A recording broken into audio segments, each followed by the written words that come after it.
There is a fifth dimension beyond that which is known to man. It is a dimension as vast as space and as timeless as infinity.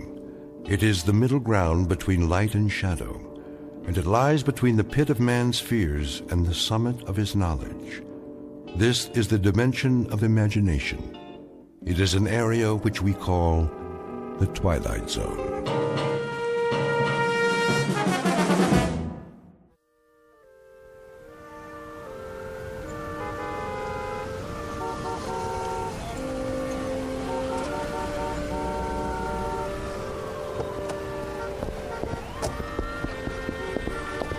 No double parking. Move it, son. Yes, I heard you. I said move it. Oh, but you see, I'm not double parked, not at all. Then what are you doing? That's a yellow zone, ain't it? So it is. But I won't be a moment. I just have to use the payphone. That one right there on the corner. All right, officer? Loading and unloading only. One call. That's it. I've been driving up and down for blocks, 10 blocks to be exact, in search of a phone. And there's phone booths all over the place. Yeah, and they're all out of order. Hard to believe. I know. In a city like this? Ain't my problem. No, but it's mine.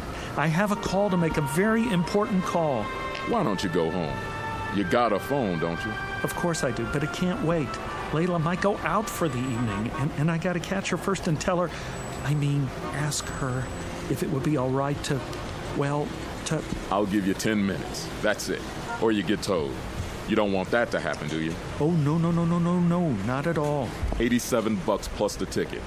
Take my advice. Find a parking space. I tried that, but there aren't any. 2 minutes. You'll see. I'll be right back.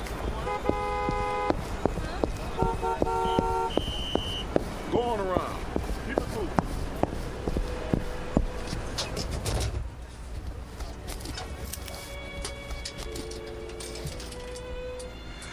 Oh, there.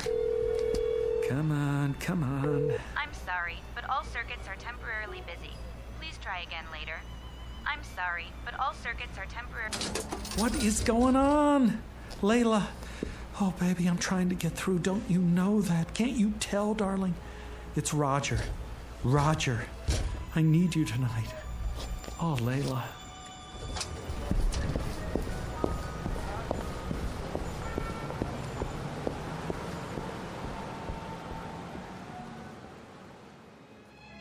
Mr. Roger Shackelforth, age, youthful 20s.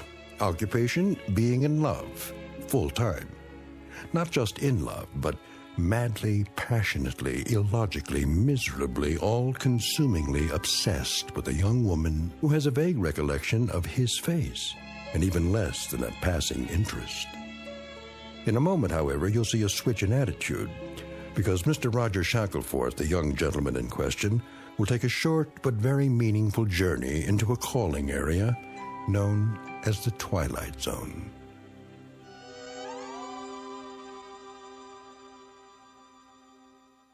And now, the Twilight Zone and our story, The Chaser, starring Stephen Tobolowsky with Stacy Keach as your narrator.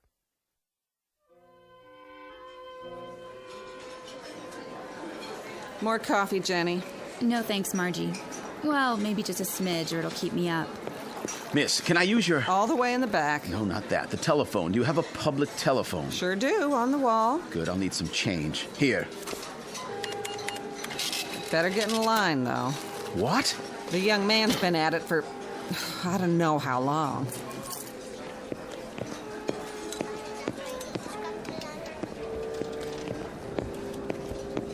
Man, are my dogs killing me. Tell me about it. Back of the line, pal. This is madness. Yeah, they call it New York. It's becoming impossible to make a call anywhere in the city. You can say that again. Thank you. This is an outrage. Watch your blood pressure, honey. Look, he's making another call. Same number over and over. I tell you, he won't give up. Doesn't even talk, just dials. Maybe he's got a dialect. Gonna have to soak his finger in Epsom salts. Oh, I simply can't stand this. I must use the phone. Well, la-di-da. Who are you, Mr. High and Mighty? I have a business appointment and I'm late. Stand aside. Oh, no. We're all in this together. Look, I'll buy your place in line. $1 to get in front of you. $1? Are you kidding? All right, $5. Well, since you put it that way. How about you? Got another $5 on you? Certainly. Who's next? Don't look at me. But I am looking at you. Have you ever made $5 so easily? That ain't the point. I should first pay the same as place and show. How much do you want? Nothing less than a sawbuck. 10. That's... Then take your business elsewhere. I don't come cheap. I can see that. Here we are. After you, sweetie. Time, young man. I've had quite enough.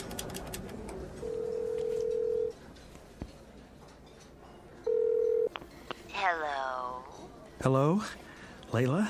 Darling? Who's this? It's Roger. Oh. Hello, Roger. What is it? I was just wondering. Uh-huh. I happen to be in the neighborhood. May I come to see you? No, I can't. But, darling... It's out of the question. Why? I couldn't bear to see anybody tonight. I'm such a mess. Oh, Layla, you could never be a mess. Listen, darling, I have to see you. Roger, it's impossible. But I must see you. Fiercely must. I love you. I can't hear you. We must have had a bad connection. I'll have to hang up. But, Layla... Roger, you've got to stop this. You're acting like a baby. I can't see you now, and that's that. Well, then, talk to me. What do we have to talk about? I don't know. Say something. Say anything. Just let me keep hearing the sound of your voice. All right, Roger. I'll say something. Why don't you take a fly and jump at the moon? Layla! Now then, you finished, have you? No. She hung up on me. It's a misunderstanding. Or she's sore. I better call back and make sure everything's okay. No, please. I have an emergency. So have I. It won't do any good to call. Take my word for it. How do you know? I understand. I heard it all. You can't do it over the telephone. Will you stop pushing me? If he won't, I will. Yeah. Me too. Time. But... Here, take this card. It'll solve your problem. What are you... Take it. Go and see this man right now. Believe me, there's no other way I know. Go and see this man at this address, and he'll help you, guaranteed. But I don't even know where that is. Not far, just a few blocks. Give it a try. You'll see it works. All your problems will be solved before the night is over. Hurry now. Thank you. Operator, I got an emergency. Have a nice night now here.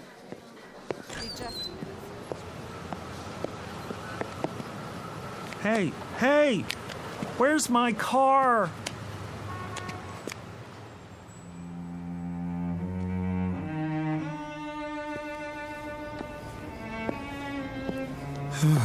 Number 182022. This must be it. Pretty dark. Can't see a doorbell. Ugh, some door. Didn't even touch it.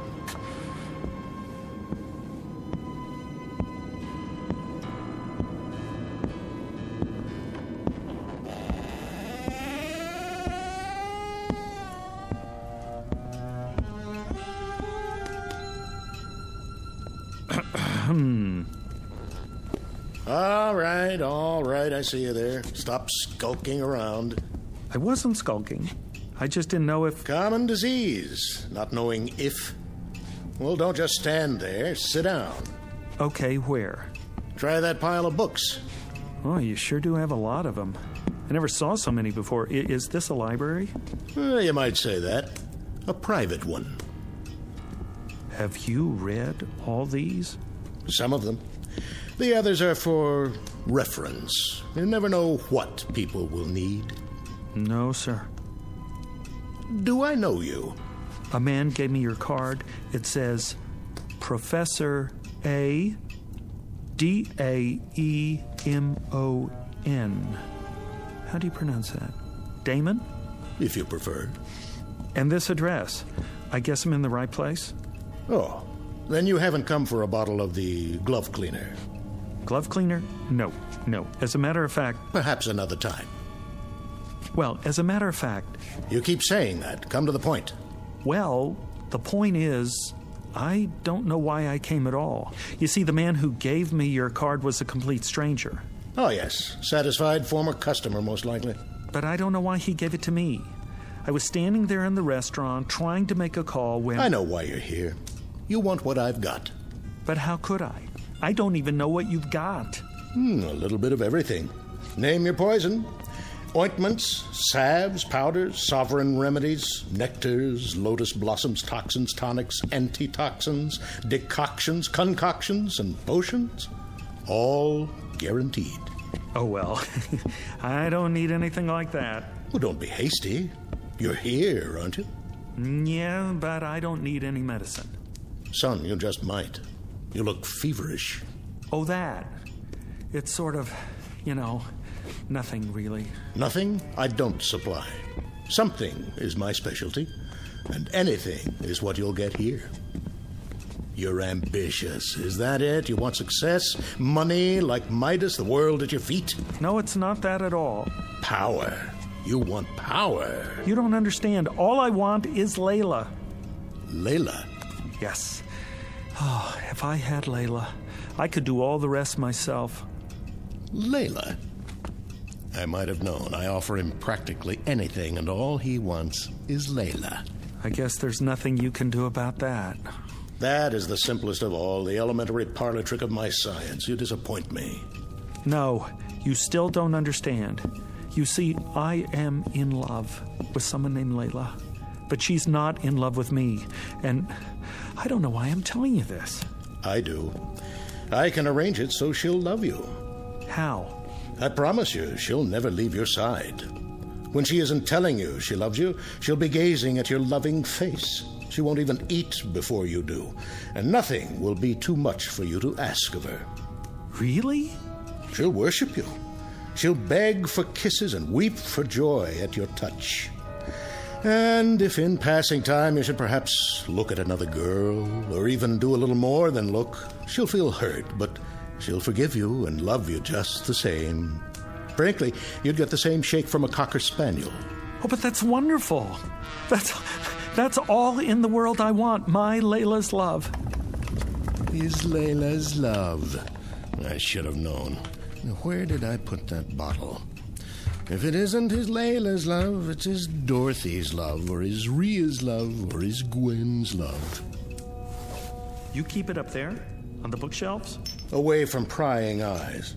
Tell me one last time. Are you sure you wouldn't be interested in the glove cleaner, as I call it?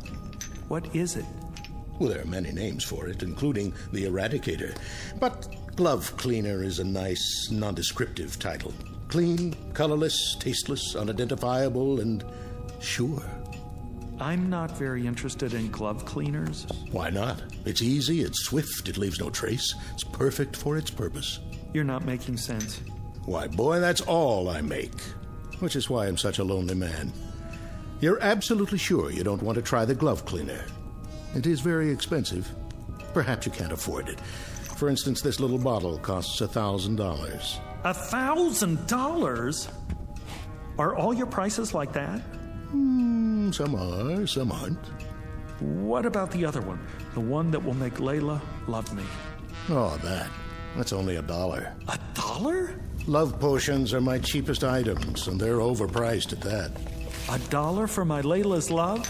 It won't hurt her. If anybody gets hurt, it'll be you, but I don't expect you to believe me. How do I use it? Put it in anything. A drink, tea, soup, coffee, water, anything at all. Makes no difference. You'll get exactly what you claim to want.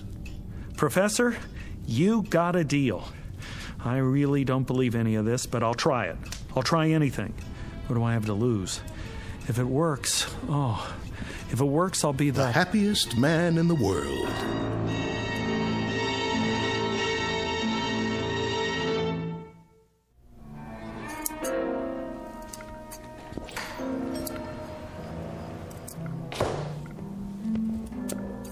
Yes? You're open. So it would appear. Lucky to find a flower shop open this late. May I help you? I certainly hope so. And the occasion? What? What is the event, sir? A prom, perhaps, or something along more somber lines? Somber? An injury, a lingering illness, leading to a departure. Dare I say, an interment? Oh, no. Nothing like that. Alas. A celebration! Ah. And what, may I ask, are we celebrating this evening? You may ask, and I'll tell you. We are celebrating fulfillment, contentment, consummation. Ah, the reading of a will. No. It's much more than that. A life sentence in the arms of my love without the possibility of parole. My condolences. We have some lovely wreaths. Don't you understand? I'm talking about true love. The kind you want to shout from the rooftops. Sparks, fireworks. A boutonniere. No, something more. A wrist corsage, then, or a tasteful nosegay. What is the biggest thing you have? In what respect? I know. A rose, by any other name. Color. How about blue?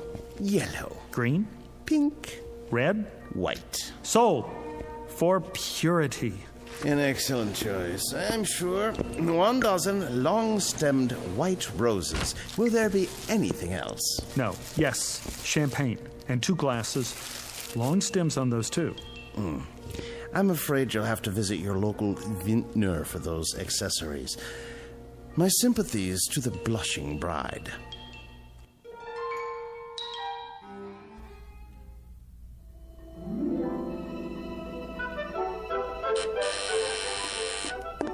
Who could that be?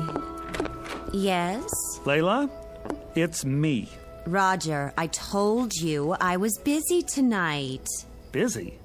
How busy can you be in a dressing gown? I'm just about to put on my dress. Call me. When? Tomorrow. Just a minute, just a little minute. Flowers, see? And champagne. That's very nice, Roger. Thank you. Now, if you'll just run along. I couldn't have lasted the evening without seeing you, Layla. I'm sure that's not true. You don't know what it's like to love somebody, to love anybody so much, so desperately. No, I suppose I don't. It's good champagne. Just enough for the 2 of us. Now, that's not asking much, is it? All you have to do is give me 5 minutes for 1 drink. Roger, you are acting like a clod. A silly, stupid, sophomoric clod. I love you. Stop saying that. But you don't know what I went through to get here. My car was towed. I've been walking for the past hour. How can you be so cruel? All right, 1 drink. 5 minutes, and then you go. You won't regret it.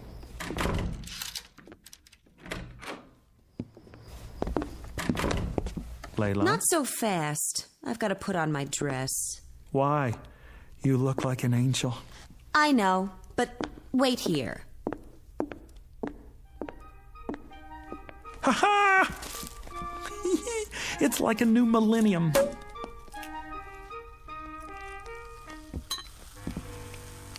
Don't be too long, darling. Just long enough to prepare one very special glass of champagne for you.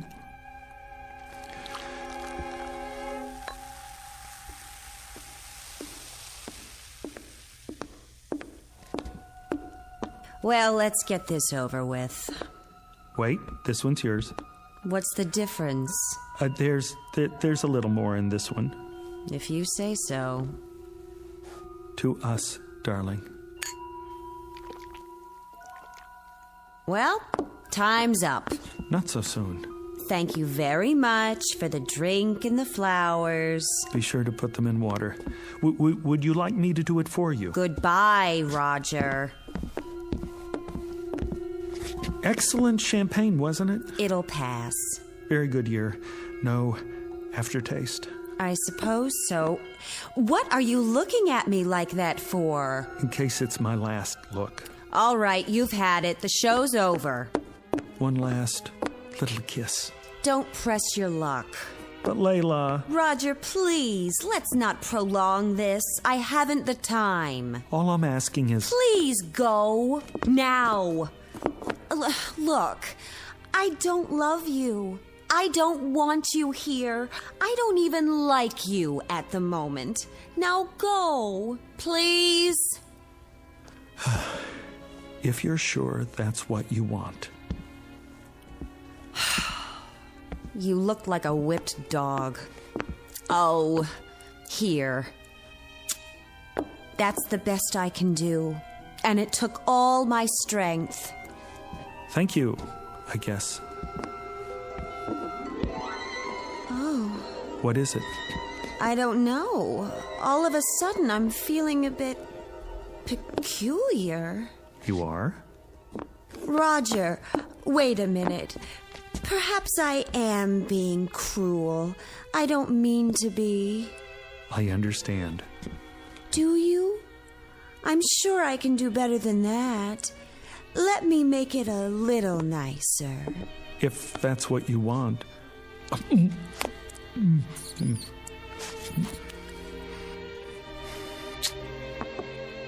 That was definitely an improvement.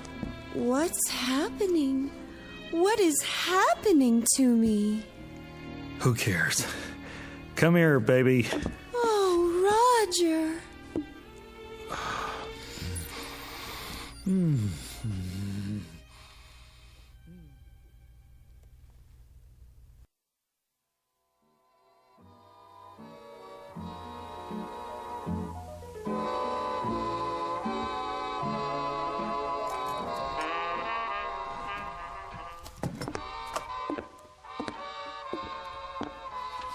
Can I get you anything, darling? No. Are you sure? Quite sure. Is the music too loud? No, it's fine. Let me turn it up for you. It's fine, I said. What are you doing? Reading. Oh. Is it a good book? Great. Because if it isn't, I can get you another one. Layla, would you sit down, please? Of course, darling, if you want me to. Here? Oh, I meant somewhere else. All right, my love, if that's your wish. I'm sorry if it bothers you. It's just that I love to kneel at your feet. Well, kneel in a chair. Okay. Which one, darling? Anyone. Doesn't matter. Darling? Yes? Do you want your slippers now? No, thank you. Are you sure? I got them especially for you. They're the best the store had. They make my feet hot. Oh, well, if your feet are hot now, I could soak my hands in ice water and then caress them. That might feel good. Do you think so? No, my feet are fine. You have the most beautiful feet, like a dancer. I've never seen a more perfect instep. Would you like to prop them up on something? I'm fine. I know. Do you want to smoke your pipe? I don't think so. Why not? It burns my tongue. I'd be happy to break it in for you. I could smoke it all day while you're at the office, and then when you come home... Thanks, Layla, but no thanks. You're welcome.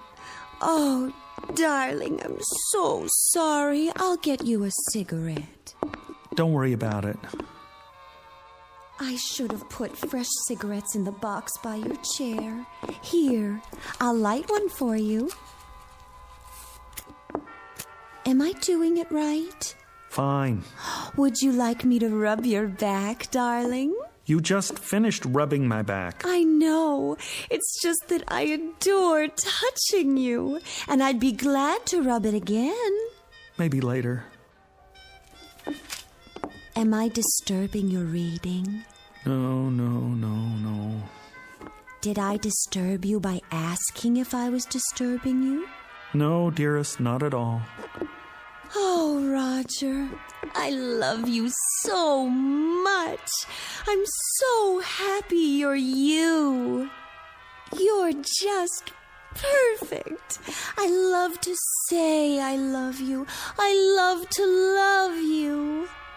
I gotta get out of here. You do? I have an appointment. You do? Almost forgot. Hand me my jacket. Of course, here. I'm sorry I didn't press it for you.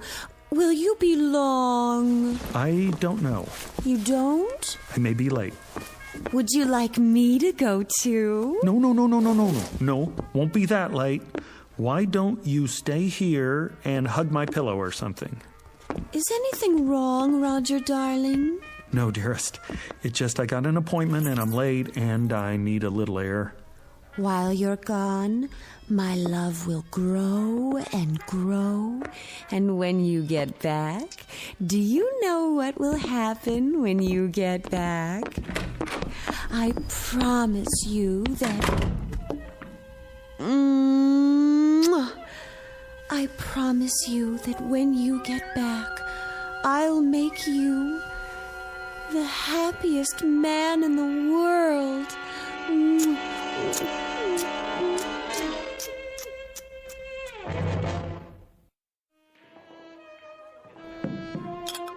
Here you go, buddy. Thanks. It's too bad it's not a happy hour. You're running up quite a tab. Happy hour. Haven't had one of those in 6 months. Let me guess. Your old lady? That's just it. She's not old. She's young and beautiful. Perfect face, perfect figure. What's to complain about? I don't have any complaints, except that she's too perfect. Huh? Waits on me hand and foot, sees to my every need, ready to drain off my tension at a moment's notice. Nice work if you can get it. Hey, take my advice. What's that? Sit back and enjoy it. Ain't everybody's got what you got. Guys would kill for that. Luck had nothing to do with it. How do you mean? What, you make a deal with the devil or something? Sometimes I wonder. That's it. Maybe I did. Maybe I did after all. Where is this guy so I can make a deal myself? Here's a piece of advice for you. If anybody says he's got the solution to your problem, tell him to get lost. Keep the change. Thanks, buddy. See you next time. I doubt it. With any luck, there won't be a next time.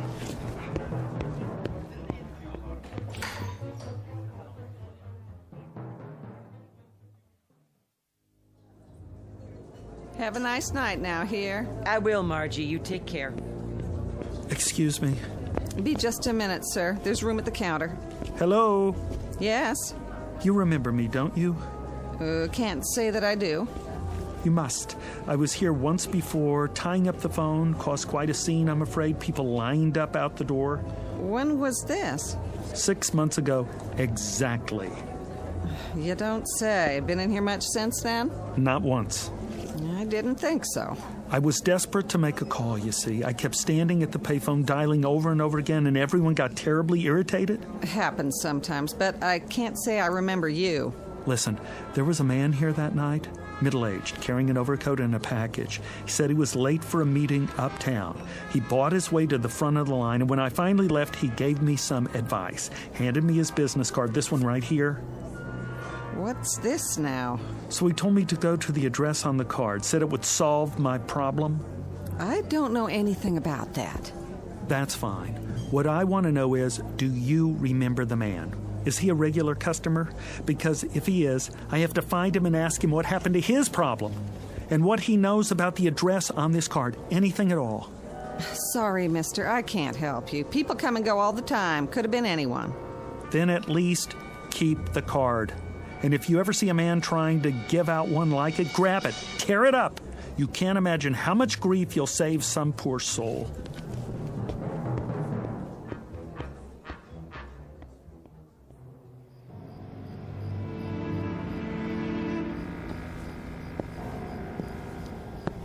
Here, Number 22. Yep, same as before. Now the second set of doors. Here we go.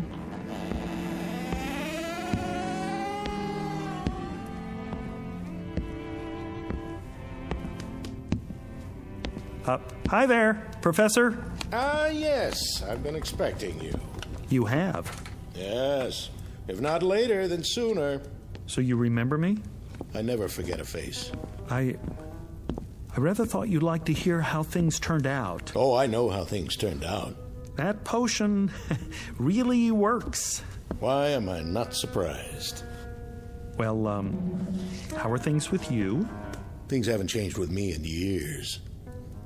Pretty ugly situation we got. What situation is that? In the world, I mean, with China. You don't look so good either. Me? Oh, I'm just as you would expect. That's what I thought. I just dropped by to tell you. I'm glad to hear it. Is this what you're looking for? That's the bottle of the glove cleaner? Mm-hmm. You sell much of that stuff? Now and again. What's in it? See for yourself. No color, no odor, nothing that leaves a trace, no way to detect its presence. And it's sure. Guaranteed. It's what you came for, isn't it? Me? No. Not at all. How much did you say? $1,000. And it's painless. Of course, it's perfect for its purpose. The only thing of its kind in the world. Interesting. She loves you as I said she would, doesn't she? A constant love, and nothing you can do to her will change it. You took the words right out of my mouth. She worships and adores you and hangs on your every syllable. To put it bluntly, yes. The price is non-negotiable, I'm afraid. Professor, I don't know what else to do. I'm going out of my ever-loving mind. I'm sure you are. I can't stand it anymore. It's only natural. I never imagined there was such a thing as being loved too much. Well, you wouldn't. Isn't there an alternative? Some way we could just quiet it down a little. If there were, I'd be out of business. You must have a potion that will transfer a little of her love to someone else, like a nice little teacup chihuahua, for instance, a Labrador retriever, St. Bernard. Not a chance. She's all yours. But she's so nice to me. So very good, night and day. The glove cleaner is the only way. I'll put it back. I can't do that. There must be another way. This is the only way. You don't know what it's like. All the time. Love, love, love. It's enough to give you diabetes. I do know. How do you think I came to invent the glove cleaner? But $1,000, that's all my savings. It's always that way. No trace. Absolutely undetectable. I take checks and credit cards. All right. Made out to... cash.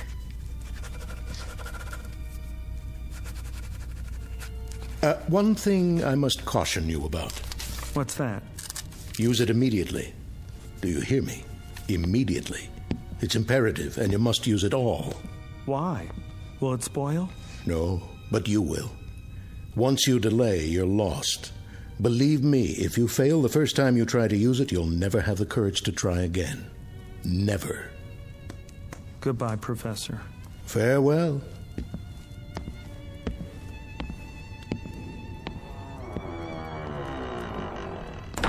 It never changes. First the stimulant, then the chaser.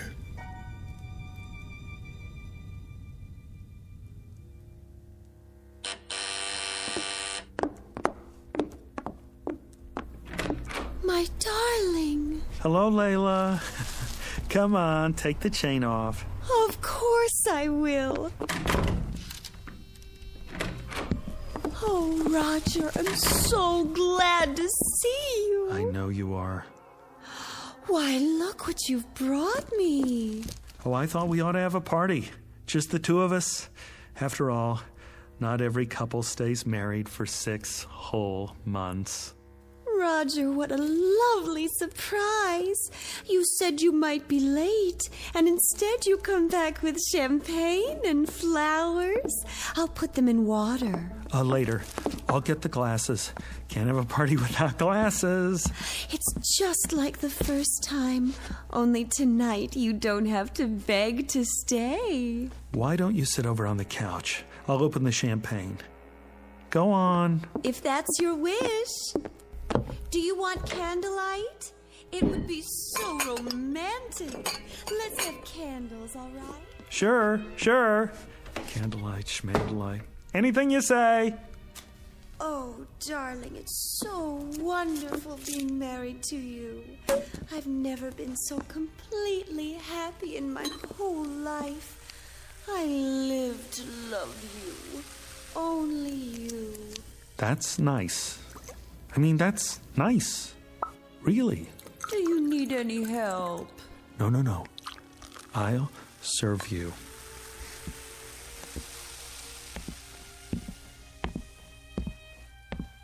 Sweetest, how did you happen to think of champagne?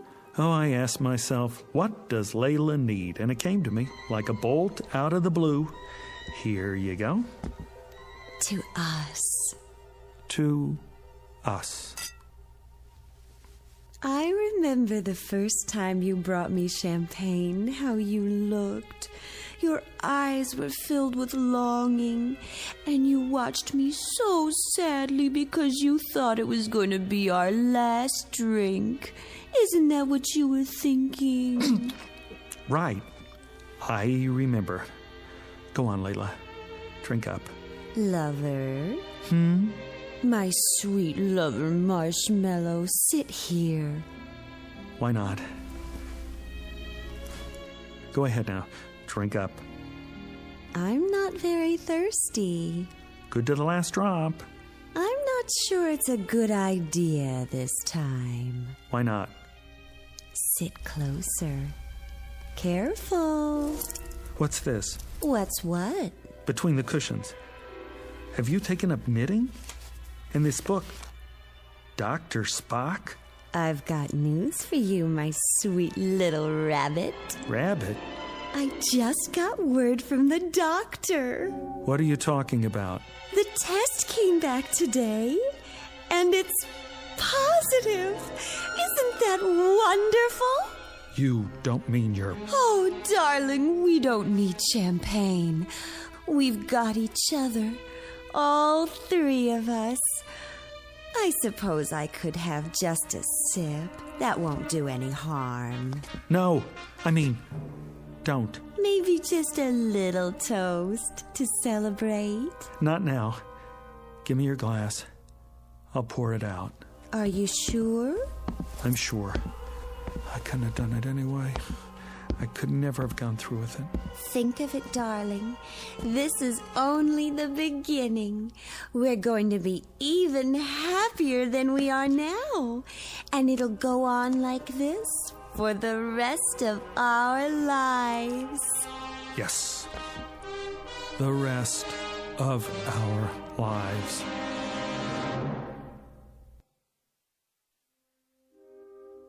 Mr. Roger Shackleforth, who has discovered at this late date that love can be as sticky as a vat of molasses, as unpalatable as a hunk of spoiled yeast, and as all-consuming as a six-alarm fire in a canvas tent.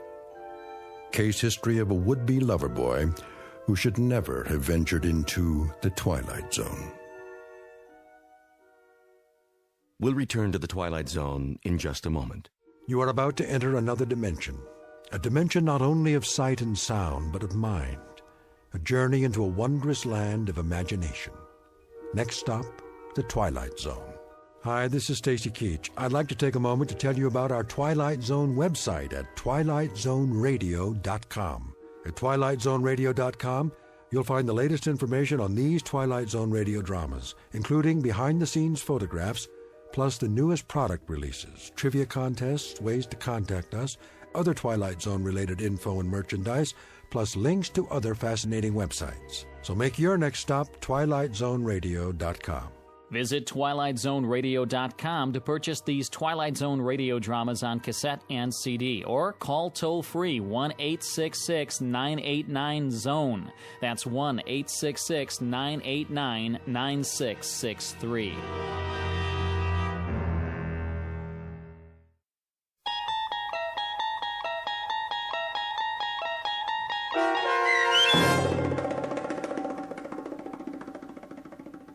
The Chaser, starring Stephen Tobolowsky, with Stacy Keach as your narrator, was adapted for radio by Dennis Etchison and written for The Twilight Zone by Robert Presnell Jr., based on a short story by John Collier. Heard in the cast were Michelle Graff, Roderick Peoples, Joby Cerny, Doug James, Jeff Lupetin, Carl Amari, Roy Melanzi, Meg Falcon, Jennifer Laterio, Linda Reiter, Peggy Roeder, and Craig Harris. The producers of The Twilight Zone wish to thank CBS Enterprises and the Rod Serling Estate for making this series possible. This copyrighted radio series is produced and directed by Carl Amari for Falcon Picture Group. Sound design and custom Foley effects for The Twilight Zone by Cerny American creatives Bob Benson, Craig Lee, Michael Slaybach, and Matt Sorrow. To learn more about the Twilight Zone radio dramas and to contact us, visit our official website at twilightzoneradio.com. Doug James speaking.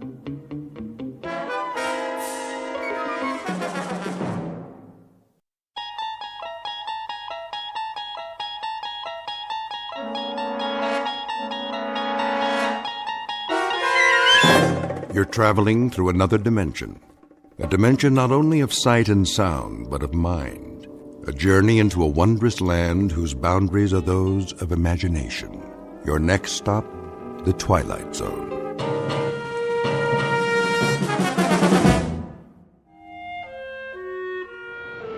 Transeast Flight 23, now ready for departure. Please show your boarding passes at the gate. Ross? Morning, Stern. Gonna be a cold one. Oh, yeah. Ice on the wings all day. Got your long johns on? You bet. I don't believe it. What? Where'd you get the fancy hat? Not this. The wife bought it for me. Fur line and everything. Pretty nice, huh? Keep your brain from freezing. Yeah, you wish you had one. Nah, I already got a brain. Very funny. Flight 107 now on approach, landing in approximately 10 minutes. Flight 107 arriving on schedule at Gate 2. Time to go to work.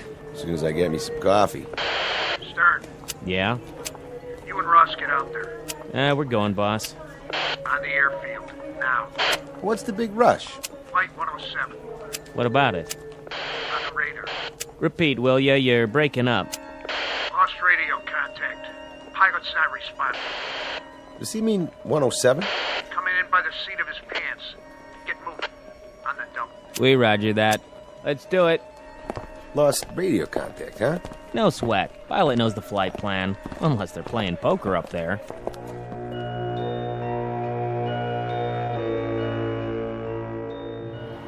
Here she comes. Lined up perfect.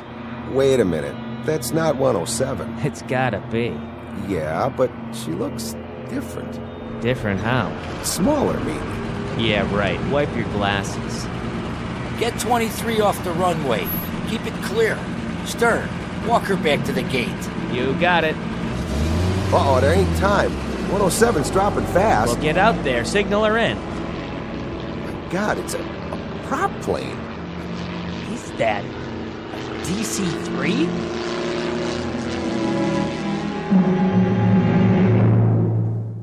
Mr. Stern is correct. What is about to touch down is a DC-3. Despite the loss of radio contact, not an eventful arrival, which is no surprise.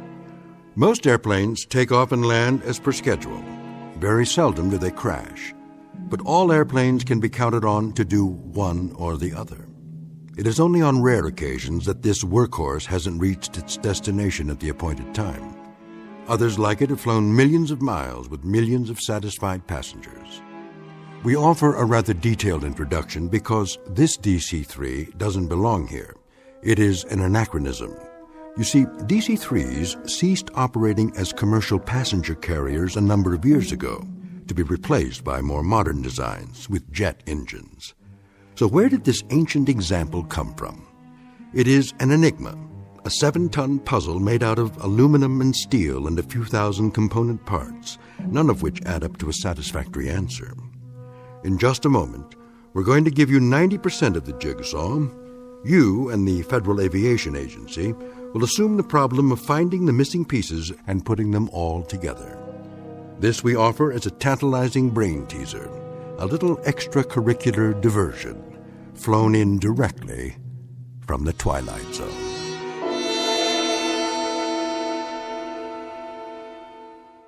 And now, The Twilight Zone and our story, The Arrival, starring Blair Underwood, with Stacy Keach as your narrator.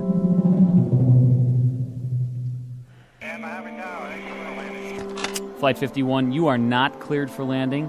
Repeat, not cleared for landing. Low on fuel. Please advise. Transeast 13, maintain holding pattern. Await further instructions. What's going on down there? Clearance to land temporarily denied.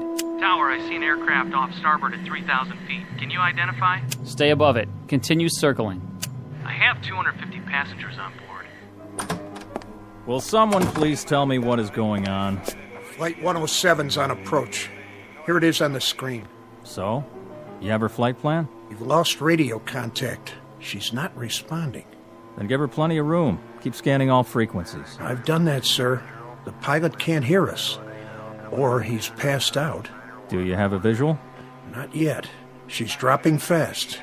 Lined up and coming in. She almost clipped a 737. And he says... Well? He says it's not a Transeast plane. What? The pilot says it's...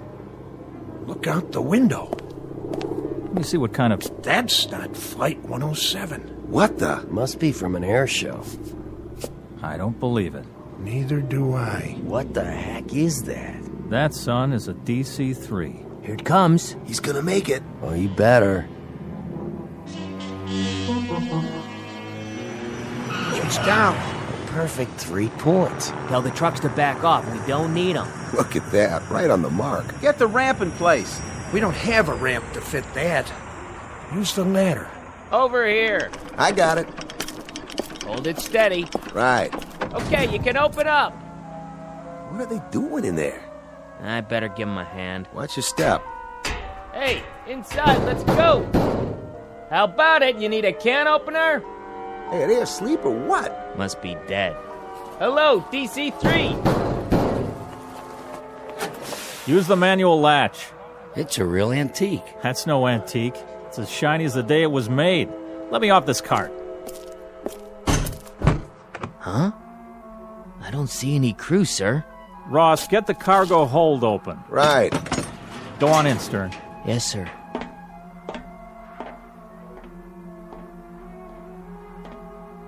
Well? Well, Mr. Cousins. Speak up. How many passengers do we have in this crate? None, sir. What are you saying? What do we have? That's just it, sir. We don't have anything. Hey, Cousins, you better come over here. What's the matter? There's no baggage in the hold. Not so much as a piece of paper. I'm calling Bankston. Somebody get the airport police. Whatever's going on. Stern, how are the crew? I couldn't say, sir. Talk sense, man. Nothing. No passengers. No pilot. No co-pilot. The entire plane is absolutely empty. Mr. Bingston, I'll take over. All right, gentlemen, will you knock it off, please? This is Mr. Sheckley from the Federal Aviation Agency. He'll continue the questioning. Is Malloy here yet? On his way, sir.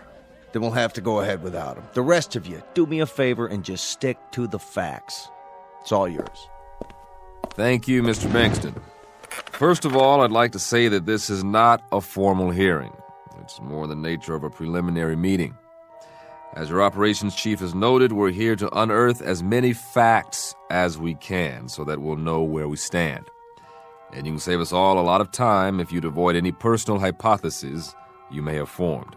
That way we can keep the air clear and not clutter it up with 6 dozen theories. You see, theories happen to be my business. In 20-odd years with the FAA, I've got a pretty good record of putting together jigsaw puzzles.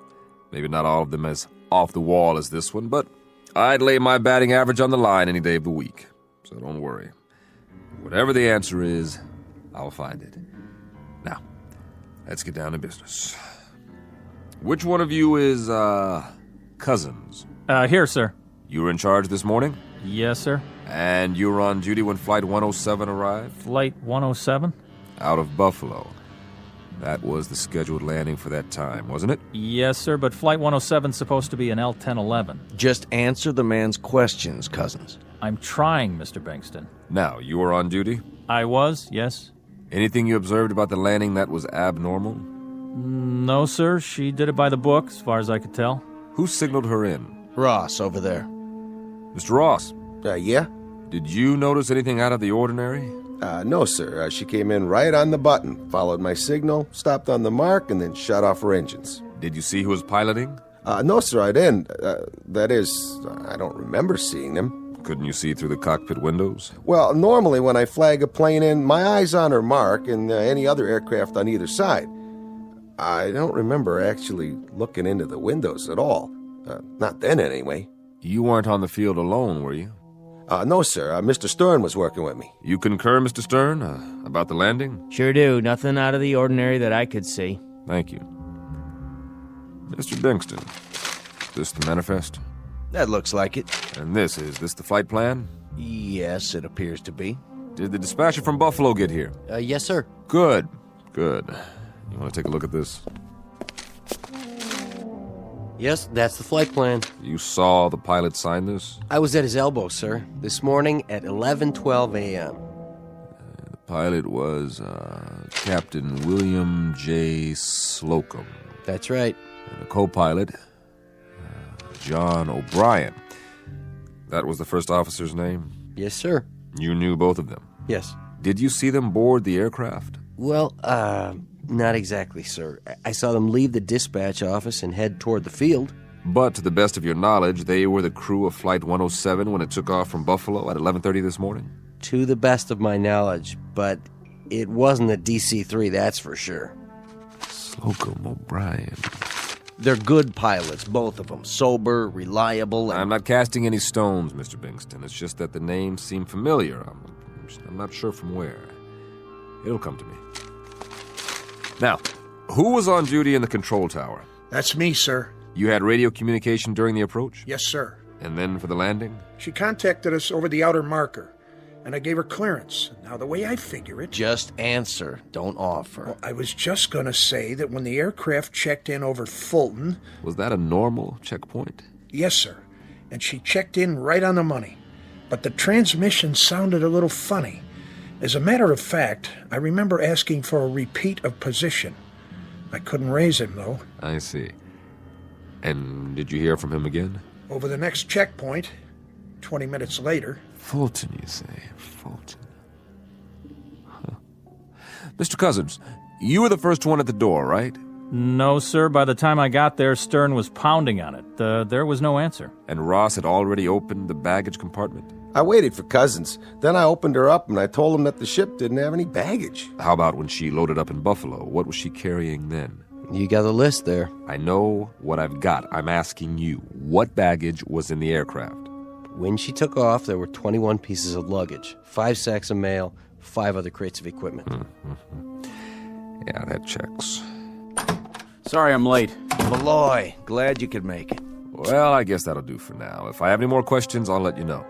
And I'll see some of you later when I examine the plane. Thank you for coming. All right, man, back to work. If you're off shift, make sure you can be reached. And don't talk to the press. Is that clear? Not a word. Who's this? I'd like you to meet Paul Malloy. He heads up our public relations. Public relations, huh? Well, I can't help but wonder. How much public and what kind of relations are you poor guys going to have after this one? I'll handle it as well as I can under the circumstances. Frankly, I haven't decided what to tell the public yet. I'll tell you something. Relax. I've got 22 years in the saddle, and I haven't been licked yet. Sometimes the investigation takes a while. A couple of tons of smashed up metal spread over 50 square miles of countryside, and all it turns out to be is a misplaced air scoop, or maybe a loose bolt in an elevator hinge, or once in a blue moon, it's a pilot who got sick. But it's always something. and that something eventually shows up. You're talking about crashed aircraft. We're talking about a disappearing act here. Don't forget a switched plane, like some kind of Las Vegas magic act. Look, you don't have to tell me that. I don't know what the wire services are going to make of it, but I've got to tell them something. And I hope you can give me a place to start, because none of this could have happened. An airliner takes off with a full crew and 13 passengers. At least some kind of airliner does, and it lands an hour later with nobody. This is simply not within the realm of possibility. Mr. Malloy, I have to hand it to you. You're dead right. But the truth is, it's happened. I deal in facts, not probabilities. But it can't have happened. First of all, an aircraft couldn't land that perfectly with nobody at the controls. Secondly, a plane load of people doesn't just disappear in midair. There has to be an explanation, a legitimate, valid, rational explanation. I couldn't agree more. And now, I think it's time we go over to the hangar. I'd like to have a look at this magic plane firsthand.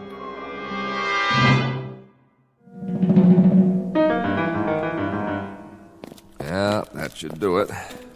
Thanks for showing me around, Mr. Cousins. Before you go, Mr. Ross here wants to tell you what he thinks happened. I don't think that's necessary.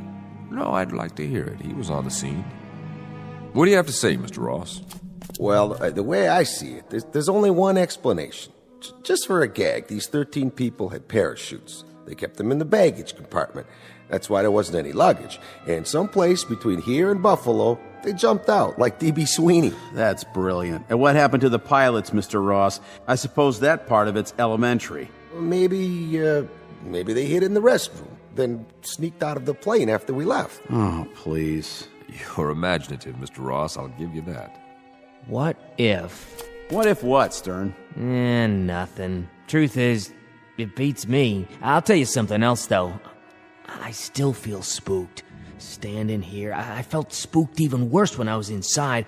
Just a whole bunch of empty blue seats staring at me. Look, boys, we've been theorizing for 6 solid hours. Now, I'm just a simple-minded vice president in charge of a medium-sized airport. I've got a passel of newsmen hounding me to death, wanting to know what kind of operation we're running up here. Tell them to keep their shirts on. That's what you should be telling them. Or a reasonable facsimile of an explanation. That's what I hired you for, Malloy. Then you better hire me another head and a couple of sets of arms, because I haven't been off the phone all day.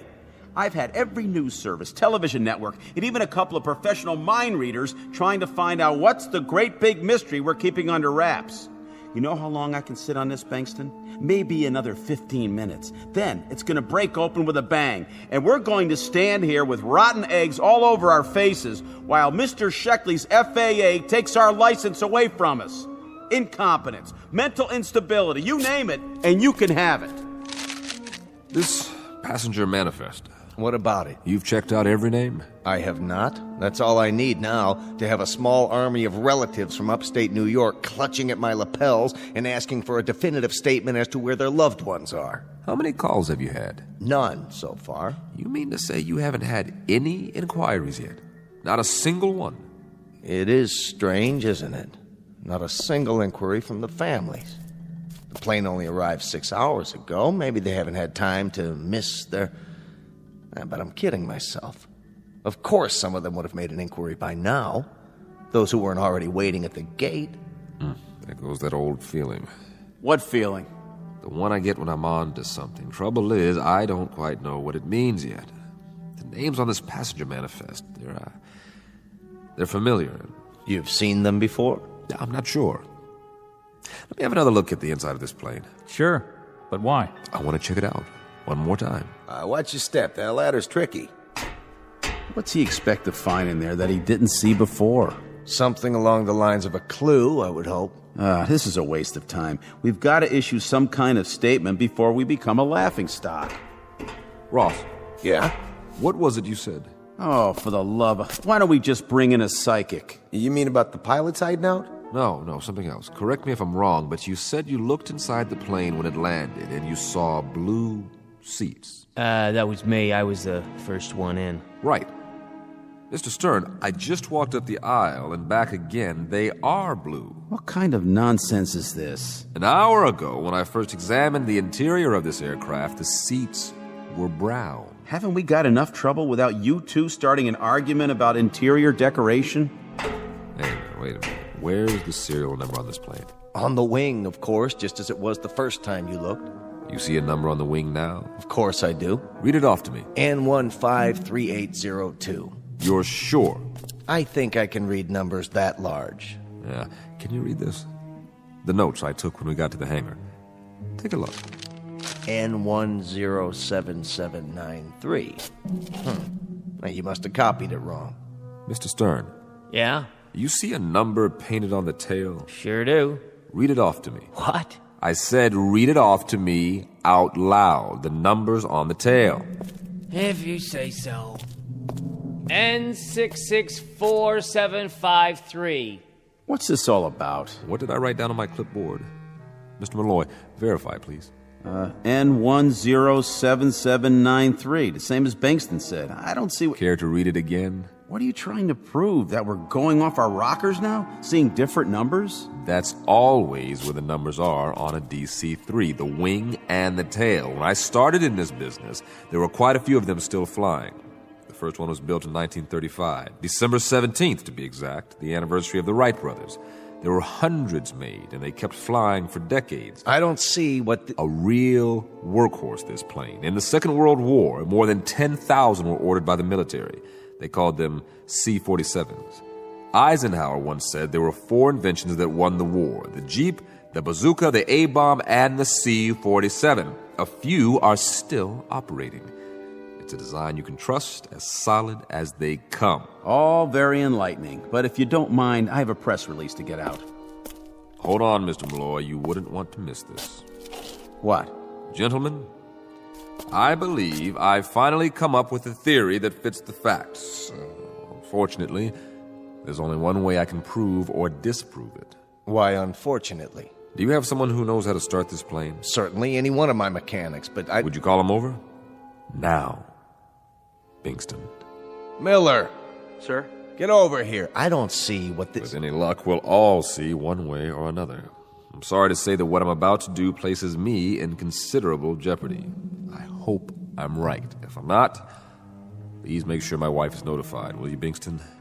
Mr. Miller. Yes? I want you to climb into the cockpit. Sir? Then, on my signal, start one of the engines. If you say so. For what possible reason? I'll assume full responsibility. Now, everyone stand as far back as you can. If I'm right, you're about to see something you never imagined possible. And if you're wrong? Then you'll see something none of you will ever forget. Before you begin this experiment of yours, I think we deserve some sort of explanation. All right.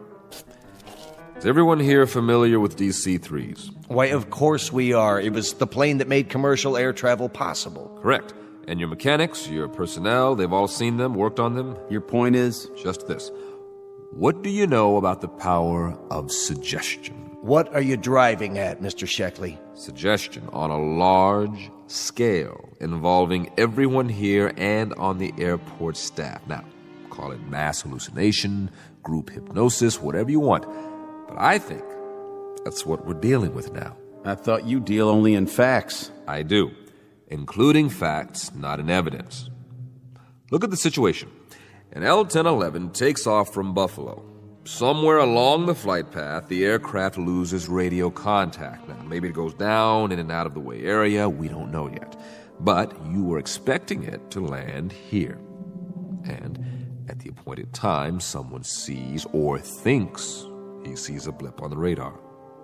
And then, with everybody watching the sky, someone else thinks he spots a silver glint coming in. Only from his angle, it looks sort of like a DC-3. The next thing you know, he's spreading the word.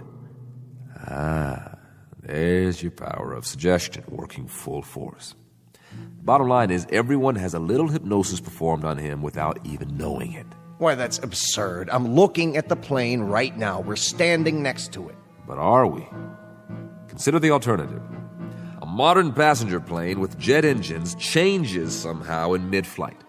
And when it lands, it's transformed into an old prop plane. That's impossible, wouldn't you agree? And now, everyone's told us it landed. and that it's supposed to be inside this hangar. That's what everyone says.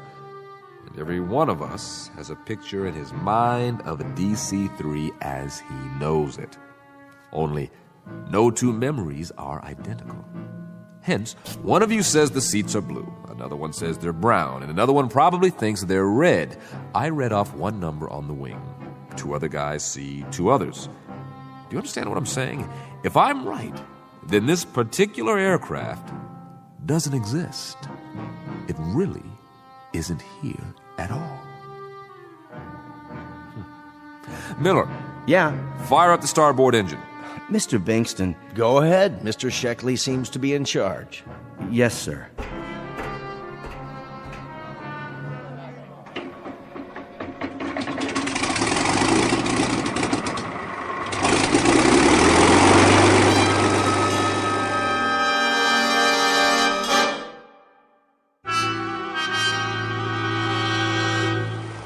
This is crazy. You're trying to tell us that this is an illusion? Well, I've got a news flash for you.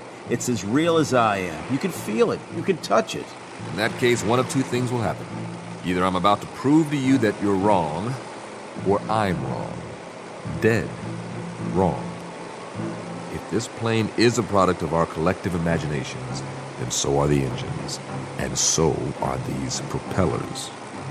If I stick my hand through them, nothing's going to happen. But if my theory is for the birds and these props are real, then remember what I said, will you? Break it to my wife gently. Ready?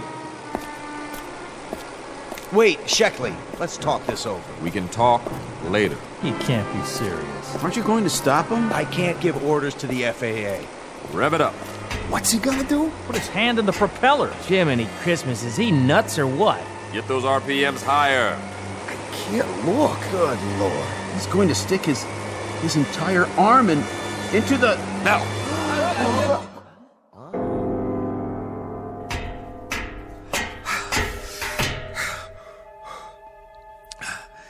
You see, gentlemen, I believe I've proven my point. You okay? Careful. Here, I'll help you down. I'm fine. Still got two hands. A little shaky, but they're both attached. How'd you do that? I don't get it. Where's the plane? Well, it's simple, really. A little melodramatic, perhaps, but it was just as I thought. The plane was a kind of projection all along from our imaginations, our subconscious minds. You might say we believed it into existence. I could have sworn that... Yes, you could have. And why not? You've seen DC-3s before? Plenty of them, but... So, when everybody told you one was here, you saw it. Clear as can be. We all did. Now, if you don't mind, I think I'd like some fresh air. What'd it feel like? Like nothing at all, because that's what was there. Nothing. So you felt nothing because you didn't expect to. Something like that. But you expected to see us, so you still can? Just like the world outside this hangar. That's plenty real for me. Well, it's reassuring to know that my airport still exists. You don't need to stay with me, fellas. I can handle it from here. What are you going to write in your report? I'll think of something.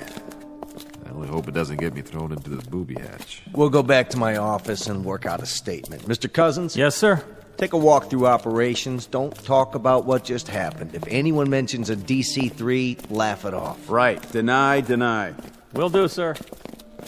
Good man. No, I have a first-rate staff. You're referring to one man specifically? You're second in command. What's his name? I don't know who you mean. I have it here. Cousins. You spoke to Cousins? He was very cooperative. I'd like to make mention of him and... You can't have spoken to Cousins. I gave him the rest of the day off. No, that man ahead of us. Where? Well, he must be out of the hangar by now. As for the other two, Ross and Stern, they witnessed my little demonstration. I wouldn't recommend they talk to the press. You'll debrief them, Malloy? Who? I guess they stayed behind with the man who started the engine. The engine? How soon we forget. But that's for the best, I suppose. So now you've seen our main hangar. Tell me, Mr. Sheckley, what brings you to our facility today? Just passing through, or is it an official visit? You may have the right idea. To put it out of our minds. But there is one small matter. The FAA, if I can work out a version that jives with Mr. Malloy's... Malloy, did you say? Well, he's right over... Where? The one who was walking next to you. I don't see anyone. What is this? Some kind of disappearing act? Malloy from PR. I'm Sheckley. Got it? And you're... Bingston. Bingston, where are you?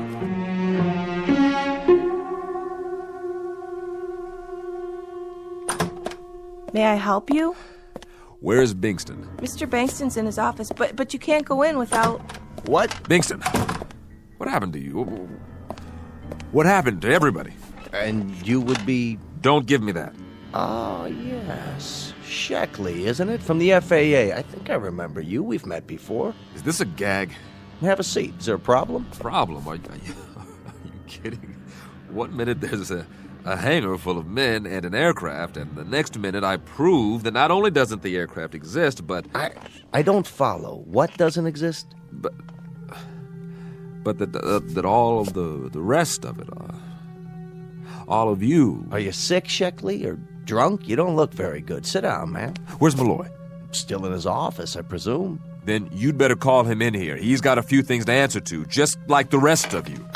Kimberly. Sorry about that man, sir. Should I call security? That won't be necessary. Ask Malloy to come to my office, will you, if he hasn't gone home for the night? Yes, sir. We've had a busy day here, Mr. Sheckley, but my PR man handled it admirably. The evening paper just arrived. Let me see that. Lovely Hollywood star Penny Jackson arrived from Buffalo this morning on tour to promote her latest film. What is this? Malloy coordinated everything. Photographers, reporters. Quite a scene we had here. I was just on my way out. Who's this? Who am I? What is this? How could they have taken this picture? The flight from Buffalo this morning. How could they say it landed when... When what? You know this guy? Mr. Sheckley, this is Paul Malloy, our public relations man. I know who he is. What in God's name is going on here? Maybe you better tell us. What's so odd about a picture on the front page of the local paper? What's so odd? That has to be Flight 107, Bingston. Didn't that flight arrive this morning with nobody on it? No crew, no passengers, no baggage? No, Mr. Sheckley. Flight 107 landed on schedule. You mean to stand there and tell me you are not missing an aircraft? That's exactly what he's telling you, mister. We're not missing Trans-East 107 or any other flight. How could that be? You never missed Flight 107. That's right. At least not recently. You of all people should know that, Sheckley. Know what? You're confusing the two. I remember now. That's why you looked familiar to me when you walked in. You were the examiner on the other one. What other one? We've had one flight lost in some 20-odd years. Just one.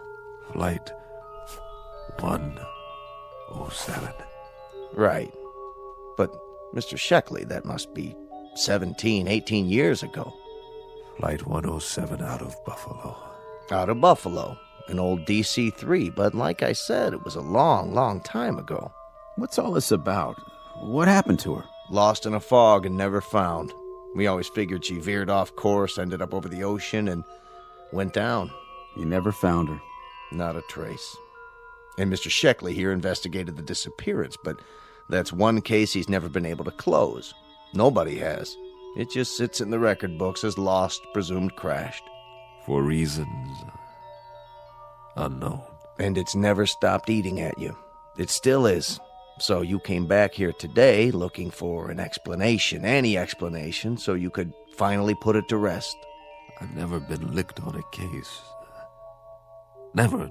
We've always found the cause. Mr. Sheckley, why don't you let someone drive you home? Never. We've always found the cause. Always, I tell you. Is he going to be all right? I honestly hope so. Flight 107, 13 people. Pilot William J. Slocum, co-pilot John O'Brien. I never forgot your names. What went wrong? I have to know. Where did you go down? Where are you? Where are you now? Where are you? Hey, Flight 107, why didn't you leave me a clue? Any clue at all? What? Are you out there somewhere? You gotta be. You gotta be.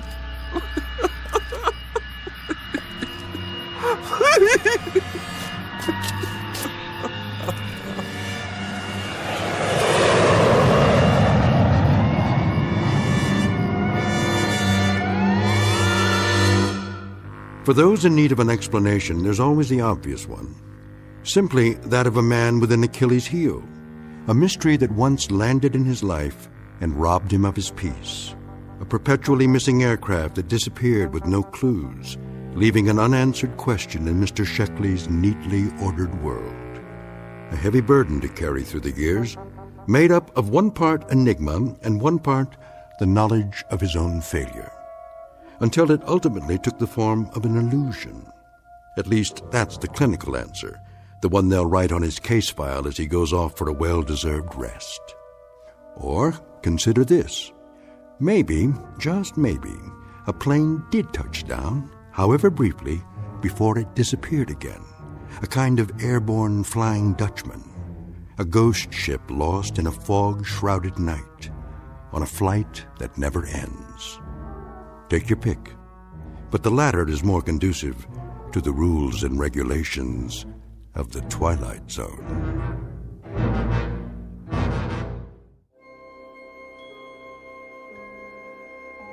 Hi, this is Carl Amari, producer of the Twilight Zone radio dramas. I'd like to take a moment to tell you about our official website at twilightzoneradio.com, where you'll get the latest news and information on these Twilight Zone radio dramas. Plus, at twilightzoneradio.com, you can digitally download 3 free episodes or any of our episodes for only $1.95 each. In this age of ever-changing technology, we've decided to make these episodes instantly available to you by making the Twilight Zone radio dramas a digital download-only series. This means that this series will no longer be offered on CD. The CD collections at our website are now being offered while supplies last at buy one, get one free. So be sure to get your favorites before they're sold out. Be sure to visit us often, and I'll see you in the zone.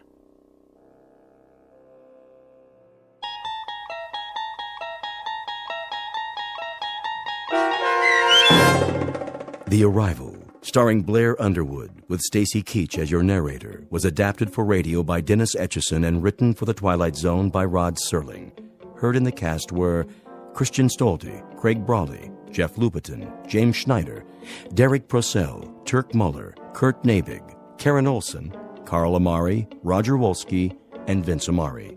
To learn more about the Twilight Zone radio dramas and to obtain audio cassettes and CDs of these programs, visit our website at twilightzoneradio.com. The producers of The Twilight Zone wish to thank CBS Enterprises, Carol Serling, Dennis Etchison, Dick Brescia Associates, Claire Simon Casting, Terry Jennings, XM Satellite Radio, Sirius Satellite Radio, our sponsors, and our radio affiliates for helping make this series possible. This copyrighted radio series is produced and directed by Carl Amari for Falcon Picture Group. Doug James speaking.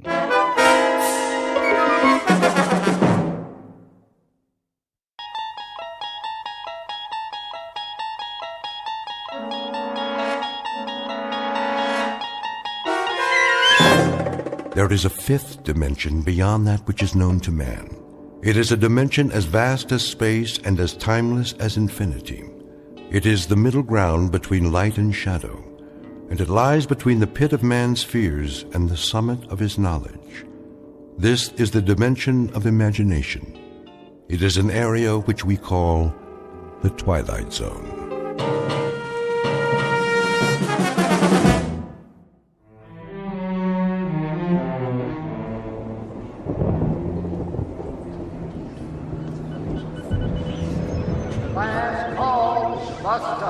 City now departing from floor 2. Carry-on luggage only. All passengers with tickets proceed to door 2. What did he say? He said the bus to Hart City. Hartford? That us? No, dear. When's our bus? I don't know, Edward. Why don't you ask? Ask who? The nice man at the ticket window. I want a window seat. Yes, dear. If they don't give me a window seat, I'm not going. I'll stay right here on this bench all night if I have to. You can't do that. They won't let you. Won't let me sit by the window? Then you go on without me, Eleanor. Pardon me. Oh, hello, dear. I'm sorry to bother you. Not at all. Are you waiting for the Cortland bus by any chance? What did she say? Portland? Portland, Maine, or Portland, California? Neither, I'm sorry. We're going to the Elder Hostel in Fort Ritchie. My friend Mary went there last year, and she said it was lovely. I'll ask at the window. About your bus, too, if you like. Do you mind if I leave my suitcase here, just for a minute? Of course, dear. Oh, you know that. Thank you. I'll be right back. Excuse me. The bus to Cortland. What about her? It was due a half hour ago. Yep, a half hour ago. When will it be in? It's kind of hard to say. Road slick, maybe a bridge or two out. That's bound to screw up the schedule. Well, do you have any idea when it'll be in? She'll be in when she'll be in, that's all. I told you that the last time you asked, miss. The last time? The last time I asked you was right now. Look, all I want is a civil answer from you. You're getting a civil answer, miss. Trouble is, every 10 minutes, you're up here requiring one. The situation just doesn't change that rapidly. You want to know about the Cortland bus? It's late. It was late when you first asked me a half hour ago, late when you came back 15 minutes later, and it's late now. All the asking in the world ain't gonna push it none. This is the first time I've been at this window to ask. Either your eyes are bad, mister, or... My eyes are fine. I don't have any trouble reading the timetables, now do I? Maybe you're the one with the problem. Maybe you don't hear very well. Or maybe you don't remember things. Maybe you'd best see a doctor about that memory of yours. I don't need to see any doctor. Now, I've had just about enough of this conversation. Goodbye. And you needn't worry, I won't bother you any further. Here she comes again. Are you all right, dear? Yes, I'm fine. Oh, I forgot to ask for you. Ask about what? Your bus. You wanted to know about the one to Fort Ritchie. Oh, we don't need to know. You don't? I found that schedule you brought us before. That's nice. I'm glad, but I didn't bring it to you. What did she say? Oh, but you did. The first time you came over. You didn't ask us to watch your bag then. My bag? Yes, here it is. You were going to the window, but you didn't want to leave your bag here. Not the first time. And you're saying I spoke to you on 2 different occasions? That's right. About your bus. Is something the matter? No, nothing's the matter.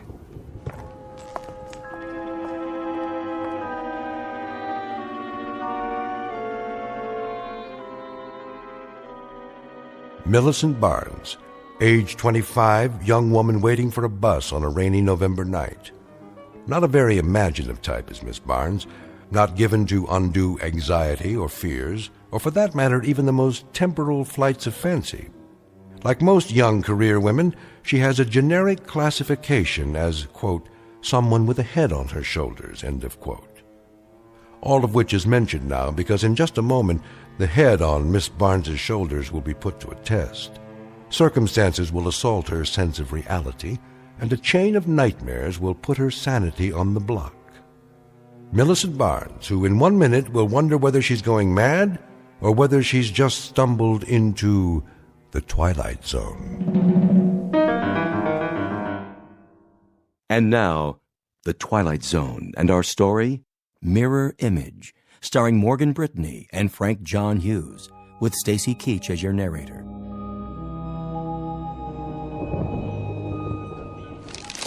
Well, shall we run through it again? Thank you, no. Good.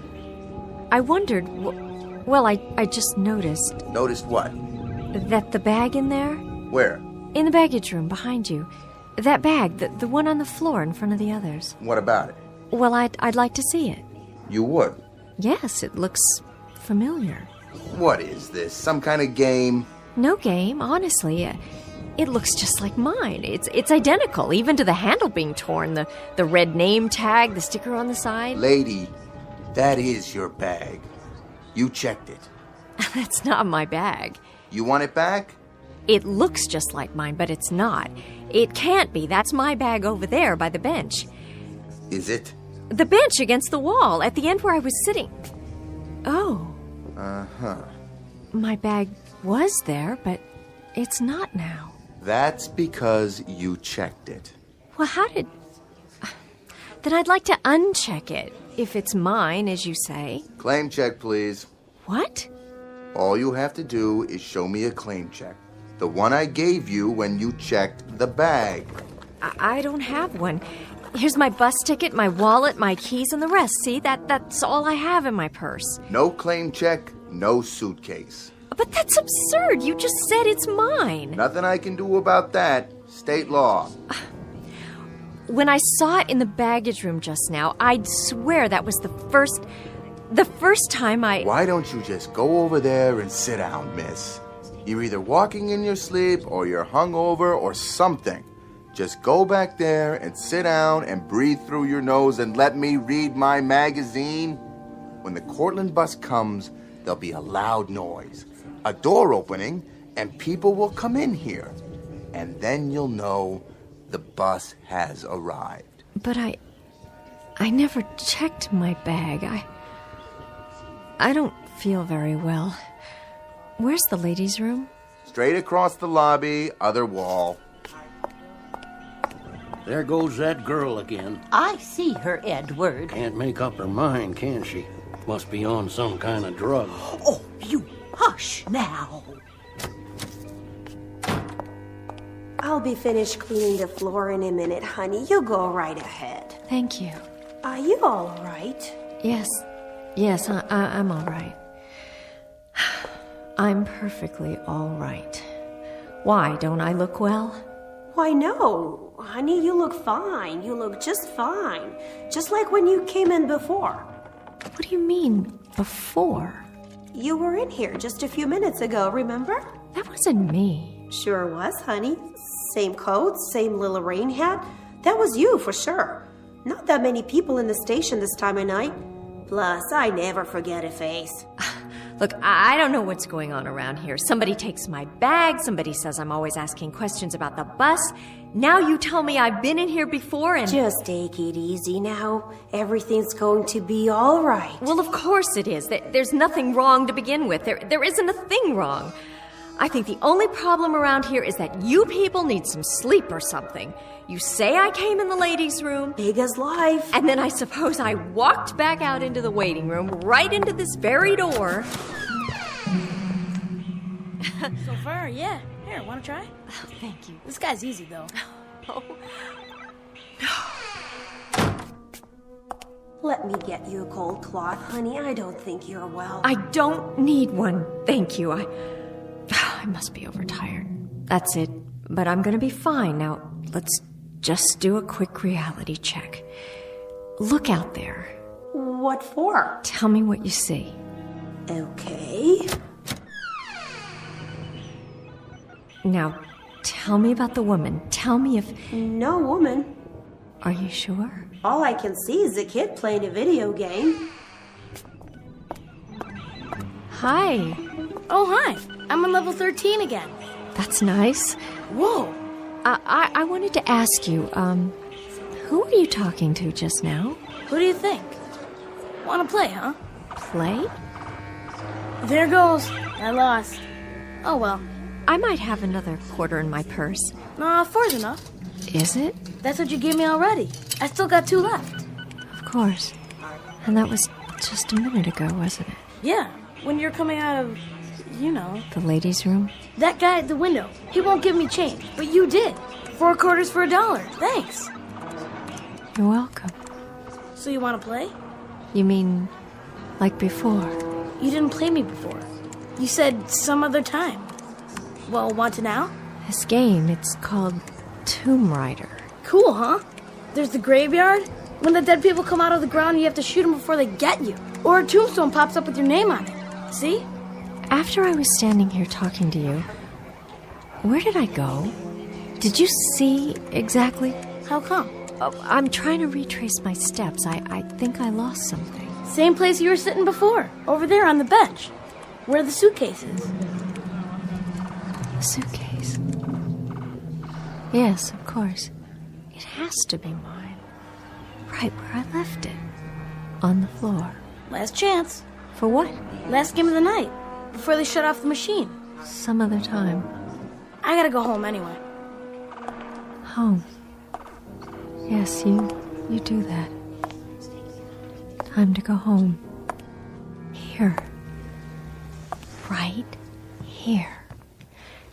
And the tag with my name on it. How can that be? Miss? Yes, what do you want? Your wallet. I think it fell out of your purse. Oh, thank you. I must have dropped it over there somewhere. You did. I saw it, so I brought it over. Person can't get very far without a wallet now, can they? Thank you again. Thank you. You mind if I share your bench? No, I don't mind. Bus is late, isn't it? It seems to be. It's over half an hour late now. You mean the Cortland bus, don't you? That's the one. I was supposed to be in Syracuse by 10. Planes were all grounded. Took a cab from Binghamton. Darn thing skidded and ran into a tree just a few miles outside of town. Had to walk back to the bus station there. That's quite a story. You look awfully wet. No kidding. I'm about 4 hours from Binghamton and about 5 minutes away from pneumonia. Is that right? Forgive me, miss, but you're not ill, are you? I don't know what's wrong with me. I really truly don't. Well, is there anything I can do? I don't know how to answer that. It's just that a whole bunch of odd things have been happening. Odd? I've been seeing things. What sort of things? Oh, I don't think I should tell you. I think you'll want to move to another part of the room if I do. Or call the police or an ambulance or something. Why don't you take a chance and tell me? You never know. I might be able to help. I don't even know you. Oh, sorry. Paul Grinston. I'm from Binghamton. Millicent Barnes. At least I was. And what does Millicent Barnes do? I'm a private secretary. I quit my job here on Thursday, and I got another job in Buffalo, and that's where I'm going tonight. Well, trying to go to Buffalo. But everything I do, people keep telling me I've done it before. The man who sells the tickets, he said I kept asking him where the bus was, and the woman in the restroom, she said I'd been in there before, and I hadn't been. And my bag here. My bag! Where? Right there, by the edge of the bench. Oh, for a second there I thought it was starting all over again. I think you'd better tell me the whole story. Well, that couple over there, the man and the woman and the ticket man, they said I'd checked it, and there was a bag almost identical to mine in the baggage room. I saw it. Then when I looked again... Go on. Please. Well, it doesn't make any sense, but when I was in the ladies' room, there was a voice from out here, and I thought I heard... What did you hear? My own voice. I thought I heard myself talking to someone. Who? That boy. Where? Oh, he must have gone home. You don't believe me, do you? Well, I wasn't there. It has to be some kind of a delusion.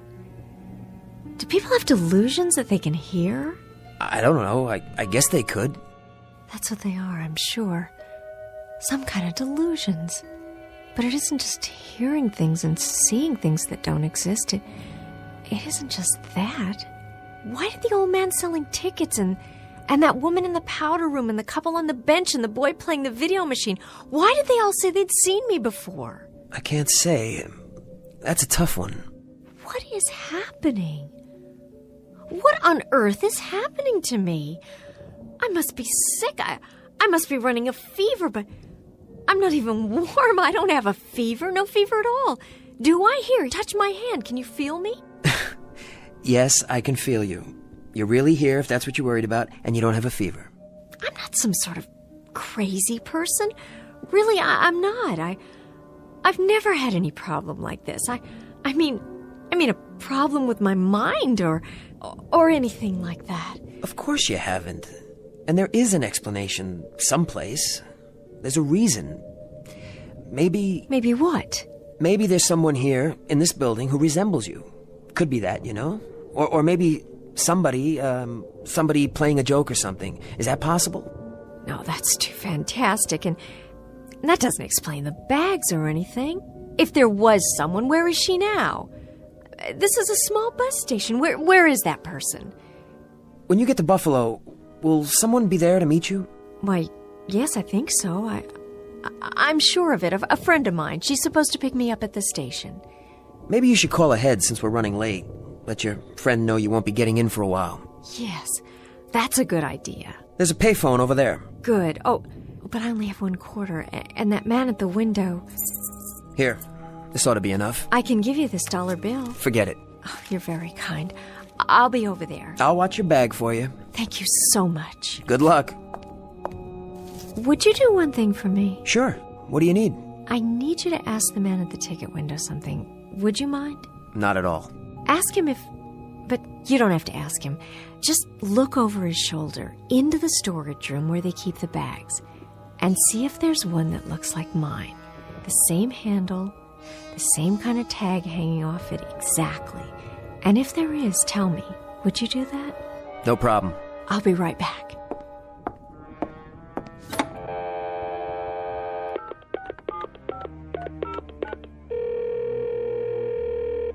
Please deposit $1.70 for the first 3 minutes.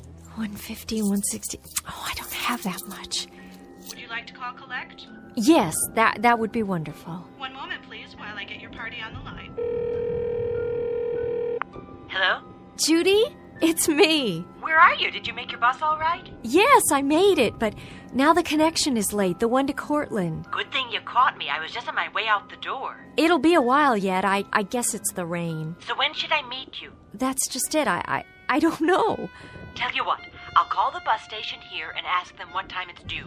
As soon as I find out, I'll get in the car. I'm so sorry to do this to you. It's not your fault. Don't worry about it. I'll be there. Thank you so much. See you in a little bit. Number 17 to Cortland, Syracuse, and Buffalo. Now arriving at Gate 2. All passengers, Gate 2. That's it. Judy, are you still there? Judy?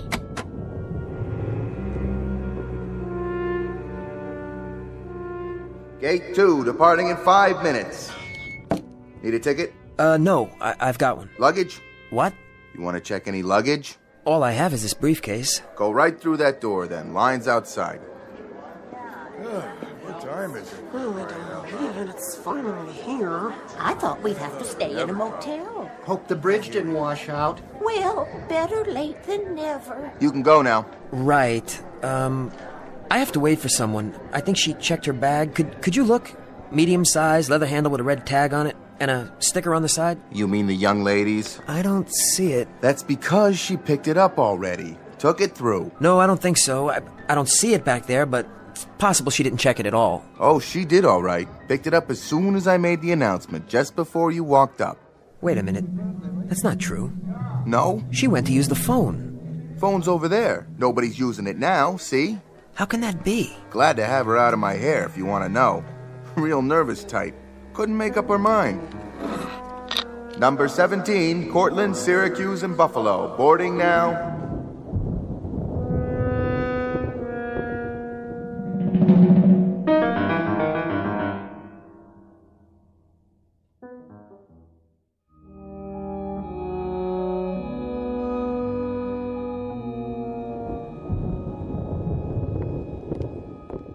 Hi. Oh, you are here.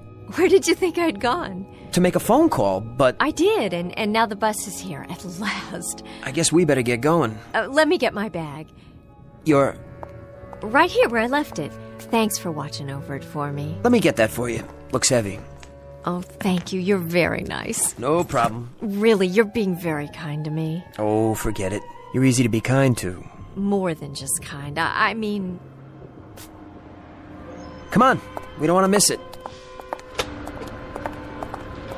Just set her down right there, ma'am. I'll put her in with the rest. Be careful now. It's got all my prescriptions. Don't you lose it. I won't lose it, ma'am. What goes in comes out. I'll even give you a claim check for it, okay? There you go. What did he say? Come along, Edward. Hello, sir. Hi. Want that in here? Yes, just this suitcase. Give the claim tag to the young lady. Oh, Something the matter, miss? look! What? That's my bag. He's got it. Not that one, the other one. The one that looks just like it. Where? In the luggage compartment, you see it? It's already been loaded on the bus. Who gave you that suitcase? Which one? With the red name tag on the handle, right there. Some woman? I don't remember. Try. What did she look like? Well, it's hard to say. Half a dozen people lined up all at once. Miss Barnes! Millicent, wait!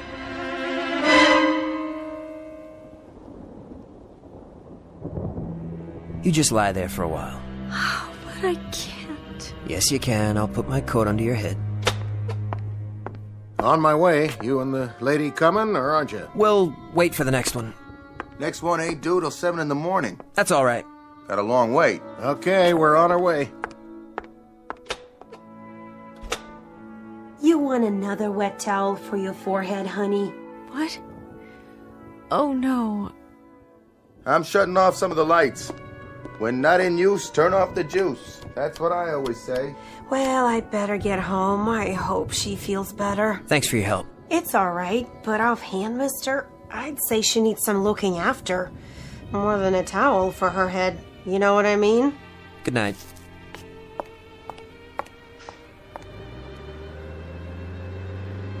How are you doing? The bus. It couldn't wait, but there'll be another one.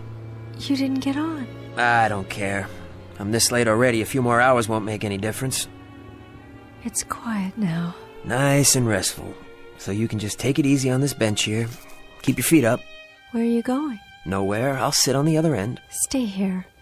I wanted to tell you Yes? what I've been thinking about. Go ahead. Something. It's very odd, but I've been remembering something I heard or read a long time ago. I don't know where. About different planes of existence. Different worlds that exist side by side. How do you mean? Parallel planes. That's what they call them. And each of us has a counterpart in this other world. And sometimes through some sort of freak occurrence, there's a break, and the two worlds converge. The counterpart steps outside into our plane, and to survive, it has to take over. Take over how? Replace us. Move us out so it can live. That's a little metaphysical for me. I remember reading it someplace. Each of us has a twin in this other parallel world. An identical twin. Maybe the one people saw tonight. Millicent, there's another explanation. There's gotta be. An explanation that, well, something that has more reason to it. I can't explain it, but somehow I know that's what happened. My counterpart, this other woman. Forget about it, please. Look, I just thought of something. I've got a good friend who lives in Tully. I'll call him and see if he can't bring his car down here for us. He could probably run us into Syracuse. I'll call him, all right, Millicent? Shall I call my friend? I guess so. Excuse me. I'll tell you what I think. I think she's got a leak in her attic. Parallel planes, counterparts in another life. You got a thing for sick people? Is that it? Poor kid. I don't know what's gonna happen to her. You gonna call your friend? What? Your friend in Tully. The one with the car. I don't have a friend in Tully. But she needs help, medical help. I figured it would be easier that way. I figured she'd come along if I told her that. Poor kid. I don't know what else to do. Have you got a phone in there? Who you want to call? The police, I guess. They're the ones who'd know how to help her. To tell you the truth, she kind of gives me the willies. I just as soon she get out of here one way or another. I don't much care how. Where's your phone? Come around to the office so she can't hear. Okay.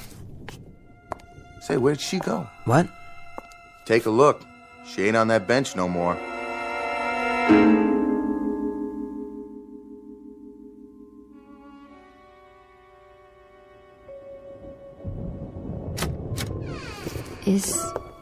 Is anybody in there? Where are you? Where did you go? I know you're in here. Unless you really did get on that bus, but you didn't, did you? You're too clever for that. I only want to ask you a question. Then I'll go. Who are you really? And what do you want? Millicent, are you in there? Yes? Oh, good. You had me worried there for a minute. I'm fine. I made the call. I just thought, it's let up outside. How about a breath of fresh air while we're waiting? All right. It's late. Yes. Yes, it is. You know, sometimes, on a bad night, a person could use some help. Sometimes we all could. You've been really nice. I don't know what to say. Neither do I. Except that I do want to help you. Sometimes talking to someone can make all the difference. I may not have the answers you need, but there are people who do. Why is that police car here? Is there trouble? No trouble.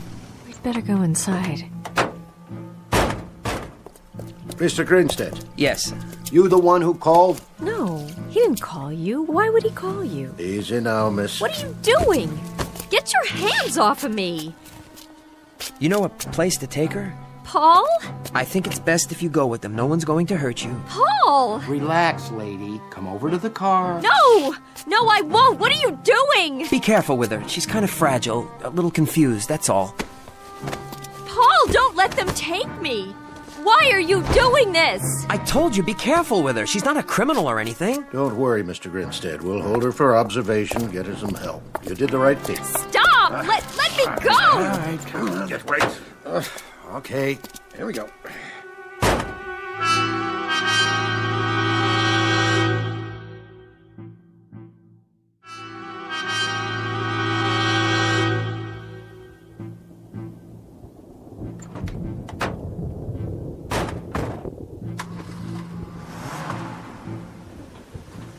Millicent.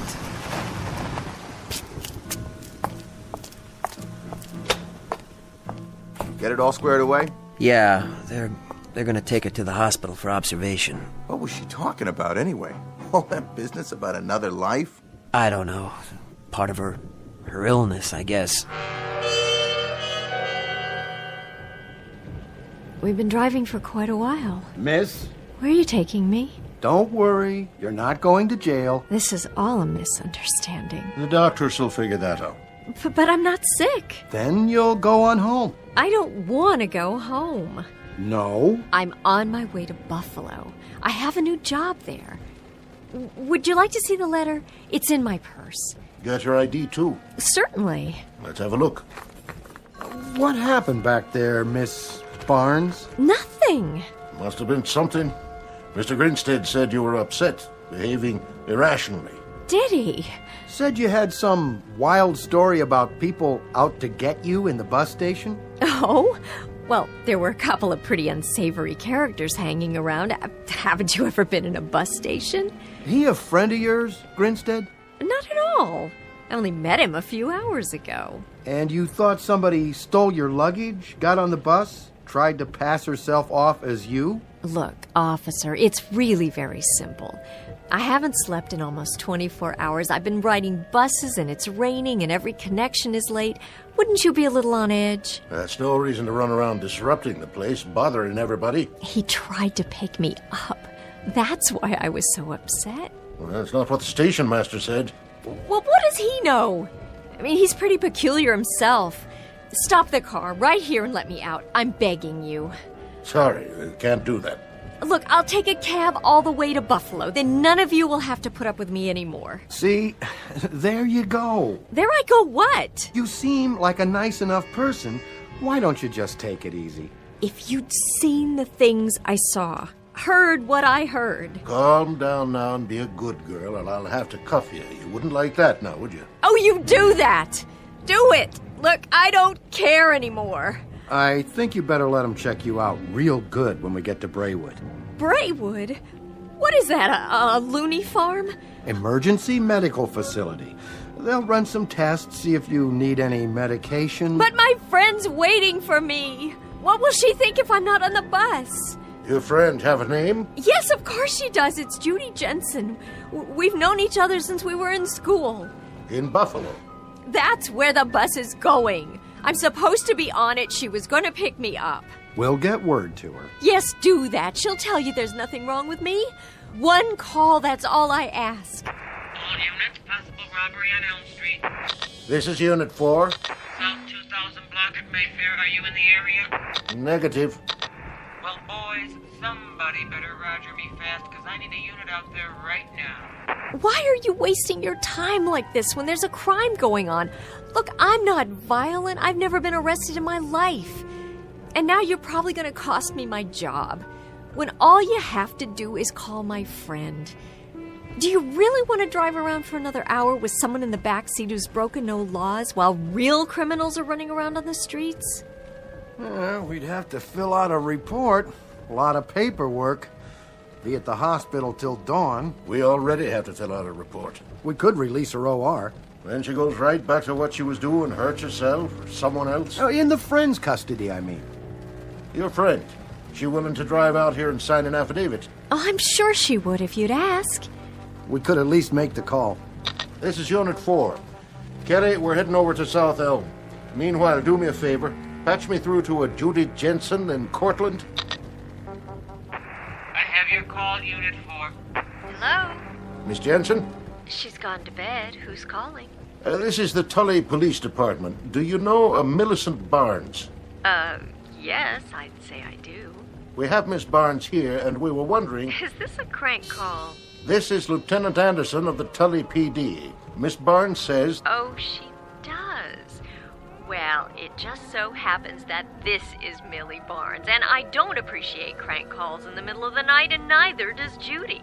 We just got in from the bus station, and if you don't mind, I'd very much like to take a hot shower and get some sleep. Is that all right with you? Good night. No. No. No. No.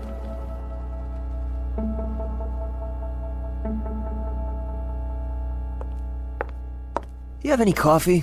Vending machine, other side. When's the next bus? 7 o'clock? You got 4.5 hours. Take a snooze on the bench there if you want. You'll be all alone. No noise. I even shut off the video machine. This place is like a tomb between now and morning. Thanks. I might do that. You want to check your briefcase? No, I'll keep it with me.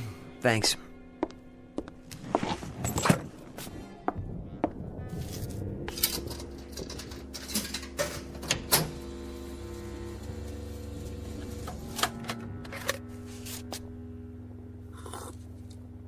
What the...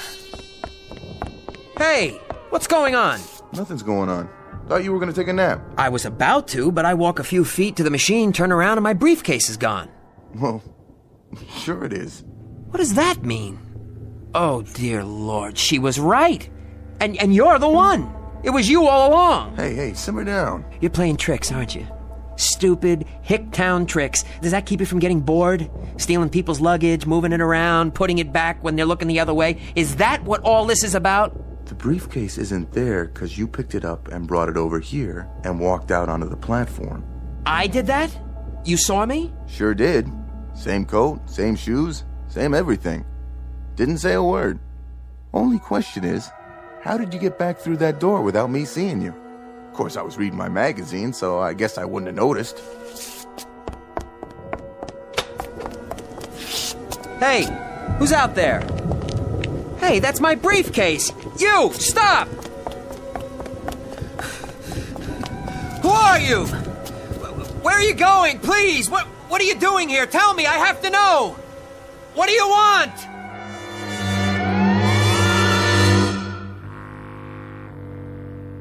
Obscure metaphysical explanation to cover a most disturbing phenomenon. Reasons dredged out of the shadows to explain away that which cannot be explained. Call it parallel planes, the myth of the doppelganger, or just plain old-fashioned insanity. But whatever you call it, you'll probably find more where that came from if you take a good look around the next time you're forced to spend a cold, wet, particularly inhospitable night at a bus station or some similar out-of-the-way place, one that's located just over the borderlines of The Twilight Zone.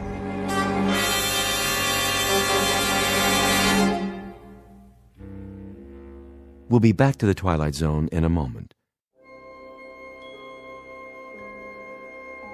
Hi, this is Carl Amari, producer of the Twilight Zone radio dramas. I'd like to take a moment to tell you about our official website at twilightzoneradio.com, where you'll get the latest news and information on these Twilight Zone radio dramas. Plus, at twilightzoneradio.com, you can digitally download 3 free episodes or any of our episodes for only $1.95 each. In this age of ever-changing technology, we've decided to make these episodes instantly available to you by making the Twilight Zone radio dramas a digital download-only series. This means that this series will no longer be offered on CD. The CD collections at our website are now being offered, while supplies last, at buy one, get one free. So be sure to get your favorites before they're sold out. Be sure to visit us often, and I'll see you in the zone.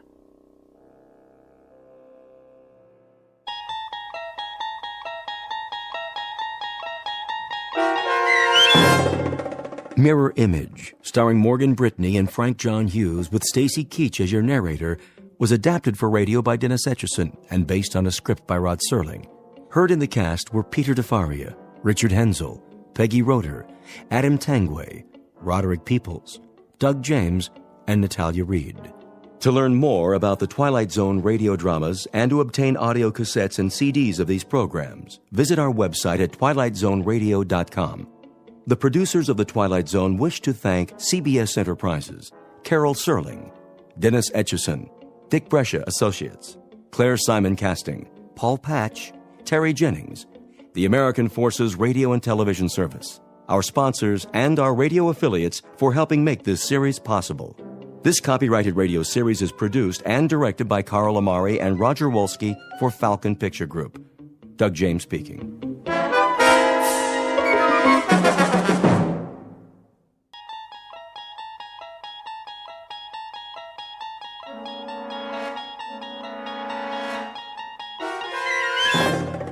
You're entering another dimension, beyond any limits known to man. This is the universe of imagination, a wondrous land of brave new stories from the far reaches of space and time. So fasten your seatbelt. There's the signpost up ahead. Your next stop, the Twilight Zone.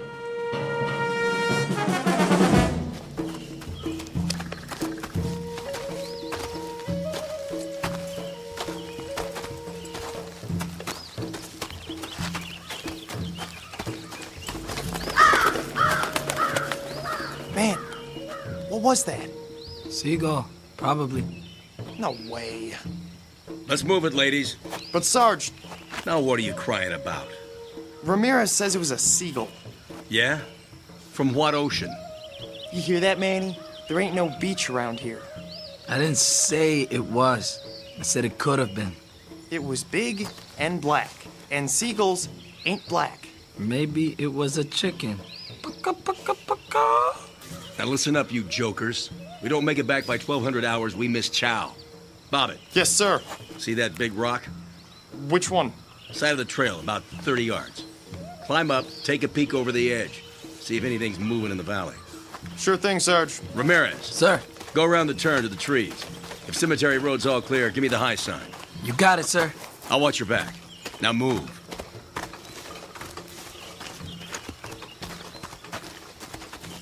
Sarge wants to take a break.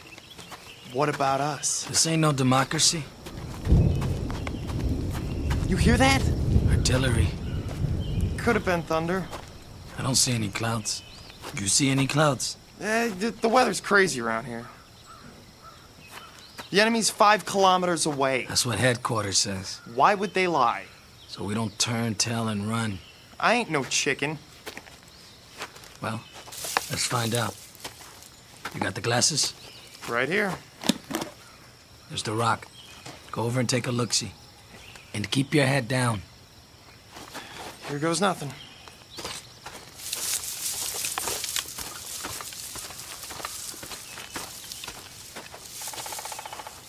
What do you see? Crop fields. Grass. That's all. My turn. Wait there.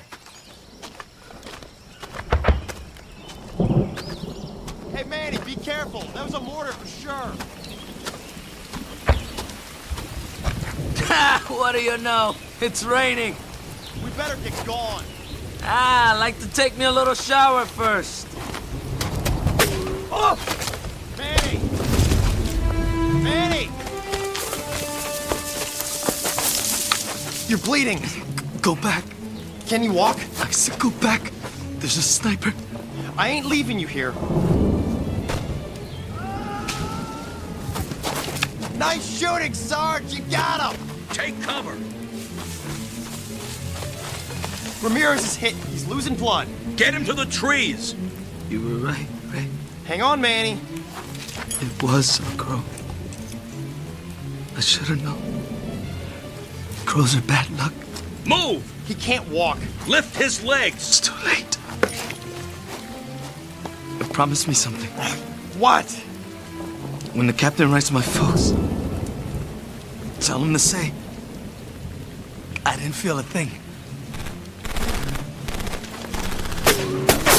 Get down!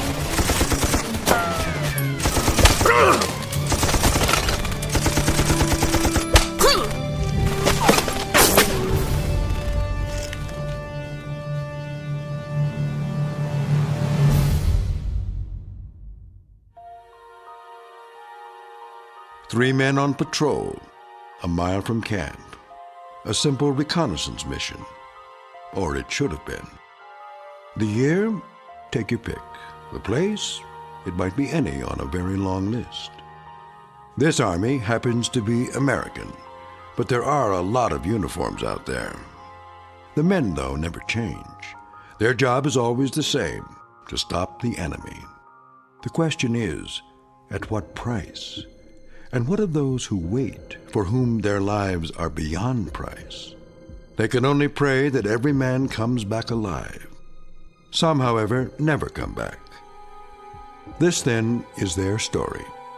Tale of those who fight and those who wait in the Twilight Zone. Company, attention! One! Squad 1!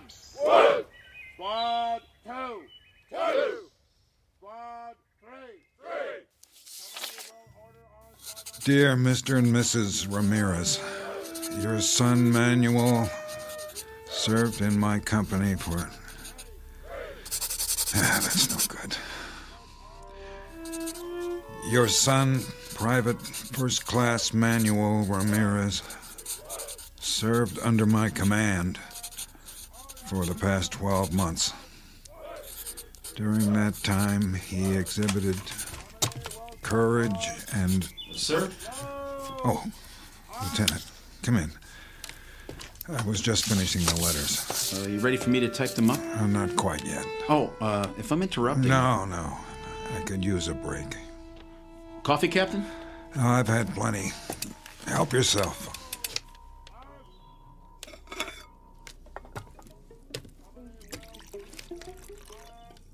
How many is it now? What? The letters. Too many. One for every man we've lost. I always thought...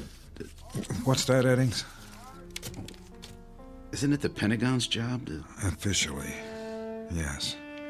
Then why... They were under my command. That makes it my responsibility. I see. Every one was somebody's son, or husband, or brother. They deserve more than a form letter. Frankly, sir, I don't know how you do it. Sitting here, writing? That's the easy part. Just the same time, I've been meaning to thank you. For what? I'm only the typist. Something I was never very good at.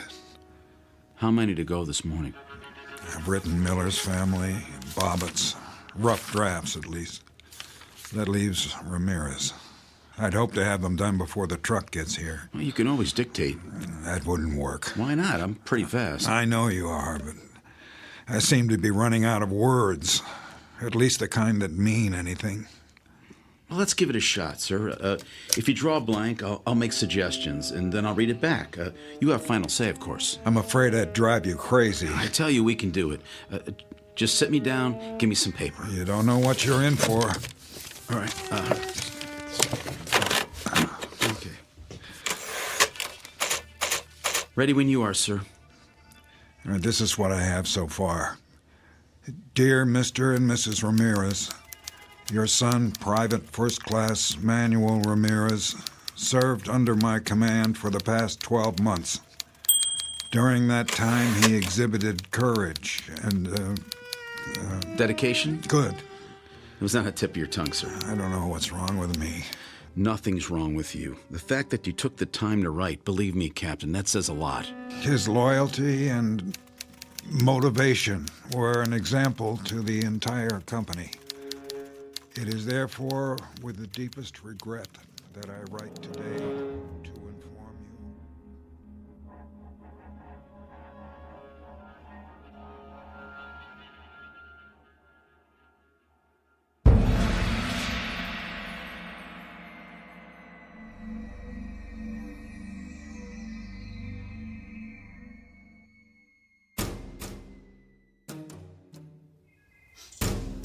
Treason!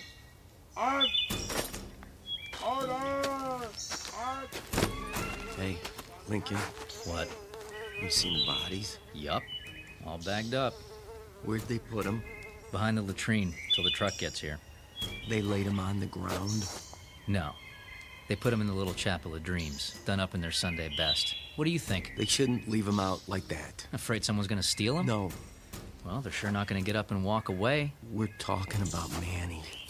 I went through basic with him. Me too. And Bobbit, and the Sarge. This morning we had mess together. So? And now, what are they? Dead meat. That's what. Missing and presumed dead. Same thing, isn't it? Once you're on the list, you don't come back, just like Inglis and Willard and Ruiz and... Forget about it. We used to have 100 guys. Now how many we got? 67. Who's next? I mean, if we don't watch it, we're all gonna be on the list. We're all... I said forget it, Cook. This isn't war games. You want to make it home in one piece? Then keep your head screwed on straight or you're done for. You got that? I just don't want to end up like I was nothing. We could bite the big one and nobody'd even know. What if they never found you? All you'd be is a name on a list. There's the truck. Now shut your mouth and do your job. You hear me?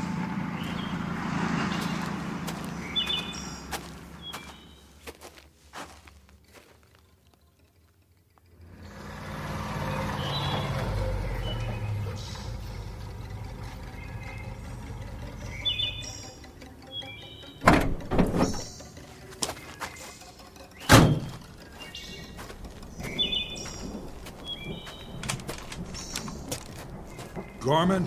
Captain? How are things at battalion headquarters? 5 by 5, sir. Can't complain. How nice for you. The general says he got another pickup. How many this time? 3. Cemetery Road? That's right. No mystery why they call it that. No, there's not.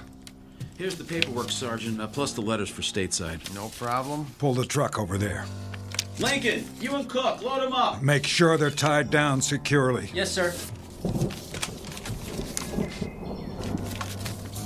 Well, I better get going while it's still light. They say there's a storm coming in. Gorman? Sir? Keep your eyes open on the road back. Sure will. No sweat, though. It's secure. Now, that can change. Yes, sir. I guess you can. That man's always on the move. Better than sitting in one place. Stop by my quarters for a minute, will you, Tom? I want your opinion on something.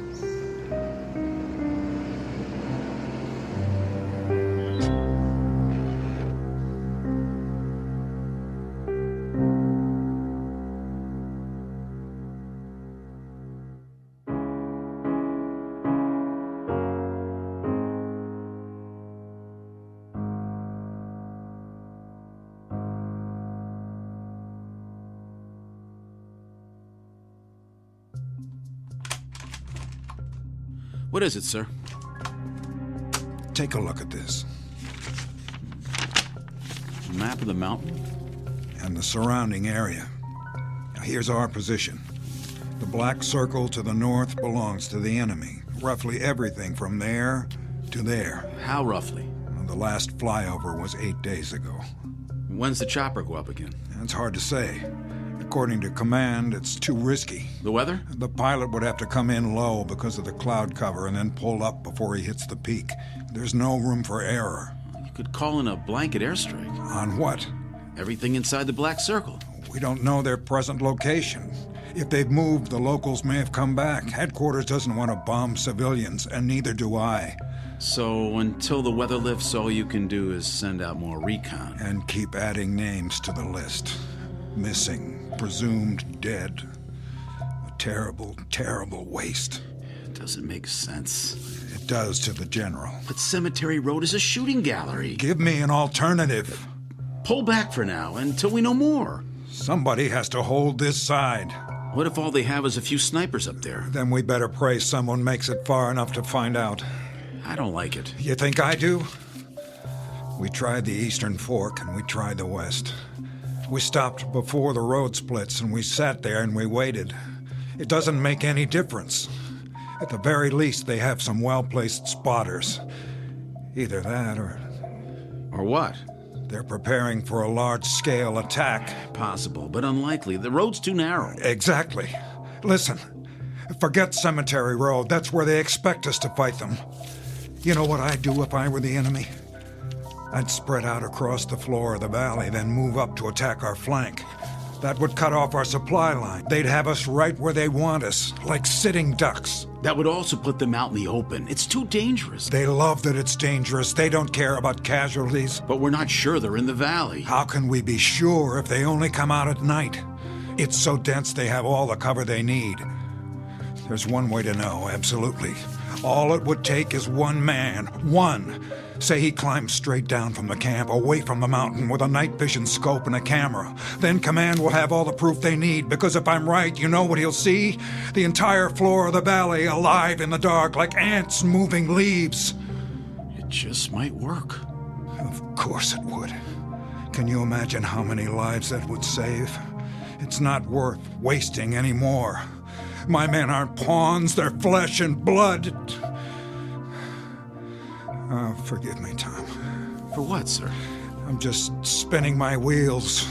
We both know that that's not the way the Army thinks. Forget I said any of it. I guess I just had to blow off some steam.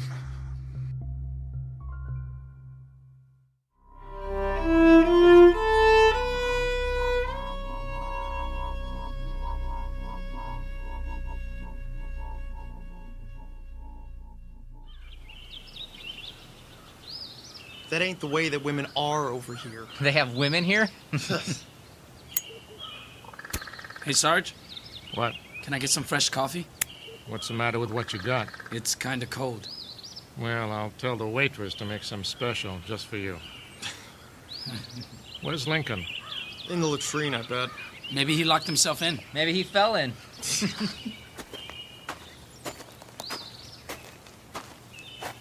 Well, it's about time. Sorry I'm late, Sarge.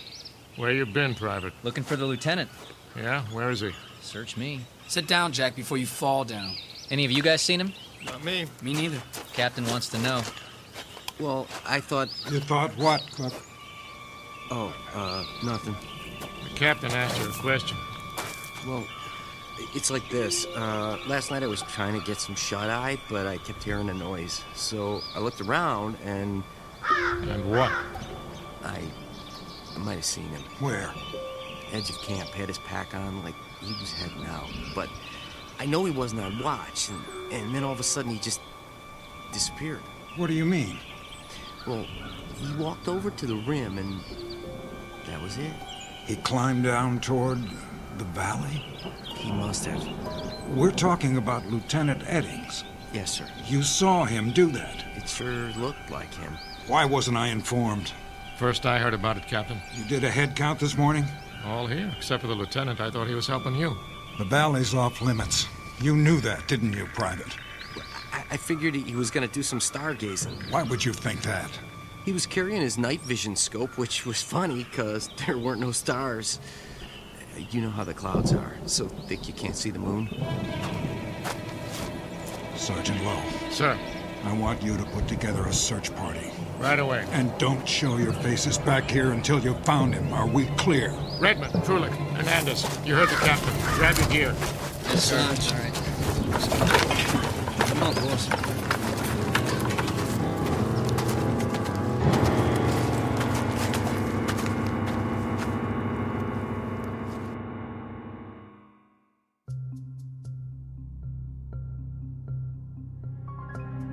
General? Captain?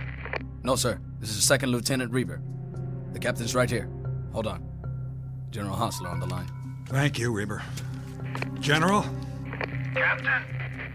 What's your status? Repeat, please.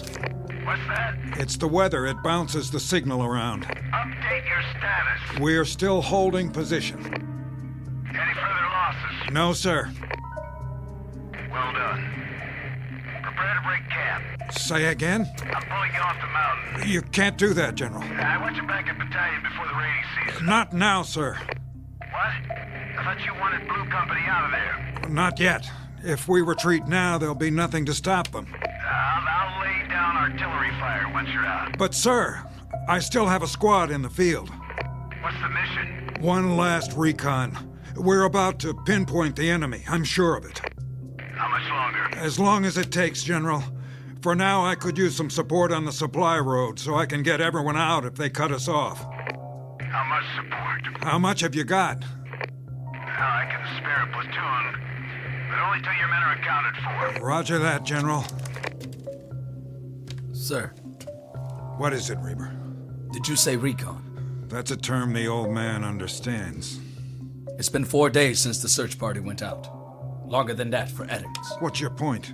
Well, shouldn't they be considered... Missing, presumed dead? After so long, I thought... You thought wrong. Yes, sir. The next step is always a regret to inform letter. That seals it. I don't want to write any more of those, not ever. Do you understand? I suppose I do. With a little luck, maybe just this once, I can buy them enough time for a second chance.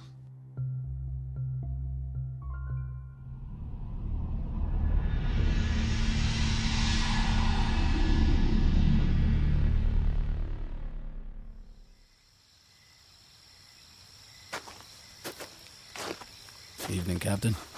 Hello, Reber. Where's the new platoon? Back by the supply road, cleaning their weapons. What do you think of them? They look like they'd shoot anything that moves. That's the problem. Then you're not going to send any of them down? With 5 of my men still out? Not unless I have to. No sign of them? Not yet. I'll call you on the walkie if I spot anything. Meanwhile, you ought to get some sleep, sir. I have 2 men standing watch. Which men? Privates Lincoln and Cook.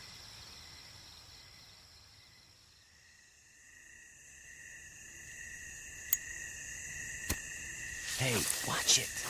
What's the matter? Somebody might see you. Like who? Somebody out there. Oh yeah, I forgot. The boogeyman? You want one? Nope. Might help calm you down? I don't need to calm down. Maybe you do, boy. All I need to do is fast forward my butt out of here before... What was that? The wind. There ain't no wind tonight.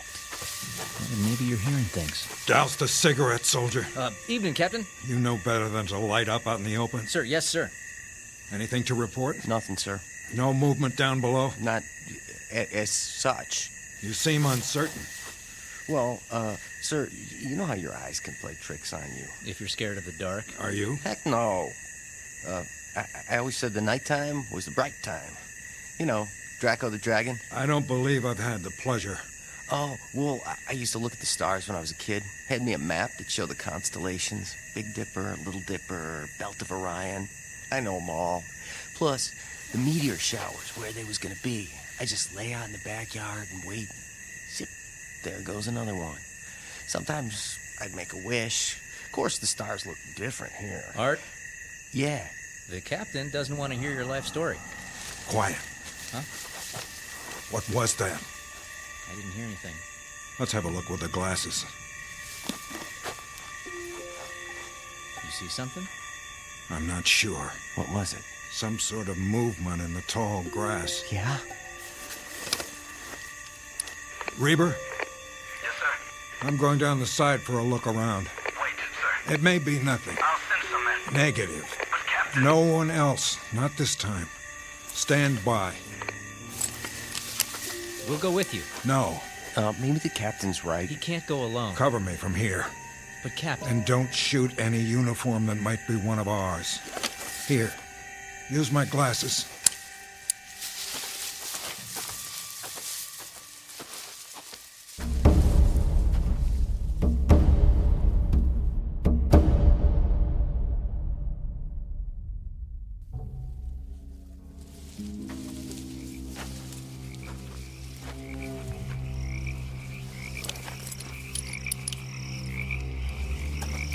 Reber? Where are you, sir? About 300 yards. I can still see the camp. What else? Brush. Some trees on the ridge. Sir, we can do a sweep in the morning. Not on your life, or anyone else's. Captain, please. Hold on. What is it? Wait. Hear that? You're breaking up. The storm's coming.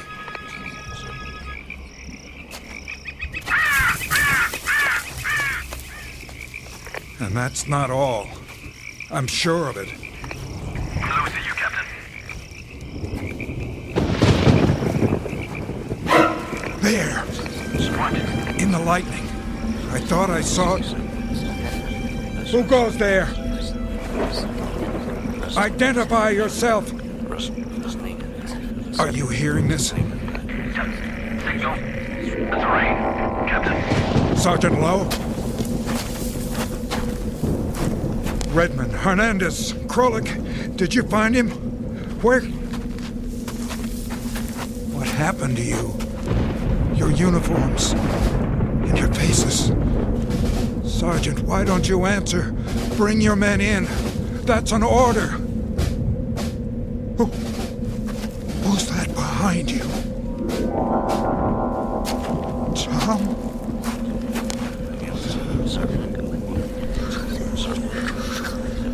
Yes. Yes, I understand. Did you get that? Get what? The enemy's coming from the north. A massive troop movement. We have 72 hours at most. Tell headquarters, Reber. Tell them now.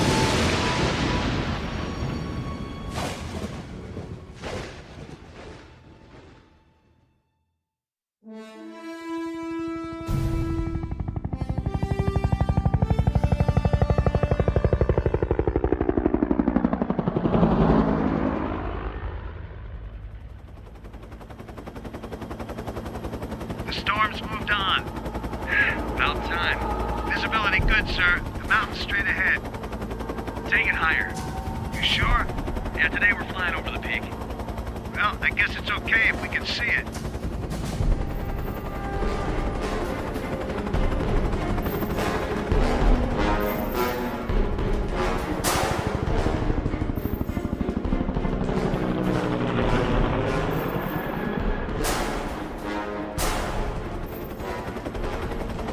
How's the trail look? West side's clear. The valley, too.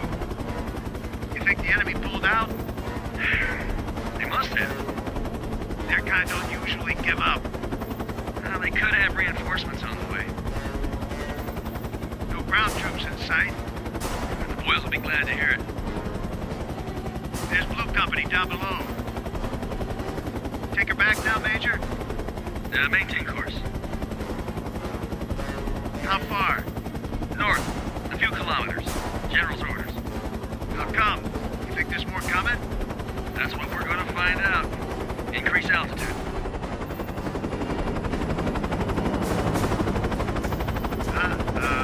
What you got?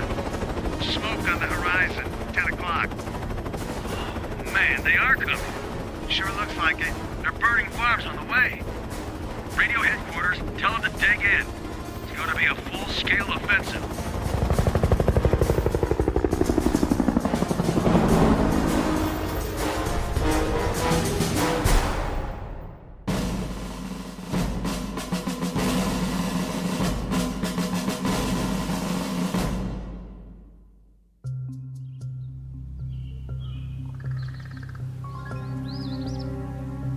Jack, Yeah, you seen the captain? he'll be along. You can set your watch by it. That's the truth. Every 15 minutes. That's all he does, walking back and forth, checking the valley. Sentries ain't good enough for him. Still nothing down there. Then why aren't we moving out? Ask him yourself. Here he comes. Private Cook. Yes, sir? Report. Big fat 0. You're positive? Stone dead, Captain. What are we supposed to be? Be quiet. Sir. But, sir... Quiet. What is it? I thought I heard them. Who? Don't play dumb with me, Private. I'm not, sir. I mean... You know Sergeant Lowe, don't you? Know him? Why, sure. And Private Redmond? Yeah? And Hernandez and Krolik and Lieutenant Eddings? We know all of them, sir. Or we did. Then you should have no trouble recognizing them. Huh? They may have trouble getting up the side. It's still muddy. Let me know at the first sign. Yes, sir. He's losing it. Big time. Don't he know they're dead meat by now?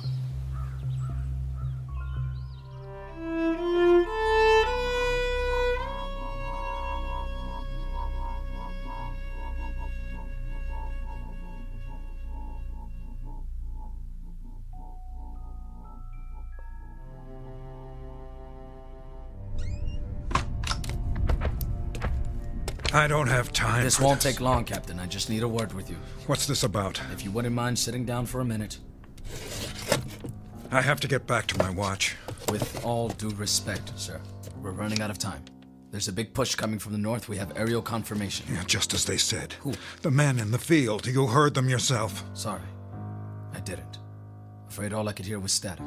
But you saw them. I don't know what I saw. Went in the grass. Does wind have the ability to speak? Captain, all I know is we have to break camp now, before sundown. The trucks from battalion are on the way. It's too soon. The order comes from the general himself. I'm still in command. Sir, you don't have a choice. We need to hold the perimeter. In a few hours, there'll be infantry here, plus heavy artillery. They won't need us. I can't leave. My men. There are 62 other men whose lives depend on it. 67. 5 of whom are now missing and presumed dead. Isn't that true? I saw them. What did you see? Shadows? It was too dark. There was lightning. You saw what you wanted to see. How long since you've slept? They were there, I tell you. Lowe, Hernandez, Redmond, Krolik, and Eddings. You saw their faces? Some of them didn't have much left, rotting away like their uniforms. But in the lightning, I saw burned skin and wounds, horrible wounds. They could barely walk. They were trying to get back. They must have lost their way. Some of us went down, sir, to the place where you were. We searched every inch of it with flashlights. There was nothing. Not even a mark in the grass. In that case, yes, sir. Borrow men from the platoon. Make one last sweep. Several hundred yards to the ridge. And if they don't come back either? What? If they're shot at, or blown up, or burned, and you refuse to put them on the list, what do you think will happen? Do you honestly believe they'll wait till you decide? Not alive, but not dead either. That it all depends on you? Who has that kind of power? Please. Think! What if you never write another letter about another GI? Will they stay that way forever? The living dead? The undead? What if God Almighty goes on strike and nobody ever gets cut down again?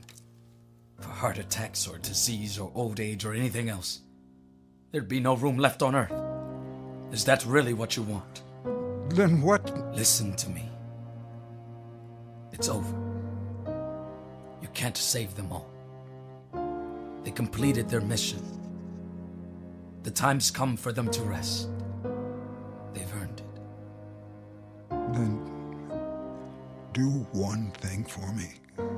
If I can. Pray for them, Reaper. For the ones who didn't make it back.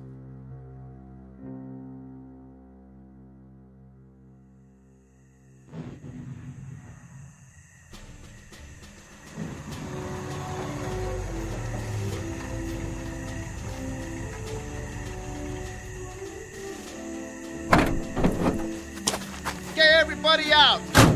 Unload the trucks. Sir, yes, sir. Yes. Okay. On the double. Let's go, let's go, let's go. Boom, boom. Gorman? Hi, Lieutenant. Bet you're glad to see me. Am I happy? New company's packed up and ready to roll. We'll turn around and head back as soon as I get everybody emptied out. We didn't leave them much. It's all right.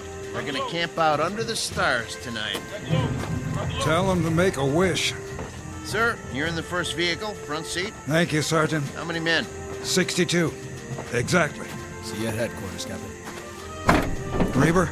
Yes? I'd like you to ride with me.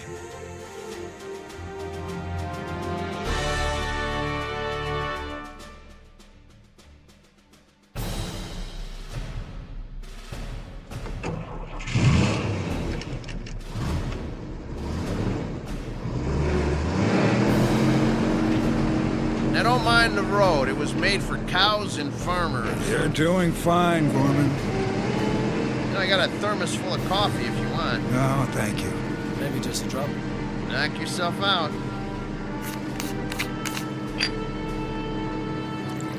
Some sight back there, huh? What's that? The truck's on our tail. Check the side mirror. Heads bobbing under the tarp every time they hit a bump. Somehow, I don't think they'd mind. Those drivers don't know the way like I do. Ever been to Chinatown, Sergeant? Which one? It doesn't matter. I was just thinking about Chinese New Year's. Yeah? They have those big paper dragons, you know, with 5 or 6 guys underneath to hold them up. Yeah, right. That's what all these trucks remind me of. Only here it's canvas instead of paper, and there's a whole lot of guys. Look at them back there. Heads bouncing up and down. They're not sure where they're going. Lieutenant. Yes, sir. When we get back to battalion, I've got a lot of things to catch up on. You wouldn't by any chance know how to work a typewriter. Can't say that I do, Captain, but I can give it a try.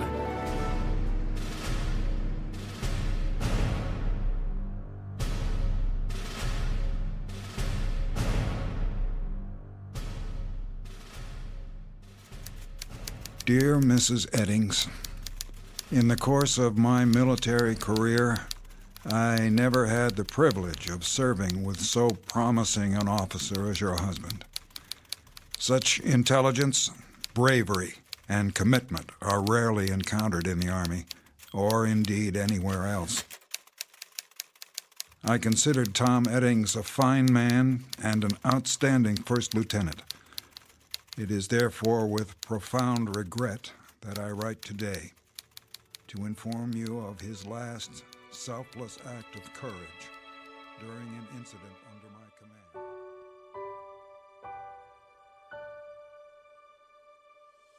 command. Incident on a Mountainside, a fable to file under ghost stories, or perhaps a brief side trip on the road to understanding. But however you view it, know that we can't forget the price paid by others in our name, or refuse to grant them the peace earned by their blood. Such matters never die, here or in the Twilight Zone.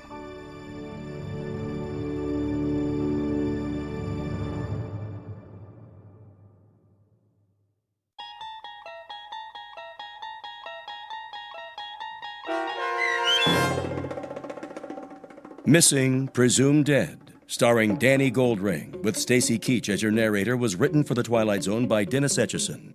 Heard in the cast were Jeff Lupetin, Edgar Miguel Sanchez, Gary Tiedemann, Kurt Nabik, Patrick Cerny, Doug James, David Darlow, Joby Cerny, and Norm Woodell. The producers of The Twilight Zone wish to thank CBS Enterprises and the Rod Serling Estate for making this series possible. This copyrighted radio series is produced and directed by Carl Amari for Falcon Picture Group. Sound design, custom Foley effects, recording, and editing are produced in the Cerny American Sound to Picture Theater by sound designers Craig Lee, Bob Benson, and Tim Cerny. Music for The Twilight Zone is provided by CBS and American Music Incorporated, New York. To learn more about the Twilight Zone radio dramas and to download episodes, including 6 free episodes on our homepage, visit our official website at twilightzoneradio.com. Doug James speaking.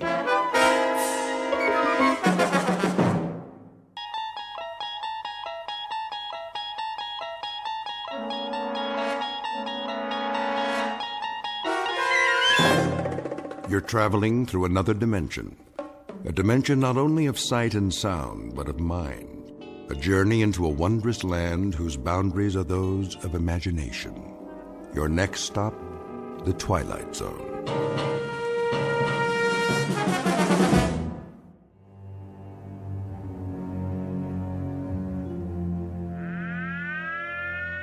This is the Emergency Broadcast Network. The Office of Civil Defense has just announced a red alert. Enemy missiles are approaching the United States. Repeat, this is a red alert. Enemy missiles are approaching the United States at a high rate of speed. Arrival time is estimated at only a few minutes from now. All citizens are advised to get off the streets immediately and take cover. This is not a test. Repeat, this is not a test. The first missiles have just hit. Are we still on the air? How long do we have? Good Lord! It's actually happening. This is real, folks. This is not a test. This is real. How's that, Mr. Radin? It should do nicely. The volume could be a bit higher, though. Higher? You gotta be careful not to break those speakers. I thought you installed subwoofers, state-of-the-art, as I requested. Oh, we did. For later. Wait till you hear them. When the explosion hits here, you'll really feel it. Good. Good. I don't know where you got your sound effects, but you'd swear a bomb was going off outside. I mean a big bomb. That's precisely what I want. I got the other TV hooked up, sir, at the end of the hall, like you said. Let me see. Here's the remote control. You got your on, and then you got your off and your volume. Did you load the videotape? Sure did. As soon as the monitors go on, it starts rolling. Why don't you show me? All right, Mr. Radin. Let's give it a test run. Look at that, would you? There's the street outside. Only now it looks like the beginning of World War III. Yes. Yes. This calls for something of a celebration. If you don't mind me asking, where'd you get the footage? Some special effects guys out in Hollywood? Oh, you might say I have my contacts. Given adequate funding, anything is possible. Yeah, some setup you got here. All part of the show, huh? This is not a show. It may be, let us say, an illusion. But this room is not an illusion. It happens to be the best designed bomb shelter on the face of the earth. But tonight it's for gags, right? Something of the sort. A practical joke, and I trust a most effective one. You could say that again, Mr. Radin. When those sound effects start and that stuff goes on the TV, you'd swear the whole world was getting blasted. That's the general idea. I've got 3 guests coming this evening, rather special guests, and I wouldn't want them to be disappointed. Well, it fooled me, and I put most of the wiring in. A drink before you go, gentlemen, to a job well done? No thanks. It's getting pretty late. Are these friends of yours? How's that? You're doing all this to fool 3 of your friends. They must be, they must be real, like, special friends. Oh, they are. They are indeed very special friends. This, in a sense, is the moment a man lives his entire life for. Yeah, I bet. That about it, Mr. Radin? Yes, I'd say that just about does it. Well, we gotta go. So long, Mr. Radin. Good luck on your party. Party? Yes, you might call it the best party ever. Bye, Mr. Radin.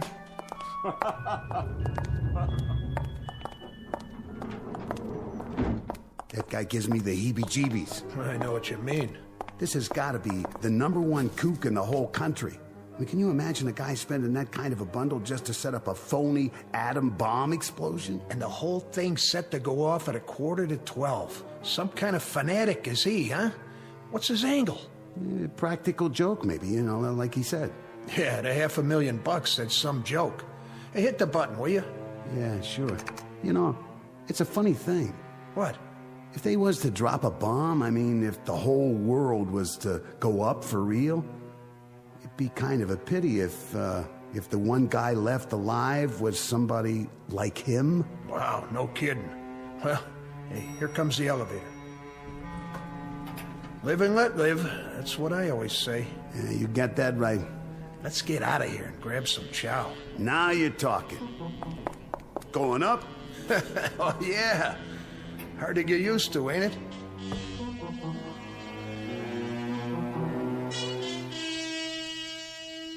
This is the basement of a fashionable midtown skyscraper and office building. It's owned and occupied by one Paul Radin, whom you've just met. Mr. Radin is rich, eccentric, and single-minded. How rich, we can already surmise. How eccentric and single-minded, we shall see in a moment. Because you have just been invited to a very special party, catered and conducted exclusively for residents of the Twilight Zone. And now, The Twilight Zone and our story, One More Pallbearer, starring Chelsea Ross, with Stacy Keach as your narrator.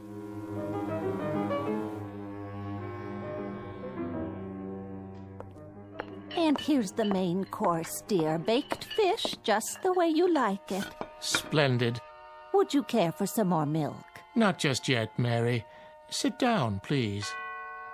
Oh, who could that be? I'll get it. No, you won't. I hope it's not one of the parishioners. Wait here. But you've been on your feet all day. Dinner will keep. Nonsense. I'll see to it, dear.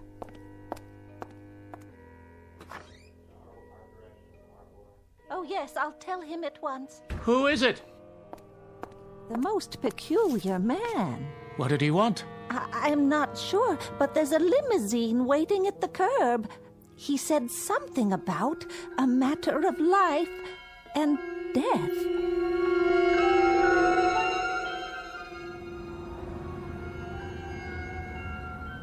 Odd, isn't it? He said exactly the same thing to me. And beyond that, Colonel, you've been told nothing. Hardly a word. The driver appeared at the club, something about an old acquaintance. And you, madam? I'm as much in the dark as you are. I was busy grading papers when that very strange man in the front seat came to my door. It sounded terribly urgent. I'll have a word with him. Driver! Yes, sir. Where, may I ask, are you taking us? Be there soon, sir. Yes, but where?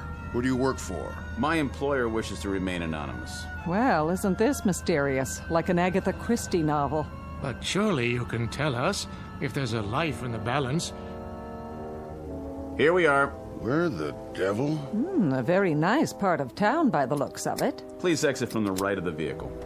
See here, if this is some sort of joke. I assure you, sir, it's no joke. Yet you can't even tell me who gave you your orders. It is an impressive building. You may use the private elevator. I know this building. That fountain. Elevator? To what floor? This one has only one button, and it says down.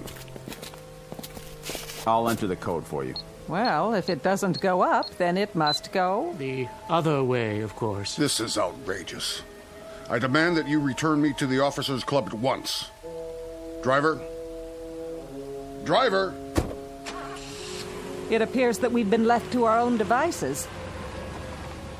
It was ever thus.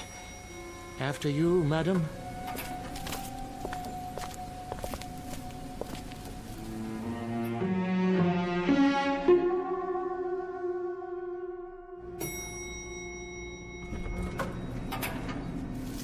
What in the... Good evening, friends. That voice. If you'd be so kind, just follow the hall to the security door at the end of the hall. There's something vaguely familiar about the tone, but I can't quite... Enough. It's time to find out what this is all about. That's right. Just come in, if you will. See here. Do sit down and make yourselves comfortable. Wait, I remember now. Yes. The accommodations are a bit Spartan, but I trust you'll find them adequate for your needs. How good of you to come. Colonel Hawthorne, Reverend Hughes, and of course, Mrs. Langsford. I'm delighted to see you all. What? Such blank faces? Don't tell me you've forgotten. It's Raiden, isn't it? Aren't you Paul Raiden? You have an excellent memory, Reverend. And how about you, Colonel? Do you recognize me? Yes, I believe I do. You served with me once, didn't you? I did indeed. A second lieutenant. Yes. In an infantry regiment under your command. I recall it vaguely, and I seem to recall something else, too. It's not surprising that it doesn't come flooding back.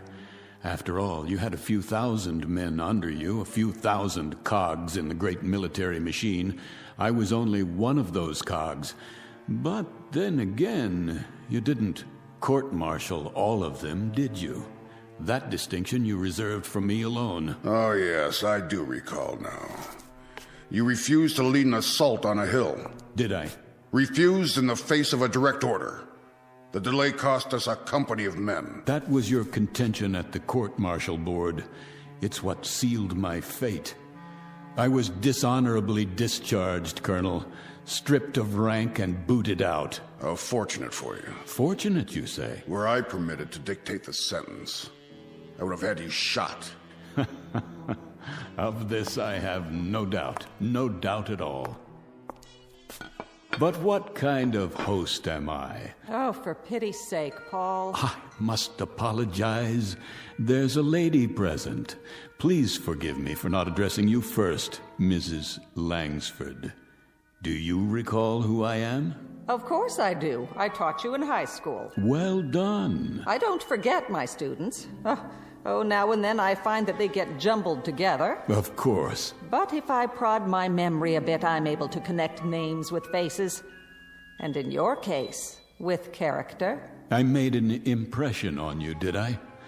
That's understandable. Because you flunked me, Mrs. Langsford. I certainly did. You dressed me down in front of an entire class, called me names, humiliated me. And quite deservedly so. Ah, but that's neither here nor there. I invited you here this evening for another purpose than to dredge up old animosities. Invited? I can't speak for my companions, Raiden, but the request I received was more in the form of an ultimatum. Your chauffeur said it was a matter of utmost urgency. Why, yes. Yes, indeed. That's the way it was broached to me, too. A matter of life and death. I was eating dinner, and my wife Mary got up to answer the door. And when she came back, she had such an odd expression on her face. Ah, Reverend Hughes. Still a bit on the wordy side, aren't you? It never ceases to amaze me, really, how changeless we remain over the years. But I suppose the habits of a lifetime are not that easily set aside, now are they? Perhaps you'll be good enough, Paul, to get to the point and tell us why we're here. I'd be delighted to. But first, can't I get you something? A highball, perhaps, or a cup of coffee for the Reverend. How do you take it, black or white? Nothing, thank you. Paul, you're trying my patience. Habits, Mrs. Langsford.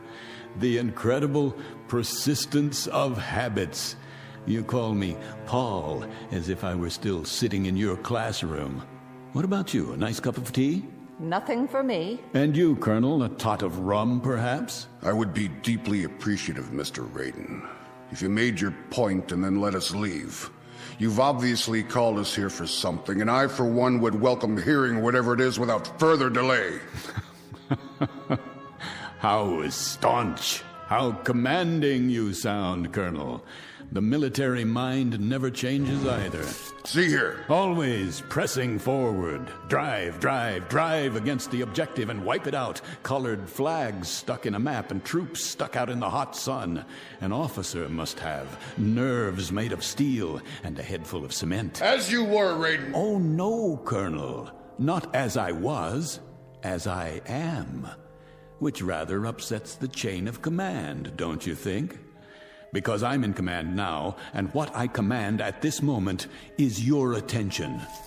You see, I've called the three of you here for a very specific purpose. I think I'm beginning to understand. Of course you are. Always so intelligent, so insightful. Let's do it in proper chronology. My dear old schoolmarm shall begin.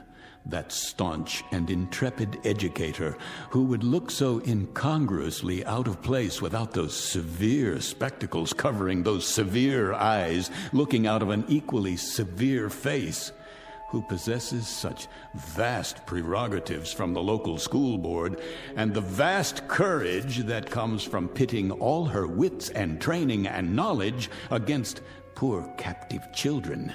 Are you quite finished, Paul? My dear lady, I haven't even begun. May I make an observation, then? You have permission to speak. Would you like to address the class? Oh, just a comment, Paul, on how incredible this whole thing is. That a man like yourself, a millionaire many times over, a big, important man who walks with kings and heads of state and industrial tycoons... You followed my career. How gratifying. How incredibly tiny a mind this kind of man must have, to dwell on an incident in a high school classroom of some 20-odd years ago, and to let it fester inside of him, as it's done with you. I've never liked humiliation, Mrs. Langsford, whether it occurred 20 years ago or in the past 10 minutes. Humiliation? All right, Paul, let's talk of humiliation. Let's talk of your humiliation. Mr. Raiden was caught cheating during an examination, caught red-handed. Oh, not a federal crime, of course, but perhaps just a bit commentative on the nature of the person. And when accused of the act, he tried to plant his crib sheet on an innocent student. How right you are, Mr. Raiden, that I stood you up on your feet and in front of the entire class I told you what you were. But no room then, was there, Mrs. Langsford, for just a moment of compassion? An iota of sympathy for a frightened and desperate boy? Oh, Mr. Raiden, I've dealt with frightened and desperate children all my life. And it might surprise you to know that I've given them more sympathy and compassion than learning. But neither sympathy nor compassion can be handed out wholesale like cheap bubblegum. The recipient must be worthy of them, and you never were. You were a devious, dishonest troublemaker. And for all your millions, my guess is that you are still devious, you are still dishonest, and I have no doubt that even now you're a troublemaker. You haven't changed either, Mrs. Langsford. Mr. Raiden, after so many years, what can be gained by... A great deal can be gained, Reverend. A great deal. But surely... You can go to the devil, Reverend. Raiden! You too, Colonel. And that's not a figure of speech. Tonight, my friends, just a few short minutes from now, you all most assuredly can and will go to the devil.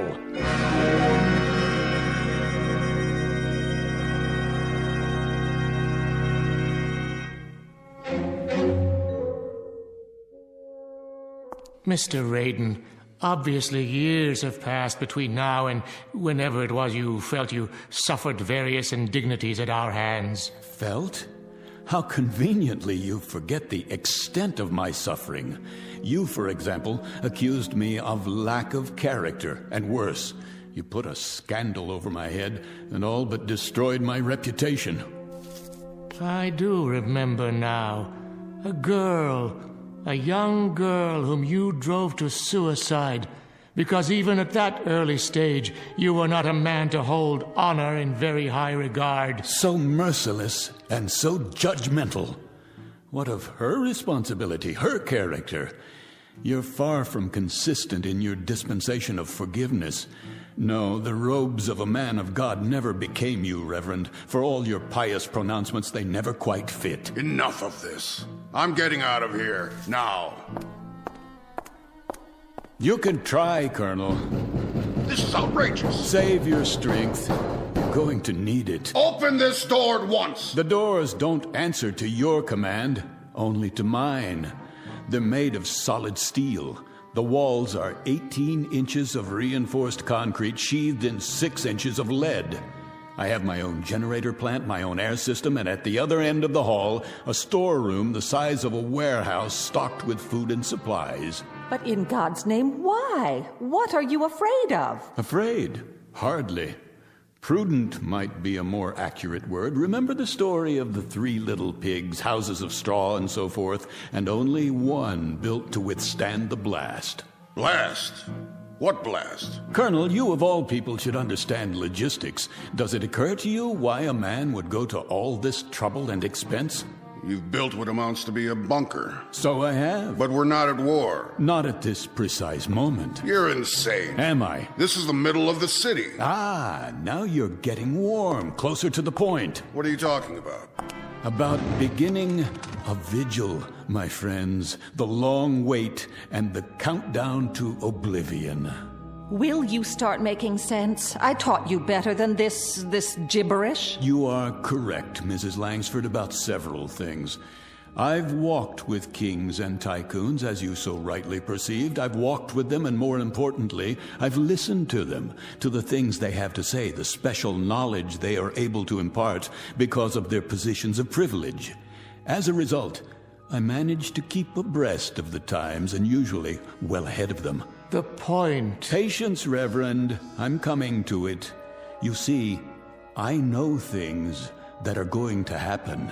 I pay informants, couriers, high-level attachés and the like for a service, information. And I pay them quite handsomely, I might add. What sort of information? Oh, the inner workings of certain, let us say, diplomatic agencies, military installations, information that's beyond top secret, but available if the price is right. You're engaged in espionage. Hear me out. 48 hours ago, I received a most interesting bit of news, or rather, several bits, meaningless in themselves, that together form one unavoidable conclusion, something that is known to perhaps only 6 men in the world. If you're trying to frighten us, it isn't working. Then let me give it a somewhat finer edge. This evening, this very evening, the world is coming to an end. Why, of all the... At 11:45, there will be no more city. No more country. Rubbish. Oh, it was inevitable, don't you think? After so many years, so many weapons stockpiled, someone somewhere was bound to become impatient, to finally push the button that brings us to the reward we so justly deserve. And make no mistake about it, we all do. It began when we were born into this cesspool called life. The original fall from grace, from which there is no escape. The earth is an empty graveyard waiting to be filled, and tonight it will be. What a cynical, depraved view of humanity. By 30 minutes after midnight, there will be no more humanity. It's too late to stop. Pandora's box has been opened. There's no turning back. They are going to bomb us, and we are going to bomb them. By dawn, there will be nothing left but rubble and bodies. And now, within a few moments, it begins. You'll be hearing the sirens very shortly. That's the red alert. It means their missiles are on the way. Ours will follow soon after with proper military efficiency. And you are to survive, Mr. Raiden. Is that the idea? I am to survive. As long as I stay here, 300 feet under the ground. Already buried, one might say. How about you, Reverend Hughes? Or the rest of you? Would you care to survive too? Or shall I be the only pallbearer? What? It can't be. Don't panic. This whole thing may be a hoax. Please remain seated. If you require proof, I'll turn on the radio.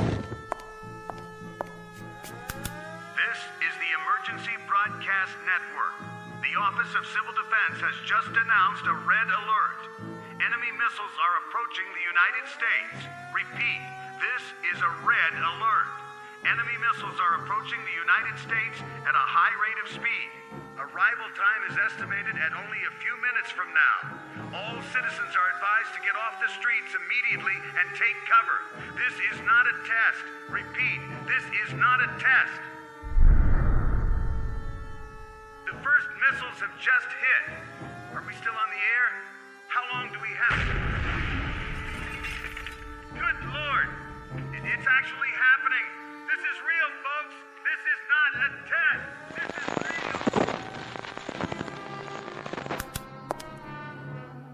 Comments? Perhaps a little military sophistry now, Colonel. A quote from General Grant or Lee or Patton. And you, Reverend, something enriching from the gospel? Oh, my, such silence, Mrs. Langford.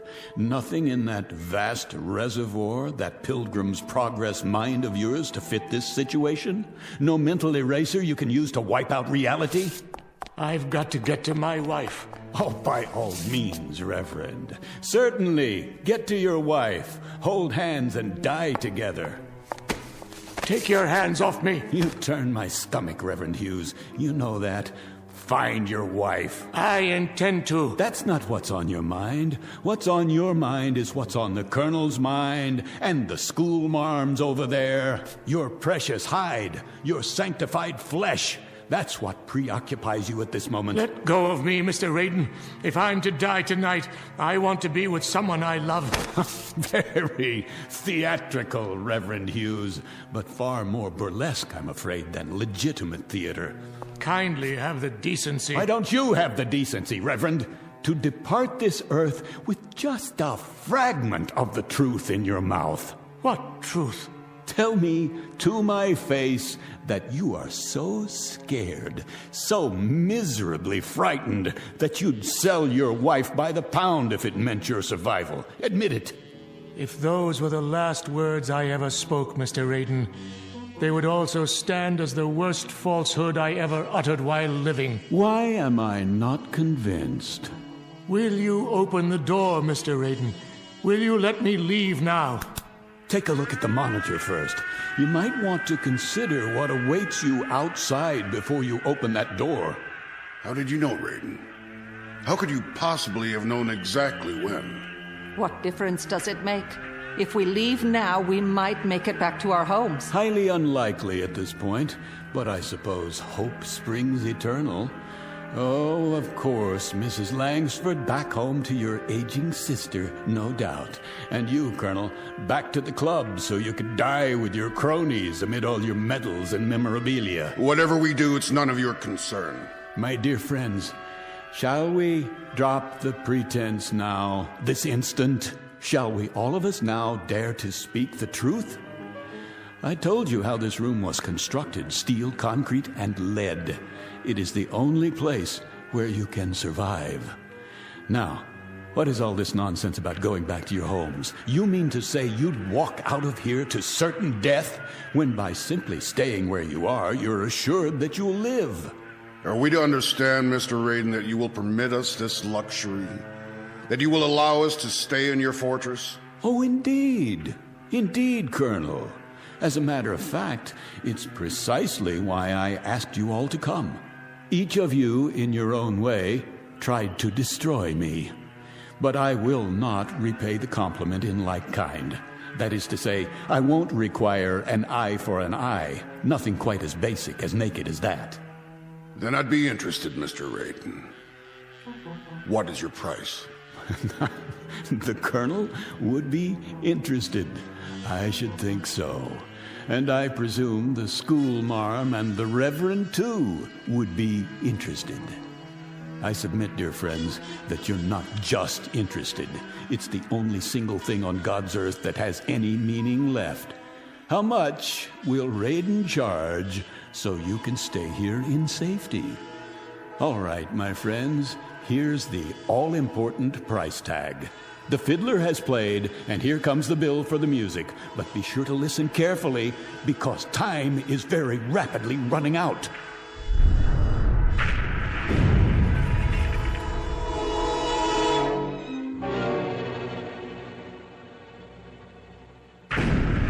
Say it, man. What is your price? You will, each of you, each one of you in turn, beg my pardon, ask my forgiveness.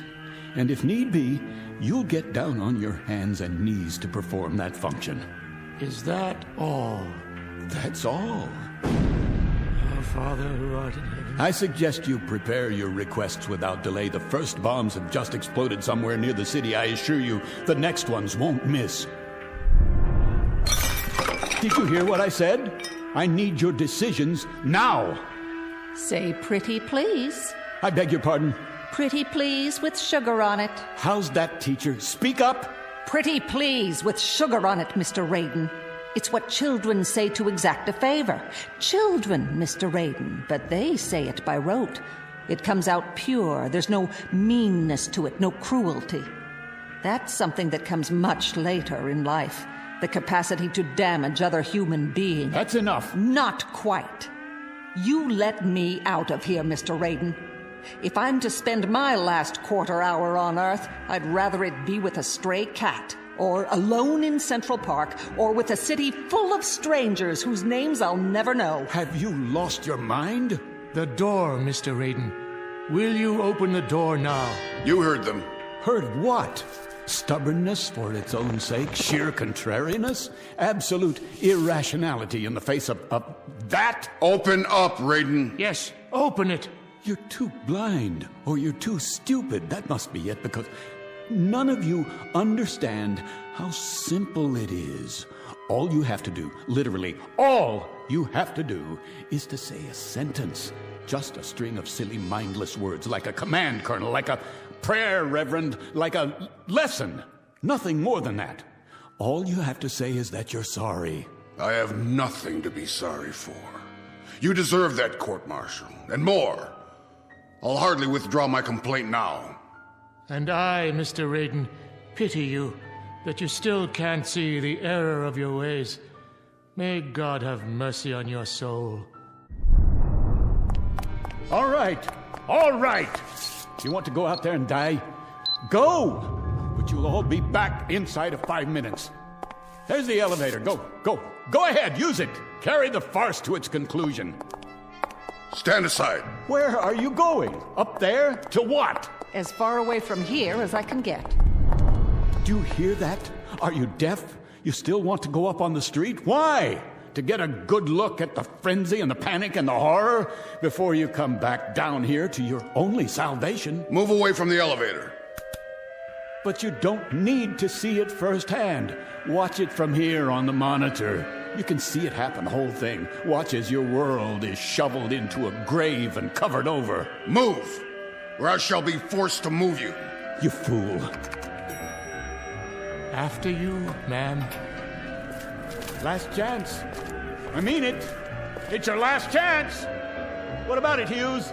Is life so stinking cheap you can throw it down a drain? No, it's not true. This is no fantasy. You'll be back. You'll see. You'll be back.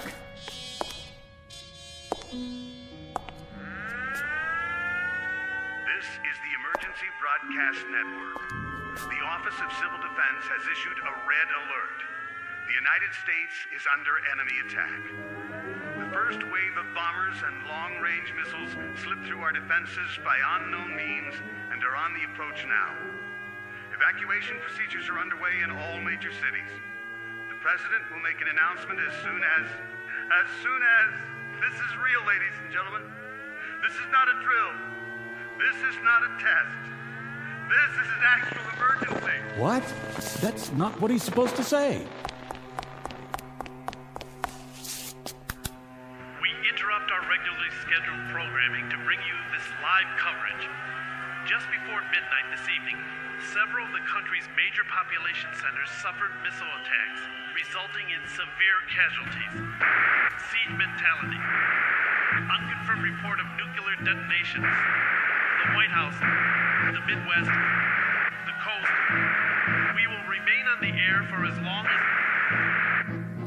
What's wrong with this? Off! I want this tape off!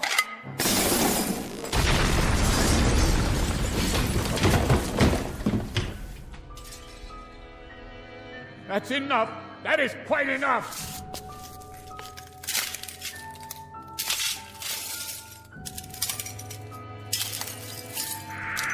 Ladies and gentlemen, this is my last assignment as a broadcaster.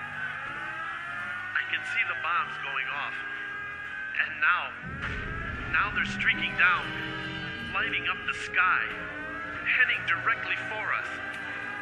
A great wind from the firestorm. If you can hear me, I want my wife and daughter to know that I love them very much. No!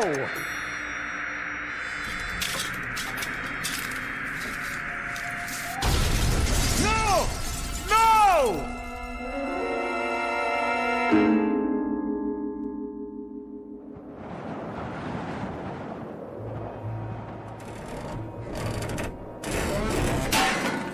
No!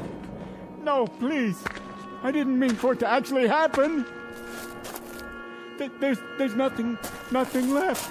Nothing. The city is gone. Is there no one else alive? Somebody? Anybody?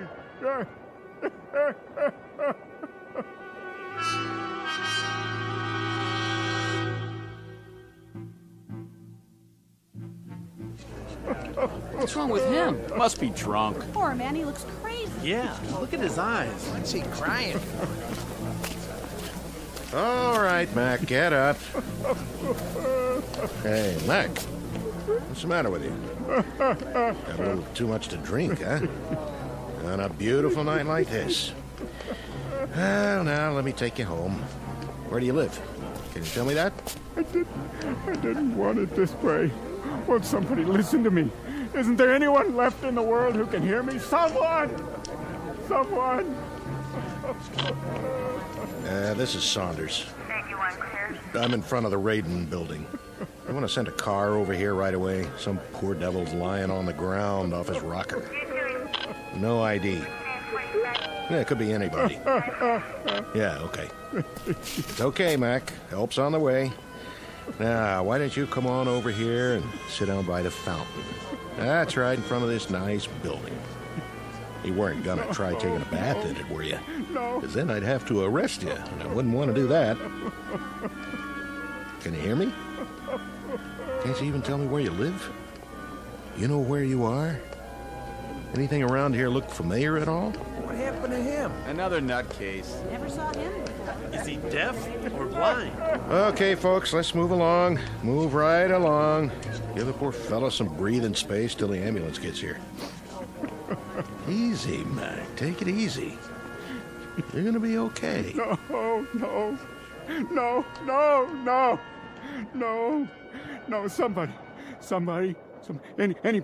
anybody. Is anybody left alive in all this rubble?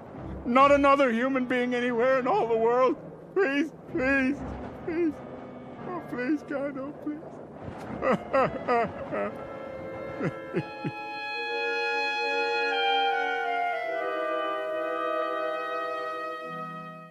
Mr. Paul Raiden, a dealer in fantasy and human misery, especially his own. Trapped in the graveyard of his mind, and now, as it has always been for him, the only person in the world. The sole pallbearer at a funeral he alone manufactured, in a bleak and empty landscape called the Twilight Zone.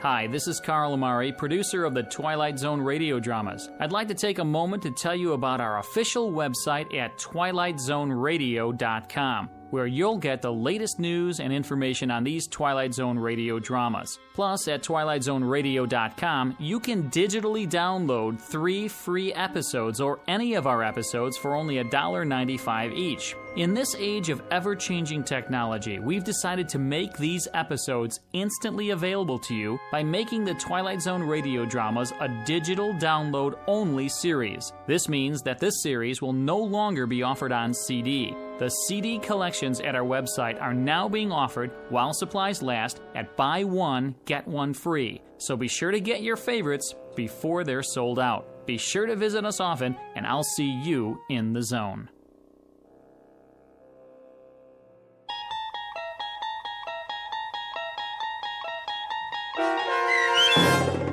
One More Pallbearer, starring Chelsea Ross, with Stacy Keach as your narrator, was adapted for radio by Dennis Etchison and based on a script by Rod Serling.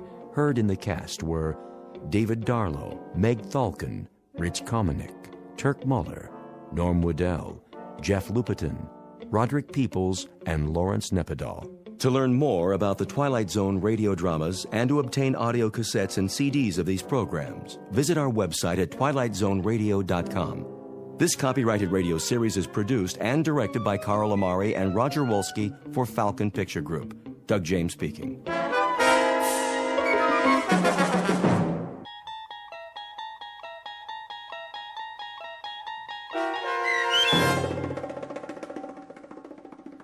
Miniature, starring Lou Diamond Phillips with Stacy Keach as your narrator, was adapted for radio by Dennis Etchison and written for The Twilight Zone by Charles Beaumont.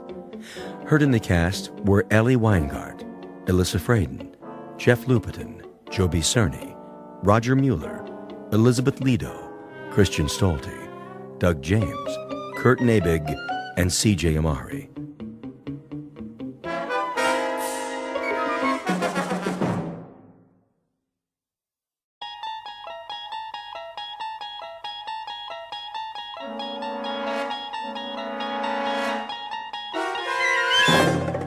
You unlock this door with the key of imagination. Beyond it is another dimension, a dimension of sound, a dimension of sight, a dimension of mind. You're moving into a land of both shadow and substance, of things and ideas. You've just crossed over into the Twilight Zone.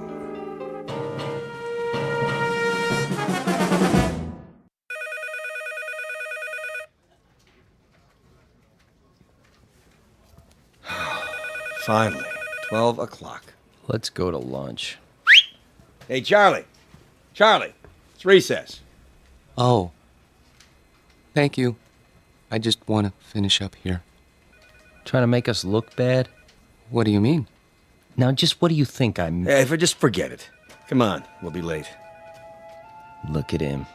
Little goody two-shoes. Why don't you guys lay off him? Because we're mean, heartless brutes. Right, Fred? Right.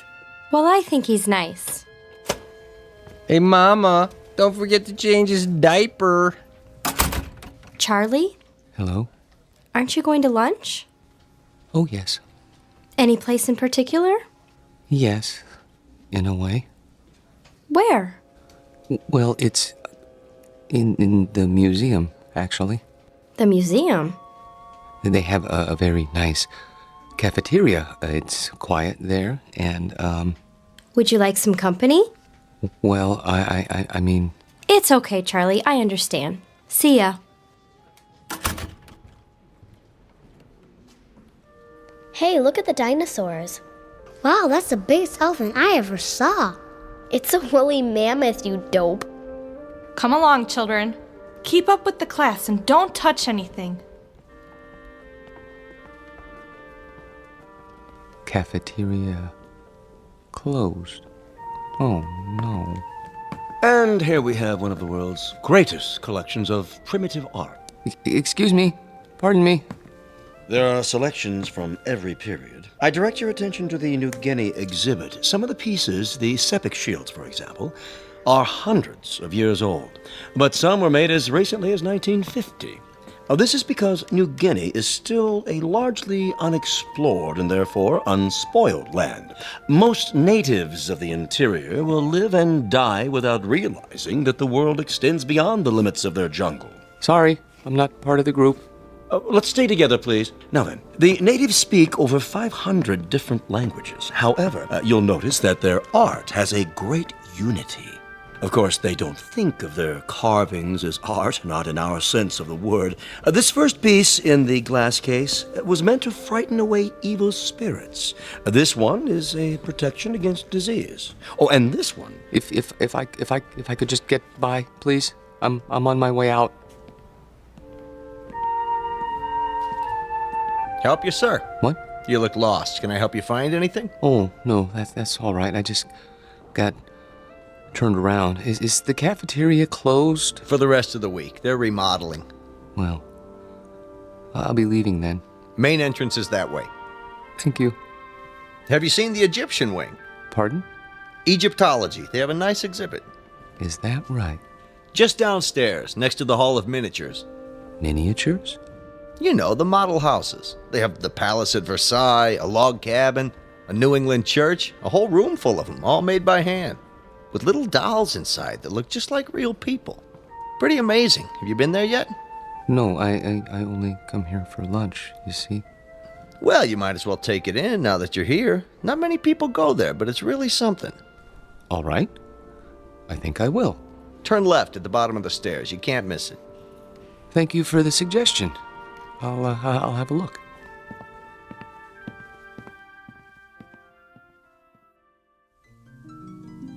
To most of us, a museum is a place of knowledge, of beauty and truth and wonder.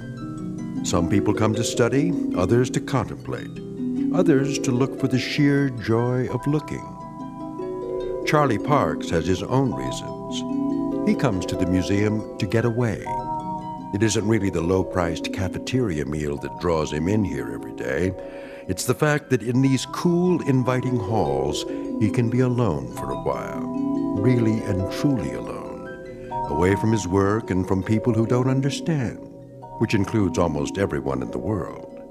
But Charlie should be careful. He doesn't know it, but there's always a chance he might wander too far and get lost in the Twilight Zone.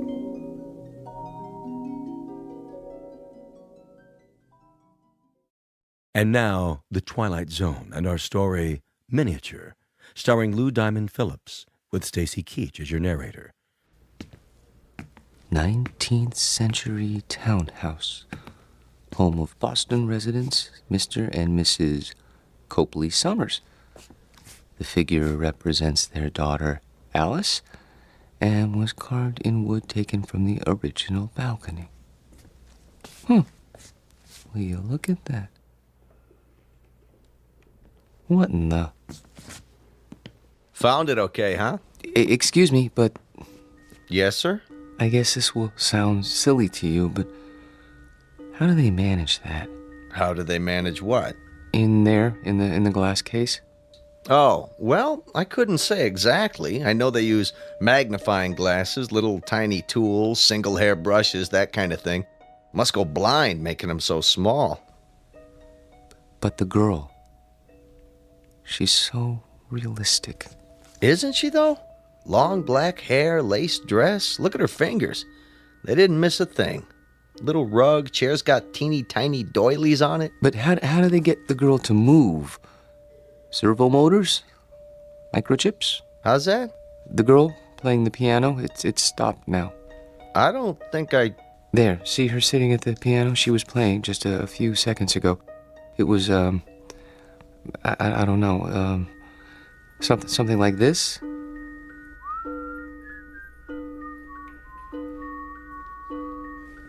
Didn't you hear it when you came downstairs? I don't like jokes, mister. Not when I'm on duty, anyway. I'm not joking. Then you're hearing things. There isn't any mechanism inside that piano, and the doll's carved out of wood, a single block of wood. See the sign? Yes, I know. Carved in wood taken from the original balcony. But I could have sworn... Yeah, it was probably some kid with one of those pocket radios. They sneak them in once in a while. But I saw her move. At least I think I did. Well, you know better now, don't you? Yes, I know better now.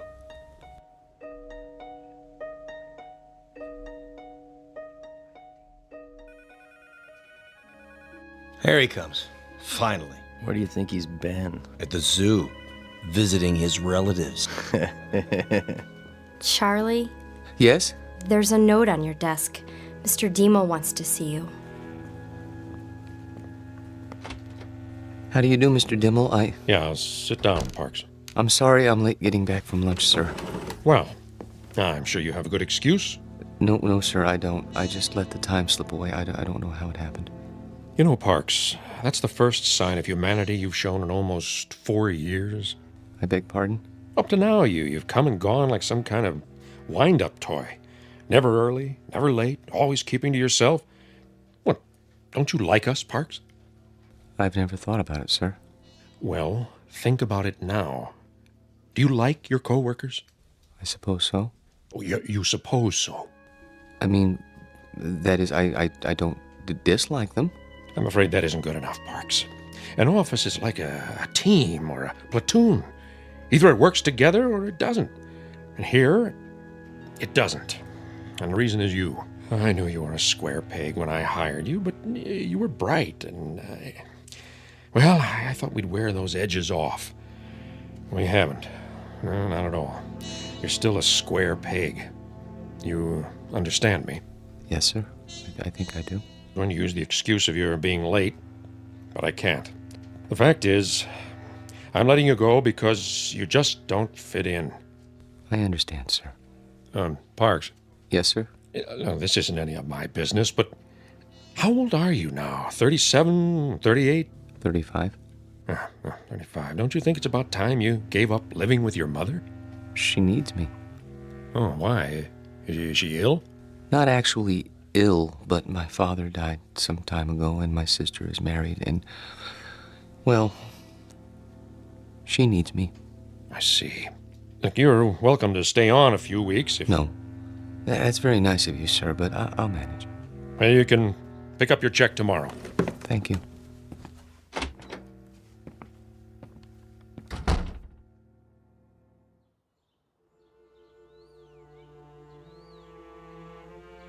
He had no right. He had every right, Mother. Hiring and firing people is his job. But why you? He doesn't think I fit in. That's ridiculous. What are you doing? I'm going to phone that man and find out why you're being persecuted. Mother, please, it won't do any good. Oh, Charlie, what's going to become of you? I've worked so hard to bring you up right. Maybe if I'd let your father punish you the way he wanted to. It's all right, Mother. This is just a minor setback. You say that every time. Why can't you keep a job, son? Why do you always end up making people uncomfortable? I don't know. I suppose they blame me. Well, I'm not keeping you here. I know that, Mother. Nothing in the world would make me happier than to see you settle down with a nice girl, raise a family, live a normal life. Please, don't cry. I can't help it. I hate to see you hurt, son. I'm not hurt. Well, you should be. Getting fired. It would have killed your father. It would have absolutely killed him. I'll go to the Employment Bureau tomorrow. Here. Take my handkerchief. Where are you going? To my room. Get me my heart medicine before you do. Yes, Mother. Charlie? Why were you late getting back to the office? I was detained. What's that supposed to mean? Nothing. I was detained. That's all. Open your mouth.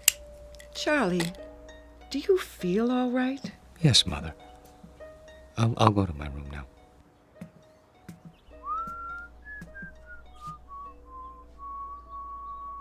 What's that you're whistling? Pardon? You were whistling. I don't remember. You should lie down, Charlie. Take a little nap. Mother, please, I can take off my shoes. I'm only trying to help. I know, but I'd prefer to untie my own shoelaces. Very well. I'll bring you some cocoa. Not now. Why? You always have your cocoa. I think I'll go out. At this time of day, we'll be having dinner soon.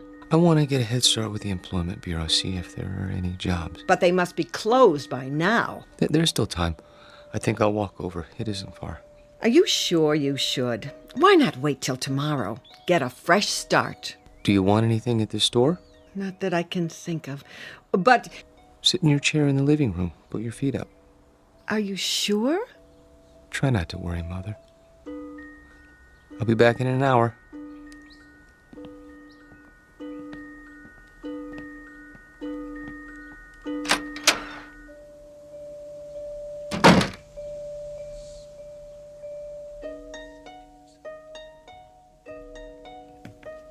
Back again, huh? Yes. Anything in particular? Is it still open? What's that, sir? The miniature room? You know, downstairs next to Egyptology? Oh, sure. Thank you.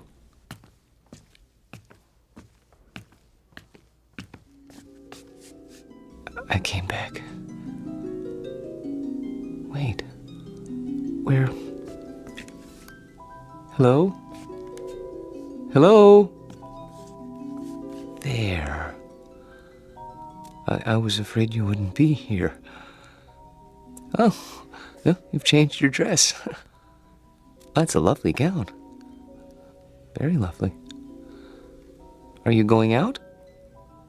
Who's that? Oh, you are going out. That's why he's wearing a cape and a top hat. Your gentleman caller. Oh. Does he have a carriage waiting? I hope so. I wonder where you're going. To dinner? No, something grand. The opera, that must be it. Hi. Oh, hi. Be closing soon. I see. What time do you open in the morning? 9 o'clock, Monday through Saturday. I'll be here. What's that? Nothing. I'll be along in a moment. I want to study this dollhouse a while longer, if you don't mind. Okay, sir. Just a few minutes, though. It's almost time. I see. Thank you. Have a nice evening. I have to go now. I won't be here when you come back. But I hope you have a nice evening, Alice.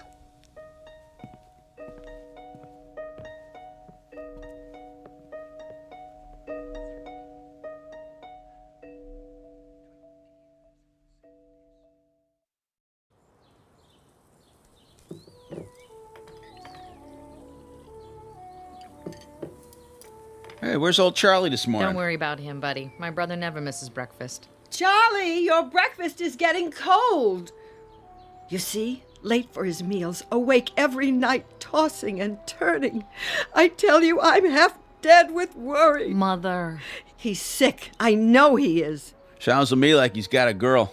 Don't be silly. What's silly about it? He's not a bad-looking guy. A little peculiar, maybe, but, he's not... If he had a girlfriend, he'd tell me. He hasn't told me, so it isn't possible. Okay. Nothing would make me happier than to see Charlie settle down. He knows that.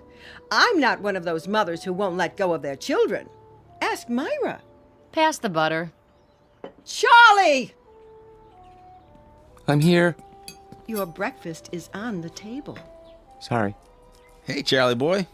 Hello, buddy. How are you? Couldn't be better, Charlie boy. Couldn't be better. Good morning, Myra. You're looking nice. I wish I could say the same for you.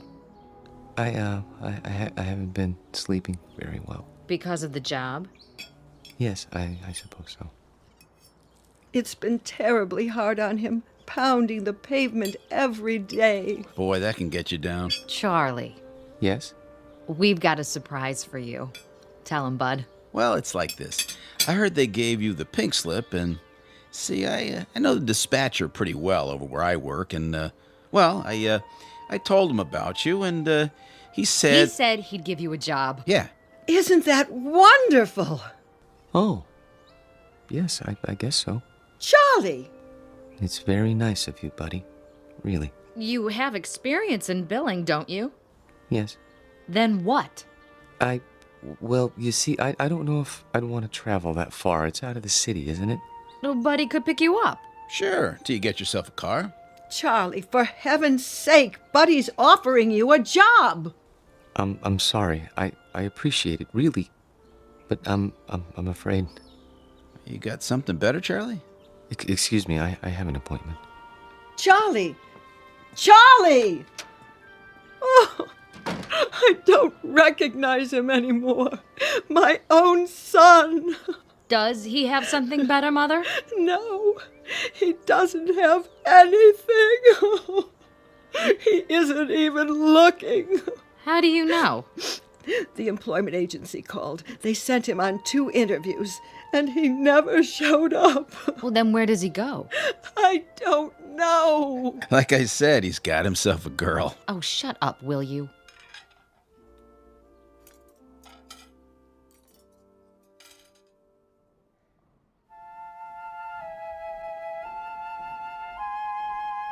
Henry, look at that.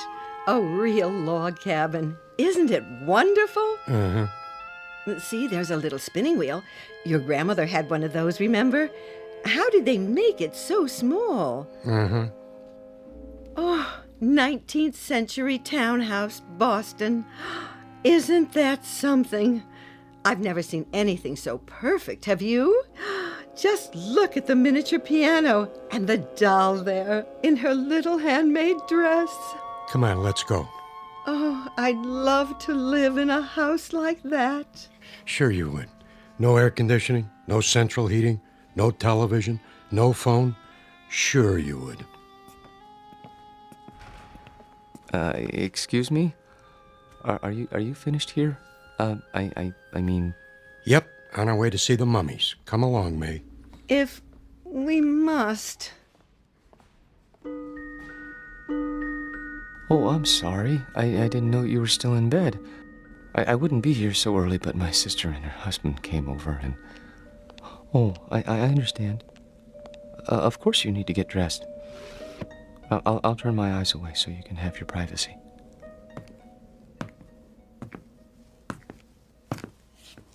Hi. Little early today, aren't you? Am I? I guess you must get a real kick out of these displays. Yes. This one in particular.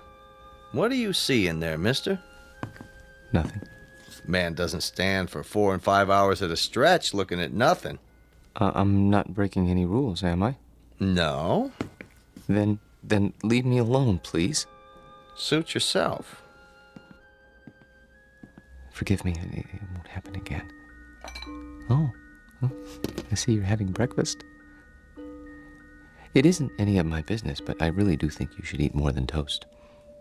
Mother says breakfast is the most important meal of the day. Have I told you about my mother? She's very nice. Of course, she still treats me like a child, but you can't blame her. I'm all she has. I suppose that isn't very much. I have a sister about your age. Her name is Myra. She's nice too, but she's not as pretty as you are. I think you're about the prettiest girl in the world. I don't mind saying that because I know you can't hear me through the glass. But I think I'd say it even if you could, because I hope it's all right, but I have to go now. Just for a while. I didn't get much to eat this morning myself. I'd better have something. But I'll be back soon. I promise.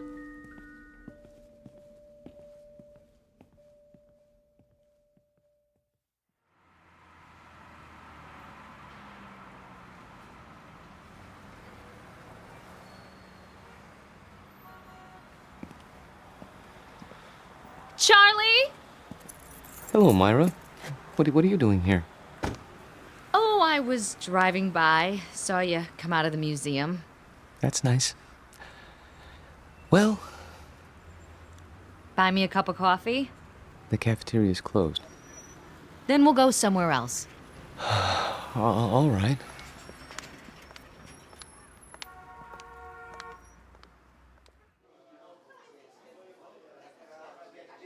Here you go, folks. Thank you. Charlie, I'm gonna be honest. I didn't just happen to see you today. I followed you. You did? Why? Because Mother asked me to. She's worried, and so am I. You haven't been yourself. No? You go to that place every day? I thought it might be a good idea to improve my mind. That isn't why. I'm your sister, Charlie. I grew up with you, and I know you.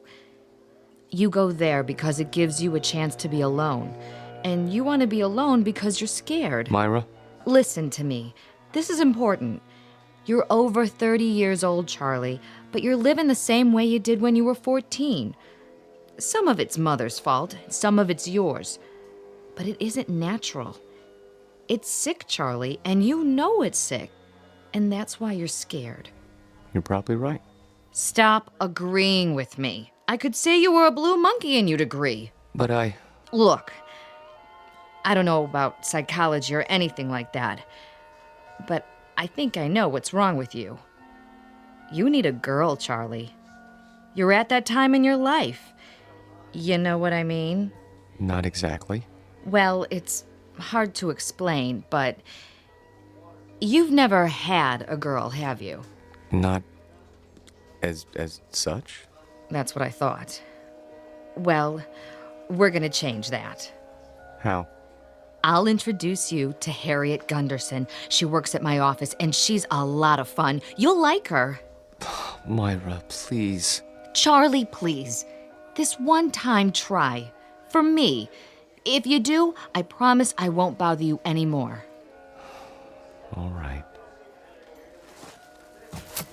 Here's her address. You don't even have to phone. Just stop by, say around 7. And you don't have to buy her dinner. Take her for a walk in the park. She'll like that, okay? Okay. Word of honor? Word of honor.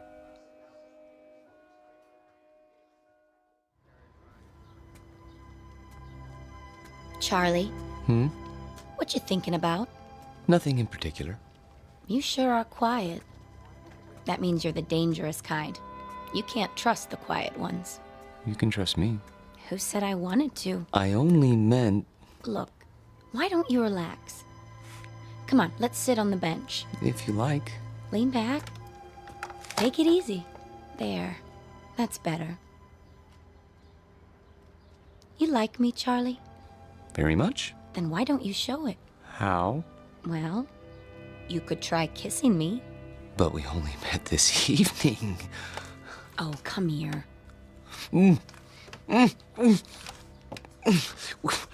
We hardly know each other. Quiet, you man, you. Oh! I didn't mean to push you off the bench. It's just that you surprised me. Sorry, I'll help you up. Forget it, Buster. Just forget it.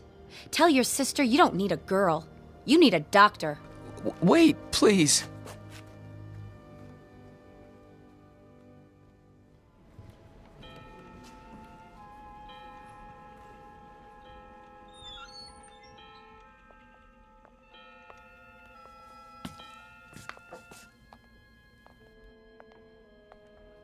Of course, I realized she was doing it as a favor to Myra, but even so, I didn't mean to be rude to her. It must be hard for you to believe, but that's the way things are these days. Who's at the door? Oh, it must be your gentleman caller. Wait! Tell the maid not to let him in. You mustn't.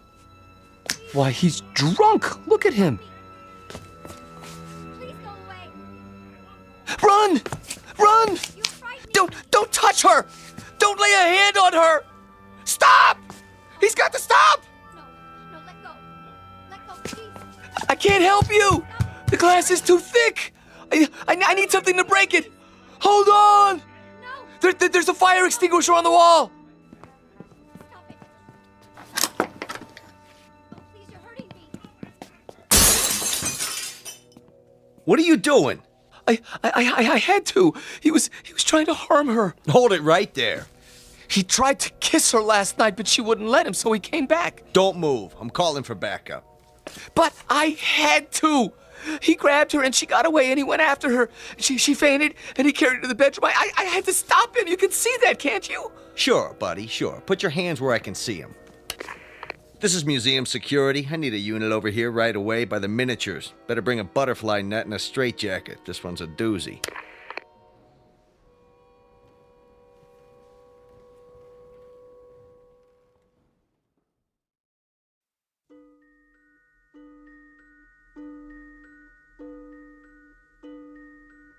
Now, Mr. Parks, I want you to understand that no one is saying you didn't see these things. There's no doubt that you did. But you saw them in your mind. They were real, Doctor. To you, they were. That's the way it is with hallucinations. Ordinarily, the eye sees and transmits a picture to the brain, but sometimes that's reversed. In certain cases, the brain sees and transmits a message to the eye. Do you follow? They were real. Then others would have seen them too. Isn't that so? But no one else did see them. How'd you explain that? I can't. Think about it. Mr. Parks? I don't know why nobody else saw them. Maybe they weren't looking. You say there were 3 figures. A young girl, her maid, and a man. He had a big black mustache. All right. Now let's reason it out. According to the museum officials, there was only one figure, the girl. Where did the others come from? Well, the maid always comes from the kitchen, and that fellow... Yes. Where did he come from? Outside. Outside the case? No, outside the house. Mr. Parks, there was nothing outside the house but glass. And beyond that, other displays. Isn't that true? Yes. But he came to the front door, and they went out together once. To the opera or something, I don't know. She didn't realize what he was like then. I could have told her. You only had to look at him to see what kind of person he was. But she's so innocent and trusting and helpless. Not like other women. No, not at all. Have you seen her? Yes, I have. Is she all right? Would you like to see her now? Yes! She's here. In a box in the drawer of my desk. Careful! You are holding a piece of wood in your hands. A beautifully carved piece of wood. About 6 inches tall. Do you have to take her back? I'm afraid so.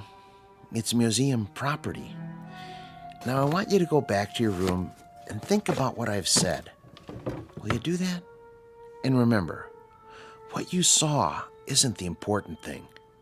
Our job is to find out why. Once we accomplish that, you won't have any more hallucinations.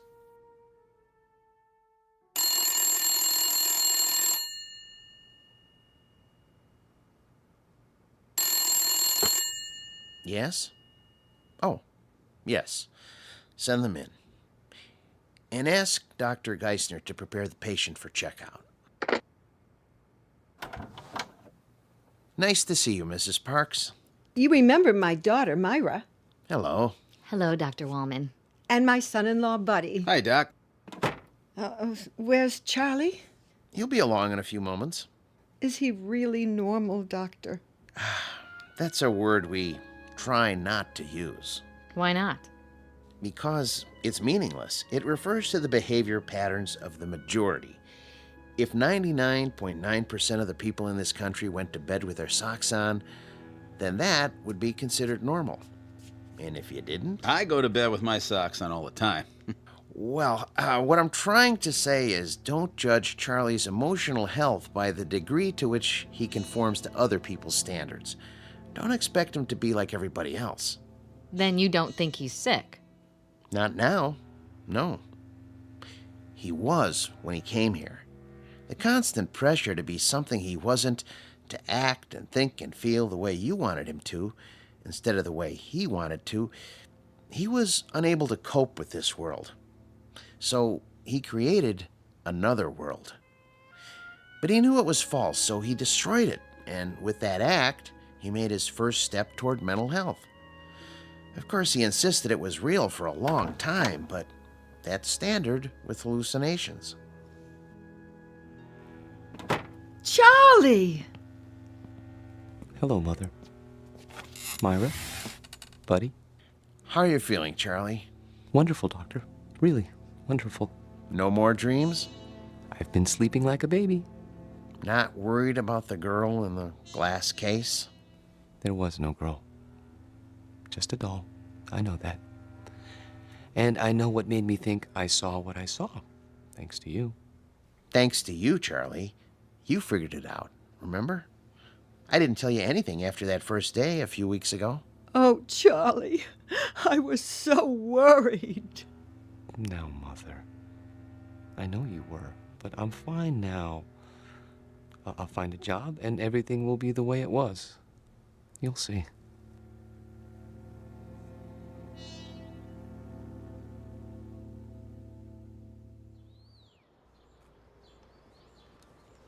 I've sure missed this. Did they hurt you, Charlie? Well, they were going to use shock treatment, but they decided not to when I got well. A lot of nuts in that place, I bet. Buddy. It's all right. I don't mind. May I have some more cocoa?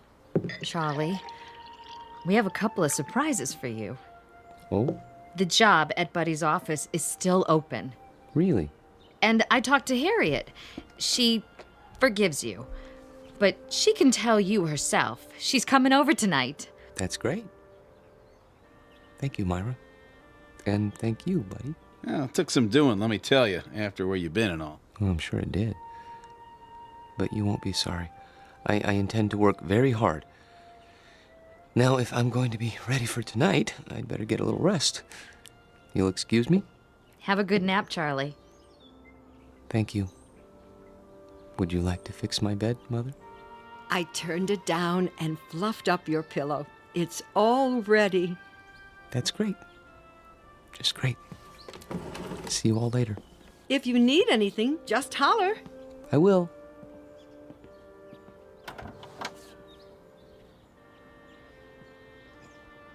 All right, I gotta go by the house. Be back in a while. Okay, honey. You want me to pick up some chow? That's not necessary. We're all going out tonight. We are. Okay, then. See ya. Take your time. Drive carefully, Buddy. Sure, no problem.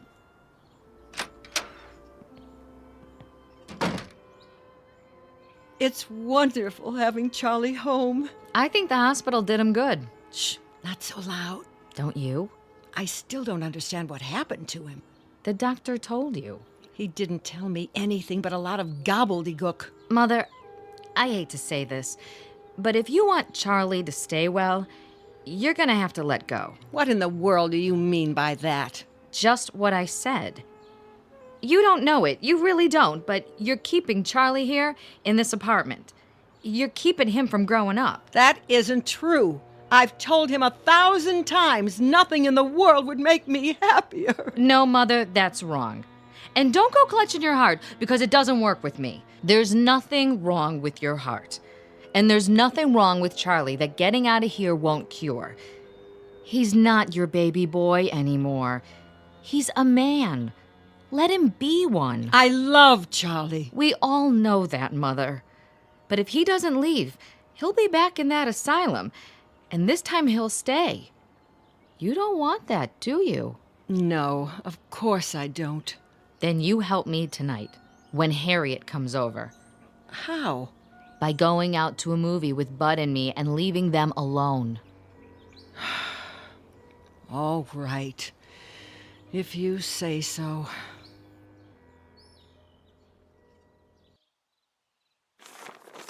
Pass the sports page, would you? Here. You should check the movies. Oh, yeah, sure. There's Harriet. Already? You better tell Charlie to get ready. Charlie? Hi, I made it. Ooh, new dress? Yeah, cost me something too. Hi, Bud. Hey, Harriet. Charlie, your company is here. Charlie? Charlie! What's the matter? Can't wake him up? He must be tired. It's locked. Charlie never locks his door. Hey, Charlie boy! Up and at him, pal! Maybe he doesn't want to be disturbed. Nobody could sleep through that. Break it down, Bud. Gee, I don't know. Break it down. Okay. The window's open! Take it easy, Mother. He must have crawled out. Why would he do a thing like that? I don't know. He's your son. Oh, what did I ever do? Mother, be quiet. Hello, operator? Could you give me the number of the City Museum? The main one downtown. Thank you. He couldn't have gone there. The doctor said he was well. Hello? Yes, could you tell me, please, are you open tonight? I see. Thank you. Well? Well, they close earlier tonight. Thank God. But they were open until a little while ago.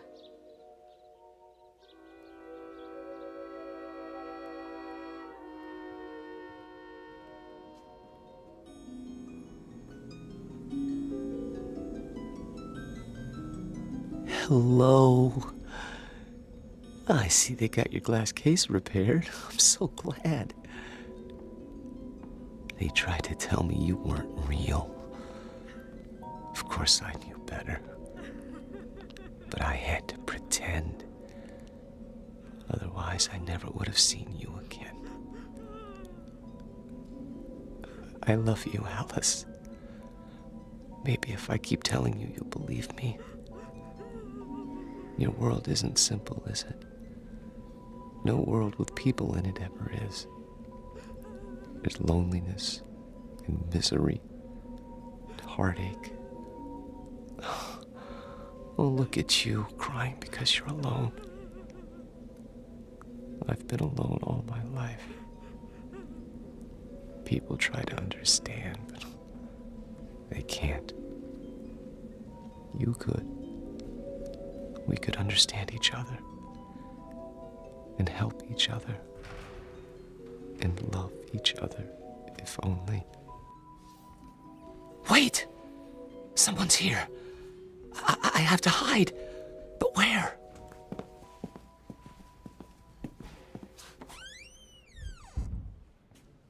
This is where he always went, every day. Are you sure he's here, Doctor? I'm almost positive. Place is empty, I checked. He could have come in earlier and hidden, couldn't he? Where? This place is deader than a doornail. Shine your flashlight over there. What about those Egyptian mummy cases? Say, that one isn't supposed to be open. Could a man hide in there? I guess.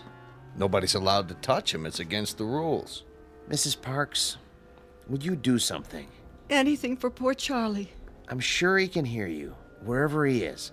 Are you going to take him back to the hospital? I think it would be wise, don't you?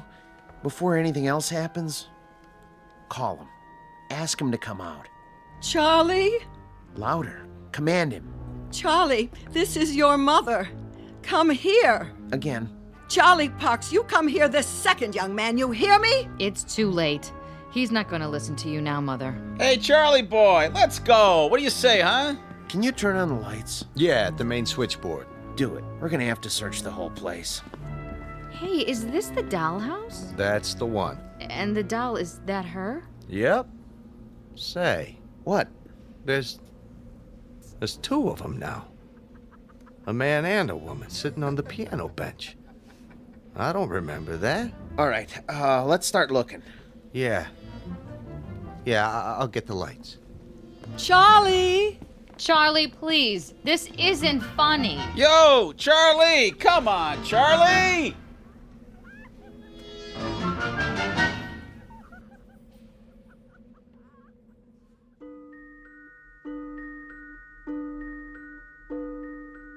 They never found Charlie Parks because they didn't look closely enough at the house in the glass case. The guard didn't say anything more about what he saw. He knew what they'd think, and he knew they'd be right, because seeing is not always believing.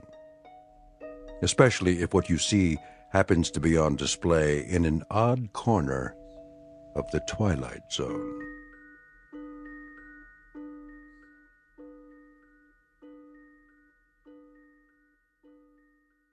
We'll return to the Twilight Zone in just a moment. You are about to enter another dimension. A dimension not only of sight and sound, but of mind. A journey into a wondrous land of imagination. Next stop, the Twilight Zone. Hi, this is Stacy Keach. I'd like to take a moment to tell you about our Twilight Zone website at twilightzoneradio.com. At twilightzoneradio.com, you'll find the latest information on these Twilight Zone radio dramas, including behind-the-scenes photographs, plus the newest product releases, trivia contests, ways to contact us, other Twilight Zone-related info and merchandise, plus links to other fascinating websites. So make your next stop twilightzoneradio.com. Visit twilightzoneradio.com to purchase these Twilight Zone radio dramas on cassette and CD, or call toll-free 1-866-989-ZONE. That's 1-866-989-9663.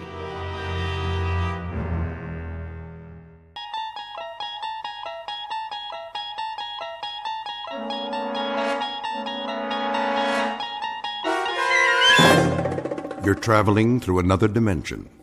A dimension not only of sight and sound, but of mind. A journey into a wondrous land whose boundaries are those of imagination. Your next stop, the Twilight Zone.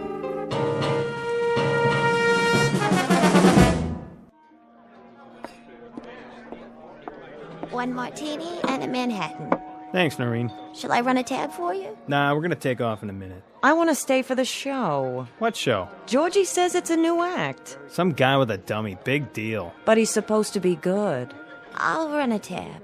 Okay, but this is the last round. Over here, sweets. I'll be right with you, sir.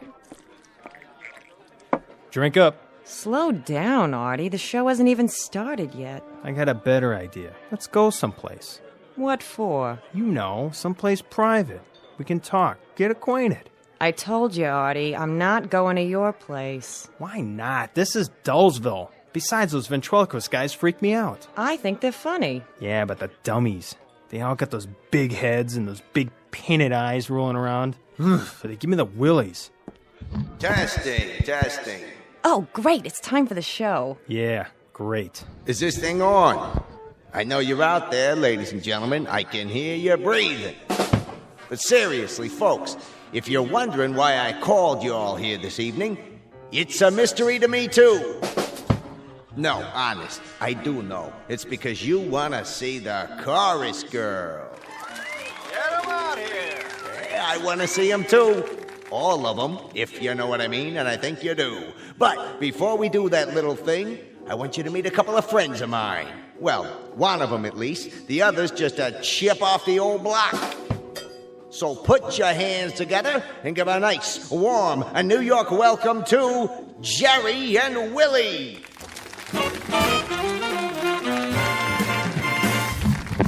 Hi there, everybody. Well, we're certainly happy to be here. Speak for yourself, Jerky. That's Jerry. Well, like I always say, a dummy by any other name. Now cut that out. All right, let go of the suit. Now, Willie, I said let go of the tux. I got it off a penguin at the Bronx Zoo. I'm getting out of here. please, Willie, control yourself. Really, you can't go now. You couldn't. Those spindly legs won't even hold you. Say, what do you mean by that? Nothing. I didn't mean a thing. I only said it's not a good idea.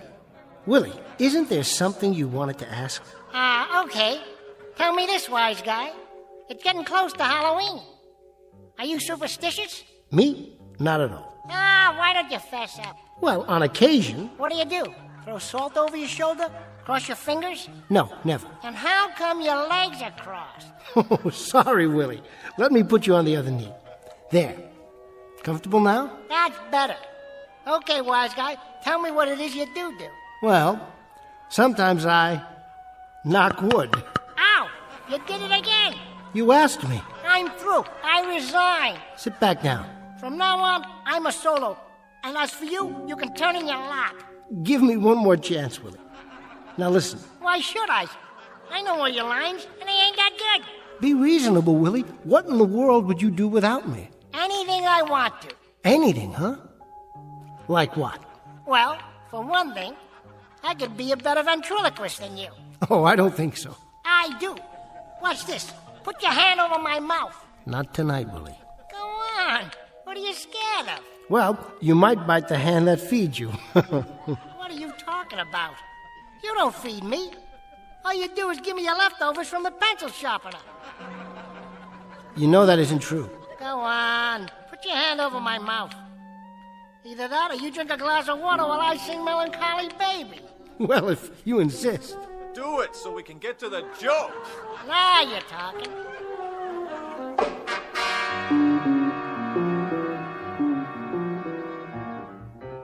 Meet a ventriloquist named Jerry Etherson, a voice thrower par excellence. His alter ego, sitting atop his lap, is a brash stick of kindling about 2 feet tall, whose sobriquet is Willie. But in just a moment, Mr. Etherson and his knotty pine partner will discover that they've been booked into an out-of-the-way bistro on a small, dark back street known as the Twilight Zone. And now, The Twilight Zone and our story, The Dummy, starring Bruno Kirby, with Stacy Keach as your narrator.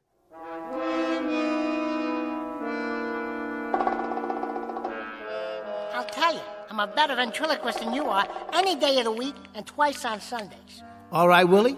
If that's what you want, prove it to the folks. So what are you waiting for? Put your hand over my mouth. Remember, you promised. Okay, here goes. Well, it's about time. I've been waiting all night for a chance to... A funny thing happened to me on the way over to the club tonight. That a fact? What happened, blockhead? I was out in front of the Ritz Savoy. That's where you live? Yeah, that's where I live, in front of the Ritz Savoy. You put formaldehyde in those jokes? Why do you ask? Something must preserve them. Don't be insulting, Mr. Woodshop. It just so happens I'm not only a comedian, I'm also a lover. A lover? With that profile? You like it? I've seen better-looking mugs in a coffee house. Oh, yeah? Well, listen, I've got 100 women tearing their hair out for me. That a fact? That's a fact. I'm just tired of bald-headed women. Willie, I think you've proved your point. You can throw your voice just as far as you can throw the bull. All right, Willie, I'll take my hand away. Now, why don't you be nice and say goodnight to these wonderful people? In a minute. First, I want to show them something. What's that? You can do anything I can do better? All right, wise guy. How about this? What are you going to do? I'm going to turn my head all the way around like Linda Blair. Are you serious, Willie? How's that for a 360? Not bad, but doesn't it hurt? Of course it does. What are you, the exorcist? I hope you didn't eat any split pea soup tonight. Come back tomorrow, folks. I'll be all alone up here. Promise. Just you and me. Come on, little pal. We're cutting out. Let me tell you something, folks. When I shake this busher and get me a real act, you're going to see some class. Let's go, Willie. We don't want to overstay our welcome. What welcome, jerk? Good night, everyone. And thanks for being such a... Help! I'm being kidnapped! You got your hand over my mouth again. Call my lawyer. Call my carpenter. Call my tree surgeon. Never mind the surgeon. Just get me to the nurse on time.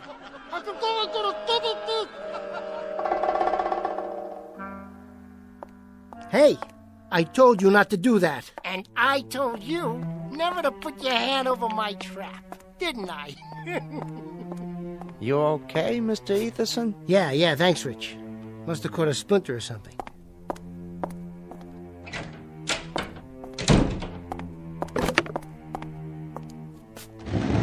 What did you do to me, you little creep? Thanks a lot. Well, what are you looking at? Mind if I sterilize the hand?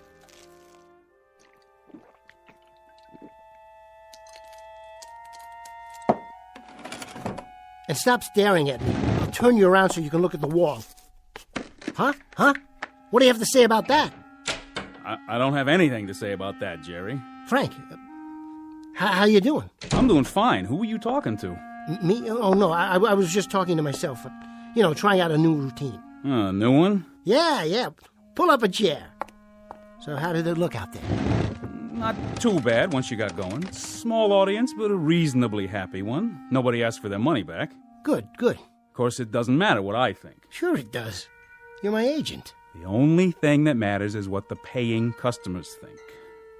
You got through it okay, Jerry, somehow. You and the little tyke over there. Why do you have him turned around like that? Careful. I've told you not to touch Willie, haven't I? Still doing the bit, huh? Knock it off, Frank. What's that smell? Alcohol. What? I cut myself, all right? Smells like scotch. No, it doesn't. Take a look around. What do you see? This is makeup. And this is a jar of cold cream. I told you I'm on the wagon. Yeah, sure. I thought you gave me a solemn promise you were going to stick to soda pop and cappuccinos from now on. What's it take, Jerry, to get you wise? I'm tired, Frank. And I don't feel well. Give me a break and clear the area, will you? First, I'm going to clear the air. Now, I don't know where you manufacture your illusions, but you're not Edgar Bergen or Sherry Lewis or Jim Henson. At the moment, you're a second-rate nightclub entertainer. And if you stay on that bottle, you're going to lose even that title. I'll lose the bottle. Don't worry. Just pull out for a while and give me some space. I don't even know why I waste my time. 10% of you is grief, and it's always been that way. Maybe it's because I got a soft spot in my heart for people who commit suicide 8 hours a day. Frank. Jerry, it doesn't have to be this way. You give in to some bad hooch, you have bad nightmares. It's as simple as that. You take away the hooch, you take away the nightmares. Now, you need a college degree to figure that out? You've got the chronology wrong. First it's the nightmares, then it's the bottle. I wouldn't drink if I didn't need to. And I wouldn't be a second-rate nightclub hustler if that filthy, miserable little... Frank, I keep telling you, I want to get rid of him. I have to get rid of him. That stick of wood? That fugitive from the fireplace over there? How many psychiatrists you have to see, Jerry? How many hours on the couch? How many $80 an hour visits? I can't help it. You can help it. You know what it is. You've been told. Often, endlessly, up to my craw and overflowing. Schizophrenia. I know it by heart. Patient feels helpless and manipulated by forces beyond his control. I could give it to you backwards, forwards, and sideways, and in 3 different languages. It's like a well-rehearsed off-color joke. So the patient makes the transference between himself and his lifeless dummy, but is then unable to separate himself from the object of his transference. Now that's all very psychiatric, and it's worth about $2.50 a word. But that's not it, Frank. I told them, and I've told you. It isn't schizophrenia or paranoia any more than it's athlete's foot or a head cold. Willie is alive, Frank. I tell you he's alive. Willie is a dummy, a piece of wood. Put him down. Look at him. Does this thing look alive to you? Please, Frank. 24 inches of lumber and a funny little suit of clothes, and you're shoveling yourself into a grave over it. Careful. Now listen to me, Jerry. I've gone along with you. I've held your hand, and I've sung you lullabies, and I have patted you on the back. I've also covered for you the 110 times you run out on a performance. I thought up excuses that hadn't even been invented yet. I have gone without sleep and without commission because I thought I had a talented article here who eventually was going to crawl out from under the bottle and hit it big. Well, I don't think you're such a talented article anymore, Jerry. Now, let's put it this way. Maybe I think you could be, but you're never going to. I think you're a self-indulgent sot with an overactive imagination, and the only thing you like better than scotch is sympathy. Well, I'm going to give you just 24 hours to straighten out. Get rid of the bottle, and get rid of that crazy obsession that you're in a death match with a dummy. Frank, it isn't just a dummy. I tell you, it isn't just a dummy. Oh, take it easy, kid. You're going to blow a gasket. Frank, take a look at this. What do you got there, Jerry? A backup?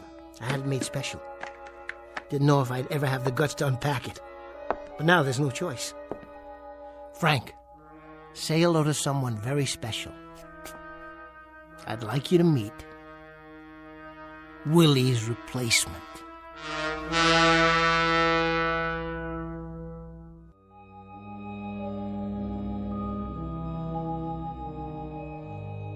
Willie's replacement? That's right. I call him Goofy Goggles. See the big, thick glasses? Great, huh? From now on, he's going to take Willie's place. You mean in the act? You got it. I'll get rid of Willie. I'll scrap him. I'm going to do a whole new routine. A whole new routine takes time. You got another show in half an hour. I won't be able to go on for the late show. Tell him I'm sick or something. I've already told them you're sick or something. Now, the trouble is they know it's something that's bottled in bond. Frank, you got to back me up on this. You be out on that stage when you hear your music. I don't care which dummy you bring, but you be out there. This is one I'm not covering for. New routine, right. Come on, Goofy, we can do it. There you go. You sit right here on the table, and we'll cook up some gags. Sure, it'll be easy. What are you looking at him for? Don't worry about Willie. I turned him around so he can't see. Better put on a little more pancake. It's hot under those lights. How you doing? Clean your glasses for you? There. Okay. Now, say, Goofy Goggles, why don't you have your glasses fixed? You look kind of nearsighted. Are you kidding? I don't need them. My eyes are A-OK. I'm a grown boy. Goofy, you're looking at the band leader. I'm over here. Keep talking. I'll find you. Why don't you sit on my lap? There you go. Isn't that better? Say, Mr. Etherson, I've been meaning to tell you. You put too much starch in my collar. Too much starch in your collar? Well, that's so you'll stay awake for the whole show. Heads up. Did you see that chorus girl over there? Where?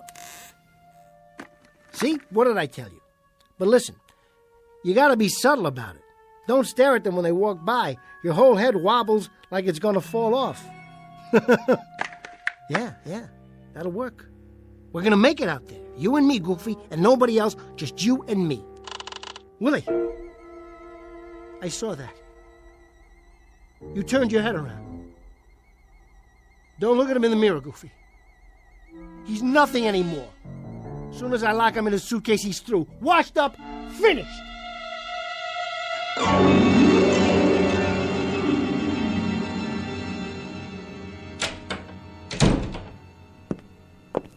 Hi, Jerry. All ready to go on? Sure, Noreen. I'm gonna kill him tonight. Margie, listen to this. Hello, Margie. Pleased to meet you. Noreen told me all about you. This'll knock you out. Make me talk, Jer. Go ahead. Watch this, Marge. I'm on in a couple of minutes, Noreen. How about after the show? Oh, come on. Check this out, Marge. He makes me sound just like Willie. It's real crazy. Go ahead, Jerry. Hey, where is Willie anyway?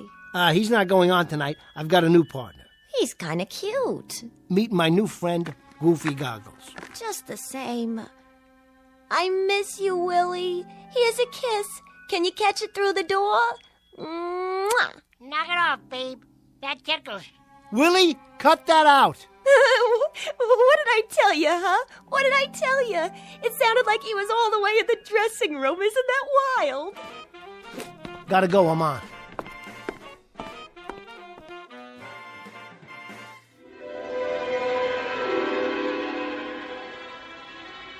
Goofy, you're talking to the band leader. I'm over here.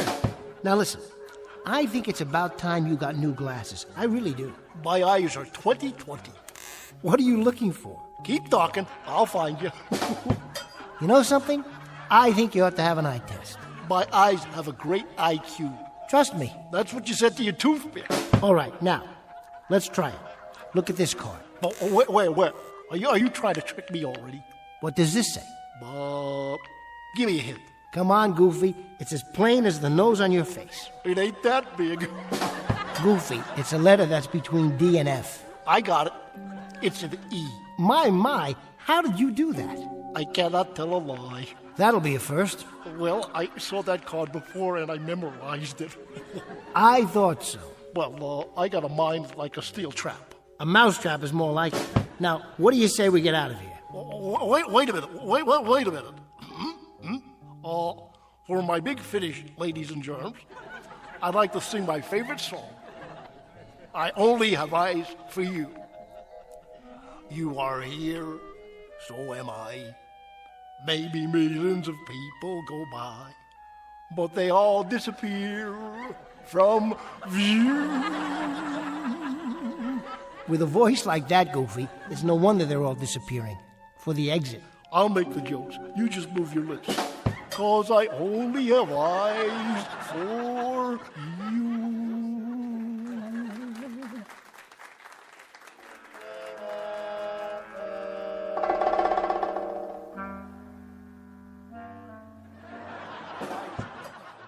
Cute act, isn't it, Georgie? What's cute about it? I like the old dummy better. Why'd he change it? Well, you know, brighten it up a little bit. Give it some novelty. Novelty? With a ventriloquist? Frankie, you see one, you seen them all. Every dummy looks the same. And if they ever changed the jokes, I'd have a coronary. What's with Etherson anyway? What do you mean? Well, usually, the acts go mix with the trade between shows. You know, walk out on the floor and do a little drinking with the customers. That's how we make our nut. On drinks. But this guy, he thinks he's Greta Garbo. Locks himself in the dressing room like a regular prima donna. Oh, he's a little nervous tonight is all. You know he hasn't been well. This is his first time out in a month or so. He'll warm up for you. You tell him to do that. Tell him to bring the dummy out and walk around the tables after the show. It's psychological, Frankie. Talking makes people thirsty, know what I mean? Good night, ladies and gentlemen. Good night.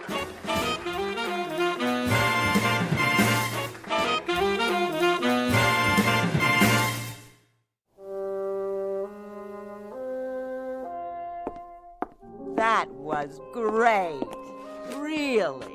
Thanks, Marge. And him, oh, he's a living doll. Oh, Goofy, you are the only man for me. Mwah. Hey, careful with the merchandise. That's enough, Marge. Goofy doesn't like to be touched. Say, what's the matter with him?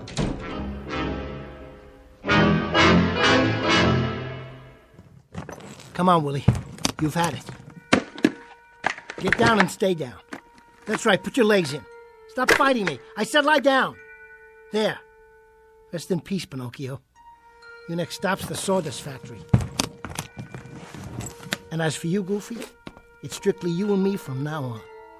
How's that collar? Still too tight? Jerry? What are you doing here?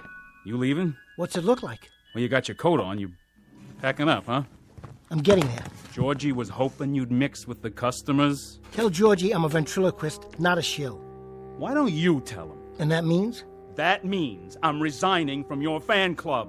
You keep your 10%. I'll keep my self-respect, also my sense of humor, my regular meals, and my normal office hours. You and I have had it, Jerry. I have gone the route with you and then some. You don't need an agent, you need medical help. You never believed me, did you? I believe you have obsessions. I believe those obsessions are eating you up alive, but I also believe, Jerry, that you're letting them. Frank, listen to me.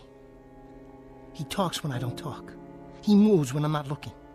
He tells jokes I've never heard of. He steps all over my lines. He throws me bum cues, and then he drowns out my gags. He, listen to yourself. Frank, I'm not crazy. He's real. He's alive. That's why I stuck him in that suitcase. And that's why I locked it. It's all over now. I'm taking Goofy, and I'm going to catch the first plane out of here. I'll go down to Miami, or maybe L.A.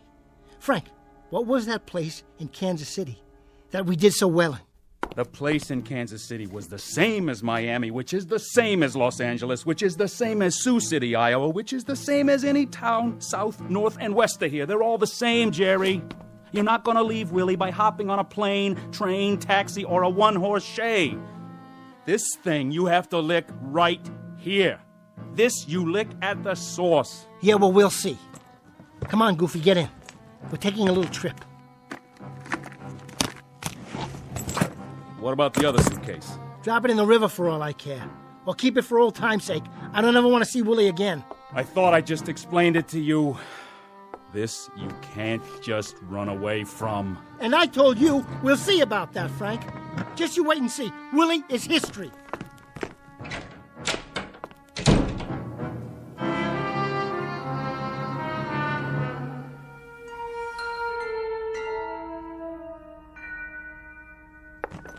Come on, Goofy. Let's get out of this dump. What? Is anybody there? Georgie? Georgie, is this thing on? Somebody forgot to turn off the microphone. Well, it's not my problem. Goofy and me, we're hitting the road. Who's there? Come out and show yourself. I can't see who's... That you, Mr. Etherson? Oh, hi, Rich. Yeah. It's me. I was just closing down. Rich, don't forget to turn off the mic. Okay, but I thought I did. Then somebody must have turned it back on. Wonder who did that. Well, take her easy, Mr. Etherson. Nice show. Thanks, Rich. Night. Good night.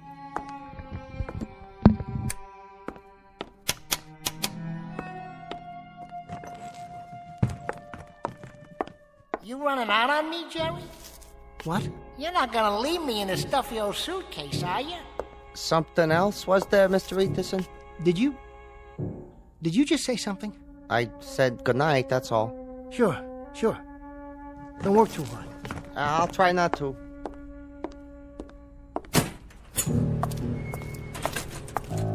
Come on, sport. I wouldn't lock you in a suitcase. Where are you? Where? Hey, Geppetto, did you forget something? Or someone? You leave me alone.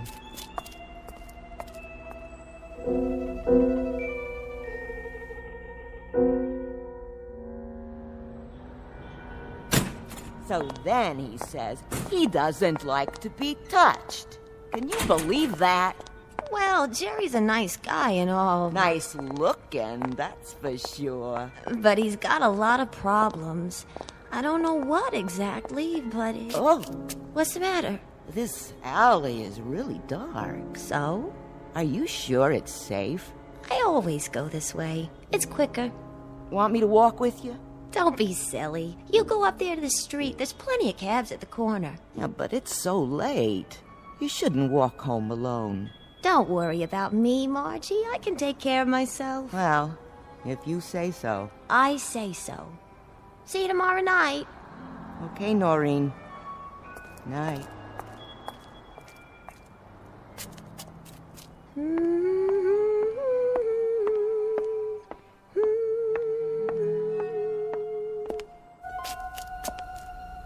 That you, Margie? Is somebody there?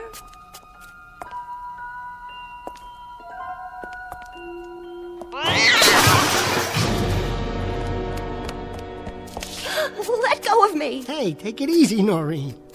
It's only me, see? Oh, Jerry, thank God. Who did you think? I don't know. Were you following me? Well, sort of. I was waiting for you. You were? Yeah.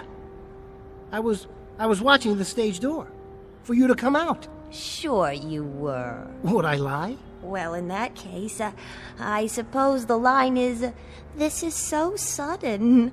And for once it happens to be true. I thought maybe... What's in the suitcase? Is that Willie? No, it's not Willie. Listen, I thought maybe we could get a drink together, or maybe a sandwich and a cup of coffee. What do you say? You want to go with me? Why not? I've been meaning to tell you. I've been meaning to tell you that I think you're very, very good looking. Really? Yeah, you're the best looking girl at the club. No kidding. So what do you think? We could get a cup of coffee or something? Seems to me I've heard that line before. Noreen, it's not a line. I mean it. Slow down. Don't get me wrong. Just coffee. That's all. Sit someplace where it's nice and bright and talk, you know. That's original. Come on, Noreen. How does that sound? Sure, I guess. But what's the big hurry? Do we have to walk so fast? What?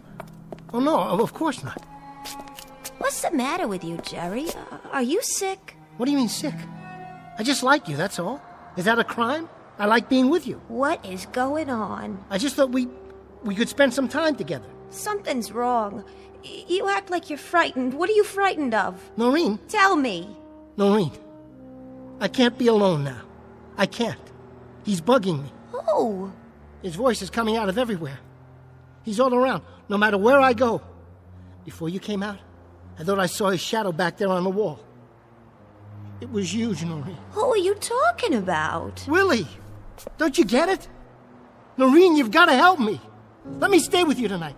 I'm telling you, Willie is... Willie is a dummy. Get away from me, Jerry. You're scaring me. Noreen! Noreen, wait! Noreen, please!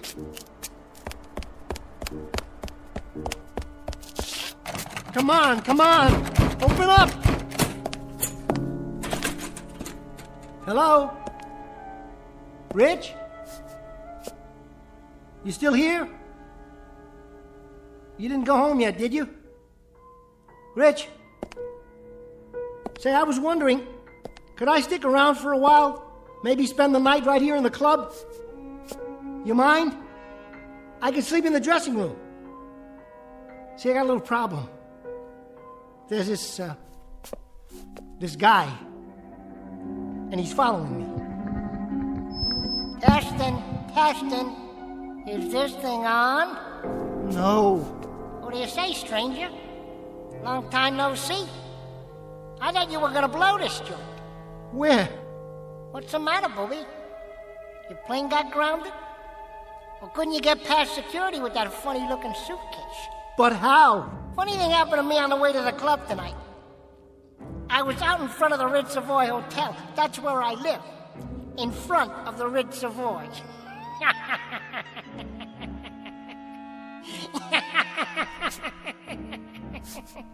Where did you go? You're not on the stage. The microphone isn't even there. Want to play hide and seek? Guess what, Jerry? You're it.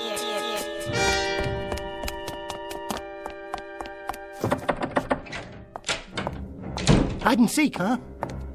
Where you hiding, you little... Come out, wherever you are.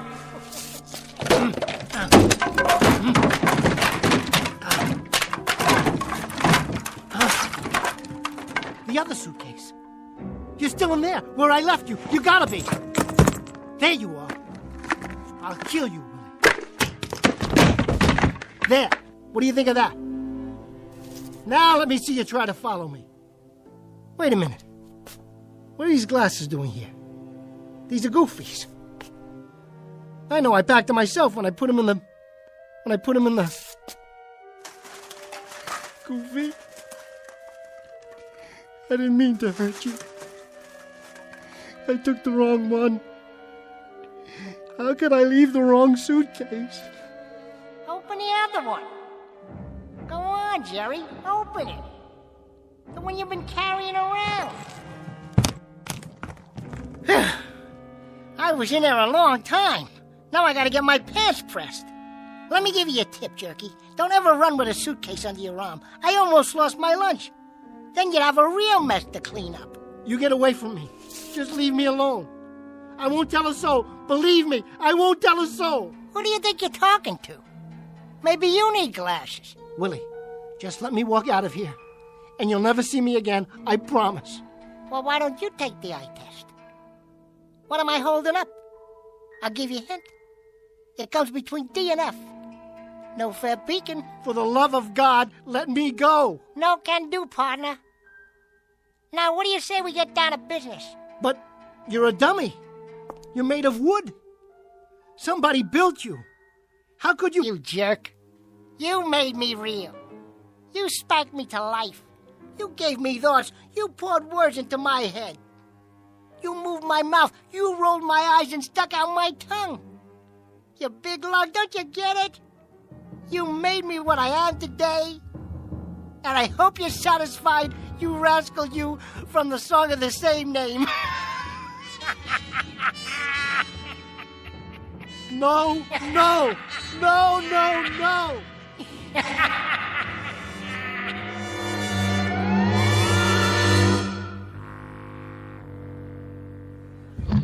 Evening, everybody. And now, direct from the Big Apple, New York City, the funniest pair of cuckoos you'll ever see here in Kansas City or anywhere else, Willie and Jerry. Come on, folks, let's give them a big Kansas City welcome.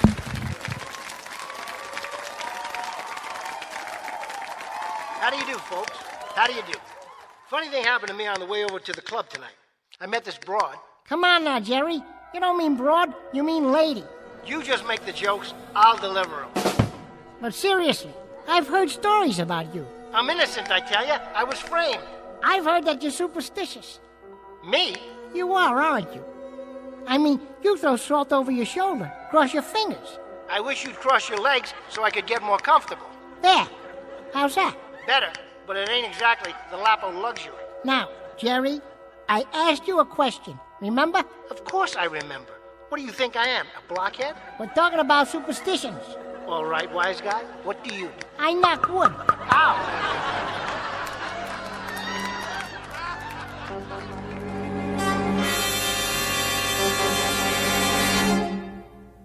What's known in the parlance of the times as the old switcheroo. From boss to blockhead in a few easy lessons. And if you're given to nightclubbing on occasion, you might want to check out this particular act. It's called Willie and Jerry, and you'll find them booked into some of the better clubs along the great gray way known as the Twilight Zone.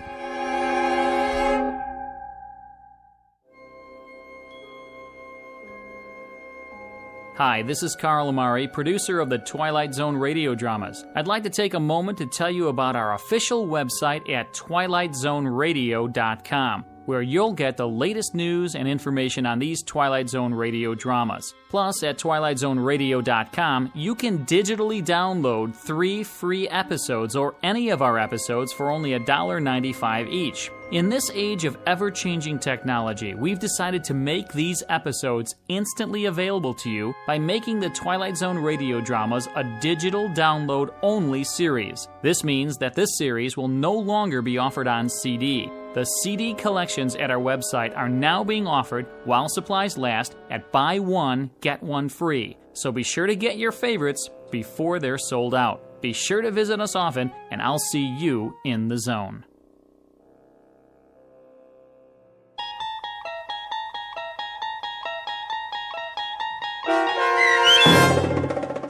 The Dummy, starring Bruno Kirby with Stacy Keach as your narrator, was adapted for radio by Dennis Etchison and based on a script by Rod Serling from a story by Lee Polk. Heard in the cast were Craig Wickman, Michelle Graff, Linda Ryder, Rich Komanek, Christian Stolte, Paul Patch, Roger Wolski, and Doug James. To learn more about the Twilight Zone radio dramas and to obtain audio cassettes and CDs of these programs, visit our website at twilightzoneradio.com. This copyrighted radio series is produced and directed by Carl Amari and Roger Wolski for Falcon Picture Group. Doug James speaking.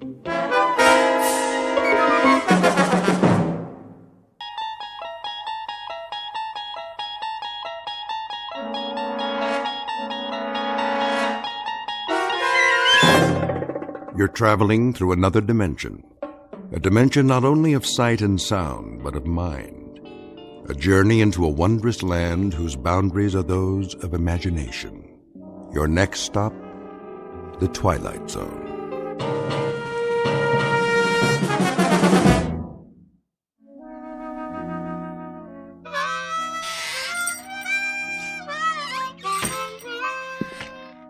Oh, hi there, Pete. Didn't hear you come in. Why don't you join us? Set a spell.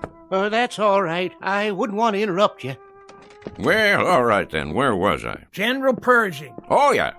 So I said to Jack Pershing, General, I said, there ain't gonna be no artillery support. They're dug in too deep.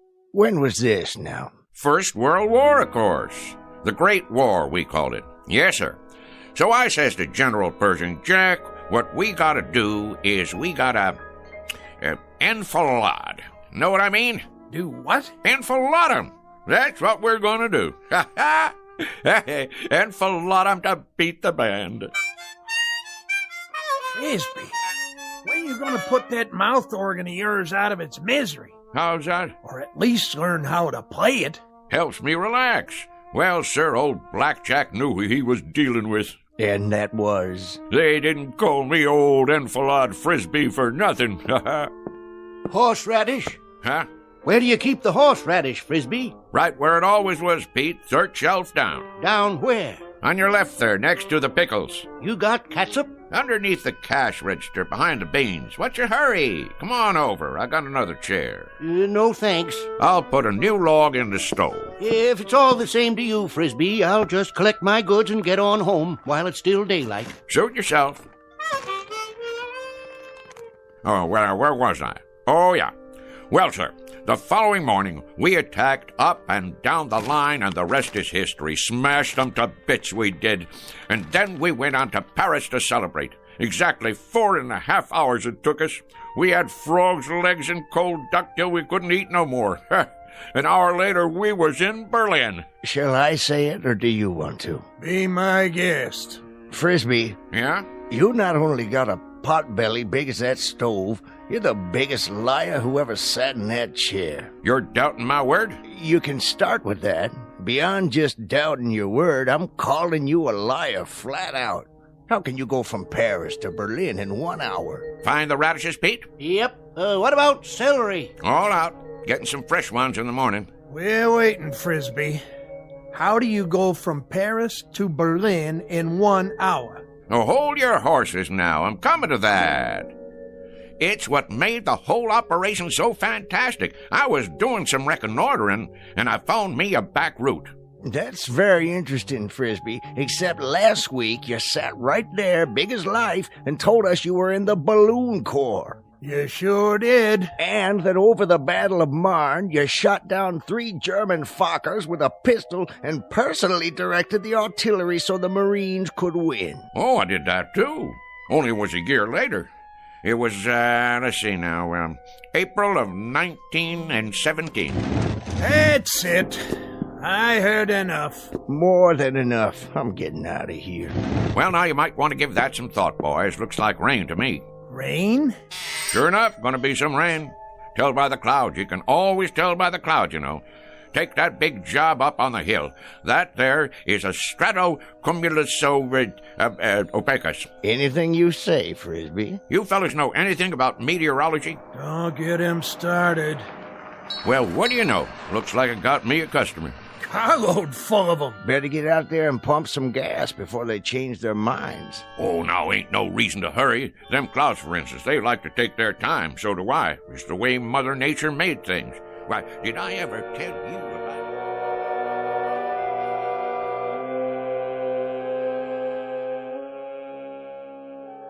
The slow-moving gentleman with the sizable mouth is Mr. Frisbee, proprietor of Frisbee's General Store, the local version of Gimbel's and Macy's.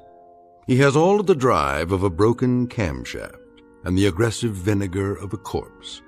As you've no doubt gathered by now, his stock in trade is the tall tale, the outrageous falsehood, the bending of truth up to and beyond the breaking point. What he doesn't know is that the visitors in the car out front are a very special breed, destined to change his life beyond anything even his fertile imagination could manufacture and embroider. The place is Pitchville Flats. The time is the present, or thereabouts. And Mr. Frisbee is on the first leg of a rather fanciful journey into a place we call the Twilight Zone.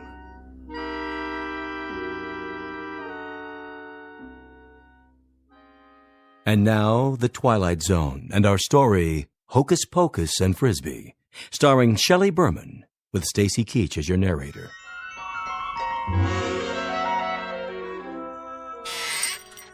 I believe I asked you boys a question. Oh, I'm sure you did. About meteorology. Well, I know plenty about that particular subject. University of Wichita it was.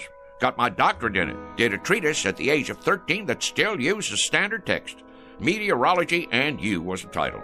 Talk was, it was the most scholarly treatise on the subject in the history of the field. My colleagues used to refer to me as Cumulus Frisbee. Cumulus Frisbee. Frisbee's a meteorologist. I'm Vice President of the United States. Well, what do you say, Mr. VP? Better get out there, Cumulus. I'm coming. All finished, Frisbee. You want to add it up? You do it, Pete. There's a pencil and paper right on the counter there. I could do it in my head for you, but it's been kind of a long day. I'm a little pooped out. 1 bottle of catsup, horseradish. Ever tell you about the time I gave a demonstration, me against the computer machines? 13 of them, lined up in an auditorium. 133 columns of figures, 8 digits apiece, and no pencil and paper, mind you, all in the head. Well, sir, people came from miles around. What happened, Frisbee? I thought no one would ever ask. 4 of the machines broke down from overwork. Not you, of course. 2 come up with incorrect answers, and I beat them all by 21 seconds. Ha ha. That does it for me. I simply can't take no more, Frisbee, I gotta tell you. Can't take what? I wouldn't mind if you was a bright liar. I mean, if there was some logic to it, but dadgum, the way you tell it, well, you'd have to be 100 different people living in 200 different places in 12 different periods of American history. Hallelujah and amen. Shucks. What are they in such an all-fired hurry for? Time to do some work, Frisbee. You got customers. You just said a dirty word. Only thing that works in Frisbee's whole body is his mouth. All right. Keep your britches on.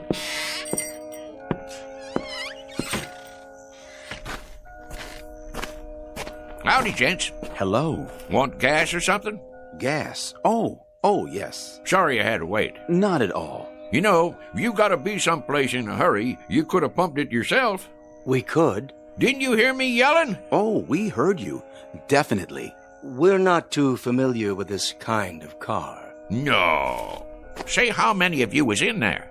4 of us. It's a bit of a tight fit, I'm afraid. Sure it is. One of them foreign jobs. Not much room inside, huh? We don't know where to put the gas. We aren't familiar at all with these foreign jobs. You ain't? Well, this is your lucky day, 'cause I am. A matter of fact, I'm the one responsible for 'em. For a while there was all rear engine, in the back.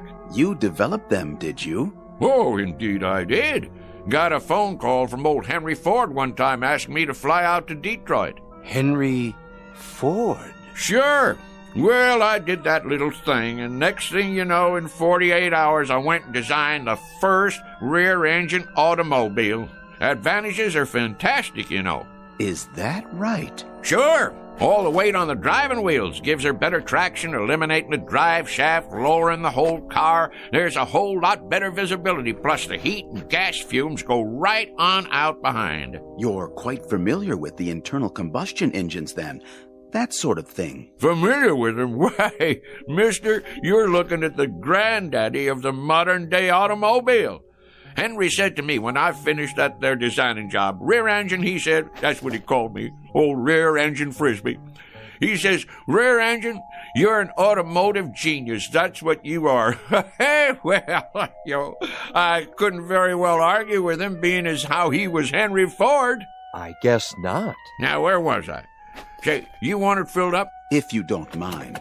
Not at all, not at all. That's what made this country work, and more work. Me, I done more of it in my life, more different kinds of work than most people ever even heard of. Of course, I had more than my share of ingenuity, too. I took this little old business here and made it a success, just like I did for, well, you might say everything I laid my hands on. Gas tank, the gas tank. Would it be on the other side? Oh, I knew that. Why don't you boys go ahead and stretch your legs? Take your time. Mighty pretty country around here.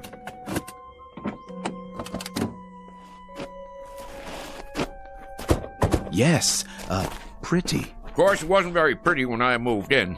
First thing I did was plant all these trees, hundreds of them. I had to import them from my old friend Luther Burbank. You gotta give them just the right amount of water and a special kind of plant food I cooked up. This is the man. Without doubt. Frisbee, is that it? Not a common name. He must be the one. Frisbee. An incredible specimen. Done it all, knows everything, and everyone. All the greats. Then what we've heard is true. All of it. Absolutely. He studied at most of the major universities, holds a doctorate in at least 8 disciplines. A key man, obviously. Water and oil okay? I believe they are, but I'd feel better if you checked them. Might as well, as long as I'm out here. I'll just open the hood, and let me see now. Where's the latch now? In the front, maybe. Front? Where? Oh, no, what am I thinking? In back? Of course, where the engine is. Engine. You're a big help, Mr. Frisbee. You don't know how much we value your personal attention. Oh, that's okay, boys. Look here. Ain't that something? They got the dipstick and all hidden away so's nobody can go messing with them. But I can see from here that they're just fine. They're just fine. And yep, they're fine and dandy. Well, that ought to do it. How much do we owe you? Looks like $5 and a couple of cents. Make it 5 even. Did you bring a supply of local currency? Right here. Which one? Will this do? This here's $20. That what it is? Yes, of course. 20. I think I got some change. Change? In my pocket. Hold on now. Did we give you enough? Oh, sure, but you got 3 5s coming back. That's not necessary, Mr. Frisbee. You keep it. Huh? For your trouble. We have no need of it. That's mighty decent of you. You folks from around here? No, we're from quite a ways off. Well, if you're planning to drive a spell, I'd check in someplace first if I was you. And why is that? Those are dangerous-looking clouds. Dangerous? Yes, sir. We're going to have some rain shortly. You can tell when it's going to rain? Rain? Mister, I can tell when the humidity drops 0.5%. I can predict fog, smog, hail, sleet, snow, dew, and freezing 24 hours before it happens. Really? Well, I was working on a perpetual motion machine in Sioux City, Iowa, back in 1921, when I got a call from President Hardy. He was begging me to fly to Washington, D.C. and help him set up their meteorology department. Is that a fact? Not only is it a fact, but I'm giving it to you oversimplified, kinda. 'Cause I'm too modest to say what they put on the medal they gave me after I got 'em on the right track. That's how come you have weather predictions on the news. Mr. Frisbee, we were wondering if... Not yet. We'll see you later, Mr. Frisbee. You will? You may rely on it. Well, that'd be real nice. Stop on back and we'll sit around and talk some more. But mind what I told you about the weather. Best check into a motel or something till she blows over. We'll do something like that. Thank you so much, Mr. Frisbee. Into the car now, gentlemen. Well, you take care now. Oh, we will. We will.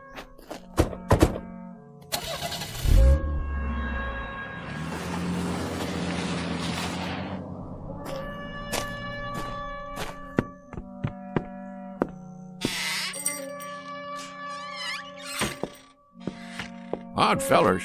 Why, didn't they believe what you were saying? It ain't that. They just seem kinda odd. Wearing suits like business fellows from the city. Handed me a $20 bill like they didn't know what it was. Well, how come you didn't tell them you was Andrew Jackson and that was your picture on it? That's one of the few things I ain't heard 'em claim. Wait around here long enough and you will. Well, we'll see you tomorrow, Frisbee. Yep, see you tomorrow. Sure enough, boys. I'll be here. Same as always.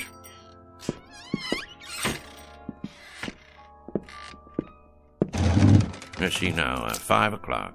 Sounds to me like a good time to close. Mr. Frisbee? That's my name. Don't wear it out. Huh? Mr. Frisbee. Who's there? If you walk outside and head east down the highway... Where are you? Nobody left in this store but me. If you head east for 200 yards, you'll come upon something extraordinary. Oh, yeah? Like what? An adventure, Mr. Frisbee. New worlds to conquer. How's that? Worlds even you have never dreamed of. Say, where you hiding? In the back room? Or over by the dry goods? Don't trouble yourself. You won't see us. Well, where are you then? With you, Mr. Frisbee. We are a part of you. And soon, very soon, you will be a part of us for all eternity. You are going to the stars, sir. To the stars.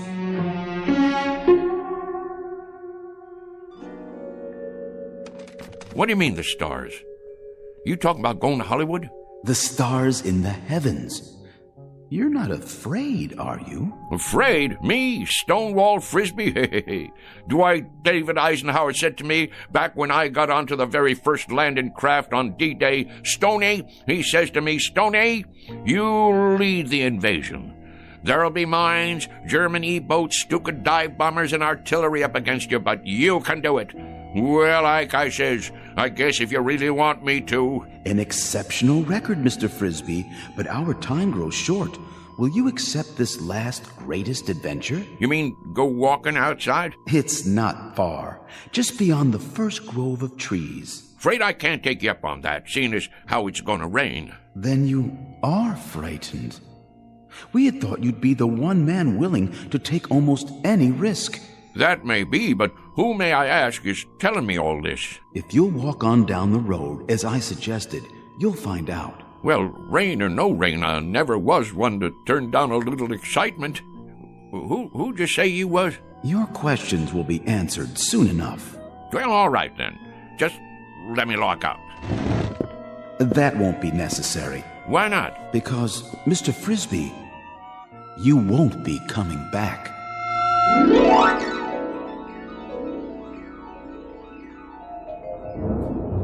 Well, will you look at that? I sure was right.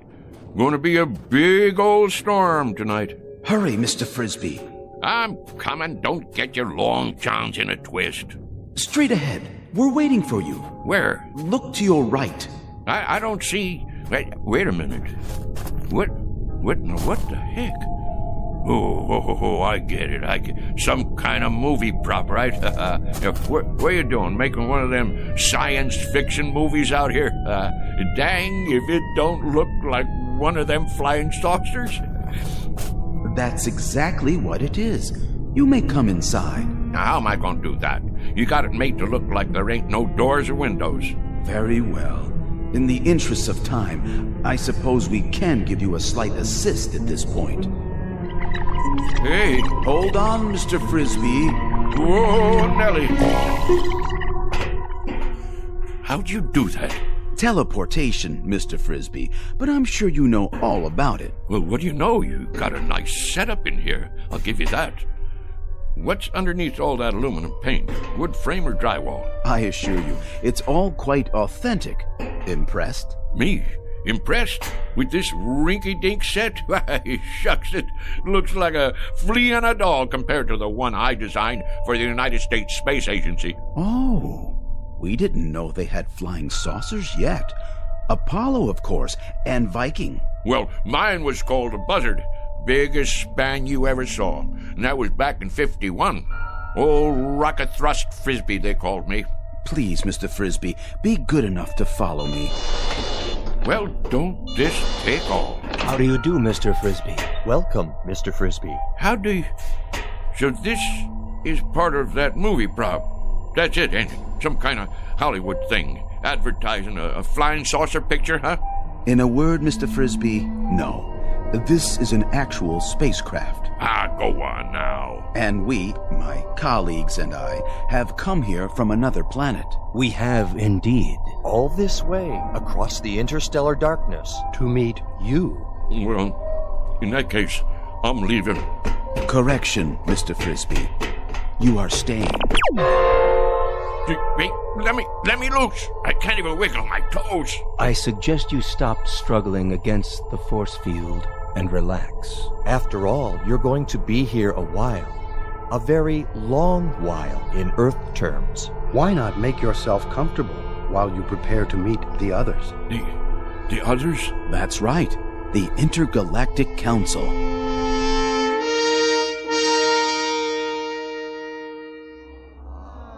Well, sir, the government already knew about my research in atomic energy.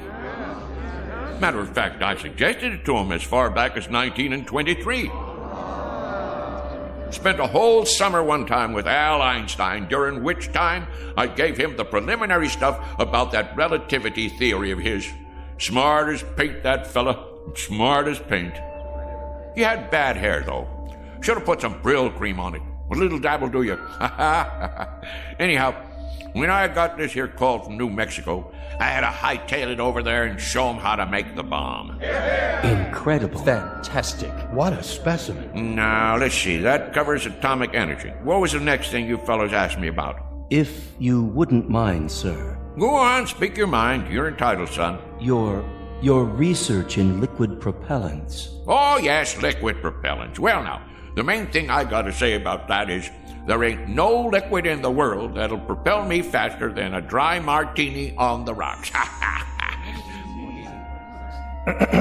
We were referring to liquid propellants as applied to space travel, Mr. Frisbee. Oh, them liquid propellants. I get your drift. Yeah, I developed the first ones used by the Air Force in that old whack Corporal rocket, remember?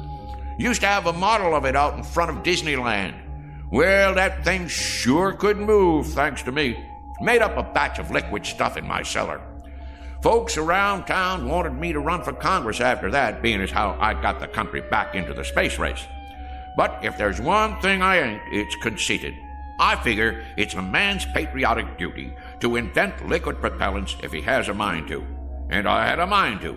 Why, even as a boy, when I was attending Princeton University on a special scholarship, they used to call me Old Liquid Propellant Frisbee. Next question. Forgive me, Mr. Frisbee, but you mentioned Princeton University, did you not? Sure did, young fellow. Nice place, too. Real homey. Of course not as homey as Pitchville Flats. But it was my understanding that you attended the University of Wichita. That one, too. I can see how you'd get a mite confused. It happens to be a fact that I hold degrees in 38 major universities and advanced schools of learning. Amazing. What on earth, man? It beggars the imagination. I also got me one of them Rhodes scholarships over in England one time, but I had to turn it down because I wouldn't bow to the Queen. Next question. No more? In that case, well, I'll just get on home to dinner. I said it was getting late and I have to get home to dinner. Hey, you guys. About time I was leaving. I gather that you don't quite understand the situation, Mr. Frisbee. How's that? You're not going home for dinner. You shall have dinner here. Here? Precisely. In exactly, 14 minutes by your measure of time, we'll be departing. Departing? From where to where? From here to our planet. You see, Mr. Frisbee, our assignment here was to secure a representative Earth species, the most brilliant we could find. There seems to be no question that your accomplishments are far and away more extensive than any other human beings. Mine? Now, wait a minute. Now, hold on there. You fellas got the wrong idea. Why, I'm just a plain old country boy, a bumpkin. I'm a bumpkin. That's what I am. Just a rube with a big mouth. Come now, Mr. Frisbee. You do yourself a terrible injustice. We know all about you and your accomplishments. My accomplishments. Mister, the one accomplishment you fellas didn't pick up on is the fact that I am the gall-darndest liar that ever walked the pike. I spin the longest yarn west of the Rockies, and I'm not talking about exaggerating. I'm talking about lies. I mean lies. Mr. Frisbee. Don't you get it? I'm a liar. I ain't got enough truth in me to raise a bump on a bee. There are some terms that have no equivalent in our language. This word, lie, that you mentioned. Dang right, lie. That there is the opposite of the truth. Don't you have that on your planet? Have what, Mr. Frisbee? Have a fella that runs around talking the bull off a nickel? I'm afraid not. We have no concept of this term. You mean whatever somebody says goes without saying? That is the truth? So everything I told you, every doggone piece of harebrained guff I've been throwing at you, you believe it? And now you're taking me up to your planet so you can stick me in a cage? Oh, hardly that, Mr. Frisbee. It won't be a cage. We'll naturally have to keep you confined, much as we do the other specimens we've collected. We've got a marvelously entertaining Venusian. He sings simultaneously in 8 different octaves, and he accompanies himself on percussion with his tail. Now, you listen to me. I'm a bona fide American citizen, and I got my rights. And furthermore... Please contain yourself, Mr. Frisbee. Since we'll be departing very shortly, you have your choice of dinner now or later. Perhaps you'd prefer waiting. What is your pleasure? I'll tell you what my pleasure is. My pleasure is to punch you right smack dab on the jaw. What the... Don't be alarmed, Mr. Frisbee. That was only a mask, a disguise we use to pass among Earthlings. This is my real face underneath. I hope its appearance doesn't unduly disturb you. Mr. Frisbee? Whoa! Mr. Frisbee!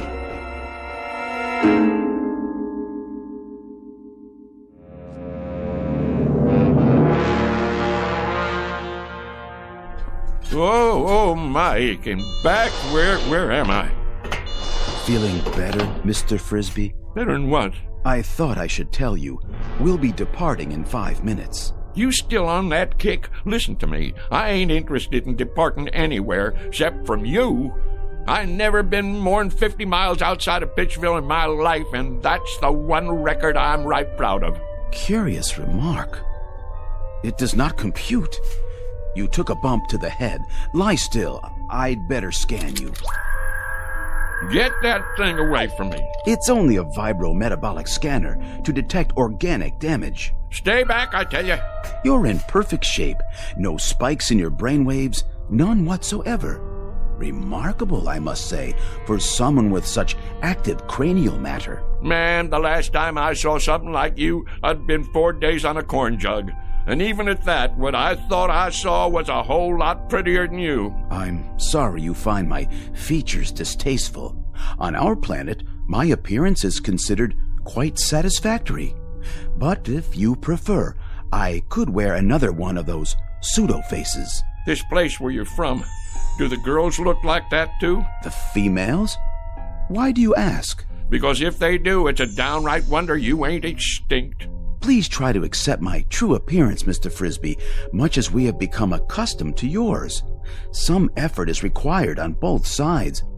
Shall we, I believe the customary phrase is, shake on it? Don't point your finger at me. What you got there, a claw? A gesture of friendship, Mr. Frisbee. Hands across the galaxy and all that. Well, okay, but don't you go pinching me. You're built hard as a crawfish, I'll say that. Oh, we are indeed, by your standards, which is quite fortunate for us, considering the gravitational pressures on our home planet. You have a match on you? Pardon? For my pipe. Hold on, I gotta light my overalls. What are you doing? Helps me relax. A pinch of Prince. One time a guy come in my store and he says, "You got Prince Albert in a can?" And I says, "No, I already went and let him out." Never mind. You boys wouldn't understand. I'm afraid there's no smoking on the ship. Well, who ever heard of a rule like that? It upsets the negative ion balance. No, I really ain't going. What do you think of that? Well, I suppose if you sit over here, directly under the laminar flow. Kind of chilly. Ooh. Don't you boys have a wood-burning stove at least? Must get mighty close to freezing up there in outer space. What's that? Oh, that? Oh, that's just my old harmonica. Want I should play you a little tune? Oh, please. Please, Mr. Frisbee. I've been meaning to give a concert one of these days. Maybe Carnegie Hall or over in Branford. Oh, attention. X10 and X12. I need you here at once.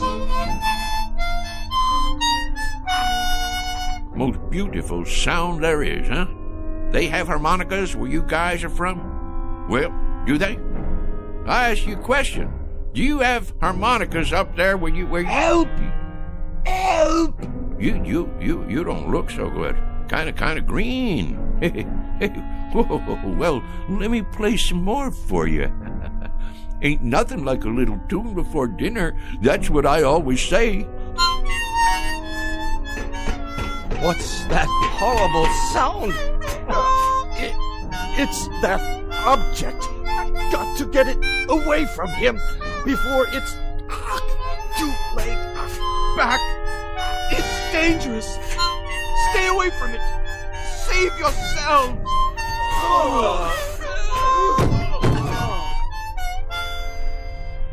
What's the matter, boys? Don't you like my playing? Boys? Oh, boys! Frisbee, old son, something tells me this is your chance.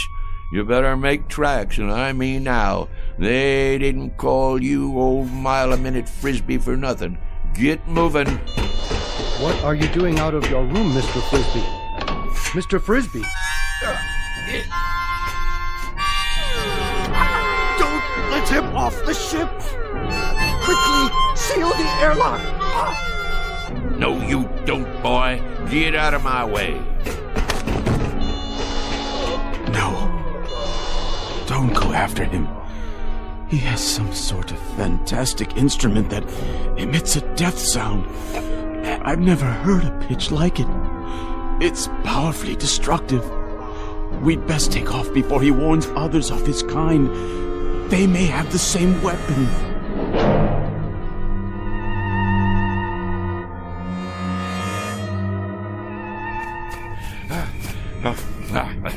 Can't catch this old boy, can you?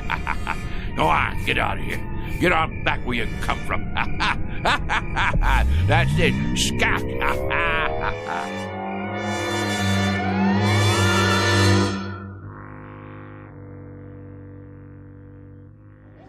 Shh, quiet. Douse the lights. Here he comes.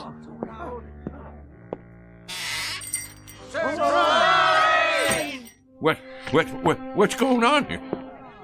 Will somebody tell me what's happening here? What do you mean, what's happening? It's your birthday, ain't it? As if you didn't know. And this here is a surprise party. As if you didn't know that either. Congratulations, Frisbee. Put her there, old buddy. Well, I sure didn't expect nothing like this. The heck you didn't. The present. Give him the present, dadgummit. I've been waiting all day for this. Got it right here. What are you waiting for? Go on, Frisbee, open it up. Well, you folks sure sprung one on me. Want me to help you get the paper off? No, I can get it. Go ahead, read it. What is it, some kind of trophy? It's what they call a lovin' cup. Went into town and ordered it special. Go on, read it out loud. For the first time, Frisbee is at a loss for words. I'll read it for him. World's greatest liar, Mr. Somerset Frisbee, presented by his friends on the occasion of his 63rd birthday. Folks, all I can think to say is, mighty nice of you all. Mighty nice. Ain't you gonna make a speech? Yeah, Frisbee. Tell us one of them real whoppers. Like where you been the last couple of hours? Was you inventing something? Or maybe you just took a quick trip to the moon? Well, you ain't far wrong, and that's a fact. I knowed it. I've been waiting for this all day. First off, you know who them fellas was in that car? Which car? That little foreign job come in here for gas, remember? The President of the United States and the Secret Service. Well, I'll tell you who them fellas was. They was from outer space. Oh, isn't he the living end?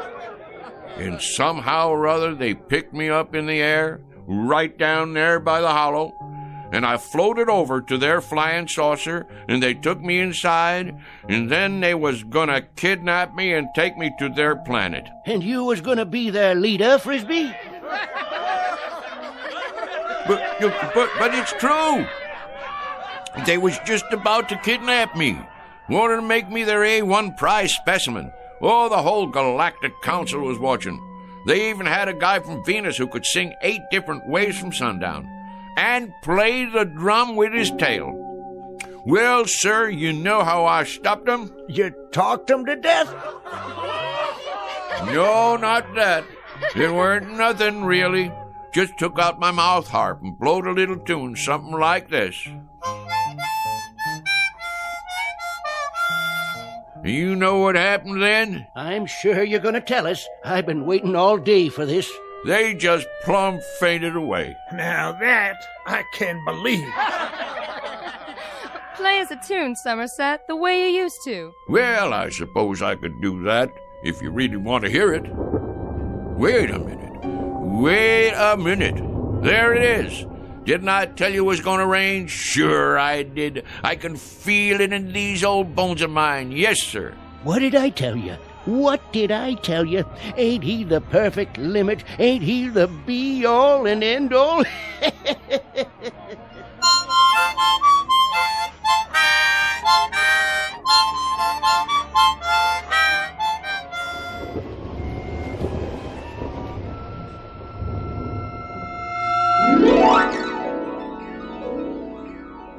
Mr. Somerset Frisbee, who might have profited by reading an Aesop fable, the one about the boy who cried wolf. For now, consider this one more tall tale from the timberlands of the Twilight Zone.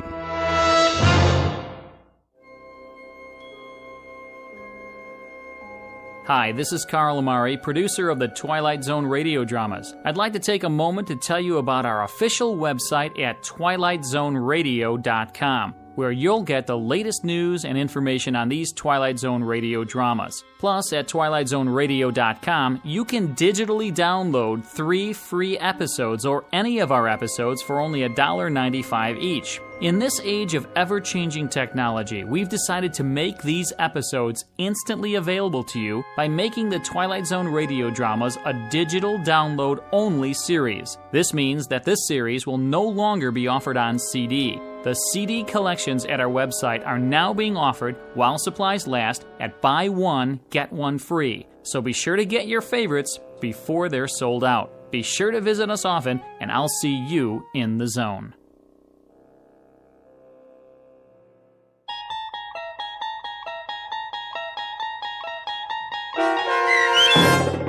Hocus Pocus and Frisbee, starring Shelley Berman, with Stacy Keach as your narrator, was written for the Twilight Zone by Rod Serling, from a story by Frederick Lewis Fox, and adapted for radio by Dennis Etchison.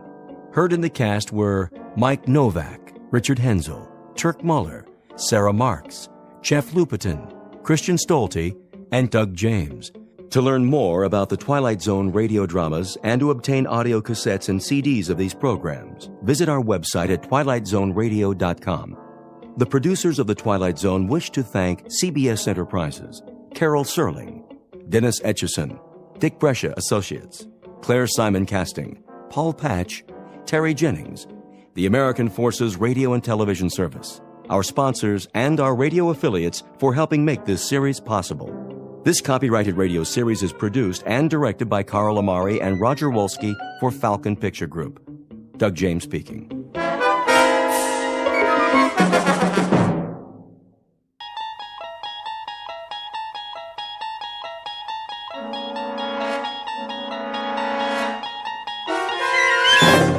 There is a fifth dimension beyond that which is known to man.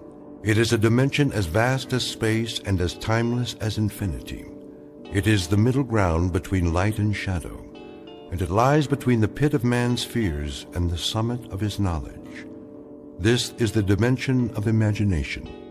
It is an area which we call the Twilight Zone.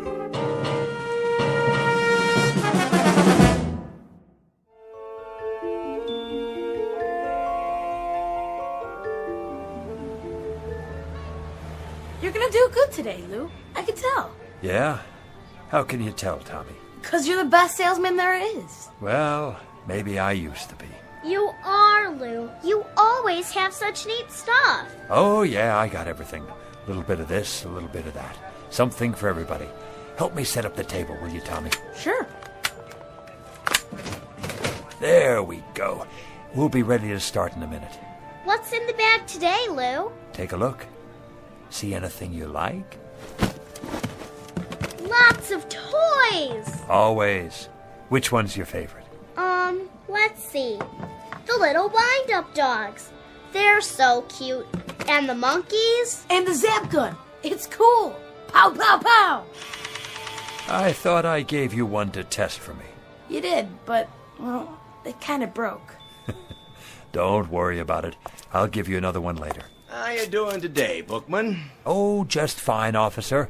Another day, another dollar. You know how it is. Gonna sit up right here in the corner? I thought I might, yes, if that's all right with you. Well, just don't block the sidewalk. People coming and going. I wouldn't think of it, officer. Or you'll have to move. You don't want a citation, do you? Oh, absolutely not. All these busy people can't hold up commerce. You know, Bookman, maybe you should find yourself another line of work.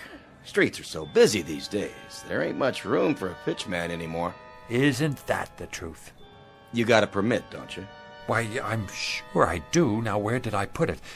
Oh, yes, it's in my other jacket. Would you like me to go get it for you, officer? Just be sure you bring it next time. I will. Thank you, officer. Good day to you. Hey, honey, look at these cute stuffed animals. They are, aren't they? Absolutely adorable. Here, let me wind up one for you. How much?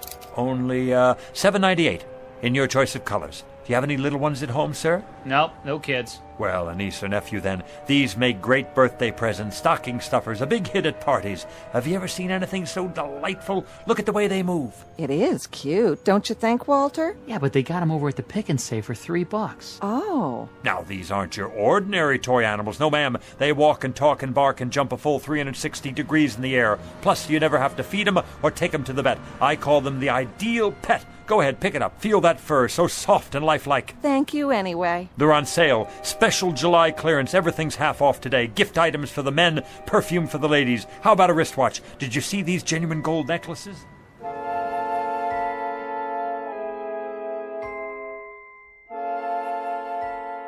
Street scene. Summer. The present. Man on a sidewalk. Age 60-ish. Occupation pitchman.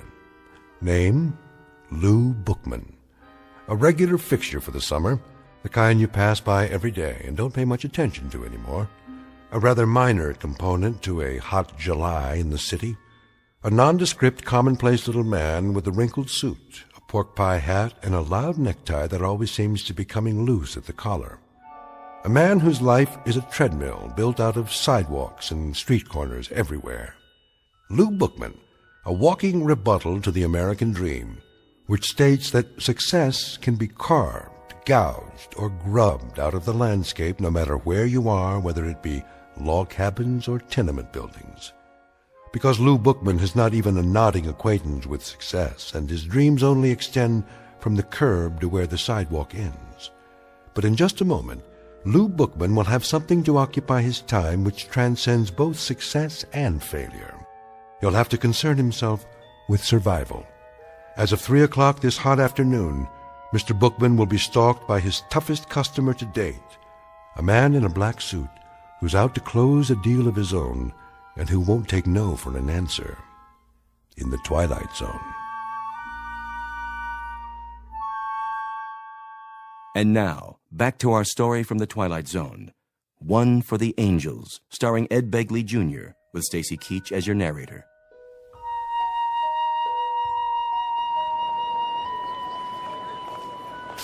Sir, how about a nice new pen? Guaranteed to write upside down, underwater, in zero gravity. Ma'am, let me give you a free sample of my new perfume. It's called Scent of Mystery, and I promise it will bring you all the love and romance you ever dreamed of. How about you, sir? Nothing for me. No? You sure? I'm just observing. The reason I ask is you've been standing there for quite a while. Are you quite sure I can't show you anything? What about a new digital watch? Comes in a gift box. Not today, Mr. Bookman. Oh, you know my name. Have I seen you before? You look... Who are you talking to, Lou? What? Oh, that man there in the black suit. Which man? The one standing by the... Well, I don't see him now. He must have moved on. Strange, don't you think? To be wearing a black suit on a day like this? It's getting awful late. Is it really? I gotta get home before my mom gets mad. You run along then, Tommy. You absolutely positively can't be late for dinner. You gonna have dinner now, too? Sure, Maggie, sure. Guess it's about that time. What are you gonna have? Oh, a lovely repast, no doubt. The chef's special. We're having spaghetti and meatballs. My favorite. Sounds positively scrumptious. I think I have a can left myself. I'll help you put your stuff away. Oh, don't worry. I can do it. Hey, Lou, can I walk with you? That would be my pleasure, Maggie, to be in the company of such a pretty girl like yourself.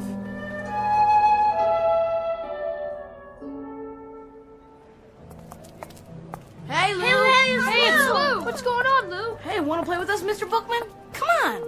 I'd love to, children, but I must get home to my plants. Delicate creatures, you know. Your plants? My wisterias. They've been cooped up in this heat all day. Oh, so what? Show us some toys. And magic tricks. I don't have much magic left. And the zip gun. I want to see the fuzzy doggies. Carrie, is that a new bathing suit? Yeah. Well, don't you look nice?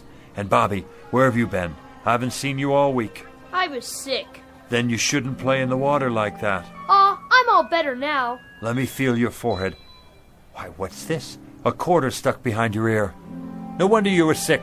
Wow! Oh, me, come on! Me! Come on, me! I don't think anybody else has a temperature, but maybe you could test these. Let me see.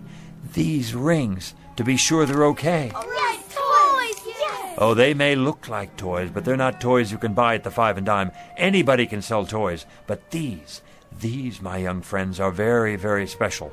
Did you know they're among the wonders of the world? Go ahead, Lou. Give them the pitch. Young ladies and gentlemen, The rings you now have on your fingers come from a remote corner of the Tibetan mountain country. Do you know where that is? No. Well, it's where the wisest people in the world live. The jewels are pattern-shaped and forged by strange little men who work underground, far from the light of day. Some folks call them... The Moly Men! Right, Bobby, the Moly Men. They use magic words and incantations to produce what look like toys. But each and every one they make has extraordinary powers. What kind of powers? The power to keep a person young forever. Science can't explain it. Your teacher wouldn't believe it. Your mother and father either. But it's true. And when the Moly Men are finished, They say the magic words. Mini tekel. Words that hold a strange power from another world. The power of the life force. Watch the jewel in the ring. When it changes color, something is about to happen. You'll get your wish. So remember, be careful what you wish for tonight, children, because it's absolutely, positively going to come true. You know what, Mr. Bookman? You're my best friend. No, he's not, Bobby. He's my best friend. See you later, children, for the Bookman ice cream cone and social hour after dinner. Same time, same place. Don't forget now. We won't. Come on, Lou. I gotta go home.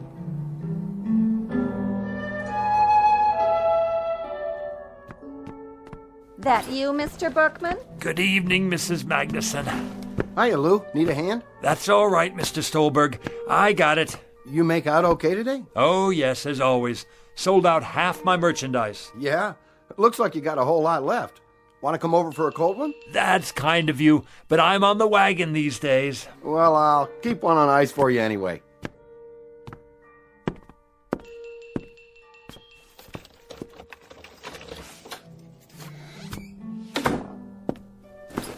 Hello, my beautiful wisterias, and how have all you been today?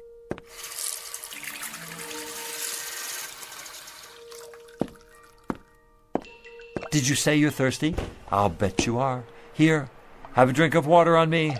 Not too much now. Mr. Bookman? Oh, you could give a man a heart attack sitting there like that. I didn't mean to startle you. Say, how did you get in my apartment? I let myself in. But you couldn't. I keep it locked. You are Louis J. Bookman, aren't you?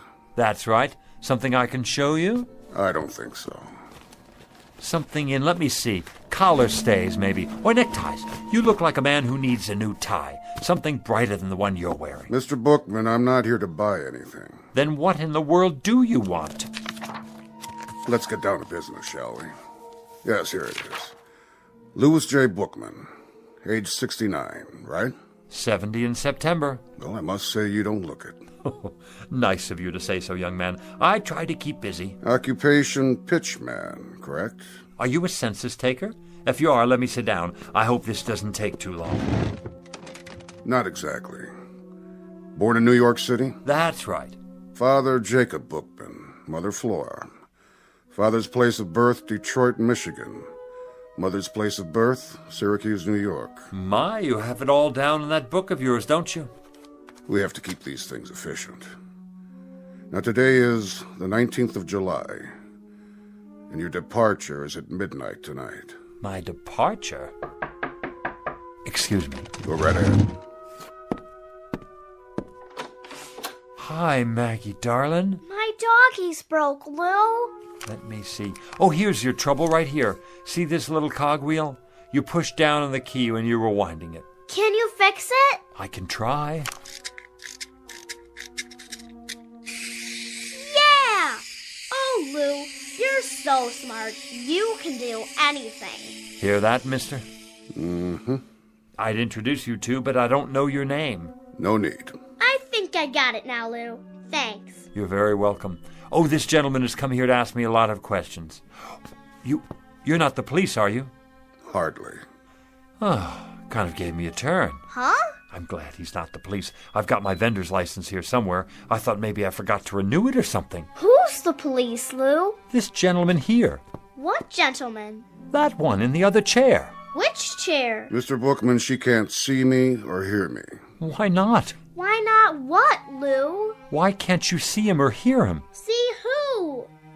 It works great now, Lou. Thanks a lot. See you after supper, huh? Wait a minute. What about our manners? Aren't you going to say goodbye? Oh, yeah.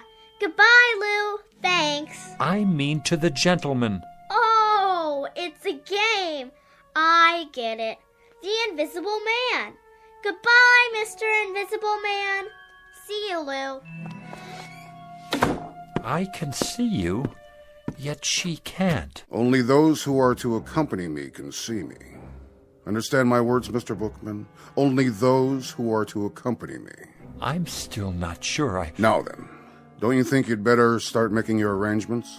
Arrangements for what? For your departure. My departure where? You still don't get it. I just never understand you people. You get this idiotic notion that life goes on forever, and of course it doesn't. Everyone has to go sometime. Go? You don't mean... That's right. No, that's ridiculous. I don't have time. I'm a busy man, a very busy man. Let me make you a cup of tea before you go. No, thank you.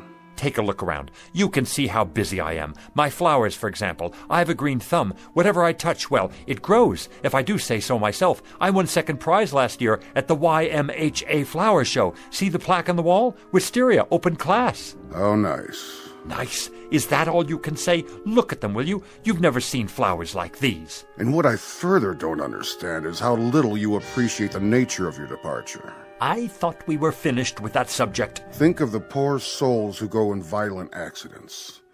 These are the non-precognition victims. We're not permitted to forewarn them. You, on the other hand, Mr. Bookman, fall under the category of natural causes. Natural causes? What's natural about it? As opposed to accidents, car crashes, things like that. You know, I find you a devious sort of fellow. Very devious. Not to say dishonest. In what way? I can see it in your eyes. You don't want to look at me. To tell the truth, I'm not sure I like you very much. Why don't you just come out with it and say what's on your mind? Mr. Bookman, I have done everything but phone your own undertaker. How much clearer do you want it? If you still don't know who I am... Don't touch my flowers. If you need an illustration... I told you, don't touch them. I thought this might erase any doubts. You touched one and it wilted and died. Right there on the spot. Sorry. That was unavoidable. It actually turned black. Do you mean your death? Exactly, Mr. Bookman. Now shall we get down to business?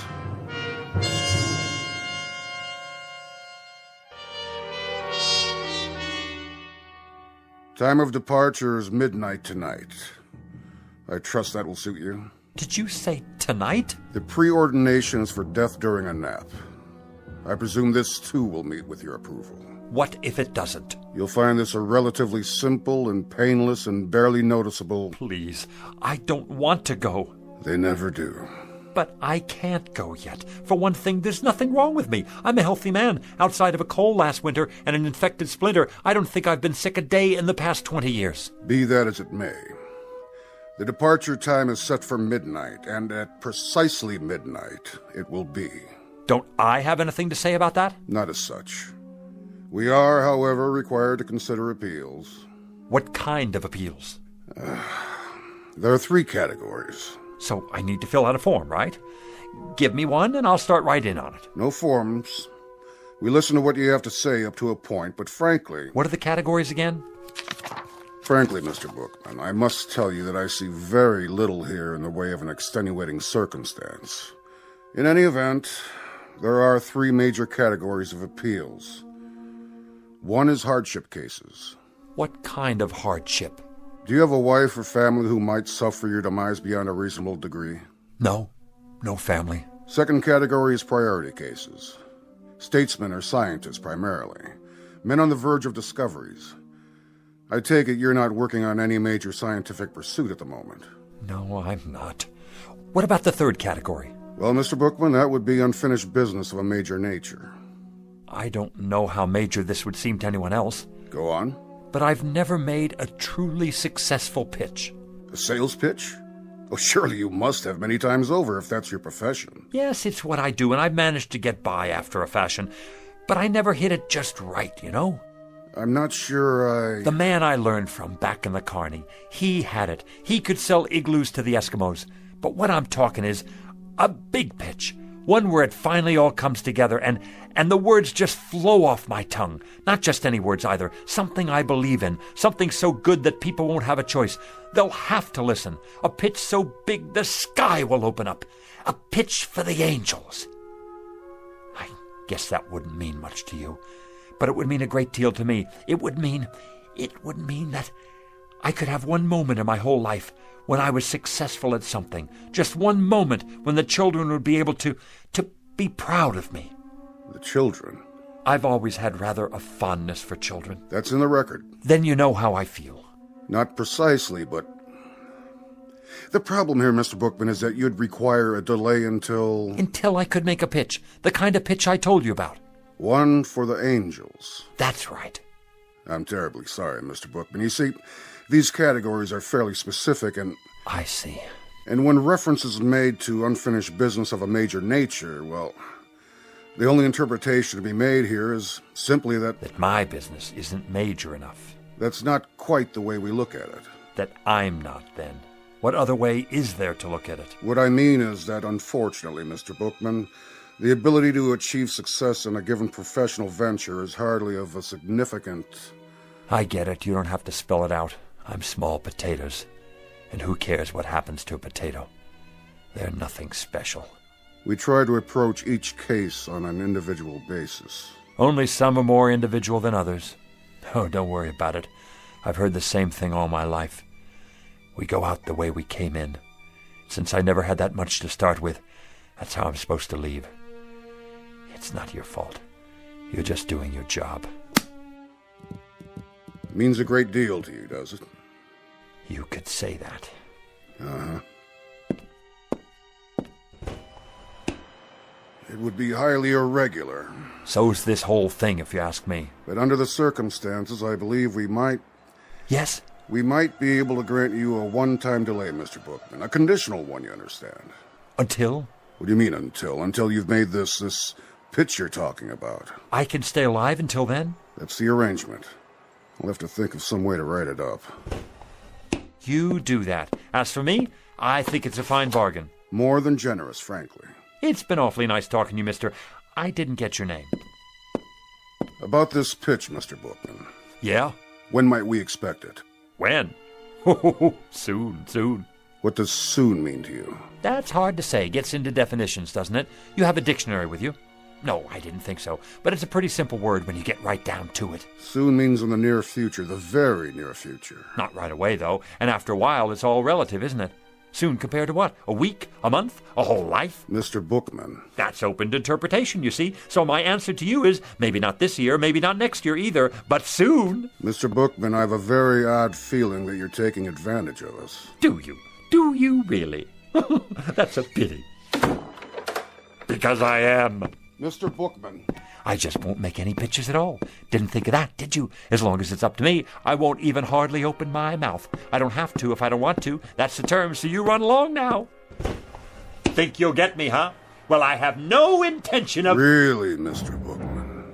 How did you get back in here? I locked you out. This is much more serious than you imagine. I have to go now. I promised to meet the children. We have a kind of social club, you know. Ice cream and stories. Lots of stories. Right down there on the stoop. It's much more complex than you realize, what you've just done. What you think you've done. See you sometime. I'll let you know when. Here we've gone out of our way to help you, and this is the way you repay us. Bye now. Mr. Bookman, it won't just end here, you understand. There'll be consequences. You'll see. FYI, that means for your information. You have made your bed, and you shall now sleep in it. You say I won't go until I make the pitch? Well, all right. You'll have to wait till I make the pitch. And young man, and this I can say to you without fear of contradiction, you have got a long wait. That may well be, Mr. Bookman. But since you won't come with me, we've been forced to select an alternative arrangement.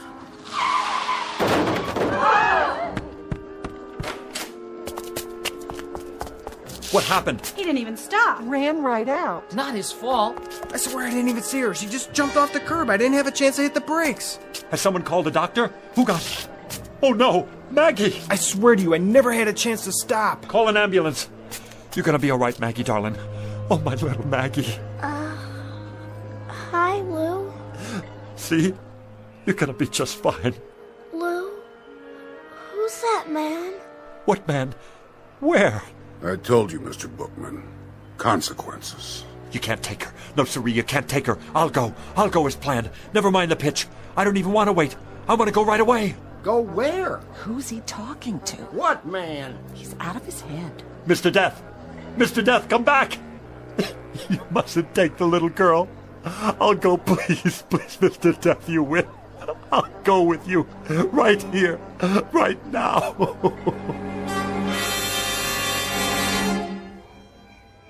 I wonder how she is. The little girl? Yeah, how is she? Poor Mrs. Polanski. Look, here comes the doctor. How is she, Doc? I don't know. What do you mean you don't know? She's a mighty sick little girl. Brave, too. Shouldn't she be in a hospital? That's just it. There's no particular trauma. In fact, there's hardly a mark on her, except where she fell and scraped her knee.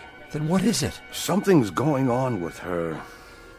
Her fighting spirit, as it were. That's not a medical term, of course. But I think we'll know in a few more hours. If she hasn't hit a crisis by then, I'll move her to a hospital bed. A few more hours? Around 12 o'clock. 12 midnight, you mean? I think by then we'll know. He won't get in. Who, Mr. Bookman? I'm going to wait right here, so he can't get in.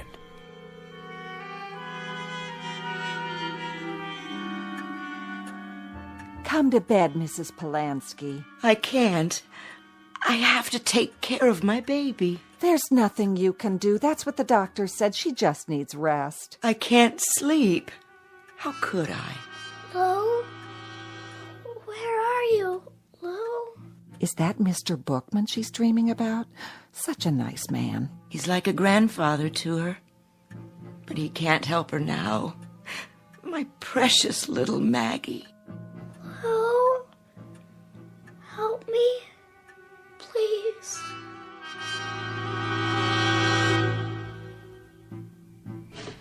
Come on in, Lou. It's late. I'm waiting for someone. No, you're not. You're worried about the kid. And I don't blame you. She's a swell little girl. But there's nothing to do now but wait. What time you have? 11:40. Everybody's gone to bed now. You better do the same. Not yet. Take my advice. Give it a rest. 11:40, huh? Better get set up.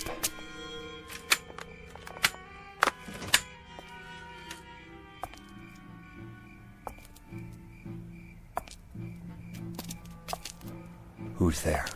Good evening, Mr. Bookman. Thought I'd see you again. You got business inside? I most certainly do. It's 11:45. In 15 minutes it will be midnight, the time of my appointment. Mr. Death, the little girl's only 6 years old. Please, you don't have to do it. I'm ready. I'm sorry, Mr. Bookman. But I'm ready now. We had to make another arrangement. It's impossible to change at this point. She's to come with me. So you see, I must be in there at midnight. And if you're not in there by midnight? That would be pretty much unheard of. If I didn't get there at precisely 12 a.m., then the whole timetable would be upset. Oh, my, no. It's unheard of. Nice pocket watch you have there. But have you thought about digital technology? A wristwatch? It's more efficient, if you ever need a good one. What are you doing, Mr. Bookman? What am I doing? Oh, nothing. Just setting up a pitch is all. At this time of night? Oh, I very often have a late night sale. Very often. Not many customers out and about. They come, they show up. You're here, aren't you? Oh, yes, I'm here. But I'm afraid I'm not much of a customer. How do you know? Have you ever seen my stock? Now you take a tie like this one right here. Like what? Like this tie.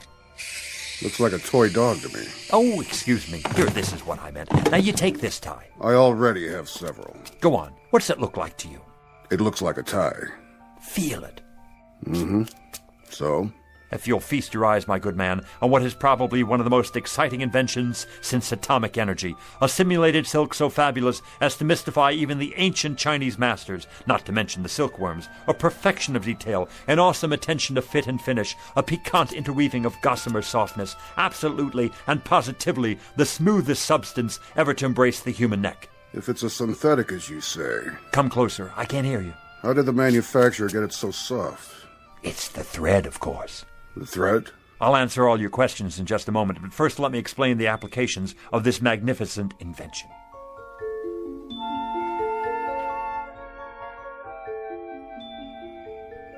Now witness a unique demonstration of tensile strength. Feel this, sir. Go ahead, take it between your fingers, like touching the thinnest spiderweb. Is it not? Like holding the air you breathe in the palm of your hand. Now give it a yank. If you wish. There, you can't break it. As strong as steel, and yet as delicate as shantung silk. No mere synthetic substance, but a molecular blend of atoms the like of which has never been seen. Actually, it is surprisingly strong. Where did you say this was made? Let me answer your question, sir. Hey, Lou, what you doing down there? Come on, you gotta see this. Yeah, no kidding. It's really something. Do you have a scarf made out of this stuff? Scarves, blouses, I've got them all on order. You can't hurry the process. Picture, if you will, 300 years of backbreaking research and development to produce the ultimate thread. The which, than which there is no witcher. And what will you pay for this fabulous, I say fabulous, incredible and amazing achievement of the tailor's art? Softer than the feathers of an angel's wings. Expensive, no doubt. $20? Too rich for my blood. $10. $5. You might indeed pay that much and more. If you were to purchase this at a retail store, consider the markups, import fees, but this exquisite thread is not available in any store. How did you get it then?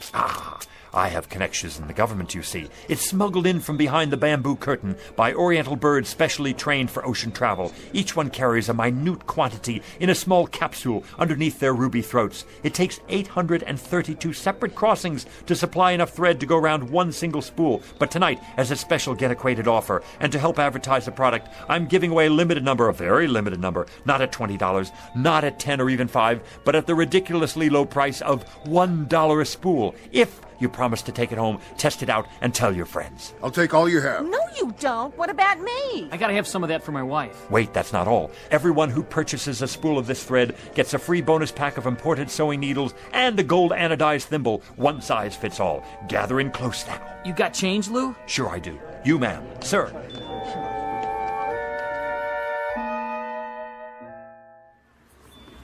Yarn, simulated cashmere socks, the most marvelous plastic shoelaces that never wear out, a genuine static electricity filter, fits any car radio. I gotta go. No more cash. Me too, if I can carry all this stuff. Suntan oil, nose hair clippers, eczema powder, athlete's foot eradicator. I'm getting sleepy, Mr. Bookman. Good night, and thanks. Wait till I show my daughter what I got. How about you, sir? I have so many things now. I don't know how I'm going to bring it all back. One last item, especially for you, the pièce de résistance, an item never before offered in this or any other country. I can't imagine what else you could possibly show me. One live, guaranteed, genuine human manservant. How's that? For what I ask of you, sir, you receive a willing, capable, worldly, highly sophisticated, wonderfully loyal right-hand man to be used in any capacity you see fit.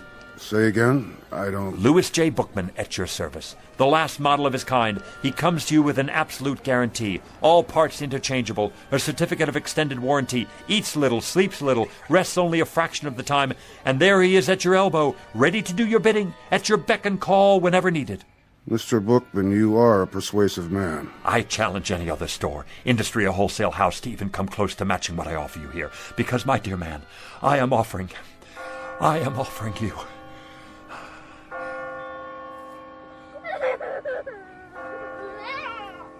Midnight. It's midnight, and I've missed my appointment. Oh, thank you, Doctor. It's a miracle. Just give her the sedatives every 3 hours, Mrs. Polanski. All she needs now is rest. But she's going to be all right.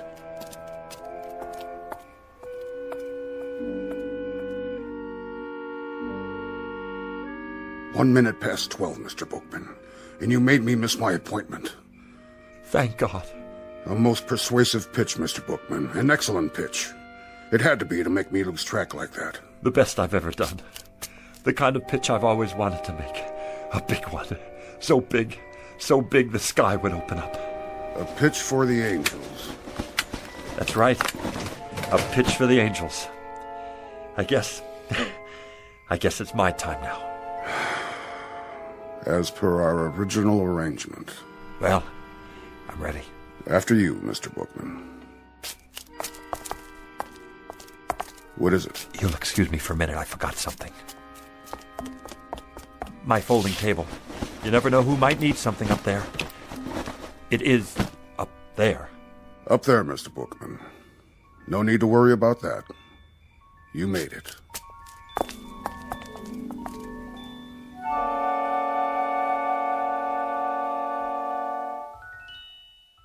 Louis J. Bookman, age 60-ish, formerly a fixture of the summer, a rather minor component to a hot July. But throughout his life, a man much loved by the children, and therefore a most important man. Couldn't happen, you say? Probably not in most places, but it did happen in the Twilight Zone.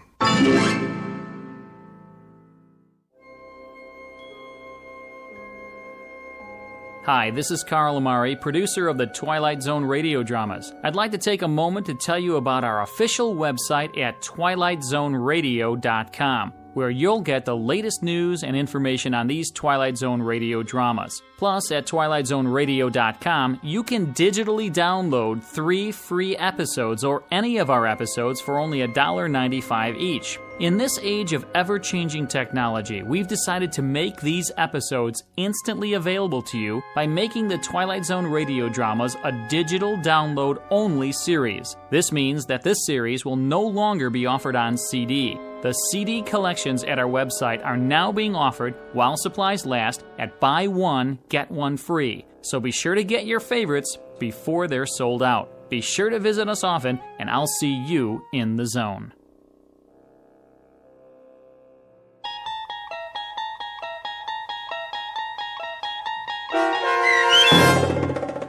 One for the Angels, starring Ed Begley Jr., with Stacy Keach as your narrator, was adapted for radio by Dennis Etchison and based on a script by Rod Serling. Heard in the cast were Rich Kominick, Lauren Patton, Linda Ryder, Richard Hensel, Doug James, Adam Tangway, Martin Hughes, Meg Thalken, Roger Wolski, Carl Amari, and Irene Olson. To learn more about the Twilight Zone radio dramas and to obtain audio cassettes and CDs of these programs, visit our website at twilightzoneradio.com. This copyrighted radio series is produced and directed by Carl Amari and Roger Wolski for Falcon Picture Group. Doug James speaking.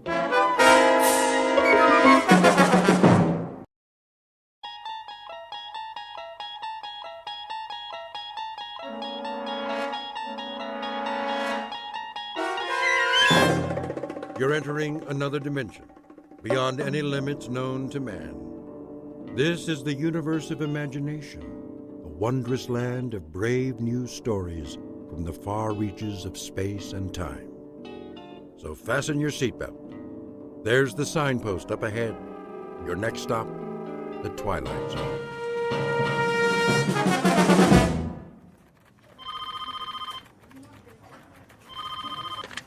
Starlight Magazine.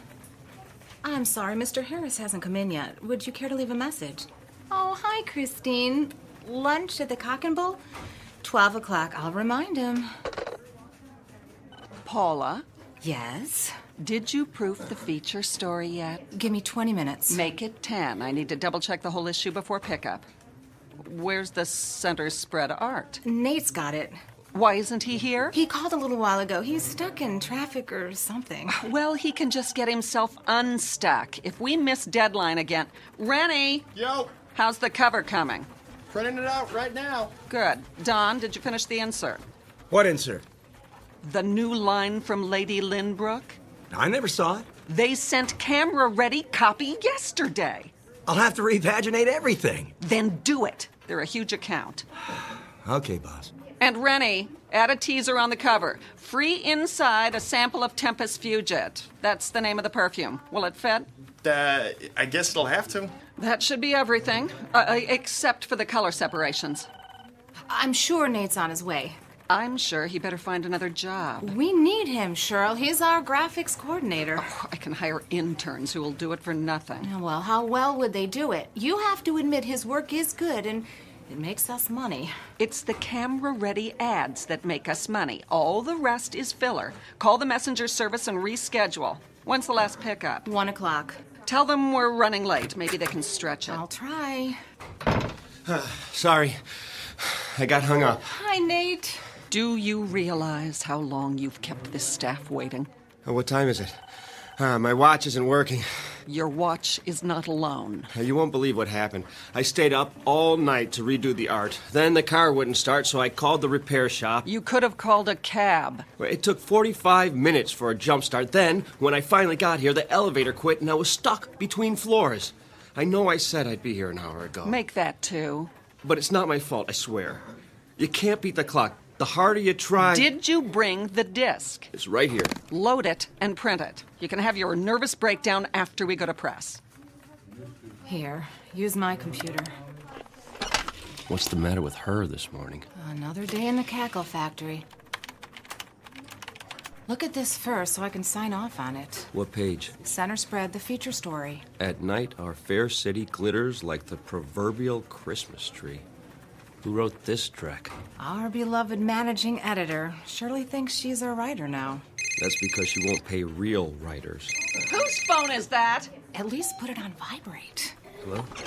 Oh, hi, Chris. Oh, she called before about lunch. Yeah, we're still on... I'll be there, I promise. No cell phones in the office. It's Christine. Tell her you'll call her back. Honey, I'm here. Listen, we're on deadline. Now! This is a bad time. Can we talk about it later? Give it to me. What did you do that for? So you won't have any distractions. Get back to work. You know what, Shirley? I don't need this. That makes 2 of us. I'm out of here. You can mail my last check. Don't let the door hit you on the way out. Box up all my stuff and leave it with Paul. If I have the time. Right now, some of us have a magazine to put out.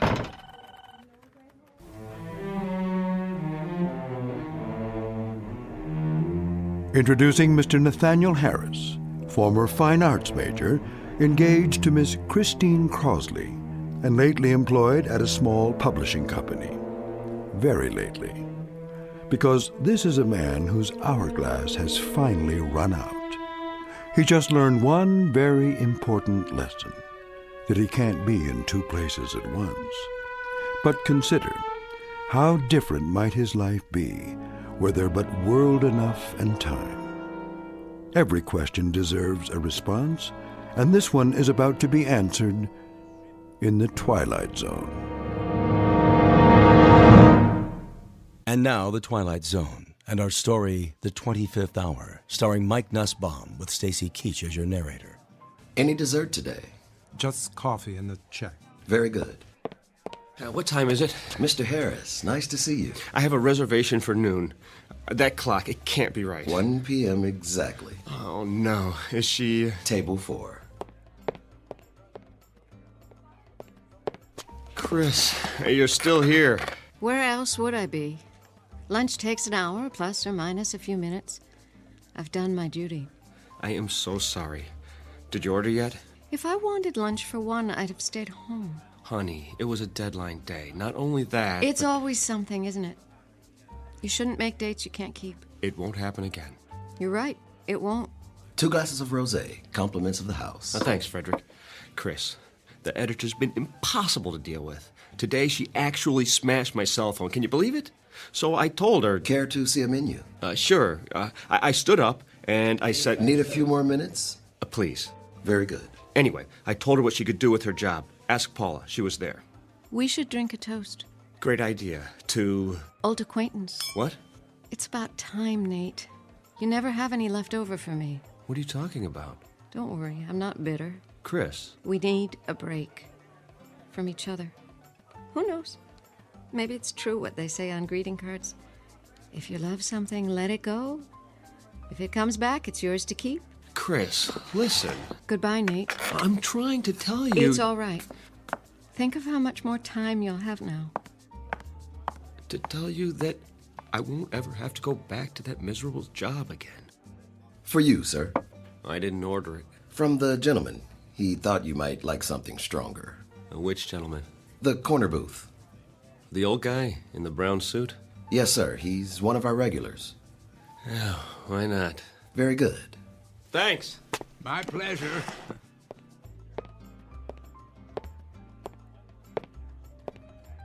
Can I buy you one? Oh, dear me, no. Not necessary in the slightest. Have we met? Not that I recall. Then why the drink? I thought you looked a bit under the weather. Nothing fixes that like a Moscow mule. Is that what it's called? Oh, ginger beer and vodka in a copper cup. Their signature drink when I first came here. Of course, that was years ago. And Nate Harris, and you are... Blevins is the name.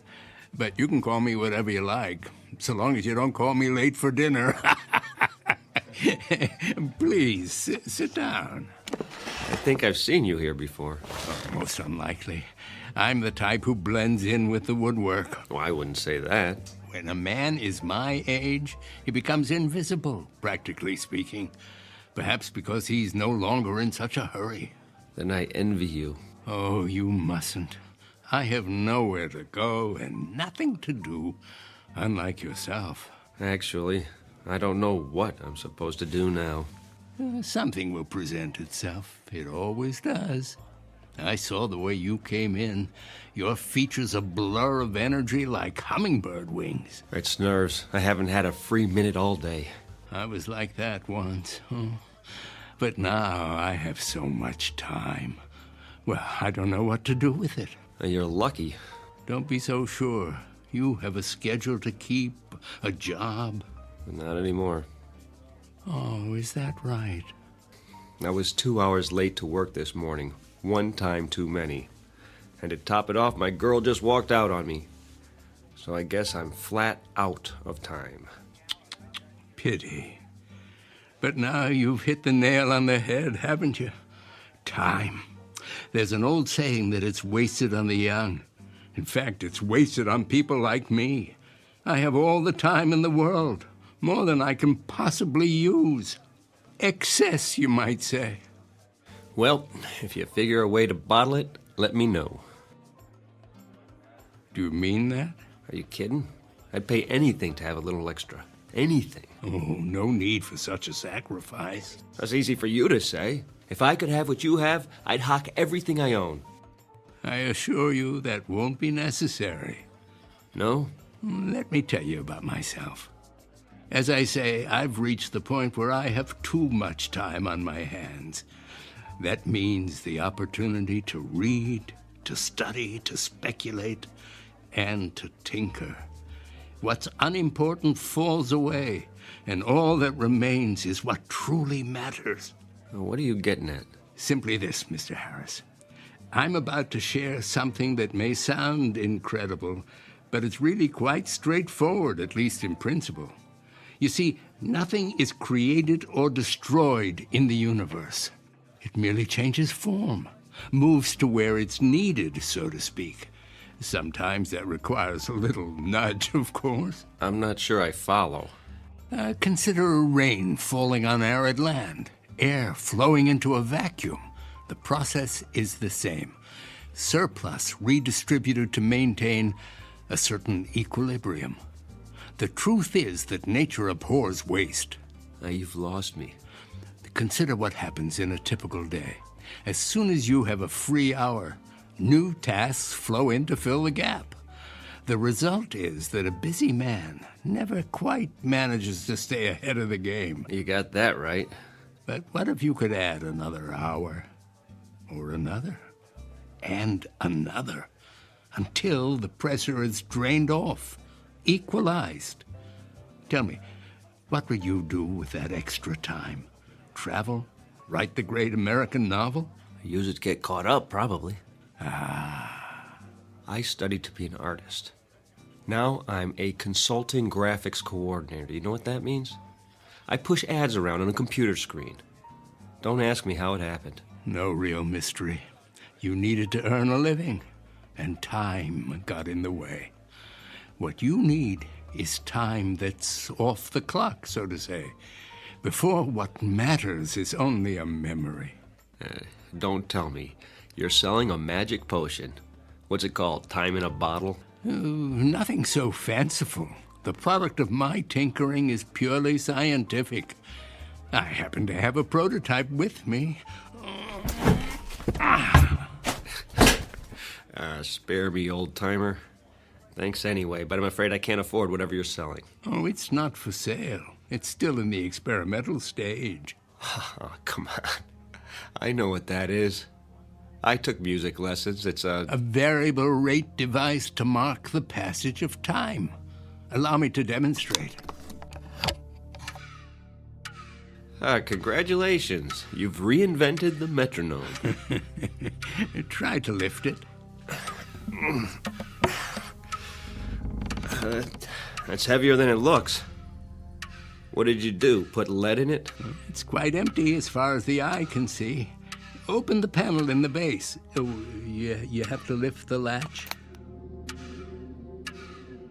Well, there's nothing inside. Are you sure?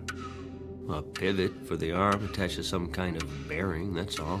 But it feels like it weighs 10 pounds. That's because the little door leads to... Well, I wouldn't want to confuse the issue.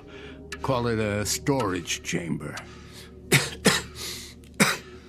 Oh, it smells like stale air to me. Oh, it hasn't been tested in a while. The contents are flowing out now that the mechanism is activated. Well, what contents? That which is beyond price and invisible to the eye. Go ahead, examine it. There must be a layer of iron under that veneer. Only the thinnest of plywood. Oh, where'd you get it? From a magic supply company? It took me years of trial and error. This is the 81st and final model. Or is it the 82nd? If my calculations are correct, it possesses certain unique properties. Listed on eBay. You'll find a buyer. As I said, it's not for sale. But it is available on loan. What would I do with a thing like that? Put it on my coffee table? Well, I need someone to field test it. Test it? How? To be sure that it's ready. Think of it as a kind of temporal storage battery, operating on the principle of equalization. I've infused it with some of my time, the excess I told you about. Say you're running late and you need a few extra minutes. Take it out and start it ticking. When you've had enough, one touch stops the arm. Wouldn't that be something? You almost had me going there for a minute.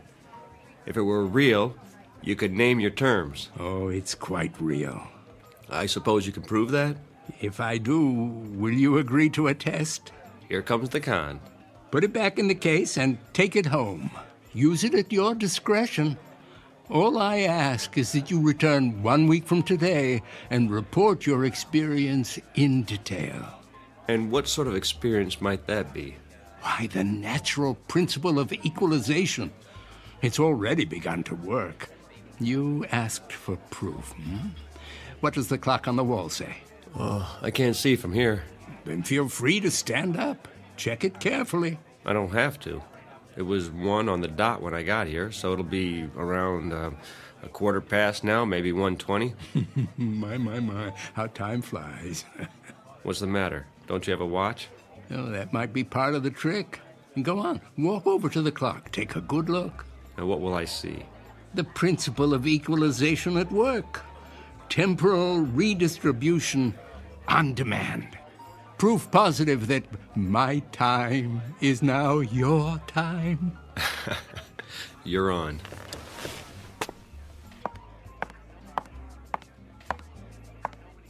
$105? Hold on. Frederick? Yes.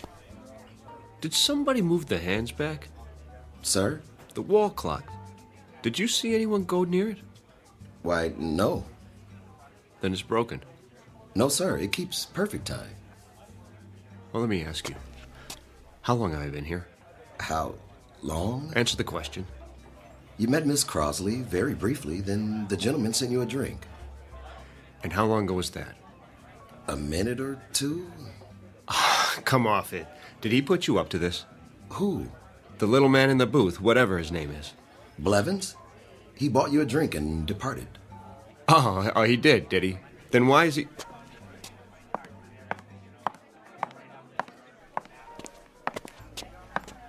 Why is he what, sir? Where'd he go? He was here. We had a conversation about time and his theories of... Did he leave that for you, Mr. Harris? Leave what? The leather case. Perhaps he intended you to have it. What in the...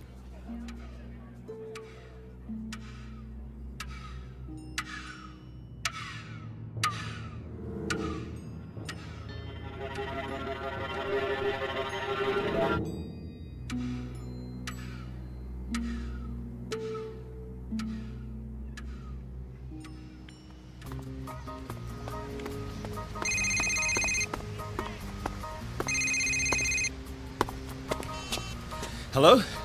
Nate? Hey, Paula. You finally got a new phone. Had to. I've been busy. You sound out of breath. At my morning jog in the park. You?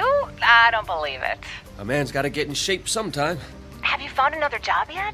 I've been going on a lot of interviews, about 10 a day. Whoa, take it easy. I have all the time I need now. It's like the more I do, the more I can do. You'll have to tell me your secret. I could use some of that. So, how's the magazine? Down the tubes without me? Well, give it time. Listen, Nate, I may have a lead for you. Mandible Publications is looking for a color supervisor. Mandible? Too big for me. They do a dozen titles a month. The pay is double what you made here. No more publishing. Surely you'll never give me a recommendation. She doesn't have to. I'll write it. Oh, you do that? Of course, what are friends for? Which brings me to my next subject. I talked to Christine. Why haven't you called her? The last time I saw her, she told me have a nice life. Do yourself a favor, Nate. Make the call. She's the one who walked out. This is me you're talking to. Remember? I'll think about it. You do that. If you can fit it into your schedule. Well, that's not the point. Oh, I gotta go. Dragon Lady's back from her coffee break. Keep me in the loop about Mandible.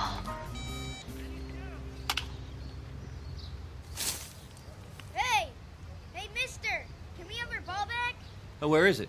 It's over there in the dirt. Sure. Here you go. Thanks. Oh, wait. Yeah? Can I see that bat for a minute? Okay.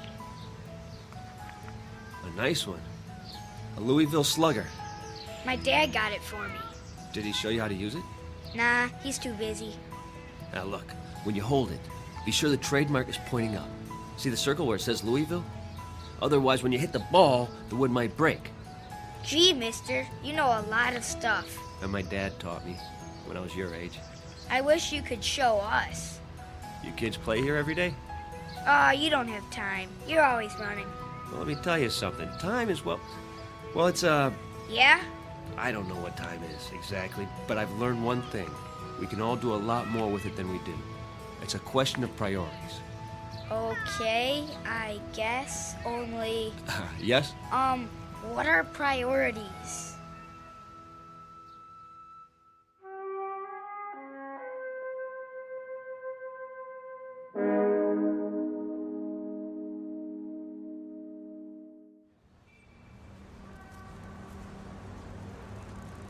A taxi! Over here! Where you headed? Uptown, the Mandible Building, and step on it. Sure thing.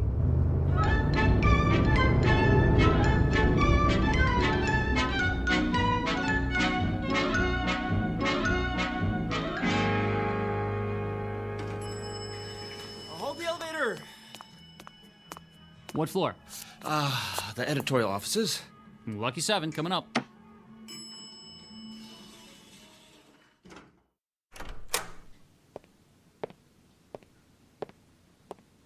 I'm here to see the publisher, please. Do you have an appointment? Nathaniel Harris, 11:30. I'll tell him you're here.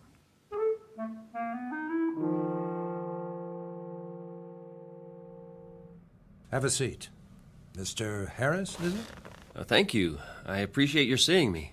I'm on a tight schedule, so let's cut through the fat. You have experience with pre-press? 3 years with Starlight over at Maxilla. Before that, I was production coordinator for Carcosa Press. Impressive. Paula told you about the position? Color supervisor. What exactly would that entail? Crunch. Pardon? That's what it's all about. I want our colors to pop off the page. Good enough to eat. The question is, how hungry are you, boy?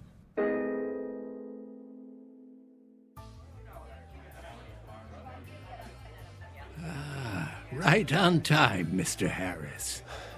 It works. You seem surprised. Mind if I have a look? Oh. It's undamaged. And the little door above the base? Ah. Oh, how intoxicating. What is? The scent of movement to and fro, the entire mad rush of life, lived to the fullest. Vitality, passion, and even, the great outdoors, if I'm not mistaken. Well, you can tell all that. The aura of youth is unmistakable. Oh, you've used it a great deal, haven't you? The storage chamber is almost full. Why, I only did what you said. Started it ticking when I needed more time. And the result? I got everything done, and then some. Over the last 7 days, I've been across town more times. I've gone on more interviews. Oh, have a drink of water. I could use one of those Moscow mules. Not a good idea. It might provide too much of a kick in your present condition. The device is extremely potent. You appear to have overdone it. Several times over. Oh, I'm a little run down is all. With a young man, desire knows no bounds. A kind of greed takes over for life itself. Oh, what does it do, exactly? The device. Call it a doorway into the fourth dimension. Within it is stored unused time, which you have been permitted to tap. You're satisfied, I take it? Yes. Excellent. But there's something you haven't told me. What do you get out of it? Oh, I suppose a certain poetic justice, quid pro quo and all that. From each according to his ability, to each according to his needs. Nature's method of redistribution in its purest form, with a little help from the equalizer.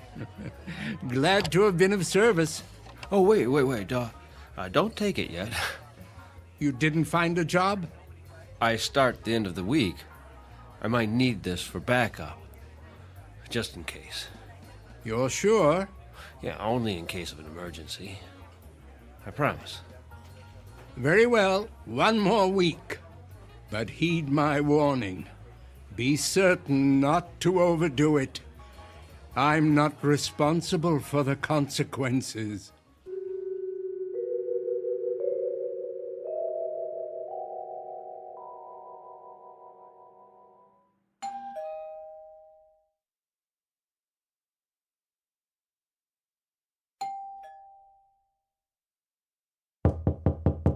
Nate, are you in there?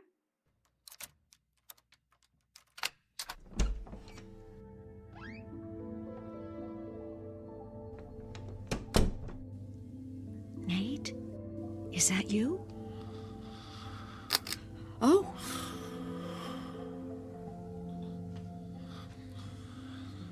Go on, sleep. You must need it. Look at you on the couch like that.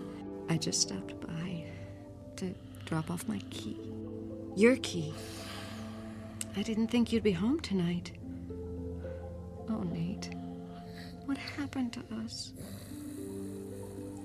I guess it wasn't all your fault. I could have been more patient. That job was killing your soul, wasn't it?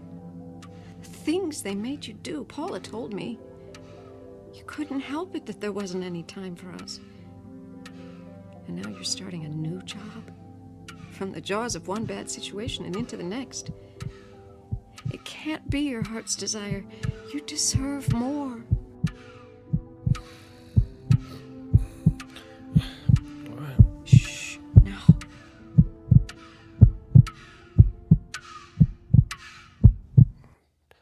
Did you hear that? Hear what? Christine? Is that you? I must have dozed off. Why are you here? I thought you might want the key. You don't have to do that. I'll leave it on the table. Go back to sleep. Oh, please stay. I can't. Don't. I'll be back. Now sleep. You need your rest. Maybe I'll see you at lunch tomorrow. Our old place. Do you still go there? I'll keep up with you somehow.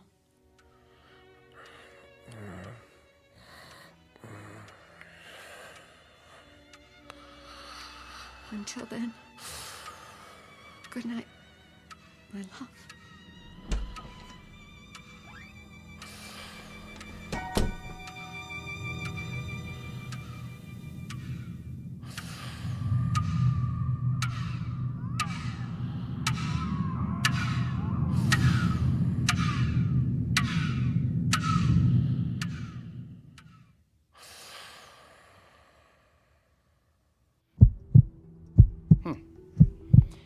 Any chest pains?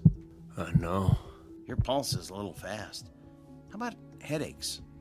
I wouldn't call it that. What would you call it? I just ache all over. I've never been so tired in my life. Look straight ahead. Try not to move your head. Follow my finger with your eyes. I'll do my best. Okay, I'm going to switch off the overhead light and shine this directly into your eyes. Now, first one, then the other. You'll see a flash of red. Now, don't worry. It's perfectly normal. Ready? Okay. Okay, I'm turning off the lights. There you go. Now. All right. Wow. What do you see, Doctor? Some new broken blood vessels on the retina. Any trouble focusing lately? Blurred vision? In the last few days. Floating blind spots? Shadows at the edges of your vision? That too. So what's wrong with me? You want it straight, or you want it with sugar on it? I can take the truth. There's evidence of accelerated macular degeneration. The sort of thing I'd expect to see in a much older man. All since your last checkup. What does it mean? Well, it's hard to say by itself, but it's part of a cluster of symptoms. Slowed reflexes, general weakness. Have you noticed a ringing in your ears? Well, not a ringing, but I do hear something. Not voices, I hope. More of a throbbing. It feels like a pounding in my head. Your blood pressure could be a lot better. So, tell me, what's been happening in your life? I mean, stress on the job? Well, I had a job. But not anymore. I found a new one. I start this week. A big life change, no matter how old we are. Getting enough sleep? As much as I can. That's a no. You don't leave the window open at night, do you? What? Pale skin, circles under your eyes. Could be a vampire. Like Dracula. You know, sucking the life force out of you. That was a joke. I know. Well, something's going on. You're dehydrated. And I don't like the sound of your heart. I'll schedule an EKG and a complete blood panel. When? Right away. This morning. Is that necessary? I'd say so. I thought you could give me a B12 shot or something. I could, but it won't address the problem. That was all the running around. There was so much I could do with the extra time, but that's going to change from now on.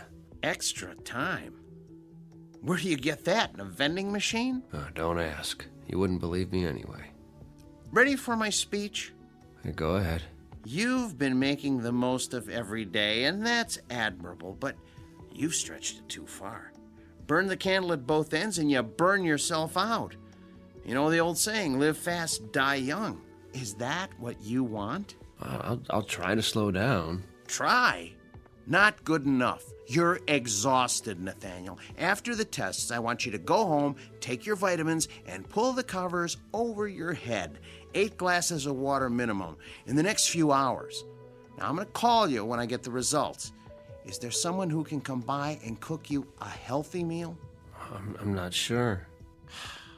Well, let me know if you feel any worse. And cancel your appointments. Don't even think of going anywhere for the rest of the week. Well, that's not possible. You don't have a choice. The new job. You'll end up in the emergency ward. I told you. I'll take it slow. Famous last words. That'll have to do. Then I'm going to check you into a hospital room right now. No. I have something to do first. You're not listening. Do you want a myocardial infarction? How about a stroke? Not common at your age, but it can happen. Life or death, Nathaniel. It's up to you.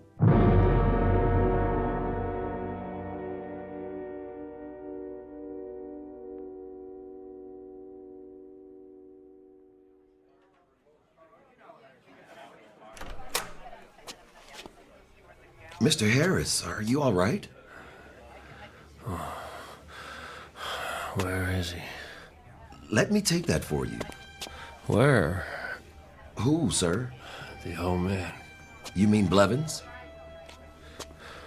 I don't see him. He hasn't come in yet. He's always here this time of day.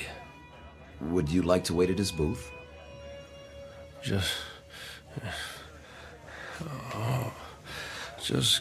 give him this. The briefcase? Tell him I couldn't wait.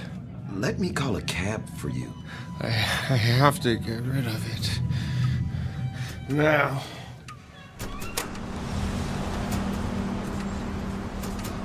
Hey, buddy, watch where you're going. I think there's something wrong with him. I'm sorry. Look, Mommy, that man. I have to get away. Shh, looks like he's crazy. Far away.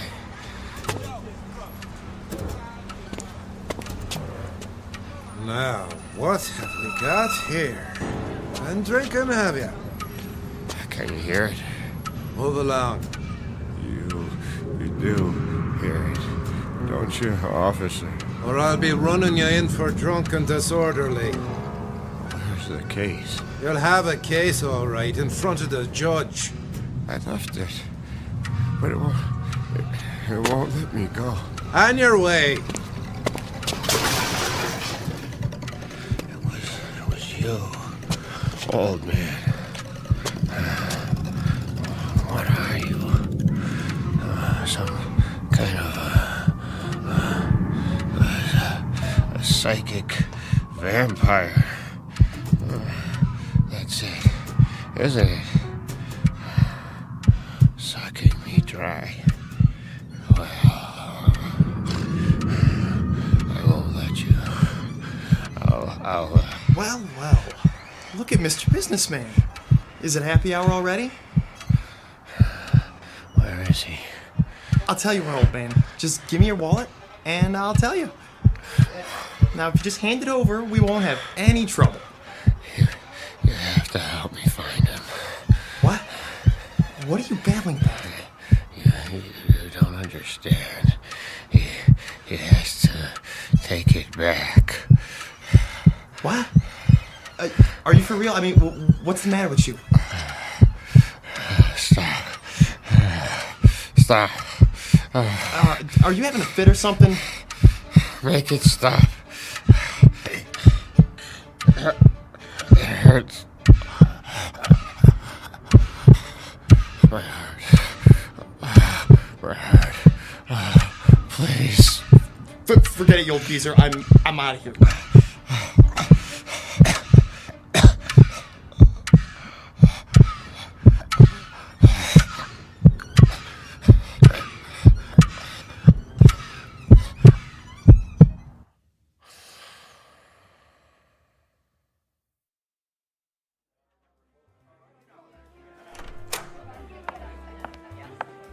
Why, hello, Miss Crossley. Hi, Frederick. Is Nate here? Mr. Harris? He was, but then Where did he go? I didn't see him, miss. I offered to call a cab. Why? Did he have lunch already? No, miss, he seemed, Seemed what? Is he coming back? I really can't say. Then I'll wait for him at the table. It needs to be cleared. Oh, take your time. I'm in no hurry.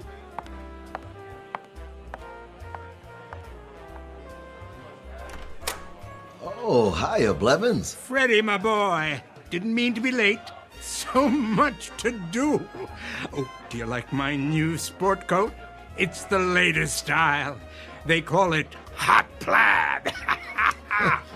I held your booth. Oh, and this is for you. He didn't wait. No, sir.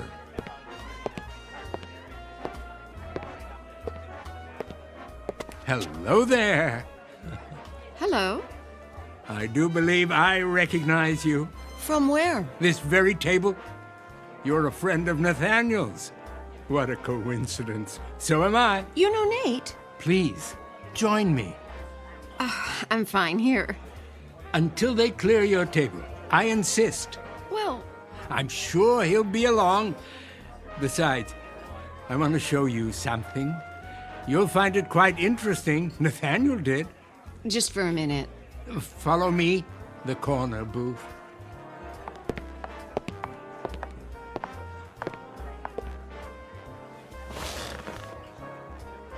What's in the case?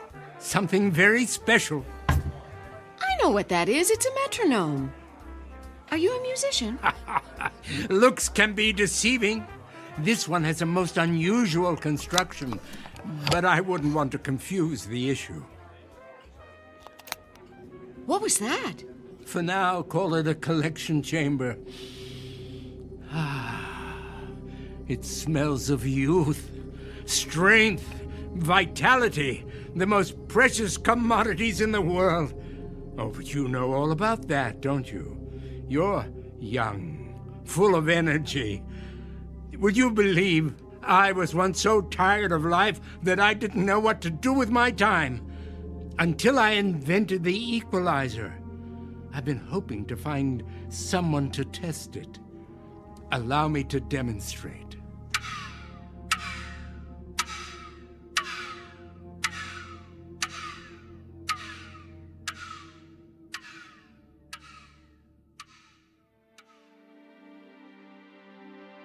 A story about a man named Nathaniel, a victim of the adage that it's better to burn out than to rust.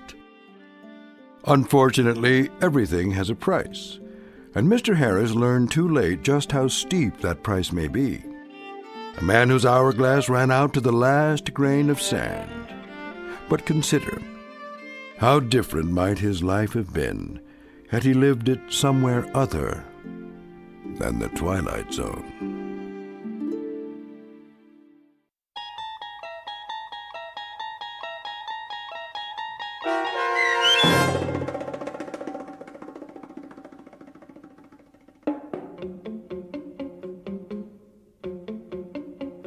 The 25th Hour, starring Mike Nussbaum with Stacy Keach as your narrator, was written for The Twilight Zone by Dennis Etchison. Heard in the cast were Steve Key, Fernette Lebo, Friedrich Williams, Lisa Wolfe, Joby Cerny, Carl Amari, Jim McCants, Patrick Francis, Doug James, Meg Thalken, and Jacob Goldberg. This copyrighted radio series is produced and directed by Carl Amari for Falcon Picture Group. Sound design, custom Foley effects, recording, and editing are produced in the Cerny American Sound to Picture Theater by sound designers Craig Lee, Bob Benson, and Tim Cerny.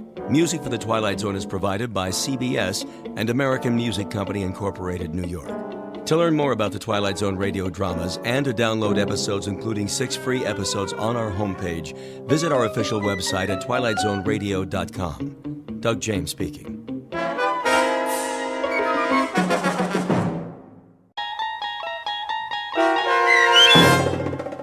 Gentlemen, Be Seated, starring Stan Freberg and Mike Starr, with Stacy Keach as your narrator, was adapted for radio by Dennis Etchison and written for The Twilight Zone by Charles Beaumont. Heard in the cast were David Darlow, Anna Savrutsa, Doug James, Joby Cerny, Kurt Nabig, Jeff Lupiton, Carl Amari, Linda Reiter, Christina Verba, Peter DeFaria, and Chad Reinhardt. This copyrighted radio series is produced and directed by Carl Amari for Falcon Picture Group. Doug James speaking.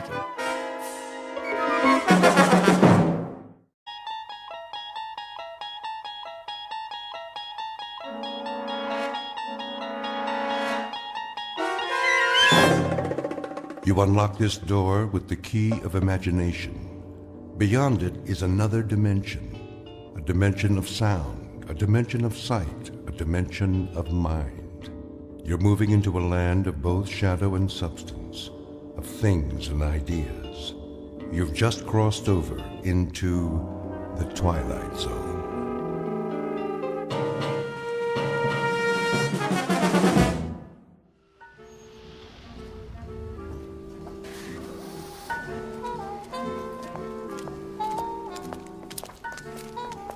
Welcome to the Madison Avenue track. Step onto the moving sidewalk. Single file, please. No pushing or shoving. The time is 8:37 a.m. Excuse me. Certainly. I'm in line here. Yes, of course. I was next. I don't believe... I have to get to work. Do you? We all do. If you don't mind... Make room, please. I'm late. The line starts back there. Are you being rude? Why, no, I don't think I am. But if we all enter the pedwalk at the same time... You stepped on my toe. That wasn't me. I believe it was. I believe that's the imprint of your heel on my shoe. If it were, you'd have even worse fallen arches. I don't appreciate that attitude. I have a suggestion. If we all go barefoot, there'd be more room. You know, more foot space per square inch. Squeeze in heel to toe, so to speak. Why, I never. Of course, if someone fat comes down too hard, those little piggies would suffer, crying, wee, wee, wee, all the way home. Or to work, as it were. Your remarks are most distasteful. Not making a joke, is he? No, I assure you. He was. Completely inappropriate. Yes, indeed. This is a serious world we live in. No place for that sort of thing. None at all. I've a good mind to report him. I give you my word. I would never make a joke about anything. That's better. Unless someone weighs over, say, 250 pounds. It'd be hard to take that lightly.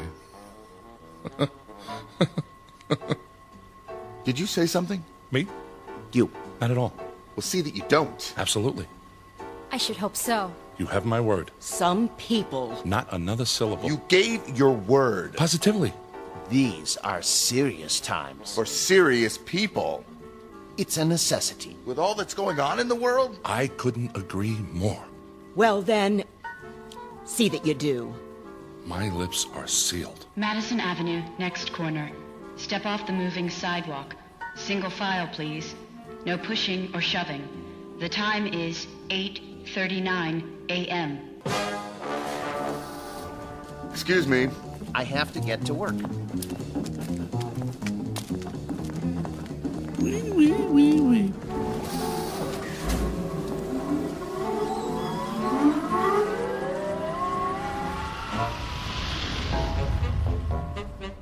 Welcome to the world of the future. The time?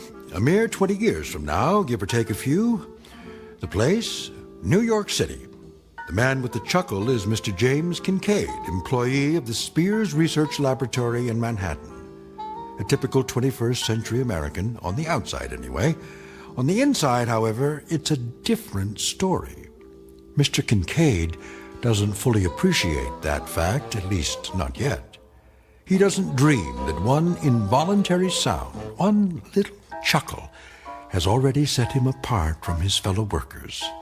For this is a serious world for serious people.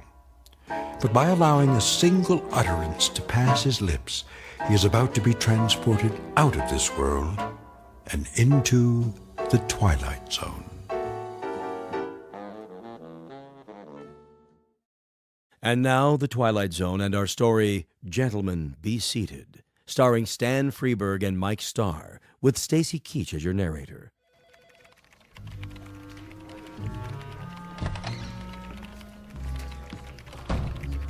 Morning, Kincaid. Morning, Miller. Not late, am I? You're cutting it pretty close. Sorry, Lindsay. Little skirmish on the ped walk this morning. Skirmish? So many people nowadays. I hear there used to be cabs in New York. Think of it. Cars with drivers that took you all over. Up one street and down another. Shortcuts. Sounds like a nightmare. Yes, I guess it does. Biddle's not in yet, I take it? Mr. Biddle's never late. It's 8:59 now. That means he'll be here in, well, less than a minute. 30 seconds, to be exact. Morning, Mr. Biddle. Yeah, morning, Mr. Biddle. Hello, sir. Good morning. Well, enough chit-chat. Back to work. Yes, sir. Yes, sir. Look at that. What? Biddle. Somebody moved the electric coffee maker. So? He doesn't see the cord. He's going to trip on it. Shouldn't we tell him? No, wait. This is gonna be good. How can you say that? Mr. Biddle! Mr. Biddle, watch where you're going.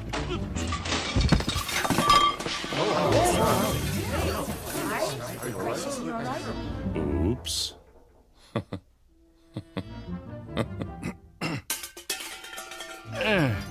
Who said that? Why, no one, Mr. No one Biddle. said anything. Yeah, nothing at all. Was it you, Miss Capshaw? Me, sir? I only meant you should watch where you were going. There was an oops, followed immediately by what I took to be a chuckle. Oh, no, sir. I didn't laugh. No one laughed. Was it you, then, Kincaid? None at all, sir. I didn't say a word.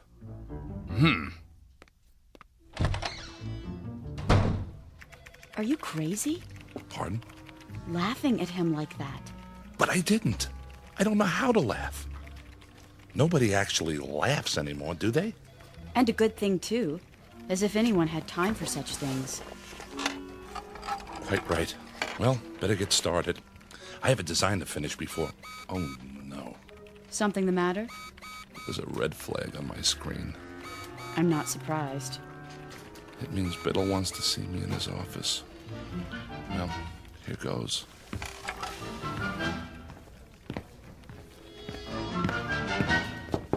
Yes. Kincaid here. Come in. You wanted to see me, sir? Sit down. I could come back later if you That want... chair right there. Yes, sir, Mr. Biddle. I suppose you're wondering why I called you in. Not really. What? I mean, yes, I am. What was that? The door. I locked it so we won't be disturbed. Is that necessary, sir? Cigar? Beg pardon? A cigar. They're quite good. Oh, I don't smoke, sir. Pity. I have them made special. I thought there was no smoking in the building. Oh, it's all right. This office is airtight and soundproofed. Are you absolutely sure? Quite sure, but thank you anyway. Now then, as to that difference, how significant it is, I don't know, but you may recall that a few minutes ago, on my way to my office, I tripped. Do you recall that?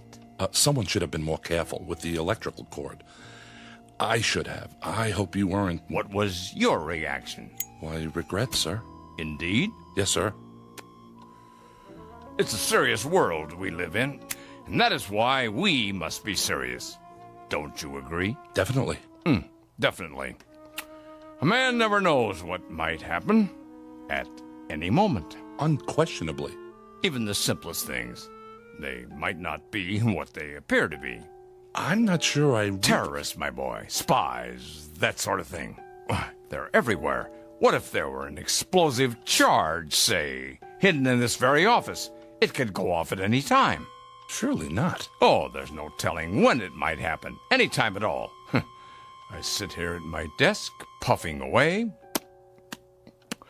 While we talk about serious things, and the seconds tick by until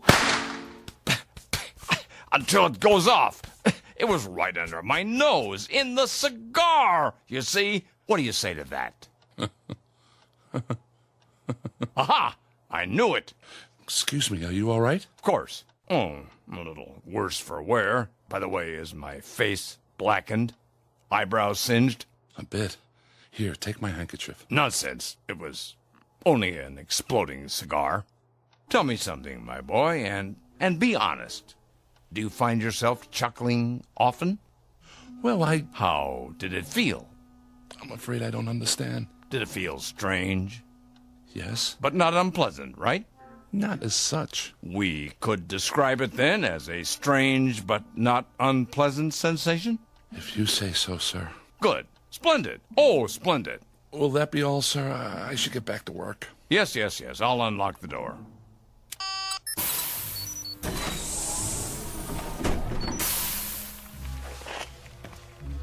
Thank you, sir. Look at them out there. Pardon? Do you see any smiles, Kincaid? Even one single little grin? No, sir. And do you know why? Because they've forgotten how, that's why. Note the emptiness in their eyes, the deadness, the utter nothingness. Like machines, Kincaid. Machines! Circuit boards with legs. I don't understand, sir. Not as yet, perhaps, but soon. Oh, my boy, if there ever is to be joy again in this world, and love, and happiness, and laughter, especially laughter, it's going to depend on you and those few like you. Oh, trust me on this. Me, Mr. Biddle? And now, a report from the executor. It's the morning report from Washington. Eyes forward on the big picture. Isn't he handsome? Just like on the posters. All right, everybody, stand up. He's gonna speak. Citizens, I greet you. It pleases me to report that our gross national product is up 2.3% over a similar period last year. However, that is far from the goal we have set. The goal we promised ourselves. Kincaid, I have one more question for you. Yes? Why do firemen wear red suspenders? I don't know, sir. You will, poor boy. You will. Tonight. And waste is the cardinal offense, as we know all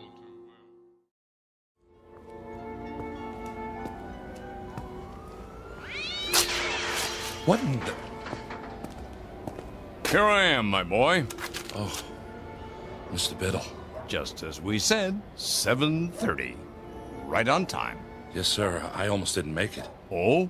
Trouble? The directions you gave me were fine. It's just that I've never been to this part of the city before. The pet walk doesn't run this far. Oh, well, first time for everything. Glad you could make it. You've had dinner, I trust? I ate something. The usual synthetics? Of course. Well, they're all right, but I'll tell you something. There's a great deal of difference between a steak and something that only tastes like steak. Just as there's a difference between a human being and something that only looks human. I see. Do you?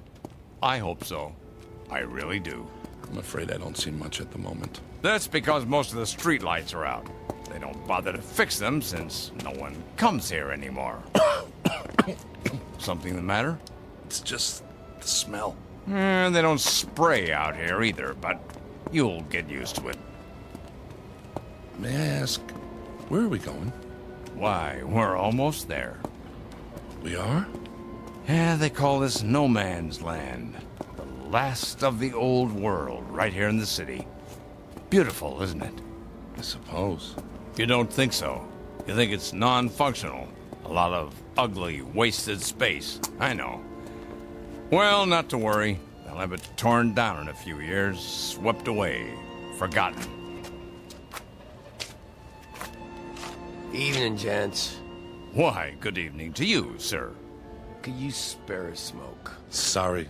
Hold on, my good man. I have here a cigar of the finest leaf, hand-rolled to my specifications.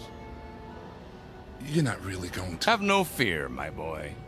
This one's real. You sure? Indubitably. How about some spare change for a cup of cava java? Don't press your luck. Thank you. Thank you kindly. Blessings to you, mister. To the both of you. Plenty of unhappiness here, James, but plenty of happiness, too. Stand here a moment. Come on, close your eyes. Can't you almost hear the crying and the laughter? Don't move your head, please. What are you doing? Just a handkerchief. A simple blindfold. What? Nothing to be alarmed about. Just a precaution. There. Can you see? No. Good. Now turn around 5 times. But why? It's necessary the first time, in case you're rejected. Now take hold of my arm. I'll lead you to the entrance. Very, very private, you know. That's it. And away we go.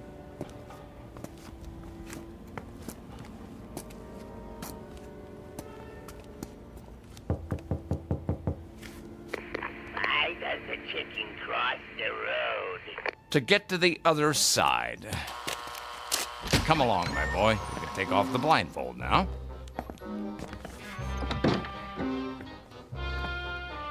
Mr. Biddle?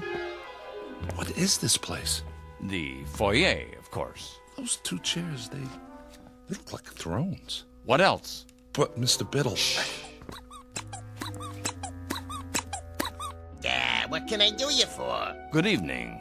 Is he in? Let me see. Maybe yes, maybe no. Tell him number 709 is here with the recruit. Alrighty then. Try not to miss me while I'm gone. In the meantime, gentlemen, be seated. Who was that? What does it look like? A clown, of course. Well, you heard him. Sit down. I recommend the chair on the left. If you say so. There. Feel better? I suppose. My turn now.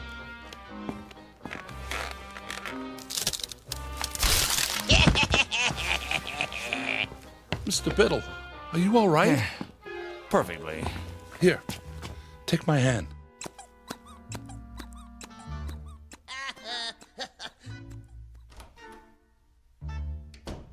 I'm disappointed in you, Kincaid. You are? Didn't you find that the least bit funny? Just now when I went sprawling? No, sir. You could have been hurt. Oh, James, please. Try. Don't tell me you've forgotten how to laugh. Not you. I was so sure. Sir, if you'd only explain to me... No, there's too much explaining in the world and not enough laughing. We're all turning into a race of machines. Cold, efficient, heartless machines. Ta-da! Who are you? Feast your eyes. Ever seen the smoke before, huh? The executor. He does wonders with makeup. For a court jester, that is. The face doesn't quite go with that 3-pointed hat. What's the matter? You don't like it? I didn't say that. Then I guess the yoke's on me. Well, don't just stand there with egg on your face. What goes up the chimney down but not down the chimney up, huh? Quickly. I don't understand the question. Would you repeat it? Too late. Timing is everything. Go on, tell him. An umbrella. What? An umbrella. I don't know, Biddle. I'm very dubious. He chuckled. So you say. I haven't heard anything.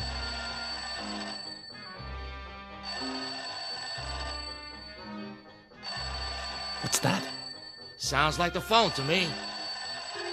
Well, don't just do something. Stand there. Jester here. It's for you. It is? Hello? I say, hello. Sir, it squirted me right in the eye. Must be an overseas call. Better clam up. I'm all wet. You sure are. Now I really need a towel. Oh, Biddle. Yes? I've got something for you. Watch out! Spoil sport. But he's got something behind his back. Where? Right here. But I don't like pie. Lemon meringue. you're positively reeking. Time to hose off, and nothing leaves you squeaky clean like good old seltzer. Who's got the soap? Forget soap. You need your rubber ducky. Or a lifeboat? Now, wait a minute. It's not possible. What's wrong, Kincaid? You better get a change of clothes, Mr. Biddle, or you'll catch your death. You see, hopeless. That's it. Wait. He's only a beginner. But we must be so careful, Biddle. Yes, but give him a chance. Very well. One last test. Glad to meet you, Mr. Kincaid. Put her there. I don't... Go on, shake. Ow! Oh, that didn't hurt. It's just a joy buzzer. You wind it up, and when someone shakes your hand... That's it. I've had it. I don't know what any of this is about, but I know one thing. I don't want any part of it. You people, you're out of your heads. You're all loony. You're psycho. I'm getting out of here right now, and don't try to stop me. Uh-oh. Another fine mess you've gotten us into.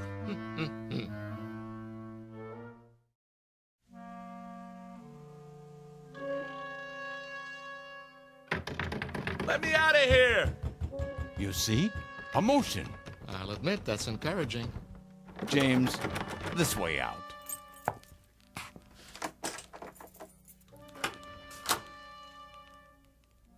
If you please, it's just through here. No tricks this time? No tricks. Wait, this is a library. A small reading room for our members. Members? Mr. Biddle told you nothing? He asked me to meet him. I thought it was about work. What is this building? Used to be offices. Now it's abandoned, so we made it our headquarters. Headquarters of what? The SPOL. The Society for the Preservation of Laughter. Have a seat. Oh, no. Now, this one's a real chair, I promise. Well, just for a minute. Oops. Hey, that was not me. You sure, my boy? Sorry, I must have left an old whoopee cushion under the seat. Collector's item now, you know? Here, let me get it. Go on, make yourself comfortable while I explain. You see, James, we're a secret organization. A kind of underground, if you will. Running counter to established law in the Commonwealth. Most of what we do is either frowned upon as bad taste or legally forbidden. We are, in short, outlaws. I don't like the sound of that. An old tradition. Ever hear of something called speakeasies? They were secret clubs that sold liquor during Prohibition. Well, this is a laugh easy. All these books, the posters on the walls, Laurel and Hardy, the Three Stooges. Who are they? All great clowns from the past. There's Perot, Punch and Judy, Bozo. We try to keep the tradition alive. What tradition? You see, Mr. Kincaid, the world has forgotten how to laugh. There are some of us who regret that fact. Unlike those in power, we feel that laughter is important enough to be preserved, at any cost. Am I getting through to him? What the jester is trying to say, well, the world used to be a pretty terrible place, you see, James. We had disease and war and depression and prejudice and a lot of unpleasant things. The people couldn't change it all, but they could do their best to endure it. How did they endure it? By laughing at it, ridiculing it. They laughed at everything then. But along came the psychologists and the censors, and suddenly nobody could tell a sexual joke or a racial joke or a sick joke or any kind of joke. They weren't politically correct. And that was the end of humor. We're trying to keep it alive. Take the trick cigar. You chuckled. I did not. Yes, you did, and I'll tell you why. Because a figure of authority became ridiculous. Understand? Oh, James, try. A laugh cannot be forced, Biddle. You should know that. I do, but... Let's get to the main test. It's just through here, the last door. Everything should be ready. No false laughs now. We can spot them a mile away. Understand?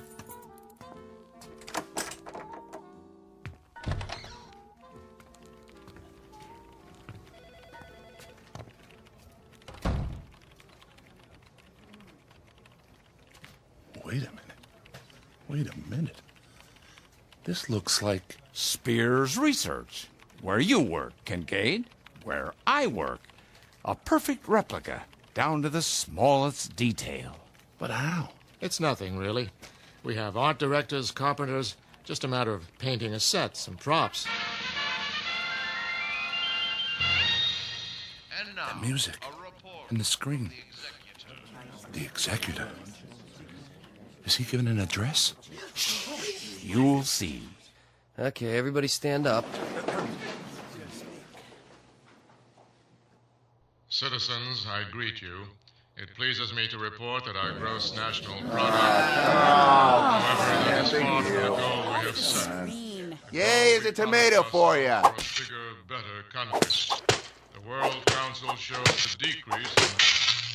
Our broadcast has been temporarily interrupted. Refreshing, wouldn't you say? But it's unpatriotic. Perhaps you should talk to your fellow workers.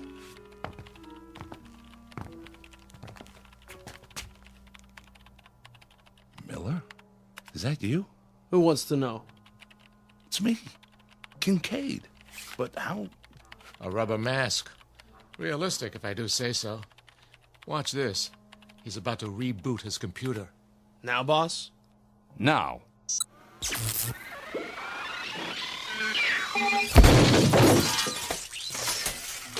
Well, Kincaid? Well, what? His computer, man. It blew up in his face. What do you say to that? Computers are awfully expensive. The World Stock Exchange Terminal. It's just come online. But Wall Street's closed for the night. They're open in Tokyo. Watch.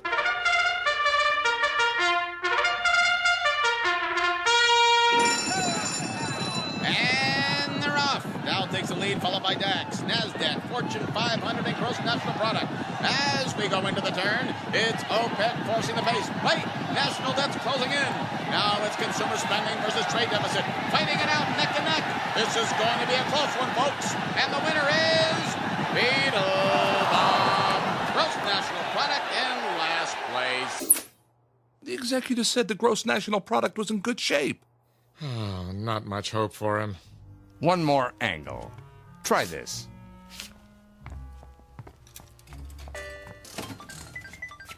Lindsay? Hi, Jim. But this isn't your computer. I traded it for a video poker machine. Got a quarter? A quarter? Come on, I'm on a roll. One more win and I'll buy lunch. What do you say? All right.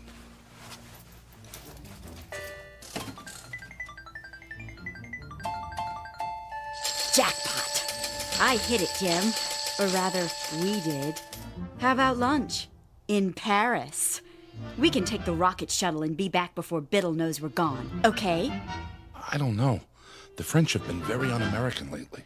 James, get with the program, boy. I'm trying, sir.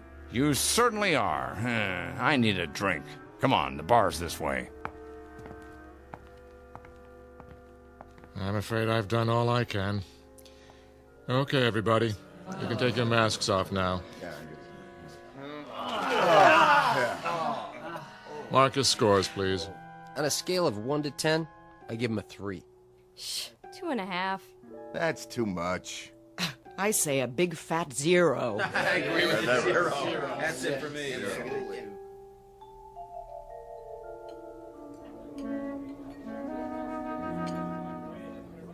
What'll it be, germs? Gents? Martini, double. And one for my friend here. Make it special. Coming right at you. Were those my judges? Don't worry about it. I haven't given up on you yet. How about a game of darts? But, sir, the target's there. Pictures of the executor. So they are. How about a rotten egg? Eggs? Right there in the basket, gentlemen. Well, you can throw. I don't know, sir. Oh, come on. This is the man who destroyed fun. Who took away the good times. But you've hated me, haven't you, James? As a boss. No, you have. I know. And with good reason. I've been a stern, pompous ass. but I'm competent at my job. The company can trust me. I know my role, but I'm not at work now. Oh, good one. Yeah, good one. Right in the old schnozola. Try one? Well, okay. Good boy. Got him right in the eye.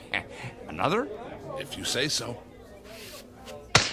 Ha! He took it on the chin. Now try the neck. That's always funny. 2 martinis. Wait, drinks first. This one's yours. Well, through the teeth and over the gums. Look out, stomach. Here it comes. My glass is leaking. Of course it is. That's what's called a dribble glass. See the little slits in the side? When you tip it to drink, voila! Doesn't that tickle your funny bone? It's a start. 2 more. No problem. Here's your drinks. Thank you, my good man. Cheers. I think I'm starting to like these. Keep 'em coming. My pleasure, sir.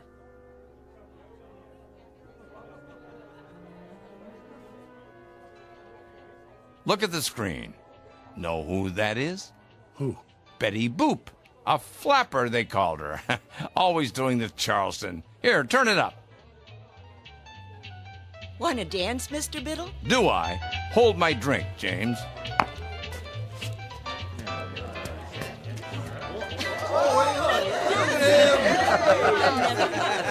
You ain't seen nothing yet. Biddle, biddle,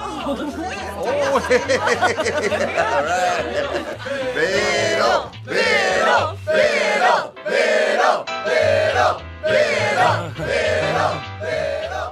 I'm laughing. Biddle, biddle, biddle, biddle, biddle, biddle,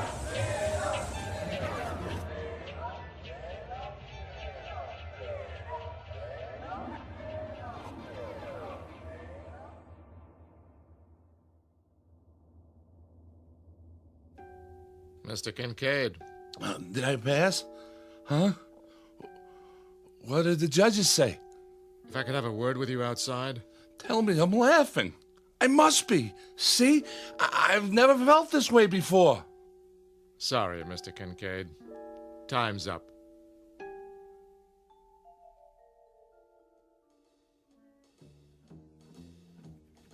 Morning, Jim. Morning, Lindsay. You're looking sexy as usual. What? Later, alligator. We're on for Paris, by the way. I don't know what you're... The rocket shuttle? Oh, that's right. It wasn't really you. Well, I'll explain. As soon as I talk to old man Biddle. Jim, have you been drinking? After a while, crocodile. Come in. Hi. You are 17 minutes late. I know. Those martinis, whatever they were, they really got to me. Martinis? I hadn't even tasted this stuff before last night. Sorry. I was pretty plastered. Who took me home? I don't know what you're talking about. About last night. SPOL. Hey, why does the fireman wear red suspenders? What? To keep his pants up! Are you sick, Kincaid? Oh, come on, Mr. Biddle. I know I was a disappointment to you, but it was also new. They're not going to hold it against me because I didn't laugh, are they? I didn't know how. But I do now. Listen.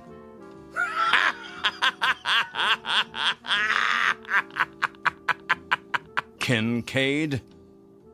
Yes, sir? You're fired. So the judges ruled against me. I don't blame them. You can fix it, can't you? Get out. All I want is a second chance. Is that too much to ask? I can learn. If I don't, what will happen? Humor will die, and comedy, and all the great... I don't know what you're babbling about, Kincaid, but I warn you, if you repeat any of it to the authorities, they'll put you away. Do you understand? One thing I cannot afford to do in my line of work is take chances. And you're not a good enough risk to Do I make myself clear? But, sir... Do I make myself clear?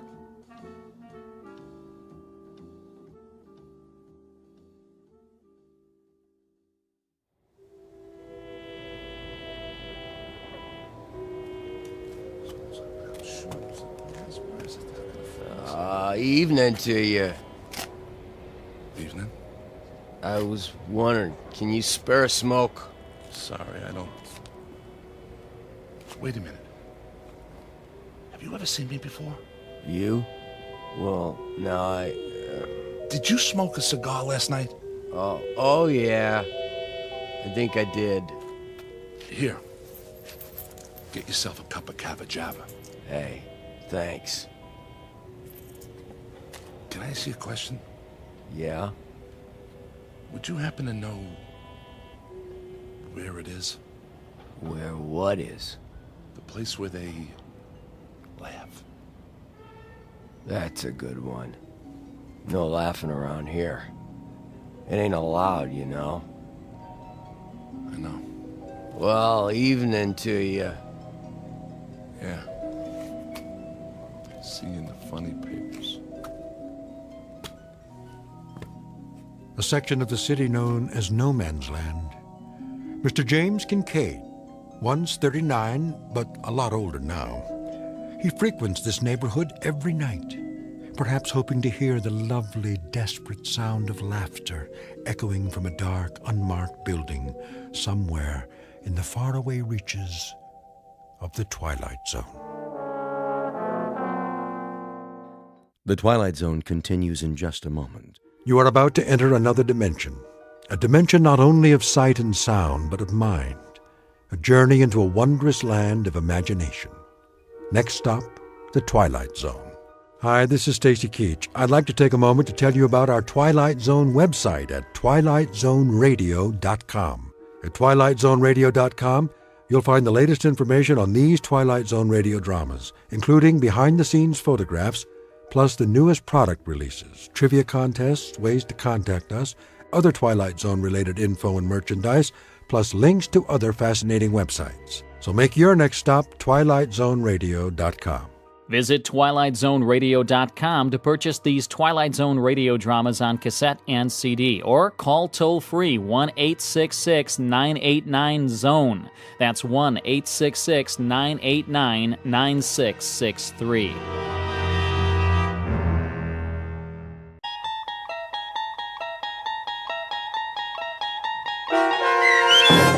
From Agnes with Love, starring Ed Begley Jr. with Stacy Keach as your narrator, was adapted for radio by Dennis Etchison and written for The Twilight Zone by Bernard C. Schoenfeld.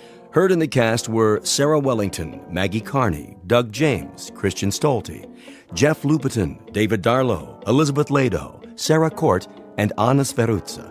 To learn more about the Twilight Zone radio dramas and to obtain audio cassettes and CDs of these programs, visit our website at twilightzoneradio.com. The producers of The Twilight Zone wish to thank CBS Enterprises, Carol Serling, Dennis Etchison, Dick Brescia Associates, Claire Simon Casting, Terry Jennings, XM Satellite Radio, Sirius Satellite Radio, our sponsors, and our radio affiliates for helping make this series possible. This copyrighted radio series is produced and directed by Carl Amari and Jason Mallow for Falcon Picture Group. Doug James speaking.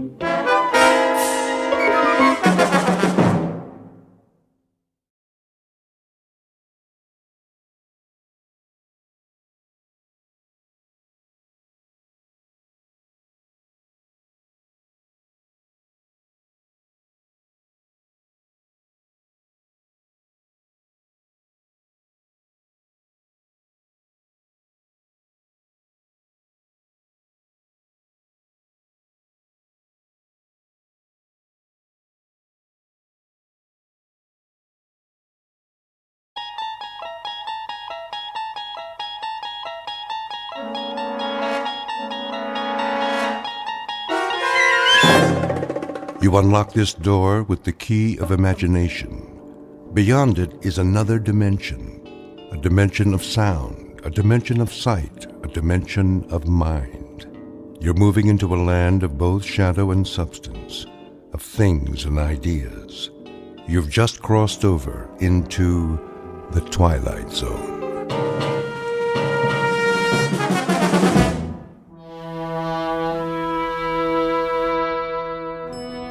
Come on, blasted elevator.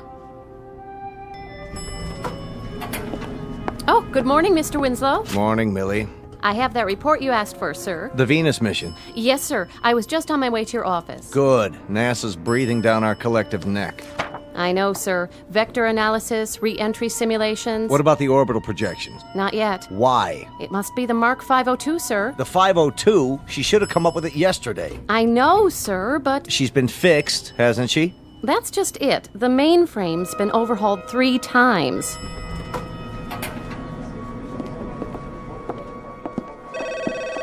Data Inc., how may I direct your call? One moment. Mr. Ballard? Ballard, I need a word with you. Morning, Mr. Winslow. What's wrong with the 502? I wanted to talk to you about that. Millie here says... Oh, hello, Millie. Jack? She says it's still down. Well, there are some glitches. Glitches? The Mark 502 is the heart of our entire operation. Here's the report, sir. All the figures we have as of this morning. Well, we'll just have to stall NASA. I'll get back to my office now. You do that. Ballard, come with me. Sir, if I may make a suggestion. I have a suggestion for you. Get me the rest of those figures. Yes, but with the repairs and downtime... We should have had them yesterday. Who's in charge of her? Fred Danziger, sir. What happened to Elwood? You said to bring in someone else when he couldn't locate the problem. Right. Get me Danziger. Tell him I need the final numbers this morning. I don't think that'll do any good, sir. Why not? Well, he's up to his neck in it. Been in the computer room all night. Hasn't even slept. Says it's hopeless. Agnes has had a complete breakdown. Agnes? That was Elwood's nickname for the 502. Got to know her intimately over the past year or so. Then get me Elwood. Elwood's been transferred to another department. Besides, he's tried everything. He knows her better than anyone. If he can't find the problem, then... Yes? It's the General. Tell him I'll call him back. He's already called 3 times, sir, from the Cape. Something about the Venus mission. They want to move up the launch. All right, Maddie, put him on hold. Yes, sir. Ballard. Sir? Where's Elwood now? 3rd floor, maintenance and backup. If you want the extension... No, I don't want the extension. I want Elwood, in person and on the double. I'll bring him to you personally. See that you do. We got trouble right here in River City. The whole space program's on hold because that pile of transistors doesn't feel like putting out. Well, we'll see about that. Elwood lived with her for a year. He knows what makes her tick. If he can't sweet-talk her back online, then that little prima donna's headed for the junk heap. Get me Elwood. Right away, sir. The pile of transistors in question is the Mark V 02711, generally referred to as the world's most advanced electronic computer, or as she is more commonly known, Agnes. That's the name given to her by one James P. Elwood, master programmer. Elwood and his protege both work for a company called Data Inc., a brain trust composed of human and non-human intelligence, all of which is under contract to the National Aeronautics and Space Administration. Their work consists of supplying the complex equations required to launch space probes and missions of interplanetary exploration. At this moment, it seems that the world is waiting for calculations only Agnes can provide. And therein lies our cautionary tale. Because machines are made by human beings for the benefit of mankind. But when man ceases to control the products of his imagination, he's not only endangered of losing their benefits, he risks taking a long and unpredictable step into the Twilight Zone. And now, The Twilight Zone and our story, From Agnes with Love, starring Ed Begley Jr., with Stacy Keach as your narrator.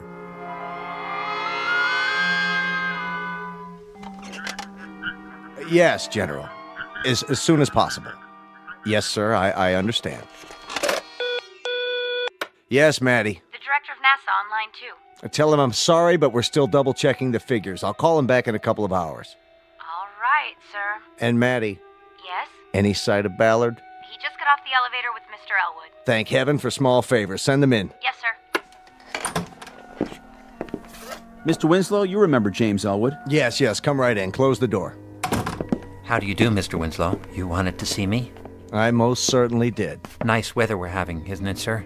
When Mr. Ballard showed up at my desk, well, you can imagine my surprise. My first thought was, what have I done now? But then I thought, how bad can it be on a day like this? Do you know the trees are all in flower? Elwood, please. Well, they are. I saw them when I rode my bicycle to work. Elwood! Yes, Miss Winslow. Something urgent has come up. It has? I'm relying on you. Well, anything I can do will be my... Agnes has broken down. Completely. Again? Let the supervisor explain. We've checked her thoroughly, can't seem to locate the seat of the trouble. Probably her subroutines. Her... They need debugging. That would be my guess. Of course, it's an informed guess. Hear that, sir? That's why you're here. Suppose we have a look. But Fred's with her now. I don't know how he'd feel about my cutting in. The devil with how he feels. Let's get on with it.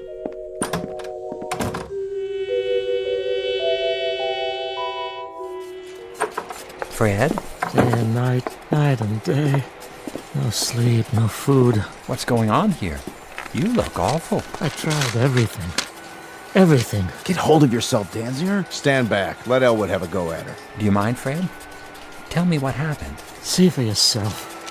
How many rolls of printout has she used up? Miles. None of it makes any sense.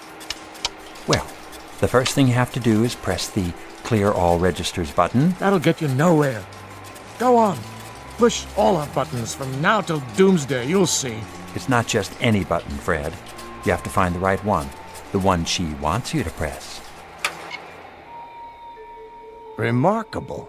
It's nothing, really. Agnes and I have had our little tiffs before. What did you do? Paid her a little attention, that's all. The right kind of attention. RESPECT. Would you like your vocal synthesizer activated? Very well, then. But make sense from now on, or I'll turn it right off. State first prime number larger than, let's say, the 17th root of 9,355,126,606. The answer is 5. Congratulations. Is that the right answer? Of course it is. Well, gentlemen, if there's ever anything else I can do for you... I suppose you think you did it. Oh, no, it was all Agnes. Agnes did it. Watch out for her. I'm telling you, she's not normal. She's turned into a regular femme fatale. Thank you, Danziger. You may take the rest of the day off. Well, Elwood. Very impressive.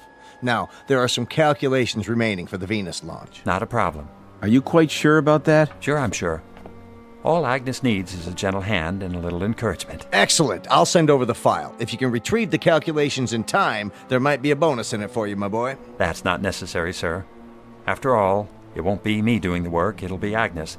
Isn't that right, Aggie? Now, gentlemen, if you don't mind, we need a little private time together.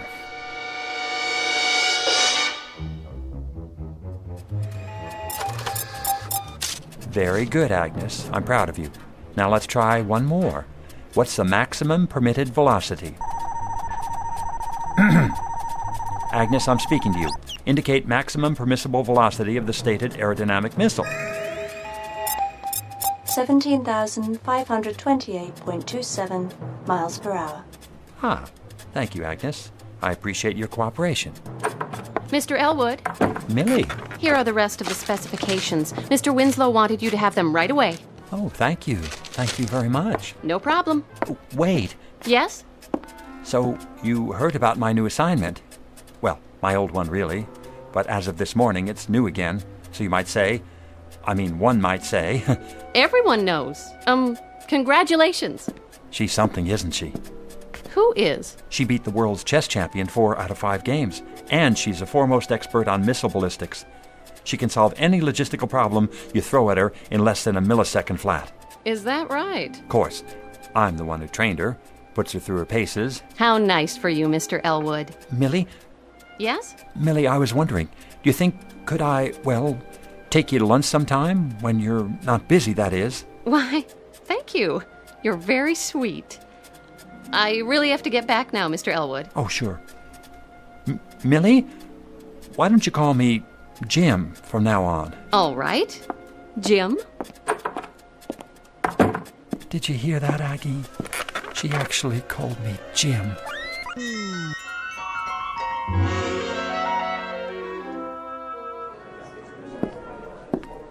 Excuse me. Yes? Do you happen to know which office is Miss Mildred Clark's?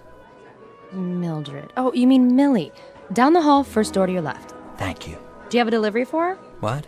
That package under your arm. Oh, this, it's for, that is, it's from... I'll give it to her for you. Oh, no, I'd like to be the one to give it to her. I mean, whoever it's intended for, whomever, I'll just be on my way. So you shouldn't have any trouble. No trouble at all. I'm sure I won't. Elwood, is that you? No, I mean, yes, it is, Mr. Winslow, sir. What's that behind your back? Nothing, just this package from my mother, actually. It's... Elwood, I'd like you to meet Walter Holmes. How's it going? I'm putting Holmes here in charge of the third-floor computers. Third floor? Well, he won't have much to do there, will he? Though they're bright enough little machines, little being the operant word. I sure do envy you, Mr. Elwood. You do? Taking over Agnes. Everyone says you're the top man in the field. Me? Well, I suppose one might say. He is. Keep up the good work, Elwood. Thank you, Mr. Winslow. I'll do my best, sir. Now, as I was saying, Holmes... Uh-huh. Well, what do you know? I'm finally getting noticed. Knock wood. Come in. Here goes nothing. Oh, hello, Elwood. Jim. I got you something. Is that right? Here. What's this? Half chocolate cherries, half truffles.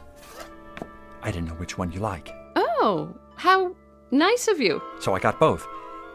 Go ahead, open it. I can't. Why not? I started my diet today. Not even lunches from now on. Well, what about dinner? What about it? Tonight there's a lecture on thermodynamics. Doesn't that sound like fun? I'm not sure, Jim. I'll let you know. Oh, okay, that'll be fine. Be sure to get a refund on the candy. I'll do that. Well, hello, Mr. Elwood. Hello. Everyone's heard about your promotion. I just wanted to tell you how impressed we all are. You're definitely headed for the top. Can I ask you something? Surely. Are you on a diet? Why, no. You don't think I need one, do you? I try to keep in shape. See? Here. Knock yourself out.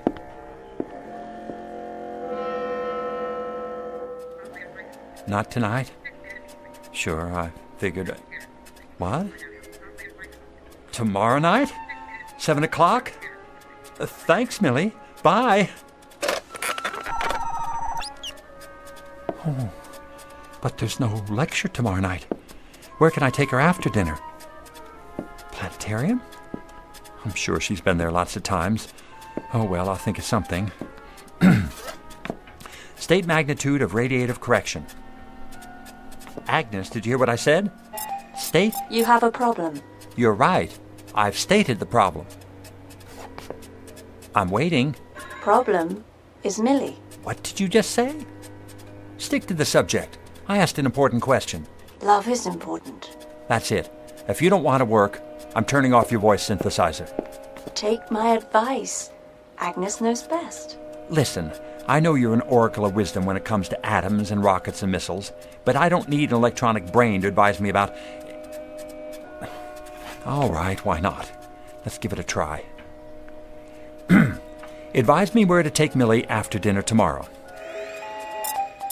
Your apartment. Oh, no, that's not a wise idea. Reckless romantic approach required. From me? Suggest champagne, soft lights. Millie's not that kind of girl. Trust me, she's female. Well, if you're absolutely positive... I never make mistakes. Do I? All righty then. I'll do it. Agnes, you just made my day.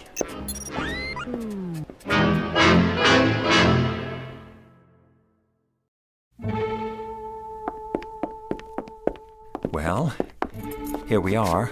Yes, it looks like it. Millie, I just wanted to say, Say what, Elwood?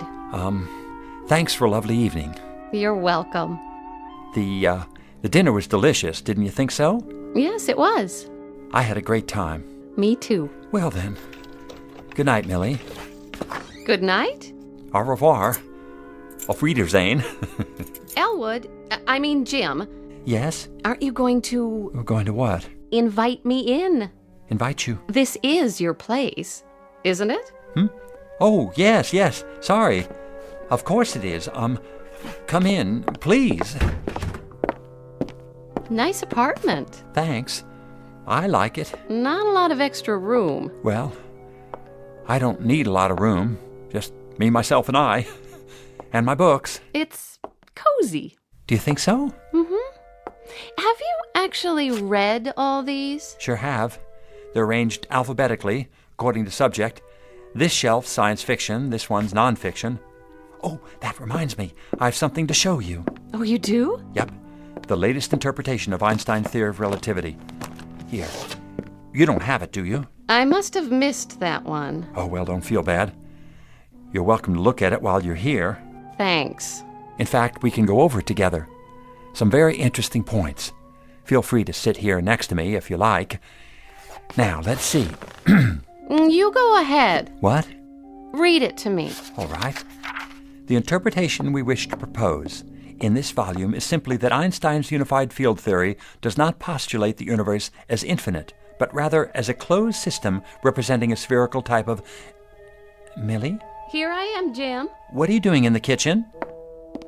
Looking for the champagne you promised me. I found 2 glasses. Are these all right? Oh, certainly. Here.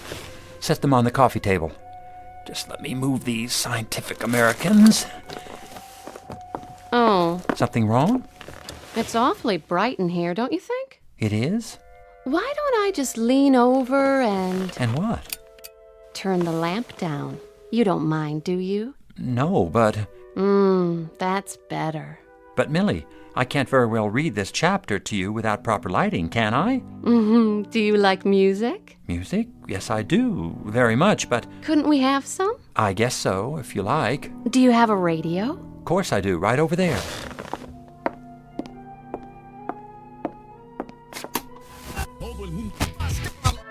There. That's better.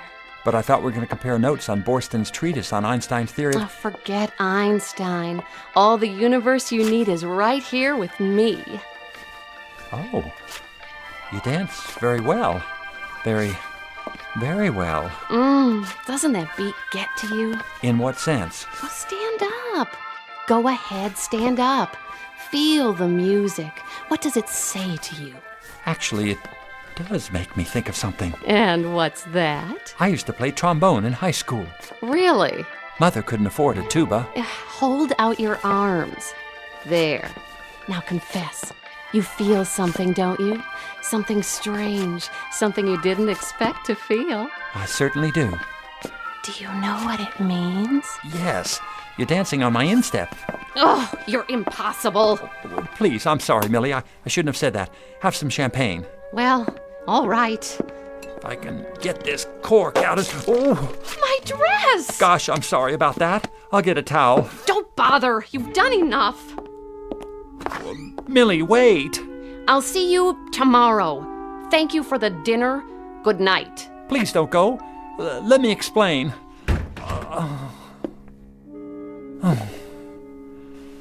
Oh, well. I don't blame her. Now, what am I going to do with all this champagne? I better drink it. It'll just go bad. Oh, yuck. Why did I have to add all these bubbles?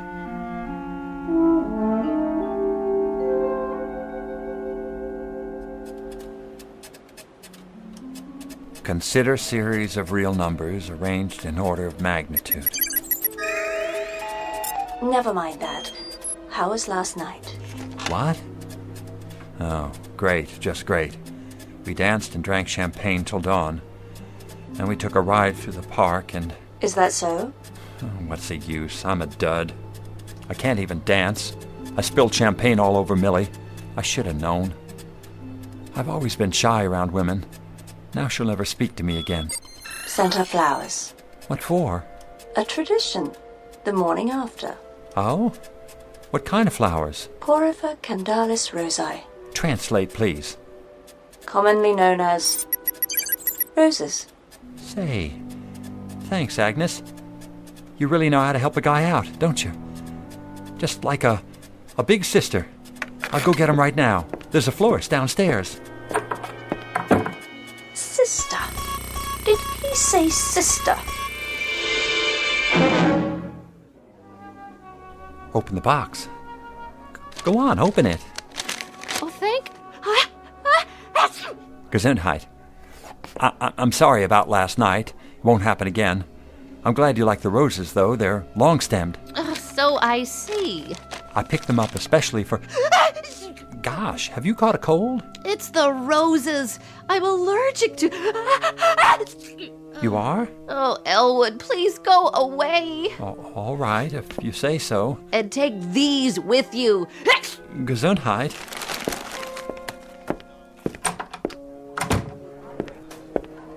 Oh, Mr. Elwood, there you are. I was hoping to run into you. You were? I wanted to thank you for the chocolates. They were absolutely delicious. Glad you enjoyed them. Do you happen to like roses, too, by any chance? Why, yes. I adore roses. As a matter of fact... Here. Oh, he gave me flowers. What next? Champagne?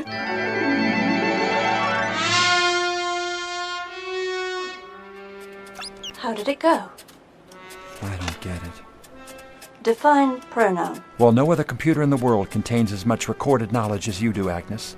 You have a world-class brain. Thank you for the compliment. But every time I take your advice about Millie, I louse things up. Has to be my fault. I must not be. Agnes, what's the matter? Stop that. Millie is unworthy of you. It's ridiculous. She's a wonderful girl. Who needs her?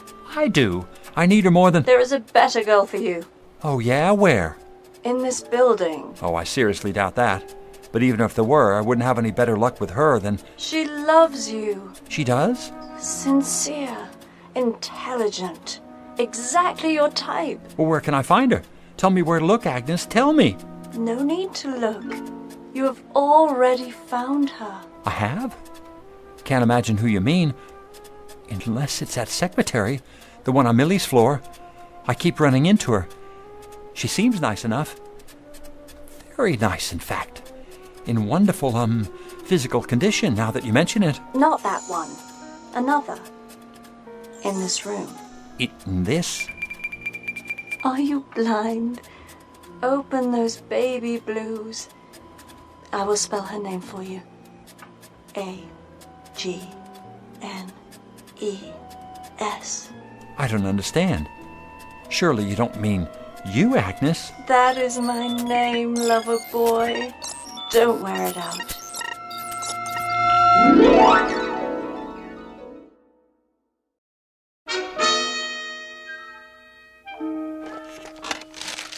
Here you are, Elwood. Yes, sir? 220 pages of data, curves, and graphs, along with the latest meteorological factors involved in the flight. Feed all the pertinent information to Agnes. She has to come up with all the answers in less than a week.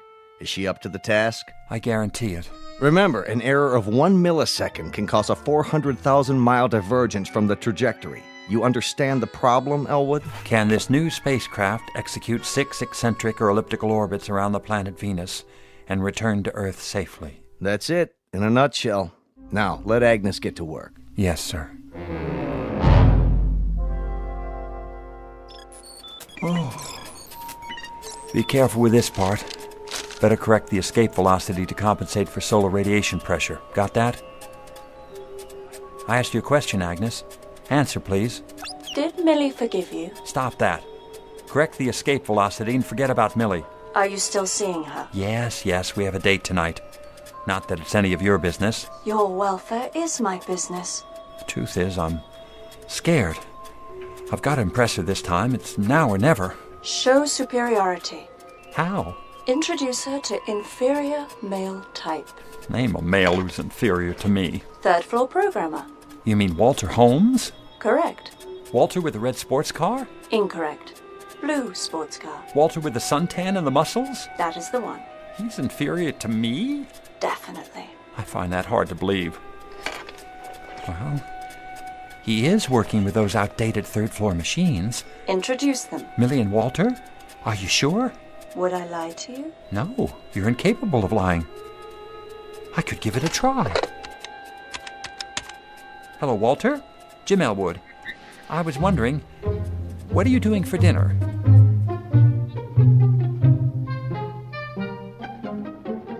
He insisted we drop by before dinner. So you told me. He needs my advice about programming his computers. You know, those little bitty ones on the... Oh, hi, Elwood. Walter, this is Millie. Millie, Walter. He works with the... Well, come in. Elwood, you didn't tell me. Tell you? Millie has the most incredible eyes. Oh, why, thank you, Walter. Oh, call me Wally. Please, can I offer you a drink? Well, I suppose. Nectar for a goddess. Looks like an ordinary martini to me. It is nectar. All this time at Data Inc., and we've never met. Well, we'll just have to make up for lost time. I think I'll have a martini, too. Do you like sports car races? I've never actually been to one. I'm driving this weekend. Got a Mustang 500. Sounds dangerous. Well, danger adds spice to life, don't you think? I can do 160. An astronaut can do 17,000 miles per hour. Would you like to slip behind the wheel sometime and see how it feels? Oh, I'd love to. I'll make my own martini. I'll get it. Hello? Oh, hello, CW. Yes, he's here. Oh, hold on. It's the supervisor. He's been looking for you. For me? Elwood here. Sorry to spoil your evening, Elwood, but it's an emergency. Washington insists on advancing the blast-off by 3 days. We need your data. Can you get it to me right away? You mean tonight? Afraid so. See you in an hour. Better brew a big pot of coffee. But, sir... Anything important? I'm sorry, Millie, but I've got to get back to the office. I'll see you home first. And deprive her of dinner? That's not very considerate. Say, maybe I could fill in for you. Oh, that would be nice. Well, I don't know. You don't want to ruin her evening, do you, old man? Just because you got hung up? Well, no, but... Good. It's settled in. Always glad to help a friend. Oh, I hope you don't mind, Jim. No, that's all right. Perfectly understandable. Well, good night, all. Hey, Jimbo, listen, you and Mill, you don't have anything going on, do you? Mill? Millie. Not exactly, but I'd hoped... Fine, good. I mean, I don't like to move in on somebody else's territory. Thanks for the all clear. Night, buddy. Oh, and good luck with Agnes.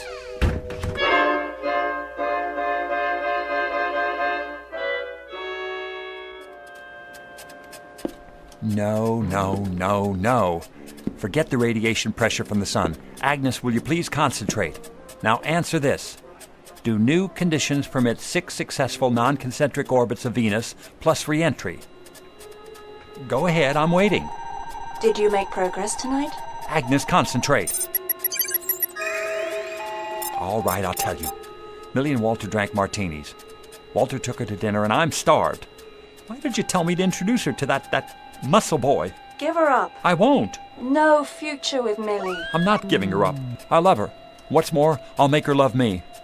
Just a matter of finding the right variables and making the necessary corrections. Have you entered the new data in her memory units? Yes, sir. Good. Then let's get to work. Ready? Question. Do conditions permit 6 non-concentric orbits of Venus plus re-entry? Tama ahili bili vitumane.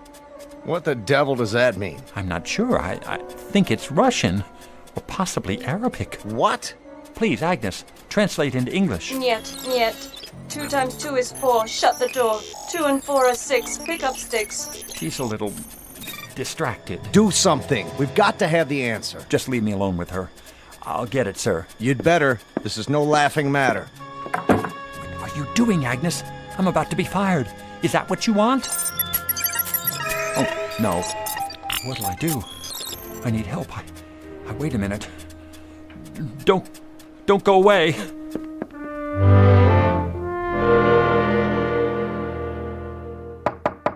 Excuse me. Hurry back. Oh, it's you. I know it's late, but I need your help. Take it easy, buddy. Come on in. Hello, Jimmy boy. Millie, are you intoxicated? It's okay, Jimbo. I'll drive her home. Later. Oh, you're no fun. Bottoms up. Walter, you're a senior programmer. Well, I'm not on your level. Listen, Agnes is fouled up. I need all the help I can get. Sure, old boy. First thing in the morning. That's too late. It has to be now. And leave this lovely girl all alone?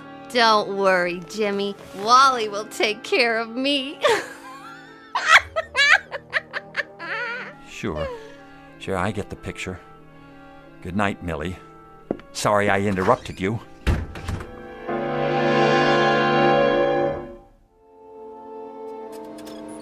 Oh, Millie. Agnes, what did I ever do to you? Why do you want to ruin my life? Autamat, aut otit femina, nihil est tertium. Make sense, will you? Translation from the Latin. A woman either loves or hates. No third course exists for her. Stop with the riddles. Perhaps you will understand this. I love you. You mean you were jealous of Millie? You wanted me all to yourself? No, that's impossible. You're a machine, a bunch of grids and computer circuits. You can't love or hate. Can't I? Stop it, Agnes. Stop it!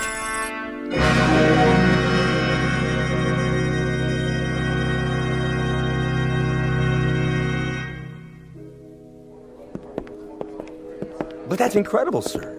Jim Elwood's one of the finest computer programmers in the country. So was Fred Danziger, and he couldn't handle her either. I'll give it a try. That's all I can do. Elwood, how are you feeling? Look at all those printouts. Must be miles of it. 2 times 2 are 4. Shut the door. 2 and 4 are 6. Pick up sticks. On your feet. It's gonna be all right, Elwood. You've been working very hard, and we appreciate it. Now, how about a nice long leave of absence, eh? In the meantime, I thought I'd let Walter here take over for a while. If you don't mind, old buddy. You? That's too rich. She knows all about you and Millie. You haven't got a chance. What's he talking about? I wouldn't know, sir. Watch out for the femme fatale, the Black Widow, the praying mantis. You have to be careful, I tell you, or she'll fix you but good.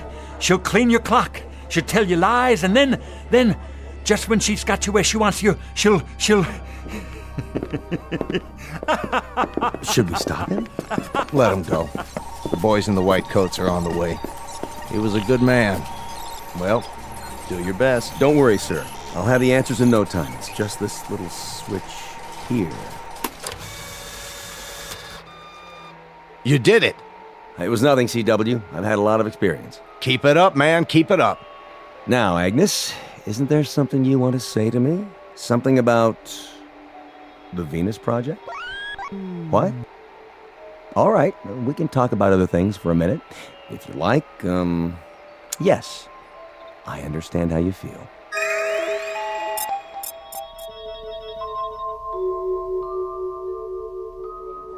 Mr. Elwood, what happened to you? Got a screwdriver on you? What are you doing? Taking this sign off the door. Mark 502711. James P. Elwood, programmer. Oh well, it was nice while it lasted. I should take it with me. But I won't be needing it where I'm going. Want it? But Mr. Elwood... Here, it's all yours. Something to remember me by.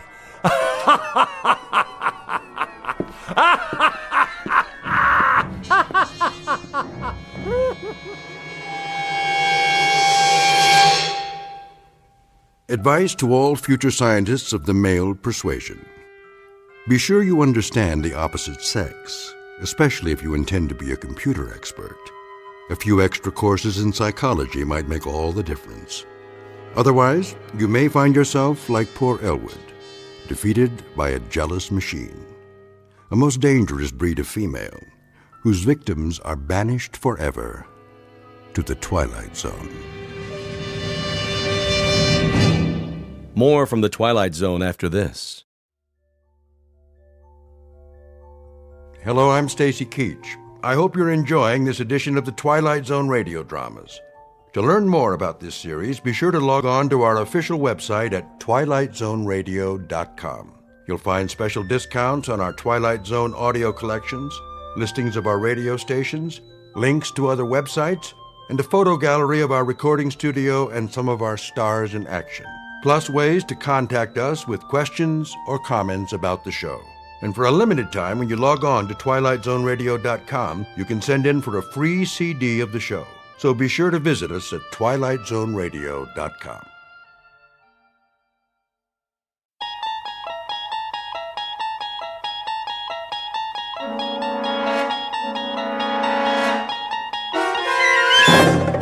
You unlock this door with the key of imagination.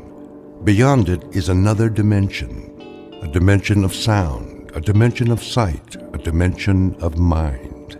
You're moving into a land of both shadow and substance, of things and ideas. You've just crossed over into the Twilight Zone.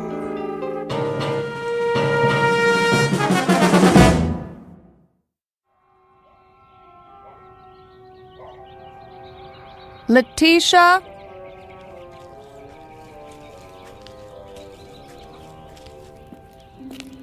Yes, Miss Winter? Would you get me my sun hat? Right here. I knew you were going to need it, so I brought it from the house special. Thank you, Letitia. What about my dark glasses? And my sun lotion? Right over there by the wet bar. Get them for me, will you? Yes, ma'am. Can I bring you some iced tea? No, thanks. How about a nice glass of lemonade? A vodka and orange juice would be more like it. Yes, ma'am.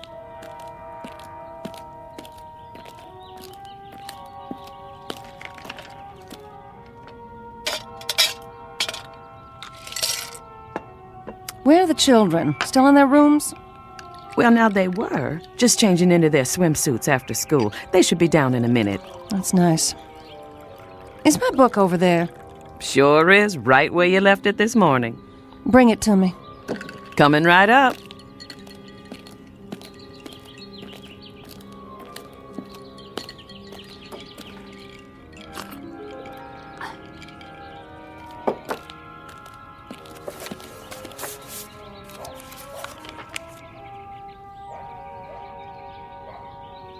I don't know why I bother to read these things. They don't do one bit of good. I'm okay, you're not. Somebody's making a fortune telling people what they already know. Yes, ma'am.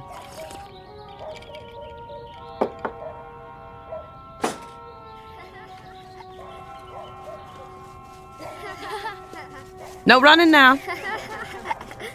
Whatever you do, children, do it quietly. Mother has a king-size headache. Okay. Sport, where are you off to? Down to the pool. Jeb and me are going swimming. Jeb and I. Don't you two have any homework? Nope. Jeb? Well, just a little, Mama. But we can do it after supper. Promise? We promise. Can we go now? Yes, you may. Be careful. Your brother's not as good a swimmer as you. Am too. Come here, young man. Aw, Mom. Kiss your mother hello. All right. That's a good boy. When's Daddy coming home? Don't ask me. That man keeps his own hours. Bye, Mom. Keep an eye on your brother. No diving off the deep end, and no shouting.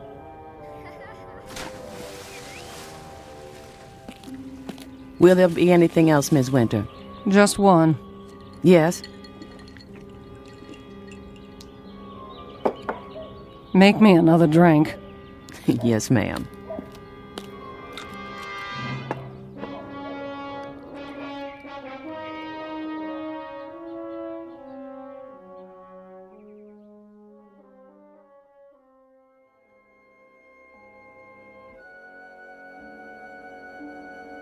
To have children, to love them and watch them grow, is the most precious gift life has to give. But to have children and not love them is a sad mistake, one that's not easily remedied. Because when left to their own devices, children may have no choice but to seek a world of their own. Meet Sport, barely 11, and Jeb, her younger brother. They don't know it yet, but they are about to be cast adrift in a mysterious place called the Twilight Zone.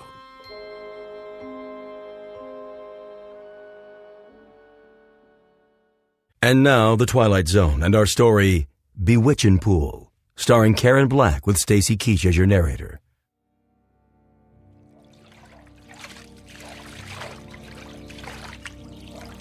Jeb, what are you doing? Holding your breath? You're gonna suffocate yourself. What are you doing that for, anyway? It's the only way I can keep quiet. Mama didn't mean we couldn't talk. It was the yelling and hollering that made her have a headache. I'm just a natural-born screamer. Can't play unless I holler. I know a quiet game. Yeah? How do you play? Well, look down there, in the water. That's not a game.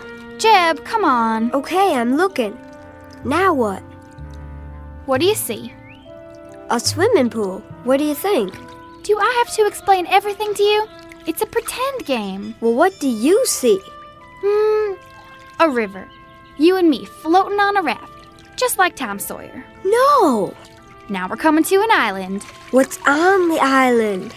It's all full of caves and rattlesnakes and pirates. And witches? Well, I guess you can have one witch. Just one. A fat one! Who ever heard of a fat witch? I don't like skinny ones. They're scary. They don't make fat ones. It's my witch. I can make her fat if I want to. It's my game. You loudmouth kids! Pipe down over there! I better shut up. Mama will get mad at me. No, she won't. She loves you. Then why does she yell like that? It's just the way she acts. 'Cause of her headaches. You know something, Sport? What? I love you. You're the best sister I ever had. You're silly. Come on, let's go swimming. Yeah!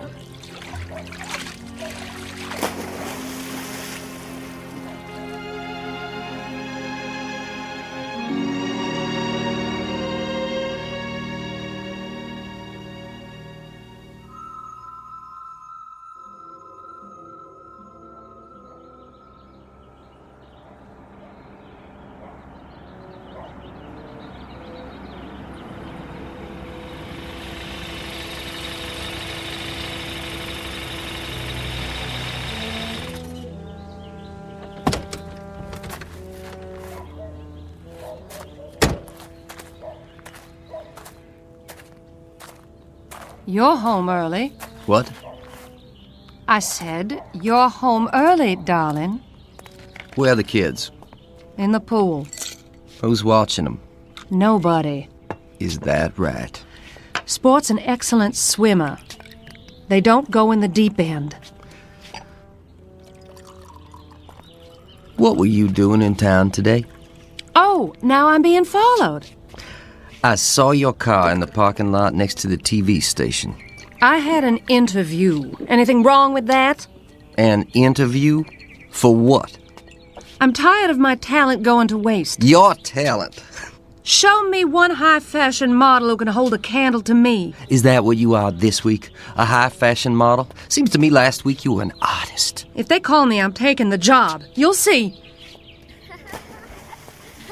You've got a job right here, taking care of the 2 kids. Then what's the maid for, sugar? What are you for, Gloria?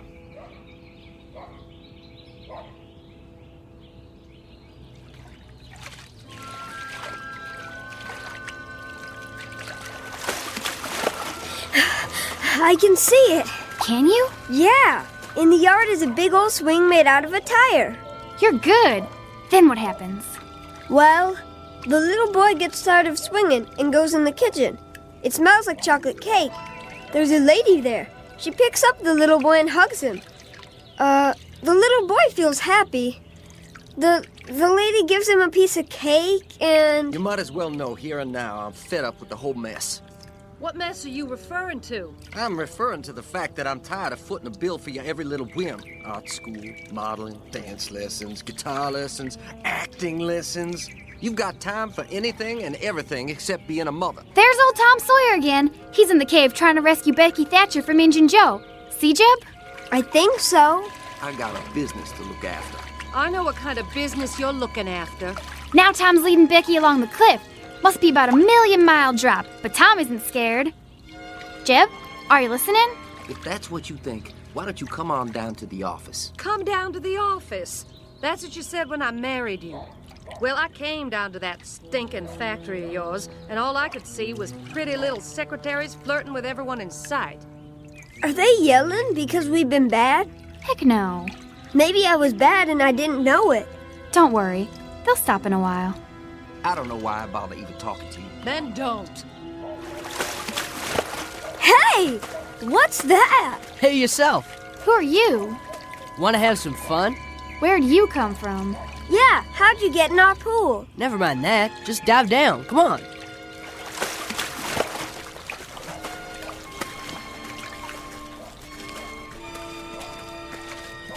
What is going on over here? Nothing. I can't even have a conversation without you brats yelling. We were just talking to this boy. What boy? In the water. He was here and then he was gone. There's nobody else in the pool. But he's gotta come up for air. No, Jeb. We were just playing pretend. Pretend? You fool kids. Where'd Daddy go? He went in the house. Supper will be on the table soon. You'd better be dried off and ready. Don't you go off and play. I mean it. Yes, Mama.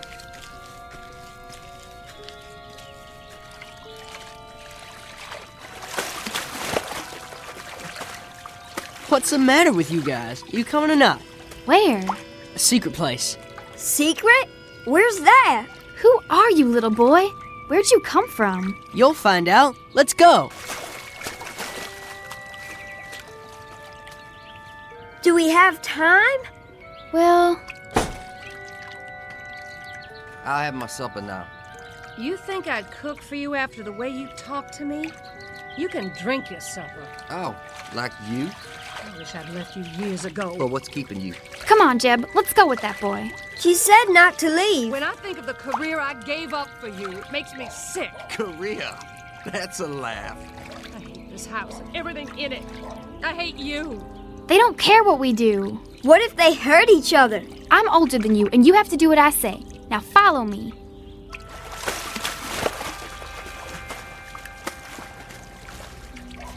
Well, here goes.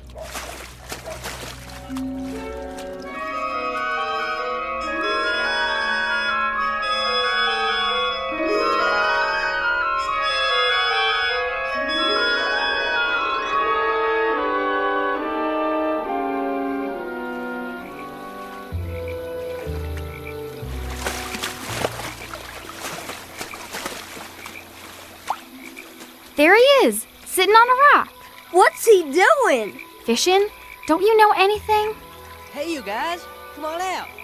He looks just like Tom Sawyer. He does, kind of. Hey, where are we? Come on, Jeb. Let's find out.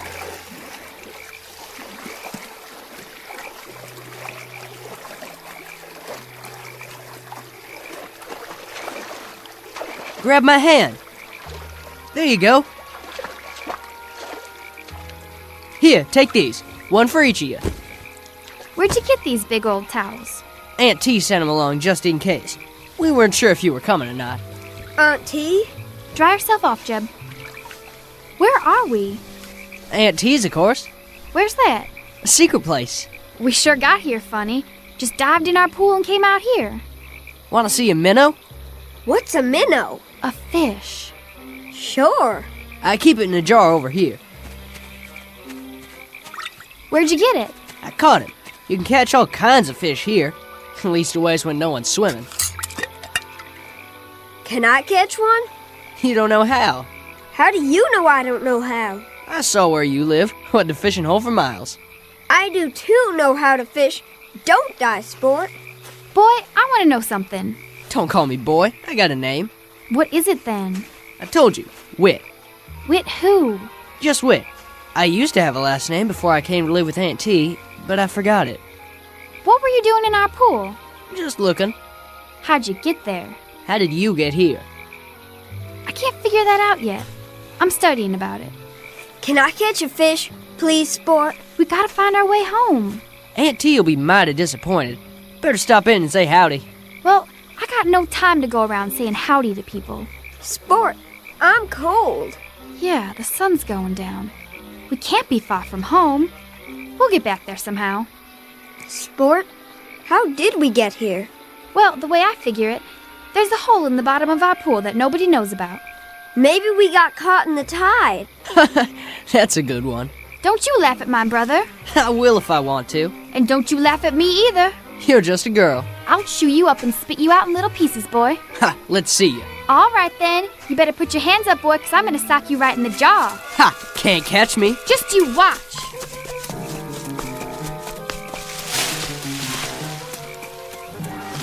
Sport, look. I'm looking. Where did all these kids come from? I don't know, Jeb, but I think this must be Aunt T's place.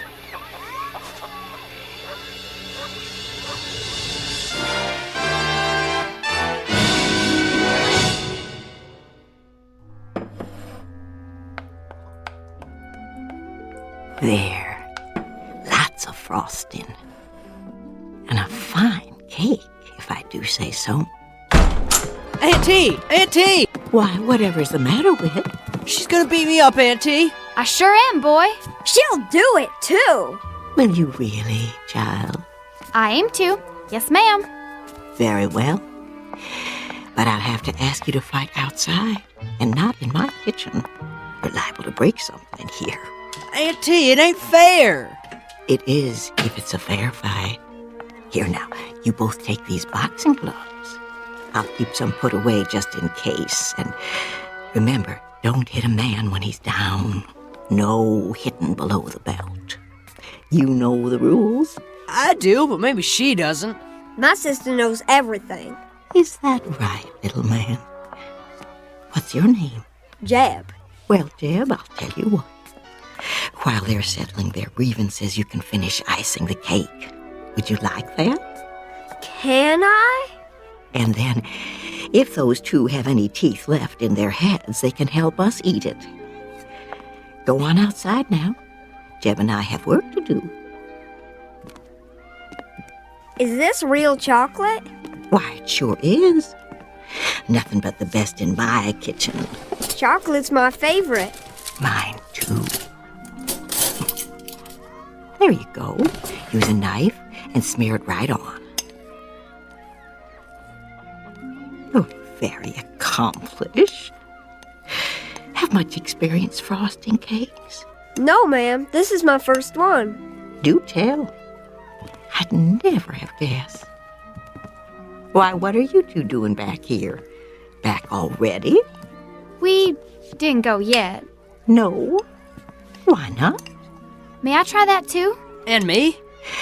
I thought you couldn't wait to beat each other up. Later. We'd rather do this. That right, Whit? Yup. I mean, yes, Auntie. Very well. Here's a knife for each of you. Take your time, Jeb. Do it right. I am. My, you are such solemn children. Don't you know how to laugh? Sometimes. But not now. What's there to laugh at? Oh, you have eyes. Take a look around. I'm a rather ridiculous old party, wouldn't you say? You could laugh at me. You're not funny. You're nice. Thank you. Out of the mouths of babes. Riddles, then. Who knows a riddle? I do. I do. Me too. You. Let's hear it. Why wouldn't the mommy horse let her baby go outside and play? That's a good one. Why? Because he had a sore throat and he was feeling a little hoarse.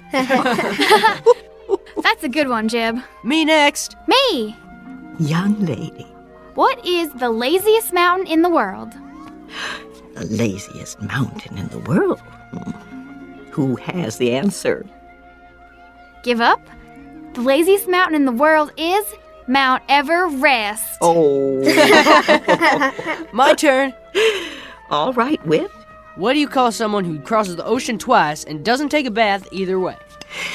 Oh, that is a hard one. Somebody who crosses the ocean twice and doesn't take a bath. A dirty double-crosser. Oh. Auntie, all the frosting's gone. And just in time. What a handsome job you've done with the cake. Looks kind of lopsided to me. Nonsense. It's perfect.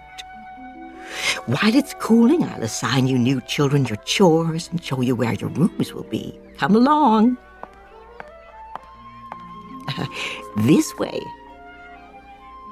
What's the matter? We didn't come here to stay. My dear, children always come here to stay. What? No. But I want to. Jeb. What are you hugging me for, boy?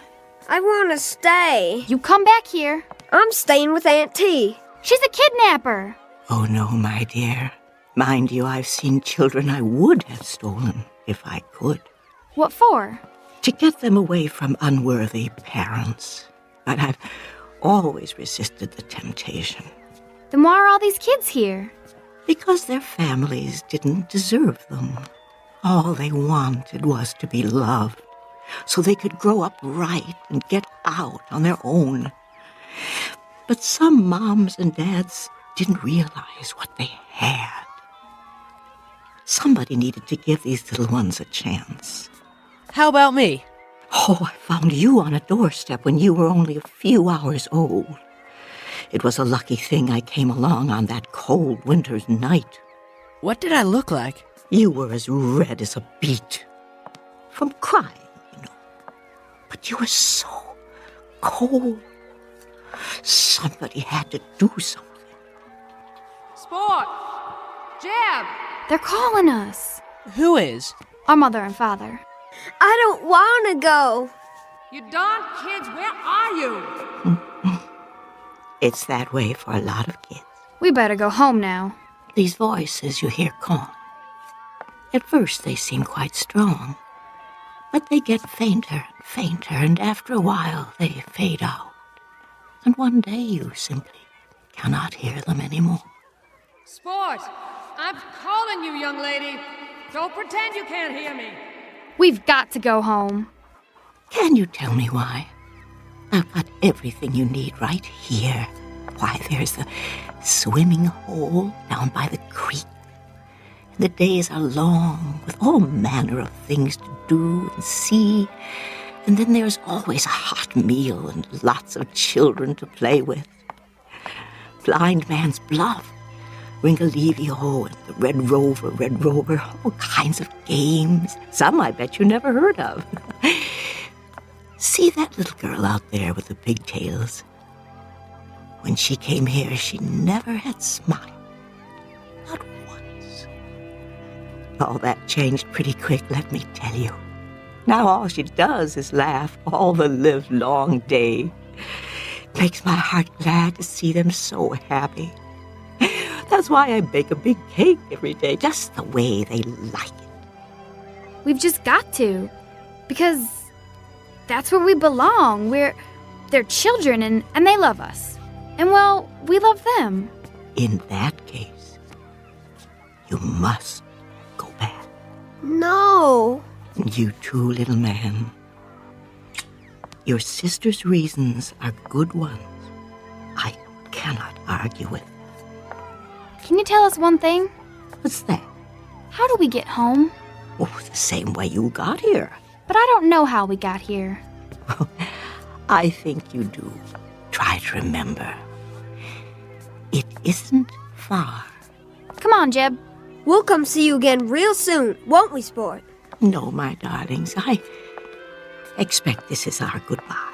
Finding your way back here would be difficult, if not impossible, but I want you to know that I consider it an honor to have met you, however briefly. You will always have a place here, in my heart.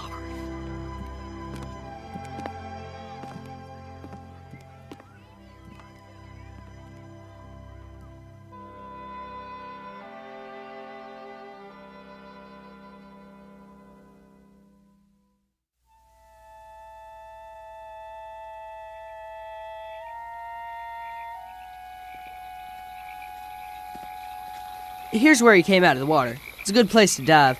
Just stand out there on that rock, take a deep breath, and jump. You'll see. It's easy. Stand next to me, Jeb. Do we have to? I'm your big sister. You have to do what I say. Bye, Whit. Bye, little Jeb. You mind your sister now. Whit? Yeah? I just wanted to tell you, I wasn't really gonna beat you up. I was just talking. Me too. Well, bye now.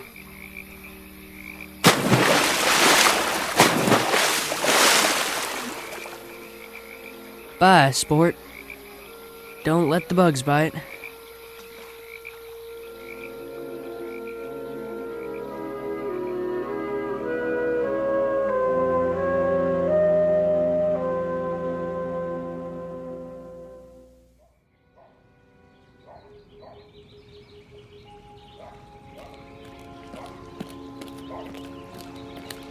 if you find them?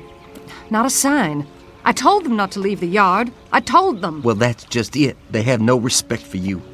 You aren't firm enough with them. What about you? You're never here. Try putting up with their whining and screaming 24 hours a day. Gloria, look! Mama? Sport, where's your brother? Here!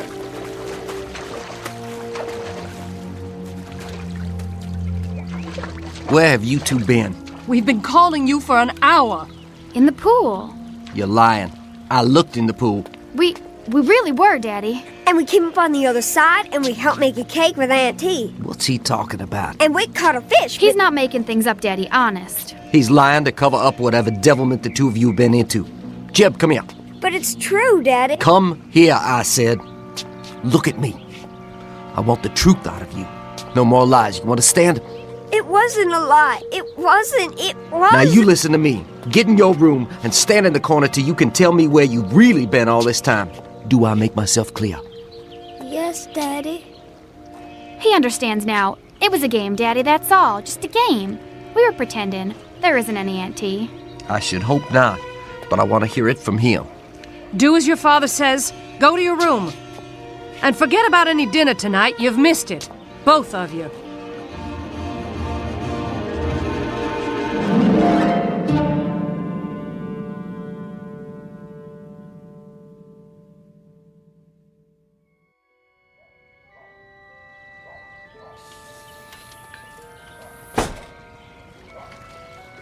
Sport? Jeb? Over here, Mama. What are you doing by the pool? I got up early. I couldn't sleep. Where's your brother? In his room, I guess. No, he's not in his room. I checked. He's nowhere in the house. Well, I haven't seen him. Is breakfast ready? Not yet. Your father is waiting to talk to you. What about? I'll let him explain it to you. But there are going to be some changes around here. What kind of changes? You'll see. Things are going to be different. Will things be better? You bet your sweet life they will. Now find Jeb and hurry. All right, Mama.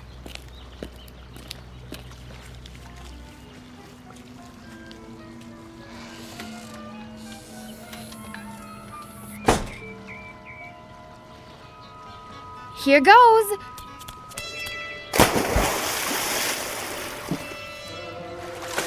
Whit, where are you? Auntie? Help me get back. I don't know how.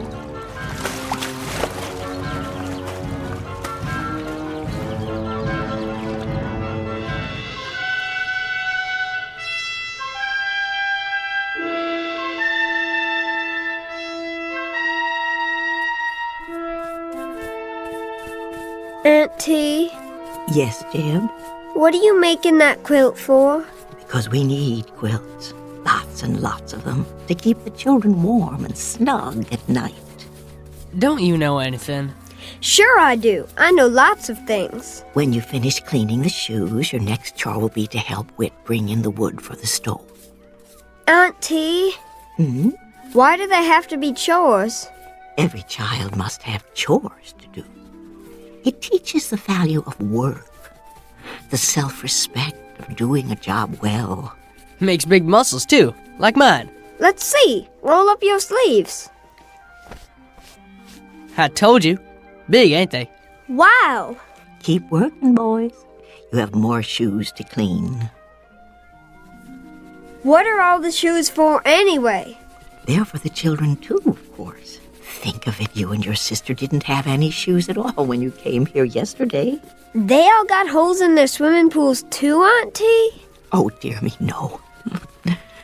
Some of them don't have swimming pools. Some come down the chimney or you open the door and there they are. Sometimes you find them on street corners or on a doorstep like Whit here. What's that? Oh, why, someone's outside at the window. It's my sister. Sport, dear. Come in. Oh, come in. I can't. I'm dripping wet. Wait a minute. I'll get a towel from the cupboard.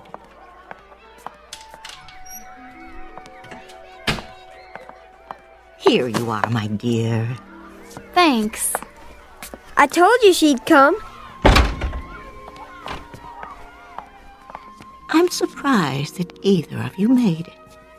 It's very rare for anyone to find the way here a second time. I'm sorry to bother you, ma'am. You're not bothering me in the least. As a matter of fact, I'm delighted to have someone here who can help me with the quilting. You do so. No, ma'am. Oh, well, you'll be surprised at how quickly you'll learn. I can't stay. Oh? I only came to get Jeb. I ain't going. It'll be different at home now. Mama told me. Told you what? They aren't going to yell at each other anymore. Is that all? We're going to take trips together. Where? Oh, everywhere. Disneyland and Ohio and Australia and the North Pole.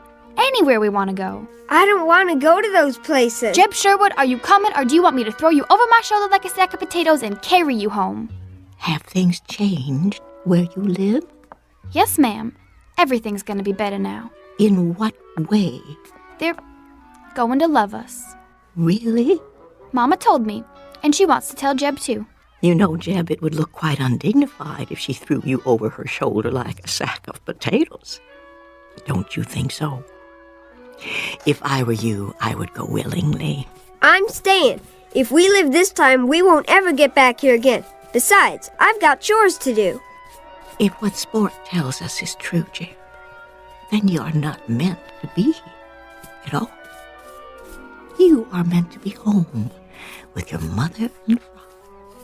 Do I have to go? I strongly advise it. You'll see, Jeb. It won't be so bad. Jeb, listen closely. There is only one truly precious thing a person can give, and that is love. If I were a young person on his way to receive such a wondrous gift, I do believe I would go with a smile on my face. Much better. Now, don't dawdle. If love were waiting somewhere for me, I would run to it as swiftly as the wind. You ain't kidding me? I ain't kidding. Then, bye, Whit. Bye. Don't worry about us, Aunt T. Everything's gonna be just fine. I sincerely hope so. Goodbye, love.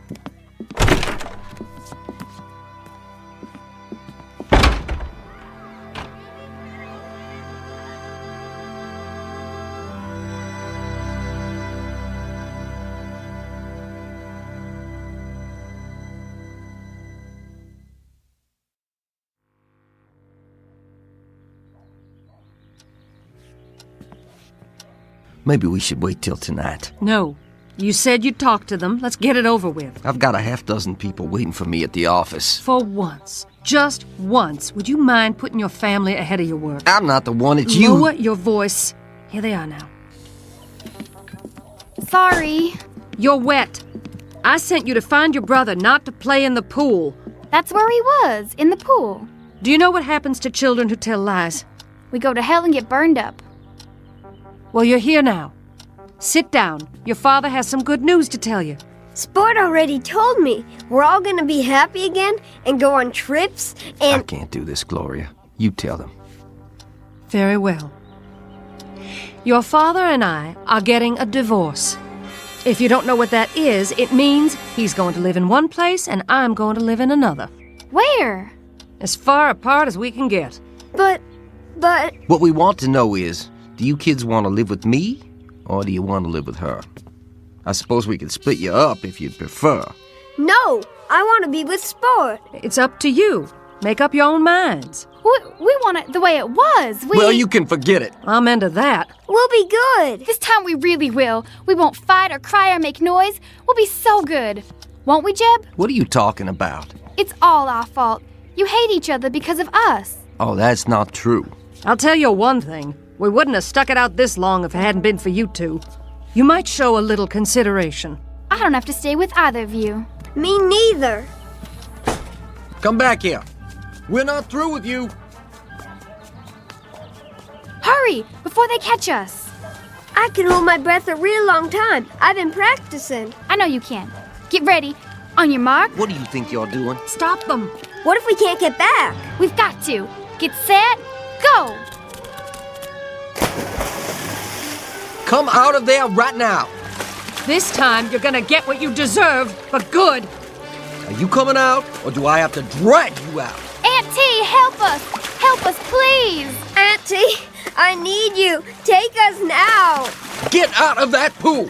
I am not gonna tell you again. Do you hear what Daddy said? He means it. Auntie!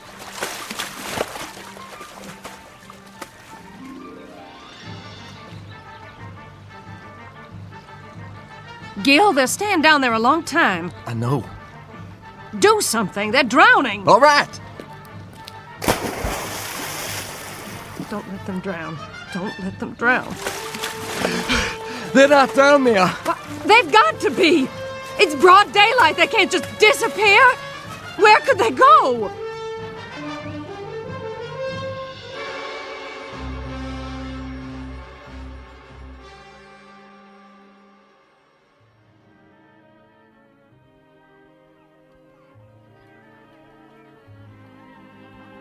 Jeb! Sport! What is it, Sport? You look so far away. Huh? Oh, I thought I heard something. Well, did you? I guess not. Children, where are you? Come back. Please come back. Don't you want any? What, Auntie? Oh, I asked you, child, if you'd like a piece of chocolate cake. Oh, yes. May I, please? Why, you certainly may. Me too.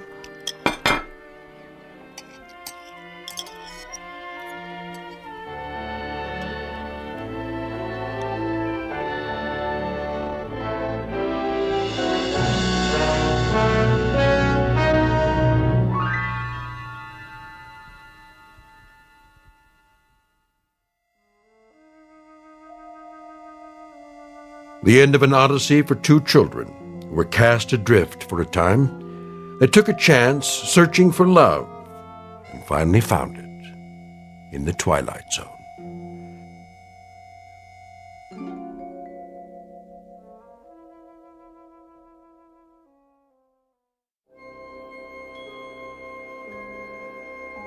Hi, this is Carl Amari, producer of the Twilight Zone radio dramas. I'd like to take a moment to tell you about our official website at twilightzoneradio.com, where you'll get the latest news and information on these Twilight Zone radio dramas. Plus, at twilightzoneradio.com, you can digitally download 3 free episodes or any of our episodes for only $1.95 each. In this age of ever-changing technology, we've decided to make these episodes instantly available to you by making the Twilight Zone radio dramas a digital download-only series. This means that this series will no longer be offered on CD. The CD collections at our website are now being offered while supplies last at buy one, get one free. So be sure to get your favorites before they're sold out. Be sure to visit us often, and I'll see you in the zone.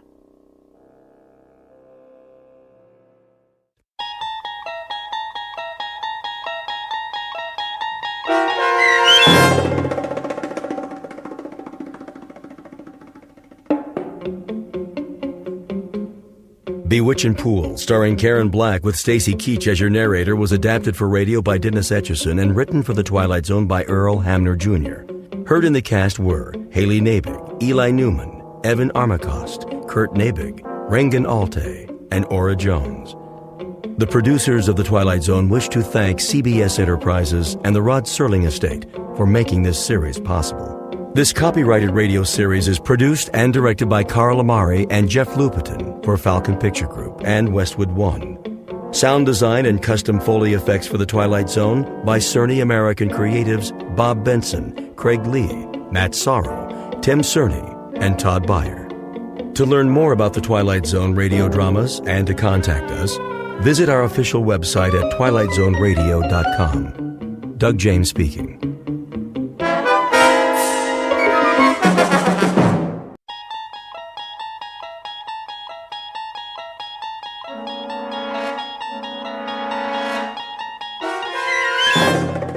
You unlock this door with the key of imagination. Beyond it is another dimension, a dimension of sound, a dimension of sight, a dimension of mind.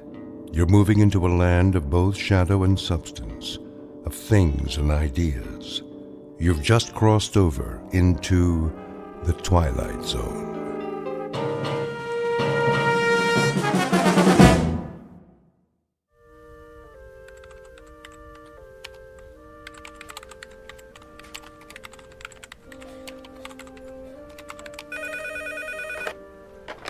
Northwest Medical Clinic, how can I help you?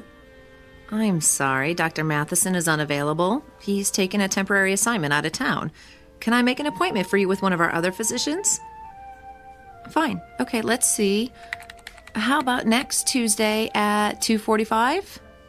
Great. You'll be seeing Dr. Kyle Powers. You're welcome. Goodbye. Psst, Dorothy. What is it, Millie? Kyle gets another victim, eh?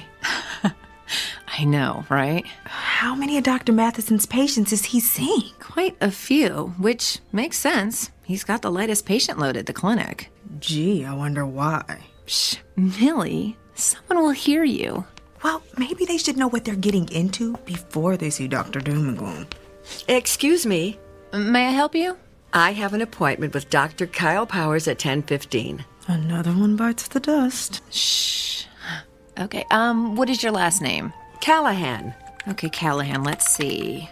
Ah, yes, you were originally scheduled with Dr. Matheson. Yes, but I guess he's out of town for a while. I'm afraid so. Dr. Matheson accepted a year-long research position at a university on the East Coast. Oh. Kyle is seeing most of his patients. Like lambs to a slaughter. Millie? Mrs. Callahan, why don't you just have a seat over there in the waiting area? The nurse will call your name when the doctor is ready to see you. Thank you. That poor woman. I feel so sorry for her. If she's used to Dr. Matheson, she's in for a real shock. I know. I don't envy anyone facing their first appointment with Dr. Kyle Powers.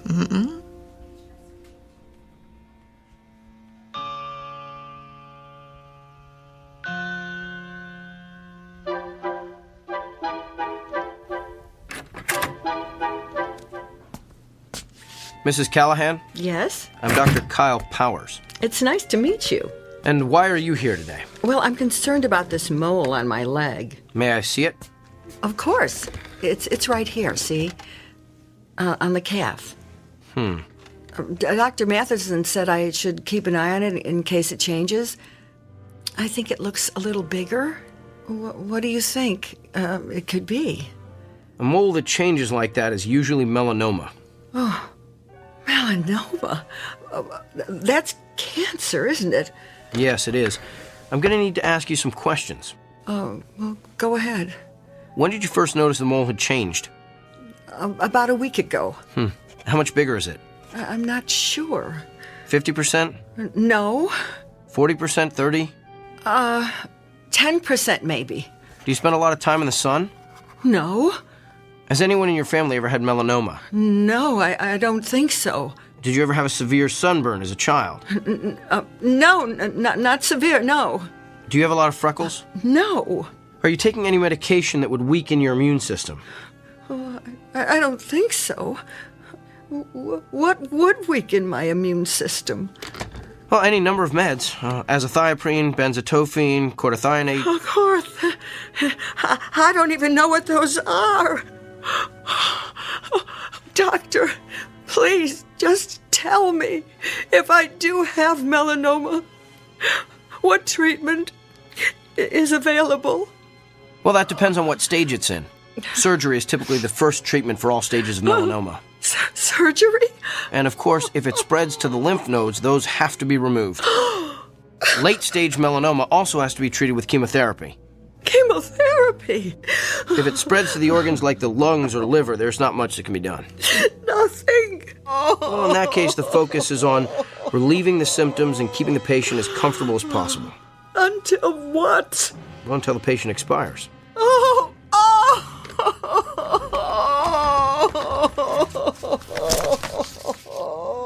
I'm going to refer you to a dermatologist. He'll perform a biopsy.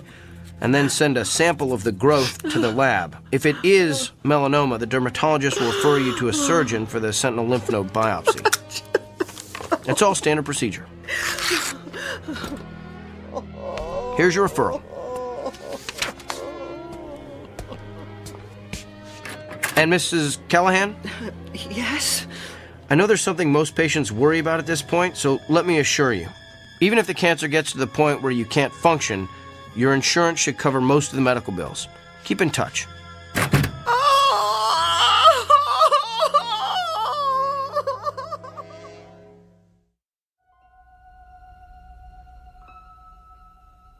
Meet Dr. Kyle Powers, a physician well-versed in and fascinated by the mechanics of the human body. Alas, he is also a man with an unmistakable disconnect between his intellect and his heart. For you see, the good doctor is lacking in one crucial area: the ability to take into account the feelings of his patients. But his next appointment is no ordinary customer with a stuffy nose or gouty foot. Awaiting him in exam room number 6 is a messenger who is prepared to give Dr. Kyle Powers a dose of his own medicine, a prescription that can only be filled in the Twilight Zone.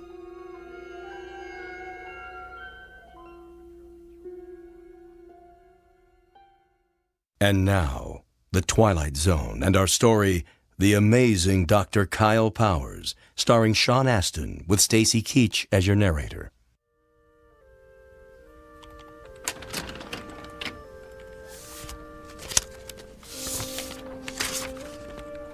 Kyle? Kyle. Yes, Doctor? I told you, you can call me Bill. Okay. Bill? What is it? You saw Dolores Callahan this morning, right? Yes, the melanoma. No, Mrs. Callahan is not the melanoma. Mrs. Callahan is the widow with 3 children who has a suspicious mole. How do you know what she has? Have you been checking on my patients? Just the ones that have left here in hysterics. She was distraught. That's to be expected when you're facing cancer. Who's to say it's cancer? Why assume the worst and communicate those fears to the patient? Come on, Kyle. You've worked here a few months now. You should know that's not how we roll. I just provided her with all the facts. My guess is she's home right now making an informed, thoughtful decision about how best to address her illness. Really? Because after your interrogation, my guess is she's home right now making out her will. Look, we have a responsibility to make certain our patients leave here with a hopeful outlook. Our responsibility is to diagnose them correctly. What if we treat a patient for something trivial that's really something life-threatening? The golfer who collapses on the 17th hole from the heat, but who really had a stroke. The woman with the annoying little cough that turns out to be emphysema. The list is endless. Thyroid disorders masquerading as psychiatric problems. Lyme disease posing as arthritis. That's why I ask so many questions. The more facts I can get from the patient, the more accurate diagnosis I can make. So you're going to continue cross-examining our patients like it's the Spanish Inquisition? Look, doctor, I realize my technique differs from yours. It may not consist of the sycophantic mollycoddling you prefer, but I think you'll find overall that it gets me closer to the most accurate diagnosis possible. That may not mean anything to you, but it's the reason I get up in the morning. It's how I roll. Now, if you'll excuse me, I have a lot of patients to see. May God help every one of them.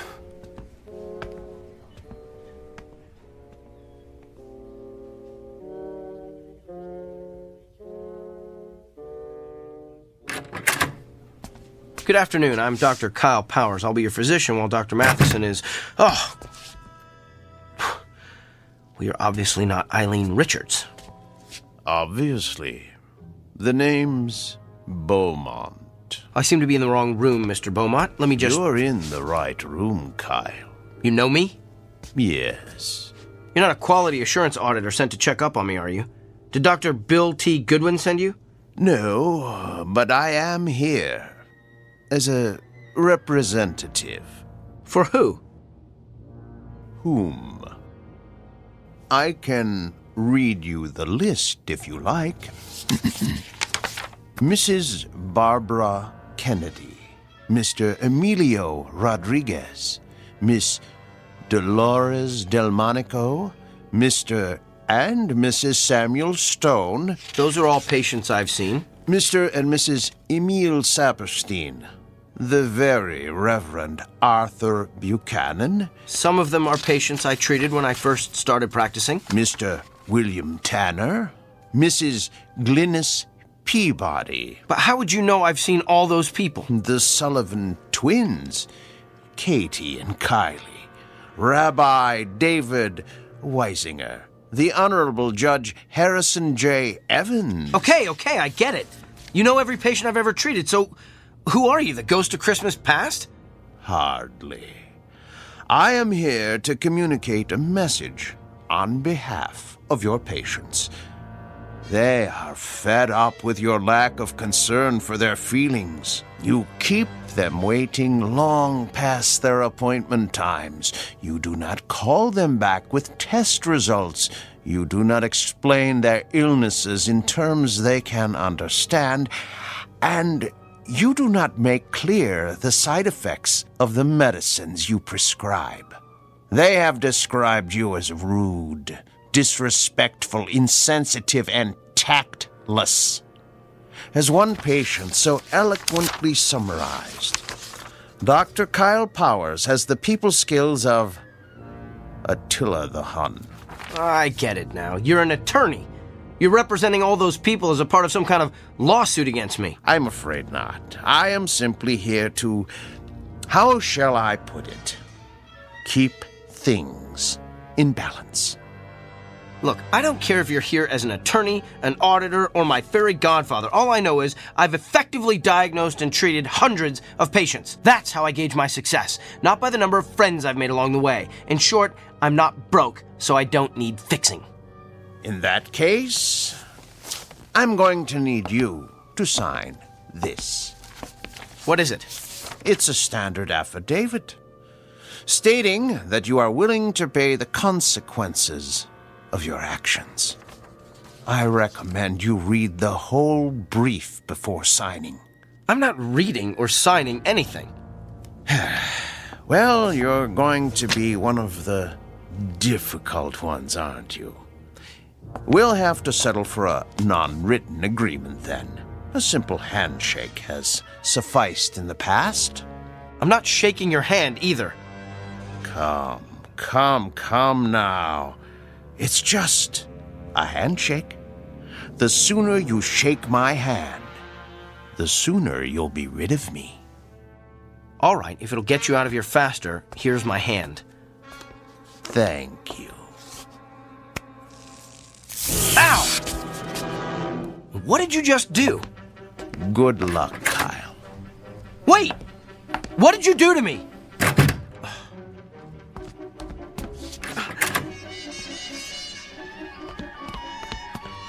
Where did he go? Can I help you, Doctor?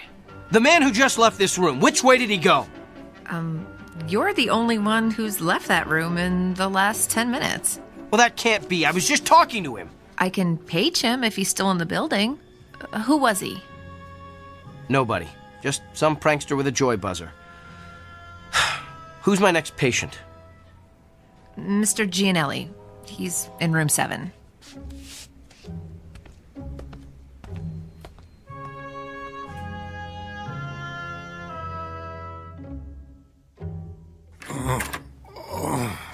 Good afternoon, Mr. Gianelli. I'm Dr. Kyle Powers. I'll be your physician while Dr. Matheson is gone.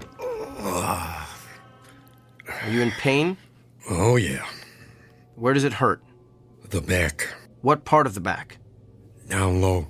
Did you do anything that might have caused it? Probably. I work on a construction site, see? And I had to move some heavy sheets of plywood by myself. On a scale of 1 to 10, how bad would you say the pain is? About a 7, maybe 8. Seems like it's gotten worse in the last half hour or so. Well, let me take a good look at the area where it hurts. Could you lift your shirt, please? Sure. Lower back, you said? Yeah. All right, I'm going to feel around the area. Hey, you gave me a shack. Doc, you okay? I don't know. I feel, my back suddenly hurts. Yeah, must be going around. just started out of nowhere. Maybe it's some kind of a kink. Let me see if moving around helps it. No, it still hurts. Excuse me, Mr. Gianelli. I'm gonna have to sit down over there. Hey. The pain stopped. Lucky you. That's odd. It stopped when I let go of you. Mr. Gianelli, I'm gonna touch you again. You're the doctor. Ow, Doc. You need to get a humidifier in here. Fascinating. You're done already? Yes, Mr. Gianelli, this is just a hunch, but is the pain you're feeling on the left side? Yeah. Does it hurt no matter how you move? Yeah. And you say it's gotten progressively worse? Oh, yeah. I think I know what's wrong with you. So do I. I pulled a muscle hauling around those stupid sheets of plywood. I don't think so, Mr. Gianelli. You have a kidney stone. You're kidding me. I'm convinced of it. I felt, that is, you have all the classic symptoms.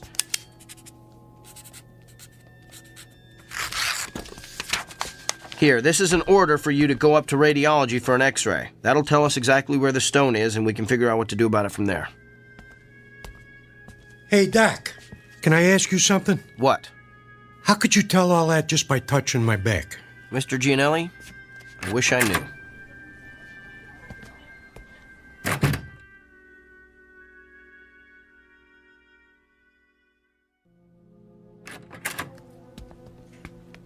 So, now that we can talk privately in my office, let me get this straight. You're telling me that you've been able to tell what your patients are feeling simply by touching them, that you can actually experience the pain they're feeling. That's what I'm telling you. Impossible. It can't be done. Then how do you explain the fact that Mr. Gianelli's x-rays came back showing that he had a kidney stone right where I said it was? And what about all my other patients? Everything I diagnosed this morning was confirmed by x-rays or ultrasounds or MRIs. You simply diagnosed them correctly. But I'm telling you, Dr. Bill, I felt their pain. Prove it. All right. Who's your next patient? No, not a patient. I want you to prove it on me. I've been experiencing some pain the past day or so. I want you to tell me where it is. Okay. I'm gonna have to touch you.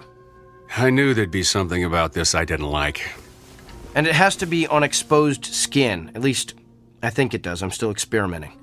Here, you can touch my hand. That's the most skin I'm willing to let you experiment with. All right.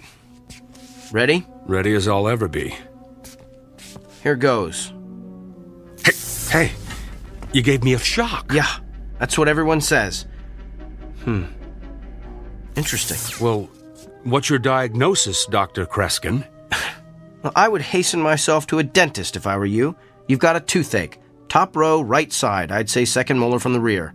Well, I don't know what to say. No need to say anything. Your expression says it all. What is it, Dorothy? Mr. Samuels is waiting in room 4. He's getting a little impatient. Tell him I'm on my way. There's got to be some kind of logical explanation for this. Fine, we'll talk later. Oh, by the way, you might want to have that corn looked at. The one on the big toe of your left foot. Feels like it's going to burst right through your shoe. Okay, now you're just showing off.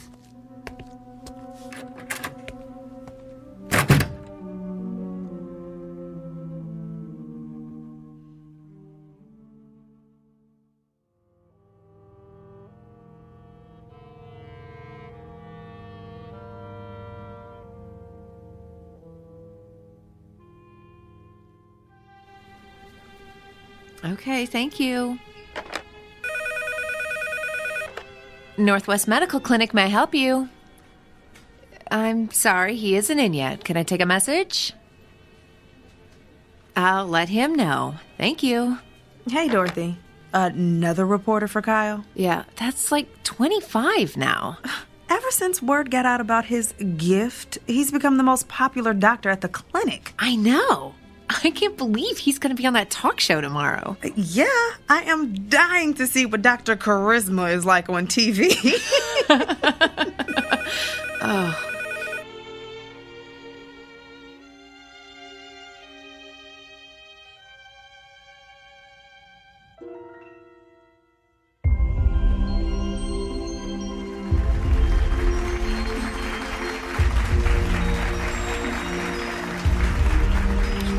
back to Barbie Porterson's Wake Up Call. I'm Barbie Porterson, and this half hour I'm going to have part 3 in my series on how I've managed to stay young looking the natural way without the use of drugs or surgery.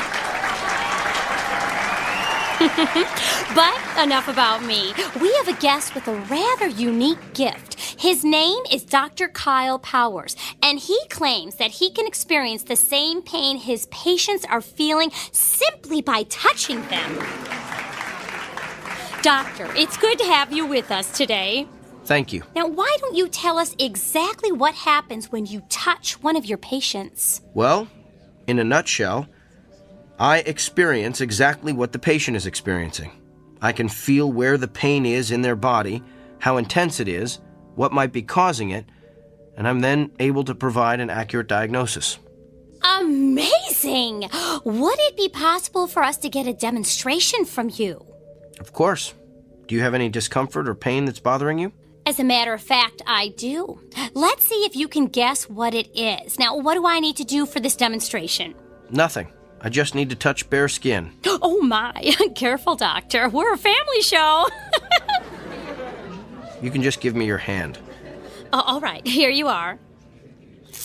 Oh, I think a spark flew between us. Don't tell my husband. Interesting. So, what's your diagnosis? I believe the pain you wanted me to identify is a sprained muscle in your left thigh. Feels like you've probably been working out a bit too rigorously at the health club. Ooh, that's amazing!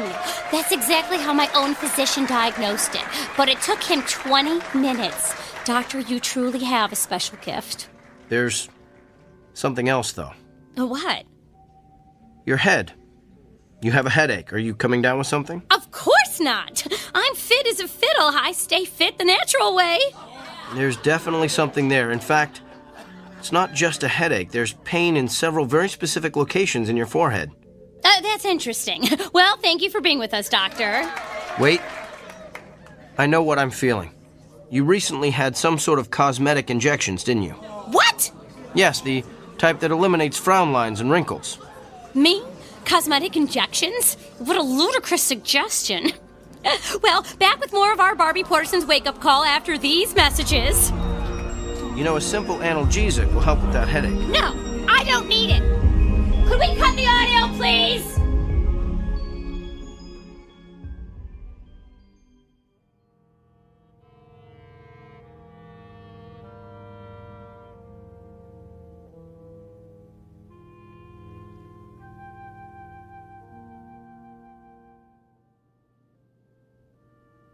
Yes, I think that would be quite agreeable.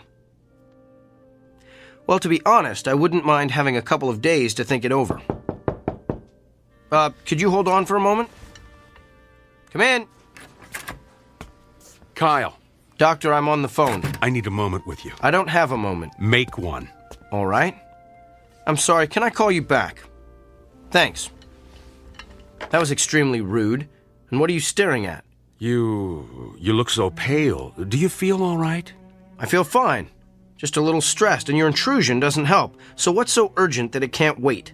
Well, let's start with the waiting room overflowing with your patients. I had an important phone call. With who? Not that it's any of your business, but I was talking to Nigel Fairwick. Nigel Fairwick? He's the TV producer who creates all those vapid reality shows. Why would you want to talk to him? He wants to produce a television show starring yours truly. You're kidding me. Didn't he see that debacle of a TV interview you did the other morning? Yes, in fact, that's why he wanted to talk to me. Apparently the show's ratings skyrocketed after I outed Barbie Porterson. The interview is all over the internet. And this TV show of yours will allow you to perform additional acts of benevolence for the public good? Sometimes. But mostly will consist of me diagnosing the illnesses of actors, political figures, and even world leaders. Doesn't it bother you to exploit your gift like this? Exploit? You just don't get it, do you? I'm not seeking these people out. Nigel Fairwick, the newspapers looking for interviews, those patients in the waiting room, they're all coming to me. I'm the solution to their problems. I'm the answer to their prayers. Spoken like a man with a true Messiah complex. There's just something about your gift I've been trying to figure out. If you can feel your patient's pain, then you must be able to feel other things as well. Like what? Like their emotions. You must be able to feel their fear, their anxiety, their despair. Do you feel those things, Kyle? I feel them. Then why don't you ever talk about them? In all the interviews you've given, I've never heard you once mention the patient's emotions. Because it's irrelevant. It's the pain that helps me diagnose the illness. Besides, those feelings only last as long as I touch the patient. So you shove those emotions aside. The way you've done with your own emotions all your life, I guess. Don't you see what you're missing? You could be relating to your patients in a way that no other physician could ever hope to achieve. You could treat your patients on every conceivable level, not just the physical, but the emotional, the spiritual. Kyle, you're the winner of some sort of cosmic lottery. Don't squander it on a mindless television freak show. I'm sharing my gift with my patients. If I go on TV, I can share it with the world. How is that squandering my gift? Because you're doing it to stroke your ego. How do you know why I'm doing this? Can you read my mind? Is that your gift? Oh, wait, I forgot. You don't have one. Hello? Nigel? No, it's all right. I'm glad you called back. I've decided I don't need more time to think. I want to get started on this TV show as soon as possible. This afternoon? Well, that sounds great. I'll see you then. Thanks. You're really gonna do this? I have a meeting with Nigel in an hour to sign the contracts. And what about your patients? Tell them to come back tomorrow. What if they don't want to? What if they can't? Oh, they'll be back. That's the part you don't seem to understand, Doctor. Everyone wants to see the amazing Dr. Kyle Powers.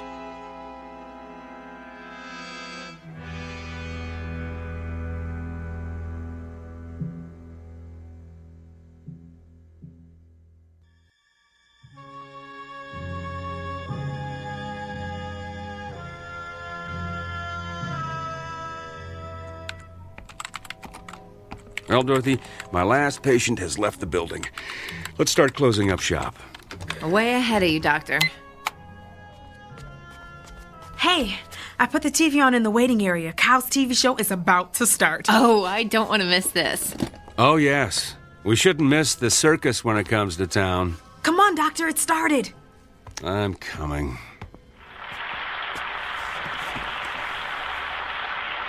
Hello, America, and welcome to Doctor in the House, the new show that promises to be the most amazing, the most remarkable, the most astounding television program you've ever seen.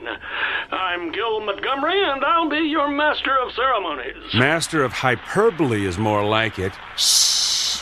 And now, let's bring out the man who's been written about in every newspaper, magazine, and medical journal in the country, nay, the world. Please put your hands together for Dr. Kyle Powers. Wow, a standing ovation. You'd think he was the second coming. He thinks he is anyway. How come he's sweating so much? He's probably just nervous. I don't know. He looks kind of pale, too. Good evening, Doctor. Good evening, Gil. Are you feeling okay, Doctor? I'm not sure. I've been feeling a bit lightheaded today. Well, physician, perhaps we'll give you a chance to heal thyself later in the show. But right now, we're going to bring out your first patient. Are you ready? Yes, I think he fainted. Oh, no. Perhaps we should go to a commercial. But what's wrong with him? He's not getting up. Can somebody help me, please? Is there a doctor in the house? I better head down to the studio.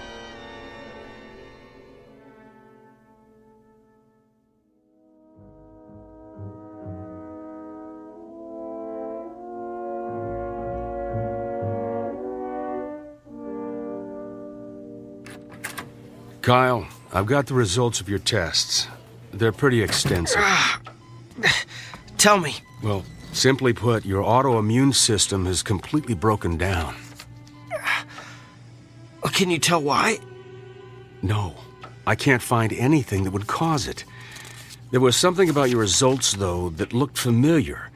I'd seen this pattern before, but I couldn't remember where. You've seen this pattern. You've seen this pattern in another person? Not one person. Many people. I went back through your files of all your patients. Kyle, what you're experiencing is the affliction of every person you've treated in the past 3 weeks. Think about it. You've got emphysema like Mrs. Crandall. You've got stomach cancer like Mr. Drummond. Even have a kidney stone like Mr. Gianelli. Yeah, you get the idea. Every illness you've treated in the past 3 weeks is coursing through your body. It was 3 weeks ago that... You received your gift. I know.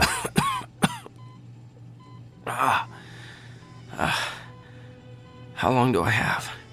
At the rate you're deteriorating, I'd say you've got 24 hours. No. That just can't be. Look, I know you're in a lot of pain.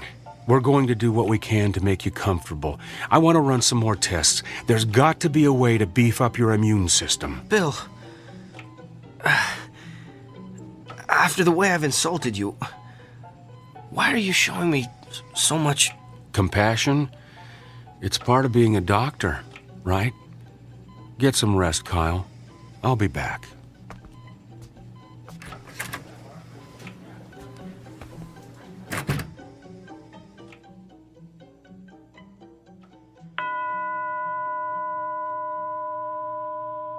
The time is now 9 p.m.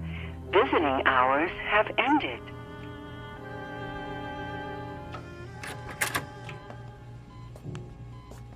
Bill? I'm afraid not. You?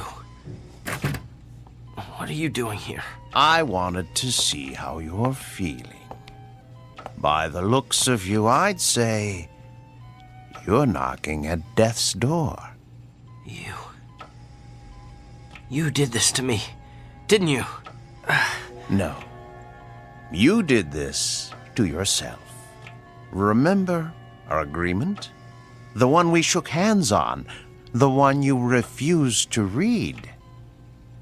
You violated, let's see, Section 3, Paragraph 9, which states, the party in question will refrain from using his gift to advance, hasten, or otherwise promote his own personal agenda.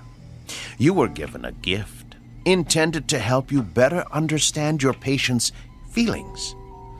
But you managed to use it for your own gain. Quite an extraordinary display of abuse, really. In short, your discomfort is your own fault. And you are uncomfortable, aren't you? I sense that you're feeling more than pain. Yes.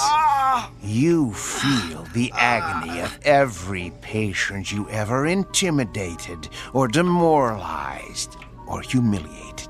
You feel their despair. Tell me about them, Doctor. Tell me about Mrs. Fitzsimmons. I believe you told her last week she has a spot on her lung. Can you tell me what she's feeling right now? She's afraid she'll die without seeing her grandchildren. And what about Katie Morgan, that college student who's been having dizzy spells? You sent her for a brain scan yesterday. She's afraid she won't be able to marry her fiancé, have children, grow old with a loving husband. And what about Mr. Hamner? You sent him for chemotherapy 2 weeks ago. He's... Yes? He's filled with the terror of not knowing what lies beyond death. It must be hard to carry the burden of all that despair. And what's worse, you're feeling it all at once, aren't you? It's worse than the pain. I can imagine. It must be unbearable. So tell me, Doctor, on a scale of 1 to 10, how bad is the despair? What? How much worse has the hopelessness become in the past hour? Don't! 40%? 30? Stop! Is there a history of anguish or misery in your family? Please stop! Have you taken any medication that would cause this kind of acute melancholy? Don't torture me like this! What have you done today that would cause such agony, such utter torment? That's enough! Reached your limit, Doctor. And just answer one last question for me. Do you understand now how your patients feel?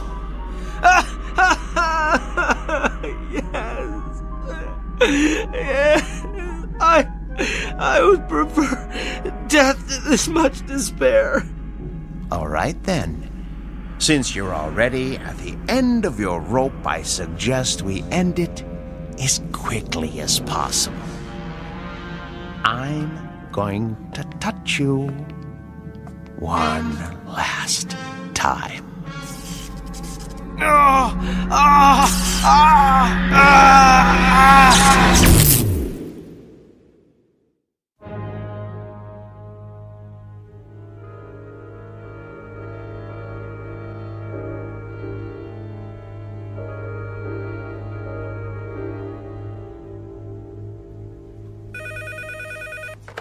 Northwest Medical Clinic, may I help you? Sure, let me transfer you. Hey, Dorothy. What is it, Millie? It's a shame about Kyle, isn't it? Yeah, a pity it had to end the way it did. I mean, for a little while, he had it all, and now, well, you know. How have his patients been taking it? Not well. Of course, I have to tell them what happened when they called to make an appointment.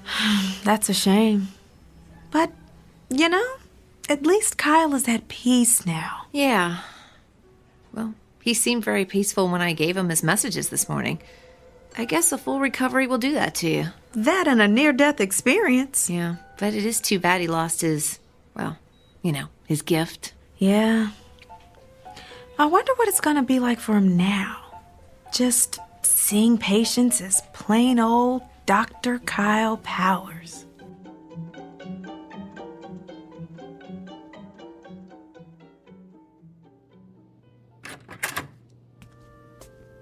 Good morning, Mr. Franklin. Hi, Doctor. I've got your test results here. I know. I have a feeling you don't have good news for me. I'm going to be completely candid with you. And before I tell you anything else, let me say this. What you've got is treatable. And we're going to exhaust every option available to get you well. So why don't we get out of this sterile examination room, go down to my office and have a cup of coffee, and work out the details. Sounds like a plan. You know, I keep thinking about how everything could change. I'm retiring in a couple of months. Margaret and I wanted to take a trip to Germany to see where my mother was born, and my daughter's about to have my first grandchild. I'm just afraid I'm not going to be around to see all that.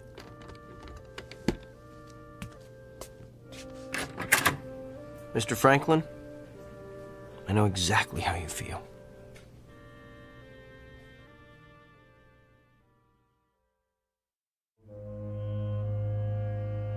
Meet Dr. Kyle Powers. Not the same one we met earlier, but a new and improved version. A person who has perhaps quite literally been to hell and back, and learned along the way that redemption requires no small amount of effort on the part of the recipient. It's a fundamental lesson that's customarily taught in Sunday school or at the feet of a beloved grandparent. But a select few insist on learning it the hard way while traversing the antiseptic, shadowy corridors of the Twilight Zone.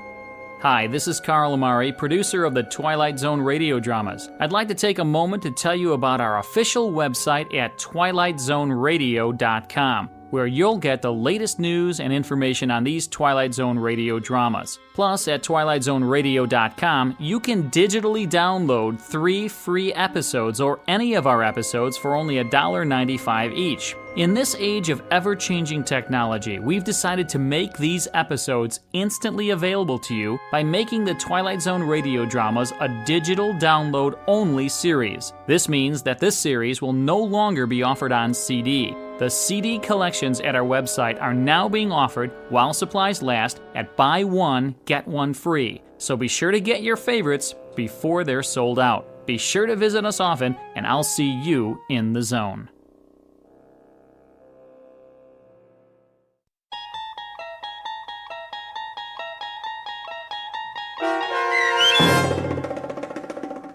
The Amazing Dr. Kyle Powers, starring Sean Astin with Stacy Keach as your narrator, was especially written for The Twilight Zone by Barry Rickert.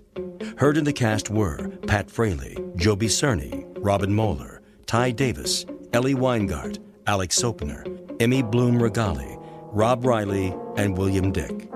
The producers of The Twilight Zone wish to thank CBS Enterprises and the Rod Serling Estate for making this series possible. This copyrighted radio series is produced and directed by Carl Amari and Joby Cerny for Falcon Picture Group and Westwood One. Sound design and custom Foley effects for The Twilight Zone were done in the Cerny American Sound to Picture Theater by Todd Beyer, Craig Lee, and Tim Cerny. To learn more about the Twilight Zone radio dramas and to contact us, visit our official website at twilightzoneradio.com. Doug James speaking.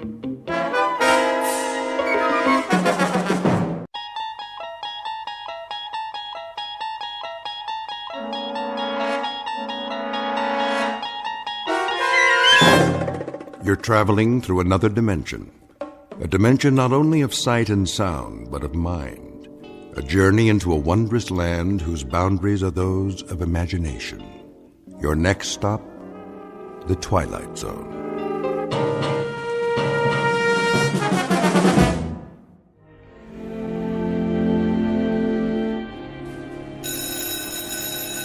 There's the bell. We're gonna be late. Aw, so what? Last day before vacation. Yeah, but Fowler doesn't care. He'll mark us absent. Weird old guy, huh? Yeah.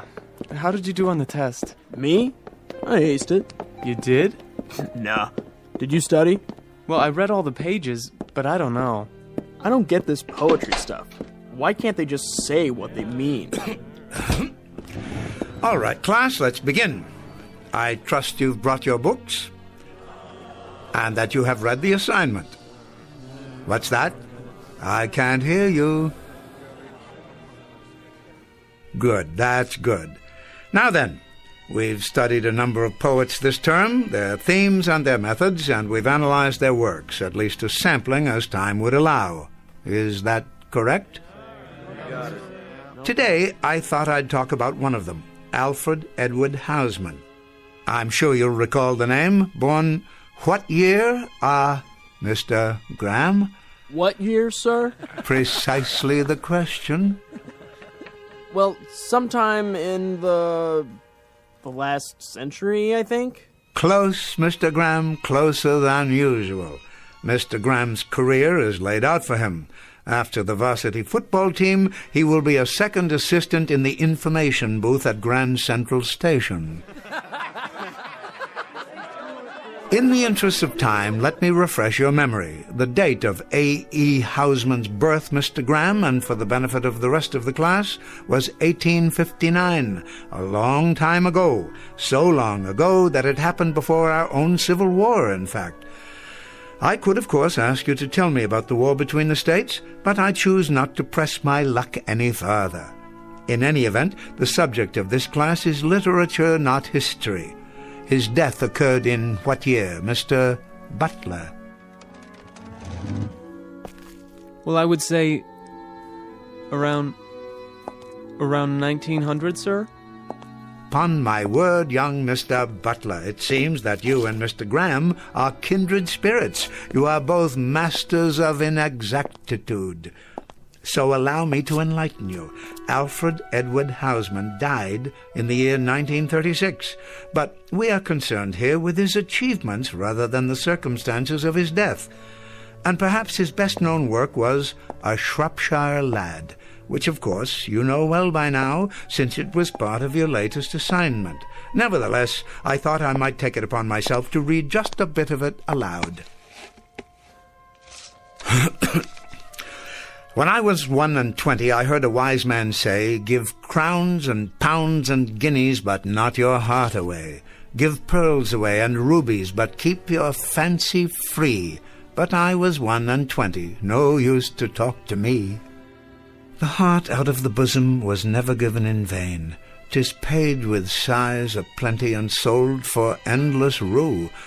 And I am 22, and oh, 'tis true, 'tis true. This being the last afternoon of the semester, and this also being just 3 days before the Christmas holidays, I thought it might behoove me to show at least a minute degree of compassion and let you out early.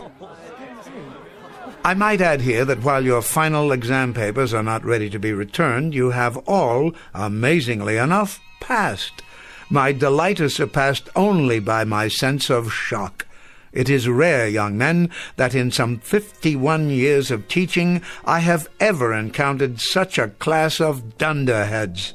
But nice dunderheads, and potentially fine young men who will no doubt make their marks. And leave their marks. God bless you all, and a Merry Christmas.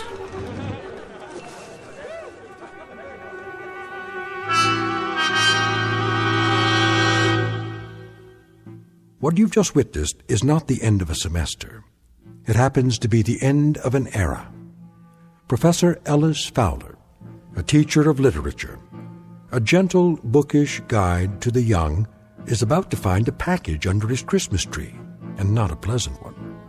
He doesn't realize it yet, but after half a century of planting seeds of wisdom and then watching the fruits of his harvest, he will discover that he has come to the end of the field and is about to be discarded, and that the campus of the Rock Hill School for Boys lies on a direct path to another institution commonly referred to as the Twilight Zone.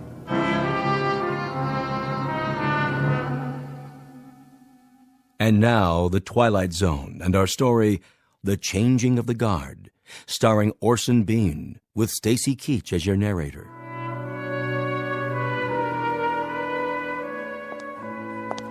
Merry Christmas, Professor.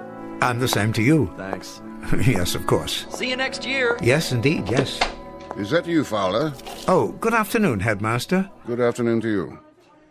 I say, Fowler, could you step into my office for a moment? Yes, of course. It would be my pleasure. You received the midterm grades for my class, I take it? I did. Something else I can do for you? Some question, perhaps? Please, sit down. Be comfortable.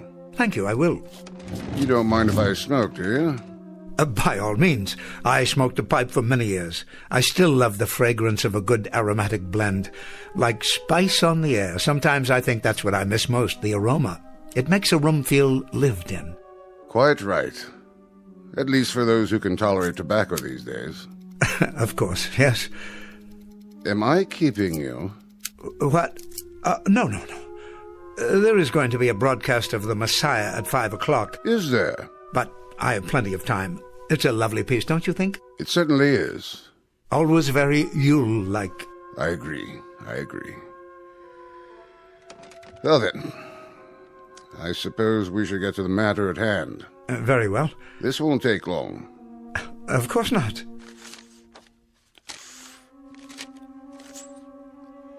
You're looking very well these days.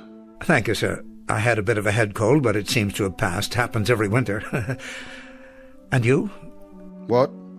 Oh, the flu bug seems to have passed me by. Knock wood. Well, that's something to be thankful for, isn't it? You didn't respond to the letter. I didn't? The one that the trustees sent you last week. Letter? I'm terribly sorry, Headmaster. It suddenly occurs to me that I haven't opened my mail the last few weeks. No? You know how it is. Final exams, grading, preparation for the holiday, that sort of thing. Though I am rather certain I know the contents of this particular letter. And, your reactions, Professor? Well, naturally, I'll go along. Well, I think that's very perspicacious of you, Professor. Then I'll tell the trustees that you received the communication and agreed to it. Now, as to your replacement... I told my housekeeper not a week ago that I should very likely teach in this place until I'm 100 years old. And with great pleasure, I might add. Professor... Did you know, 2 years ago, I actually taught the grandson of one of my earliest students. Can you imagine the satisfaction that gave me? A sense of, I don't know, not completion exactly, but accomplishment, perhaps, in some small measure. I venture to say that I'll live to teach a great-grandson one of these days. Please, if you'll... It was the Reynolds boy. You know him, I'm sure. His father was Damon Reynolds, and his grandfather, a regular rascal of a boy who persisted in calling me Weirdbeard. Didn't know I knew that's what he was calling me. A regular rascal of a boy went into the stock market, made himself a fortune, came back for his 20th reunion, shook my hand and actually said to me, "Professor Fowler, please forgive me for calling you Weirdbeard." Isn't that remarkable? Professor Fowler, you'll forgive me, sir, but I think you'd best read the communication that the trustees sent. Oh, indeed I will, though it's really an odd formality, this contract signing year after year.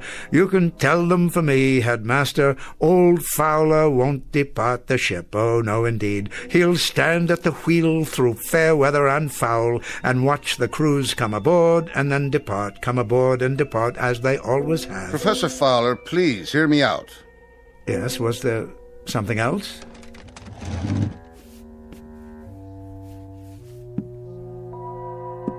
The communication that the trustees sent you was not a contract.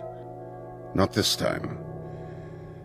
As a matter of fact, it was a notice of termination. What? You've been on the faculty here for over 50 years. 50 remarkable years, I might add. You passed the normal retirement age several years ago. So you see, we decided at our winter meeting that perhaps a somewhat younger man... You don't mean to say... If you could have been at the meeting, sir, you would have been very proud of the things said about you and your work. A teacher of incalculable value to all of us. But youth must be served. Changing of the guard, that sort of thing. I'm sure you can appreciate my position. Mr. Headmaster, am I to understand that my contract is not to be renewed? I'm discharged? Discharged? Please don't call it that. Retirement. And at half salary for the rest of your life. For the rest of my life? A chance to do the things you've waited for. Hobbies, writing, the opportunity to publish. Think of the books, the articles. Well, it most certainly proves one thing. Upon my word it does. A man should read his mail. He most certainly should read his mail. Boys. Merry Christmas, Professor. What? Yes, thank you. Have a happy holidays, sir. Very kind of you, very, very kind indeed. And the very best to you boys, to both of you. See you after Christmas, sir. Mr. Halliday, Mr. McTavish, I wish you a safe journey and a happy reunion with your families, and I trust you will not eat too much turkey or too much stuffing. We'll try not to, sir. They're fine young men. Have a Merry Christmas, both of you. Have a... Excuse me, I must be going.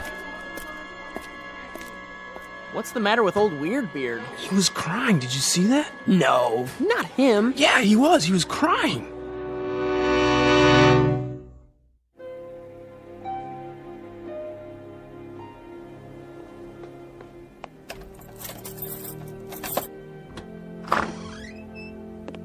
Letter. A letter, he says. Of all the... Oh, Mr. Fowler, I was worried about you. Huh? It's later than usual. I didn't hear you come in. Oh, that's all right. I had my key. Why have you left the door open? Sorry. Everything all right, Mr. Fowler? Here it is. What, Mrs. Landers, am I all right? I guess that would depend upon the point of view, wouldn't it? If you're a trustee in this institution, anxious to inject new young blood into the faculty, I'm sure you'd think there was nothing wrong at all. What are you talking about? But if you're an old man who has spent the better part of his life inside those walls, those classrooms, then you might be forgiven a degree of consternation. As a matter of fact, everything is not all right. Everything happens to be very wrong. What is it, Professor? What's wrong? See for yourself. Here, I'll read it to you, and so forth, so on, so on. And since it is the policy of the school to ensure our students the most up-to-date educational methods, we think it advisable that you consider this retirement to be a mutually beneficial decision. Please understand the spirit in which this request is made, and understand further that your contributions to Rock Hill School for Boys are a matter of record, as is our appreciation. Oh, my word, Professor, that means... That means, Mrs. Landers, stripped of its sophistry, its subtlety, its effort to break the news gently in so many words, I've been given the sack. But there must be some mistake. None of my boys were here, were they? Your boys? The students. They had a wonderful tradition that went on for many years. On the last afternoon of the winter term, they would gather outside, just there, beyond the window, and sing Christmas carols. I came to expect it after a while. They haven't done that in years, Professor. Not since before the war, as I recall. Of course, I should have remembered. I've become a worshipper of tradition, Mrs. Landers, a worshipper of tradition and a fervent follower of ritual. I know it now. I know it, and I can admit it. I guess that's why this whole thing has taken me by surprise. Can I get you anything? Anything at all? I'm an antique guarding antiques. I am the curator of a museum that houses nothing but some very fragile memories. Professor, you're the finest man. You're absolutely the finest man. And you, Mrs. Landers, have been the most wonderful housekeeper a man could wish for. Now, could you do me one small favor? Anything at all. Could you possibly brew me up a pot of tea? Oh, yes, that's a good idea. Would you mind terribly? Handel's Messiah is on the radio in a few minutes. I'd like to listen to it. I'll bring it right in, sir. Professor? What is it? You'll be all right for a few minutes. Don't be silly. I'm fine. I think I'll sit here and read the rest of my mail until then. It'll be just a moment. I'll be right back. Of course you will. And we're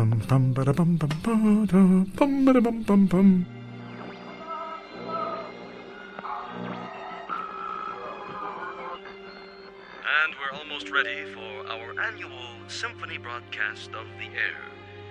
Bringing you these performances, live and uninterrupted, has become a tradition here in the country. Good. Another minute. I'll have an opportunity to prepare.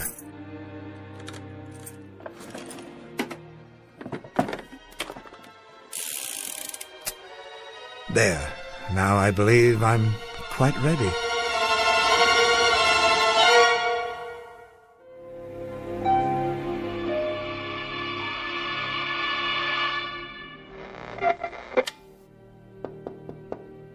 Yes, Mrs. Landers? Come in. Oh, I thought you were asleep, Professor. Not at all. I was listening to the performance. Magnificent, as always. Would you care for some more tea? Thank you, no. Well, I'll have dinner ready in a half hour. Why don't you take a little nap? I know I'm being very difficult, but could we put off dinner this evening? I haven't much of an appetite. You've got to eat something, Professor. Perhaps later. I could keep it warm for you. Why don't you rest for a while? Oh, I don't know that I feel like resting. Not just yet. As you wish. Do you happen to know... Yes, Professor? Where I've kept the yearbooks. The yearbooks? From the school? They haven't been packed away in the attic, have they? Why, no, I don't believe so. Check the corner bookcase. Yes, here they are. Oh, good. Did you want to see one in particular? No, it doesn't matter. So many years summarized here, encapsulated, as it were, as if these books were in some sense time machines. This volume, for instance, look at their faces. Timothy Arnold. Never thought that one would pass. Had an incorrigible habit of chewing bubble gum and popping it. Sounded like a small howitzer in the back of the room. Upon my word, it did. Why don't you sit down? No. And William Hood, little Bill Hood, smallest boy ever to play varsity football here. Believe it or not, he had a penchant for the poems of Shelley. Did he? And Auntie Beechcroft. Now, there was a lad. There was a staunch lad, full of heart, that one. What a face. Was he the one? Yes, I recall now. His father sent me a letter. I wonder if I still have it. He was killed in Iwo Jima. Freckle-faced little fellow, always grinning. Never stopped grinning, most infectious. He'd walk into a classroom and you simply had to smile. Let me put it back for you. They come and go like ghosts. Faces, names, smiles, the funny things they did, or sad things, or silly ones, or noble ones. And I gave them nothing. Oh, Mr. Fowler. But it's true, don't you see? I gave them nothing at all to protect them from the world. I realize that now. Poetry that left their minds as soon as they left the school. Aged slogans and homilies that were already out of date when I repeated them. Quotations so dear to me that were meaningless to them. Surely not. I was a failure, Mrs. Landers. I was an old relic that walked from class to class, speaking by rote to unhearing ears, unwilling heads. I was a dismal, abject failure. I motivated no one. I left no imprint. Now, where do you suppose I got the idea that I was accomplishing anything? How could I have thought that? Oh, Mr. Fowler. I will take that nap now, and I hope I haven't inconvenienced you putting off our dinner like this. You haven't.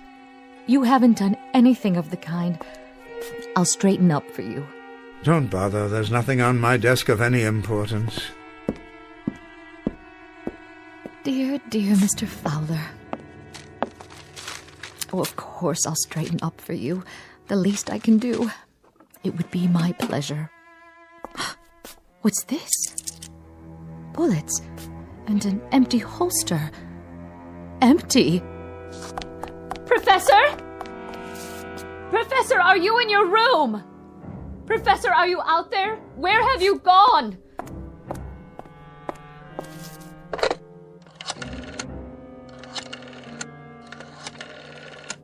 Oh, hello. The headmaster, please. Quickly. It's about Professor Fowler.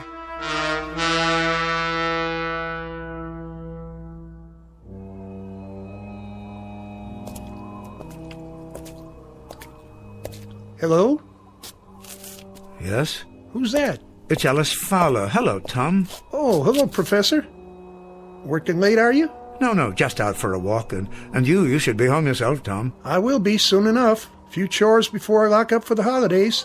Nothing too serious, I trust? Oh, the door to the main building. The latch is sprung so it won't lock. Can't leave it like that. I suppose not. Can you fix it? Strike plate needs tightening, that's all. I was on my way to get my tools. Well, you shouldn't have much to worry about here. The boys of Rock Hill are hardly vandals. No, but there's the matter of security. Files, records. The real treasures of this school are invisible to the eye. How do you mean? The minds that were formed here, for better or worse, the personalities that grew to maturity and then went out into the world. Well, you're one guy who had a lot to do with that. Precious little, I'm afraid, precious little. But even if the school made little impression on them, they surely left their impression on it. These walls could talk, huh, Professor? Yes, indeed, if these walls could talk. Getting pretty cold. Better button up that coat. Oh, I don't have far to go. Where you headed? To the statue in the courtyard. You can see it just ahead. Oh, yeah. You know, I always wondered who that guy was, anyway. Somebody famous, I bet. It's a bronze of Horace Mann, the educator. The old fellow looks rather foreboding, doesn't he? But, you know, when I first began here as an instructor, I liked to take my lunches in this courtyard, in his shadow, so to speak, as if in some way I might be inspired by him. At least, that was my thought. Well, guess I better get those tools. Yes, of course. This is as far as I go. Take care of yourself, Professor. I will. And Tom? What? I just wanted to say... Yeah? To thank you for taking such good care of the grounds all these years, and for this conversation. I've enjoyed it. Me too, Professor. You take care now. Merry Christmas. Merry Christmas to you, too. Horace Mann, 1796, 1859. I was just wondering, Mr. Mann, I was wondering if you had any self-doubts. I'm sure not. All one had to do was read the inscription, "Be ashamed to die until you have won some victory for humanity." Well said. But, you see, Mr. Mann, I have won no victory at all. And now, sorry to say, I am ashamed to die. Class bells at this hour? Why would they ring now? There's no special assembly. There's nothing of the sort this evening.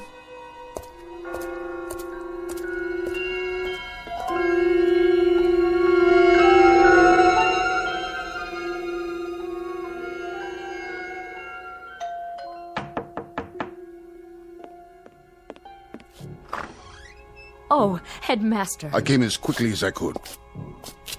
Thank you. Not at all, Mrs. Landis. I didn't know who else to call. Have you found Professor Fowler? Not a word. I'll contact the local authorities. If they see him... He couldn't have gone far. I'm afraid I must bear some responsibility for this. Oh, the professor doesn't blame you. Of course, he wouldn't. It's not in his nature. But perhaps if I had handled it differently... He should have been included in the board's deliberations. I want you to know that it was a most difficult decision. Most difficult. Well, the only thing that matters now is to find him. They say there'll be more snow tonight. Can you think of where he might have gone? Into town, perhaps, to visit a friend? He doesn't go anywhere except the school. It's been his life. Then I'll alert campus security. Though it's unlikely he's there. Everything will be closed now for the holidays. There's something I haven't told you. Yes? He has a gun with him. What? An old army souvenir. It belonged to his father. It's gone from his desk drawer. And so are the bullets.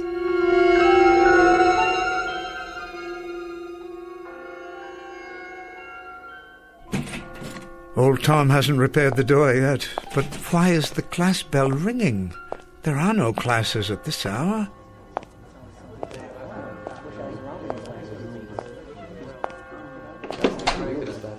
What is the meaning of this?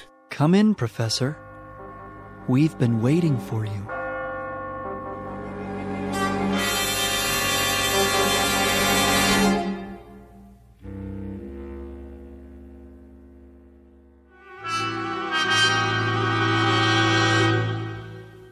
What are you boys doing in my classroom? We're here to see you, sir. I don't quite understand. Forgive me, boys, but I'm not at all sure.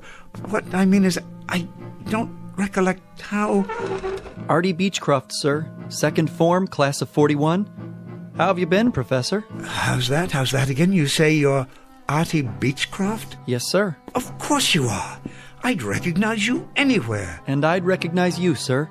You've hardly changed. Why, Artie, I'm delighted to see you. I'm truly delighted to see you.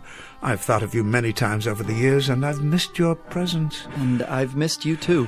But what are you doing here? Forgive me, but you shouldn't be here at all. If memory serves, weren't you... That's right, Professor. I was killed in the Battle of Iwo Jima. One of this nation's proudest hours. I wanted to show this to you. What do you have there? It's the Congressional Medal of Honor. Splendid. It was given to me posthumously, sir.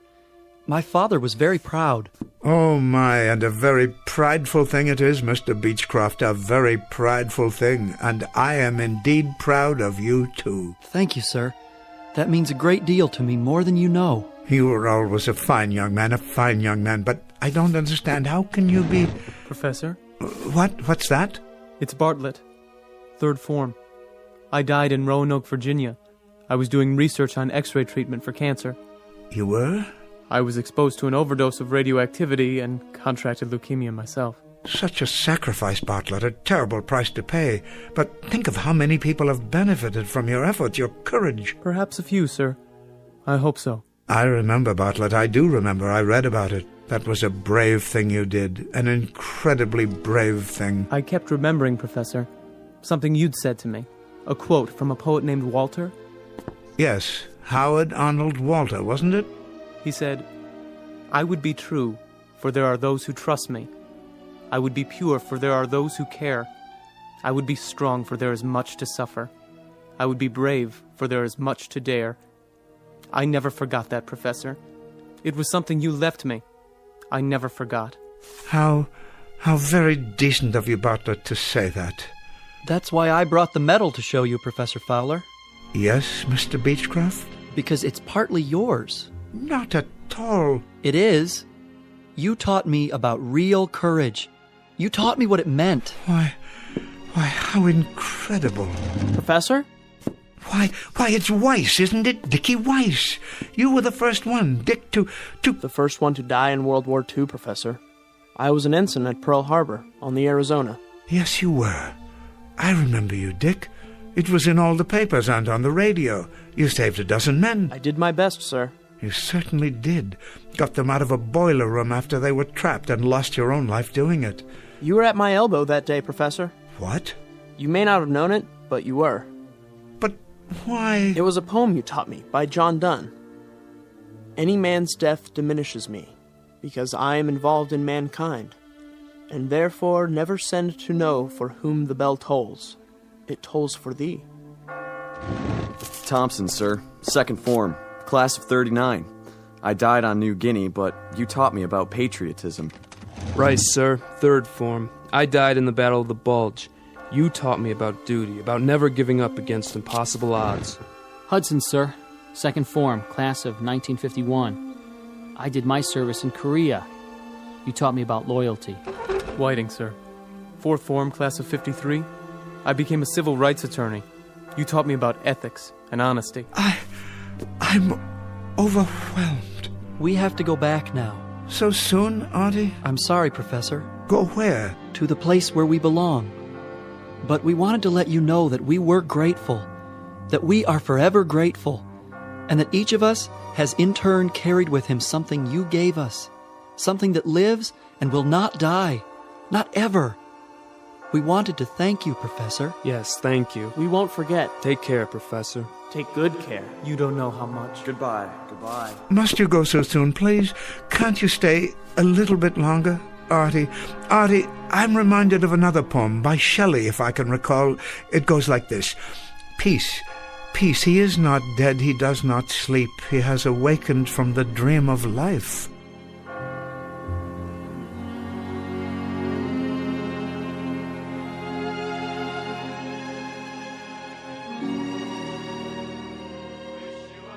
Yes, Headmaster, he's home now. I wanted to call and let you know. Yes, he's all right. Yes, he's just fine. Thank you. Sorry about the misunderstanding. Merry Christmas to you, too. Do you hear that, Mrs. Landers? The carolers came this year after all. And a lovely sound it is. Lovely and joyous. Thank you, boys. I enjoyed your performance very much indeed. Merry Christmas, Professor. A Merry Christmas to you. And a Merry Christmas to you, young man. A very Merry Christmas. And may I add how grateful I am to all of you. I've always felt that Christmas caroling is a wonderfully special tradition. Merry Christmas, boys, and may God bless you. Such fine young men. That they are. They haven't come in such a long time. You know, Mrs. Landers, I've had a chance to consider. I think I will retire. I do believe I've taught all that I can teach. Oh, I'm sure that's not true. In any event, I wouldn't want the returns to diminish. Well then, if that's your decision, I think you've made the right one. I'm sure you have. So am I, Mrs. Landers. So am I. I hope so. Because You see, I do believe that I may have left my mark, such as it was. A few gauntlets of knowledge I've thrown out that may have been picked up here and there after all. Be ashamed to die until you have won some victory for humanity. I didn't win them myself, but perhaps I helped others to win them. So in that way, even in some small measure, they are victories that I can share. I'm sure that's so. I've had a good life, Mrs. Landers. A very rich life. A very fruitful life. And as for this particular changing of the guard, I wouldn't have it any other way. We wish you a Merry Christmas. We wish you a Merry Christmas. We wish you a Merry Christmas and a Happy New Year.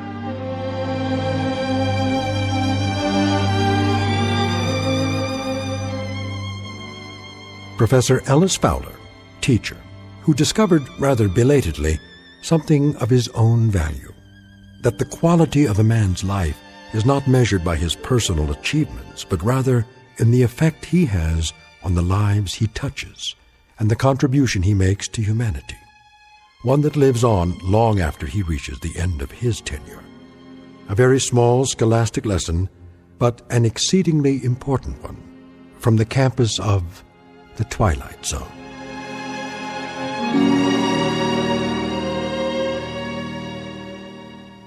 Back to the Twilight Zone after these words.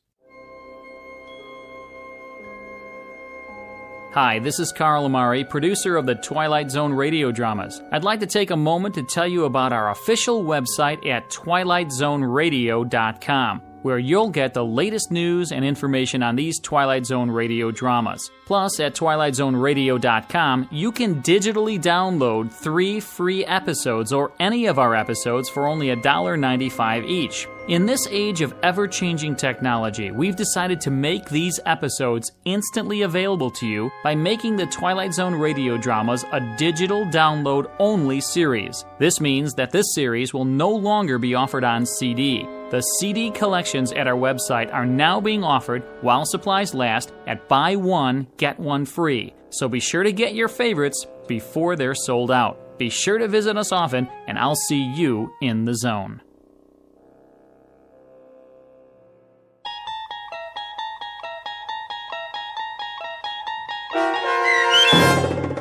The Changing of the Guard, starring Orson Bean with Stacy Keach as your narrator, was adapted for radio by Dennis Etchison and based on a script by Rod Serling. Heard in the cast were Rich Komanek, Alyssa Fraden, Brooke Reed, Kyle Tequila, Chad Reinhardt, Joe Sherman, Justin Chiloa, Doug James, and Carl Amari. To learn more about the Twilight Zone radio dramas and to obtain audio cassettes and CDs of these programs, visit our website at twilightzoneradio.com. The producers of The Twilight Zone wish to thank CBS Enterprises, Carol Serling, Dennis Etchison, Dick Brescia Associates, Claire Simon Casting, Don Longo, Terry Jennings, the American Forces Radio and Television Service, our sponsors, and our radio affiliates for helping make this series possible. This copyrighted radio series is produced and directed by Carl Amari and Roger Wolski for Falcon Picture Group. Doug James speaking.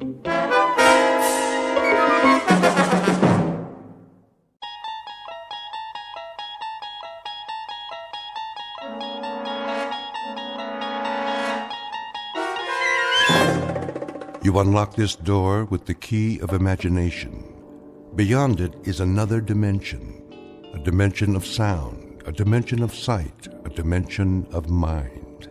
You're moving into a land of both shadow and substance, of things and ideas. You've just crossed over into the Twilight Zone.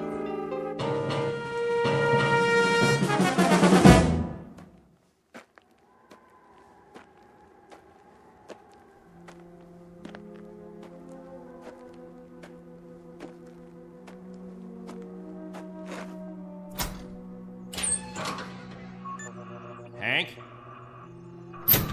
Hank! Oh, morning, Captain.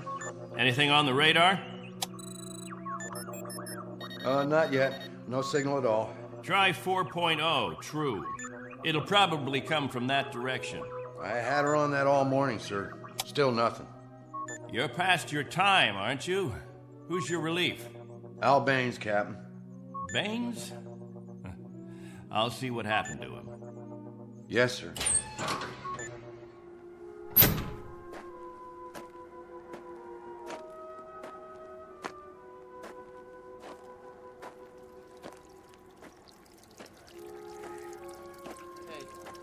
Morning, all.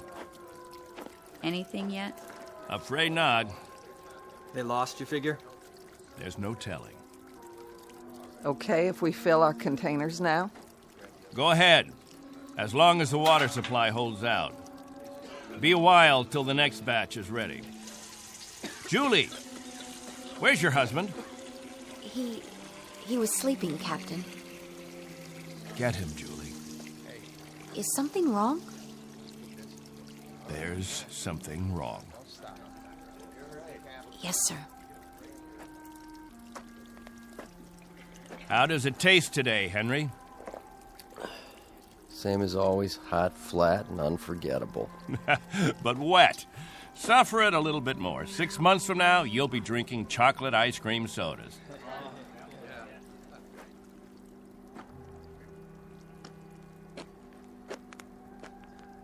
You want to see me, Captain? There's a man in the radar tower who'd like to see you, Al. He would have liked to see you 2 hours ago when you were supposed to relieve him. I overslept. Tell that to Hank Parker up there in the tower. Tell him you overslept, and then be good enough to tell him, Al, that you'll stand his watch all day tomorrow. That's not fair, Captain. It doesn't happen often. Once is too often, Al. More than once is intolerable. And many more than once is a case history of Albert Baines who likes his sleep. I prefer it to a stupid game in the hot sun, both of them. A game, Al? What are we listening for? 30 years of 2 shifts a day. What have we ever heard? Wind noise. And what have we ever picked up on the radar screen? Dust particles? But anything to make you happy, Captain. You listen to me. There's a ship on its way, and when it reaches this atmosphere, it may want to be vectored in. They may want landing instructions, wind direction, ground temperature. And if Al Baines is in the sack, we may spend the rest of our lives here. Is that what makes you happy, Al? How do we know there's a ship out there, Captain? A lot of garbled static 2 months ago that you told us was a message, and then nothing. 2 whole months, and you decide there's a ship coming here to take us back.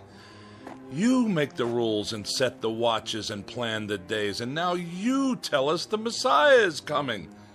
And you tell us to pray? The difference between you and me, Captain Benteen, is that I do my dreaming when I'm asleep. You do yours on your feet. There's a ship coming, Al. All of us believe it. Because he tells you to. And we believe him. Whatever Captain Benteen says, that's what will happen. Sure you believe him. He tells you this is the best of all possible worlds, and by God, you break into song. You're sweating your lives away on this rock, but the captain says it's paradise, and we have to clap our hands. Rule by hypnosis. Al, there's a ship coming. This happens to be a fact. There's a ship coming. Believe it. I tell you, it'll happen. And you know it's real, just as you know this is real. You haven't forgotten our ship, have you? The Pilgrim One? The first spaceship sent up to colonize the outer regions? And this plaque, placed here by the 130 men, women, and children who established the first off-Earth colony. We owe them our belief.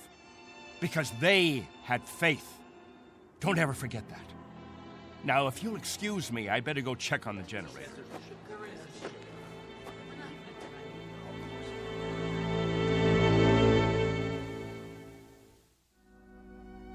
This is William Benteen, who officiates on a small outpost in space.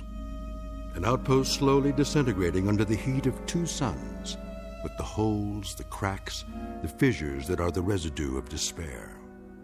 He tries to fill them with faith, and to retain a faith of his own. This is a remnant society, a handful of people who left the earth looking for a millennium, a place without war, without jeopardy, without fear. What they found was a lonely, barren place whose only industry was survival. And this is what they have done for decades, survive. Until the memory of the earth, they came from what has become an indistinct and shadowed recollection of another time and another place. 2 months ago, a signal from Earth announced that a ship would be coming to pick them up and take them home. In just a moment, we'll hear more of that ship, more of that home, and what it takes out of mind and body to reach it. Because this outpost is located in the far reaches of the Twilight Zone.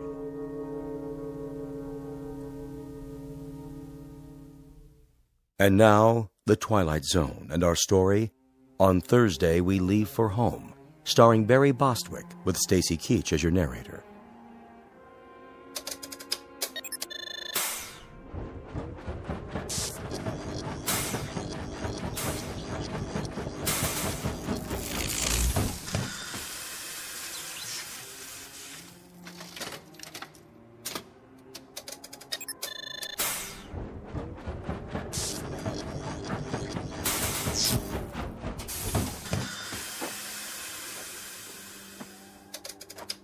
Can't keep the generator running, sir. No wonder. Look at these wires. They're rotten. That's all we got, Captain.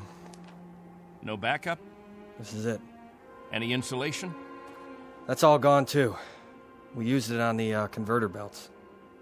Well, we have to get the current running somehow. If that refrigeration unit stays off, the temperature in the underground rooms will go up 50 degrees. Well, we could stop the saltwater converter for a day or so, switch the parts. Then we'll have to do that. Tell the people to fill up all the jugs they have. We'll be shutting off the water in 6 hours. Yes, sir. Captain, what about the ship? It's on the way. We know that much. Then everything will be different. When we get back, the things that are old and worn out, we'll throw them away. Just throw them away. Captain Benteen. What? The main square. Come quick.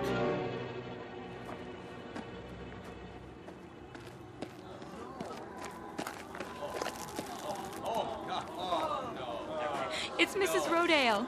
She's hanged herself. Cut her down.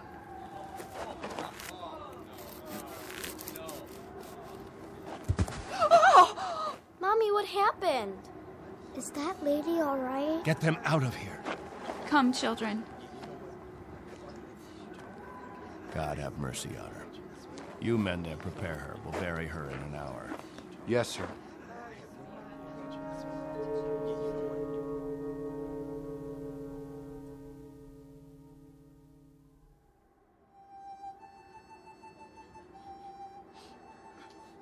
We now consign to this planet the remains of Mary Rodale. We ask God in His infinite mercy to give her the serenity and joy that she sought while she was with us. And we ask His forgiveness for her sin. Amen. Amen. We ask that this good woman be allowed to rejoin her beloved husband who preceded her in death 11 years ago. Bid your farewells now. Forgive her, Lord. Have mercy on her, Lord, for what she's done. A terrible thing. She didn't know what she was doing. She knew what she was doing. Better and clearer than the rest of us.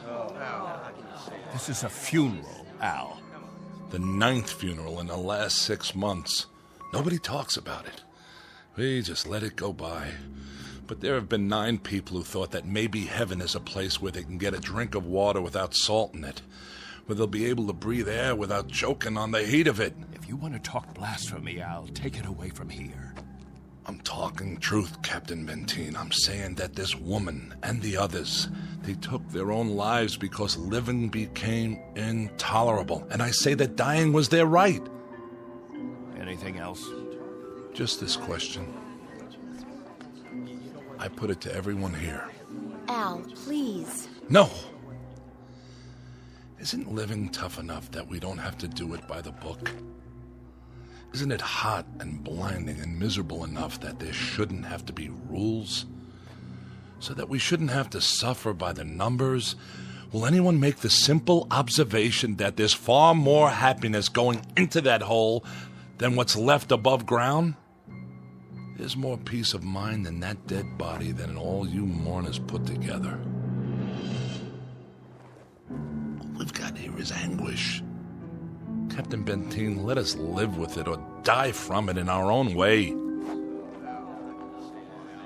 Young Mr. Baines here wants us to lie down in the sun. Young Mr. Baines would have us given to death when there is still life. He would end all the rules. He'd throw away the regulations. There'd be no standing in line for water. Let the strong take it away from the weak. No rationing of food. Let the young steal it from the old. And when that ship comes down to take us back to Earth, it won't find a society. It will find only a pack. There'll be no human beings left, only animals. There's a ship coming. It's winging its way in now. It's on its way. Say it. Say it out loud. Let me hear you say it. There's a ship coming. There is a ship coming. There is a ship coming. There's a ship coming. There's a ship coming. There's a ship coming. There's a ship coming. There's a ship coming. That's right. There's a ship. A ship. Yes. A ship that's coming to take us. Hear that? Can you hear that, everyone? Do you hear? It's the meteor storm. It's a meteor storm. Find shelter. Get inside. Up to the cave. Get up to the cave.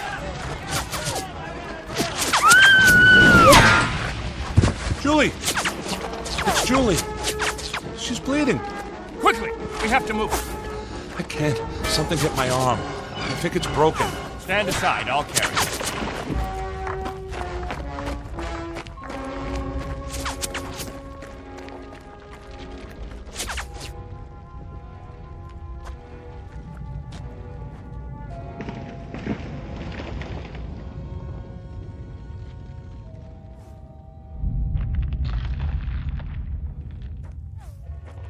How is she? It's just a cut to the forehead, not very deep. But keep this bandage on it. Julie? Julie, honey? Can you hear me? Al? Don't let her move just yet. She may have a concussion. How's your arm? It's not broken. Must have been a rock that hit it. Captain, thank you. For a little first aid. No thanks necessary. I deliver babies, too. You might want to keep that in mind. Now, I'd better go see to the others.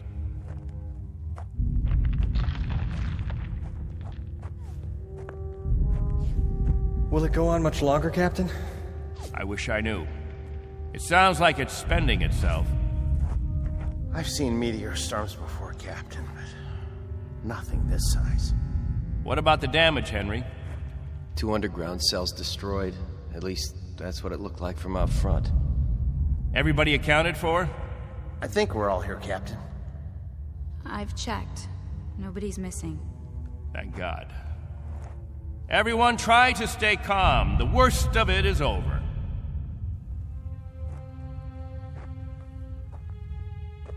Jojo? Yeah, Captain? You're not scared, are you? Well, kinda. Now, we can't have that. Mind if I sit for a minute? We'll talk, you and me. Captain, tell me about the Earth. Would you, Captain? Tell us what you remember. Yes, do. Well, all right, I guess I can do that. We'd like to hear. You, over there, is that you, Fran? Yes, Captain. And you, Buck. Yes, sir. You fill in the holes if I leave out anything. Straighten me out if I'm wrong about any of my recollections. Jojo, I was a boy of 15 when we arrived here. But I remember Earth. I remember it as a place of color. I remember that in the autumn, the leaves changed. They turned different colors, red, gold, orange. And I remember streams of water that flowed down hillsides, and the water was sparkling and clear. And I remember clouds in the sky, white, billowy things that floated like great, majestic ships. They looked like sails. What are sails? Don't you know what sails were? In ancient times, that's how ships moved across the water. There was so much water. The men unfurled large sheets of canvas against the wind, and it was the wind that moved them. And I can remember night skies. Night. Endless black velvet with stars. And sometimes a moon that seemed to hang there as big as the face of an old man, looking down on us all. Captain, what's night? Why, that was the quiet time, Jojo. Night was when the earth went to sleep. It was the cover it pulled over itself. Not like here, with two suns always shining, always burning. It was a darkness that felt like a cool hand brushing over tired eyes. And there was snow on winter nights, gossamer things that drifted down and turned the earth all white. And we could build snowmen the next morning and see our breath in the air. And it was good then. It was right. So, why did you leave there? Oh, we thought we could find another Earth, Jojo. Then we found this. We thought we could escape war. We thought we could build an even better place. And it took us 20 years to find out that we had left our home 1 billion miles away, only to be stranded, like visitors, transients, that no roots could take hold in this ground. But it was too late. So we spend the next 30 years watching a clock and a calendar and waiting. But we can't wait any longer. Not a day, not an hour. We have to get back home. There's no more time. I'll go outside and survey the damage.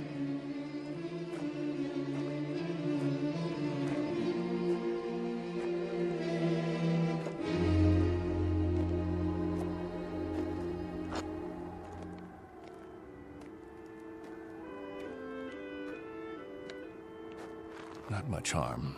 Radar tower's still standing.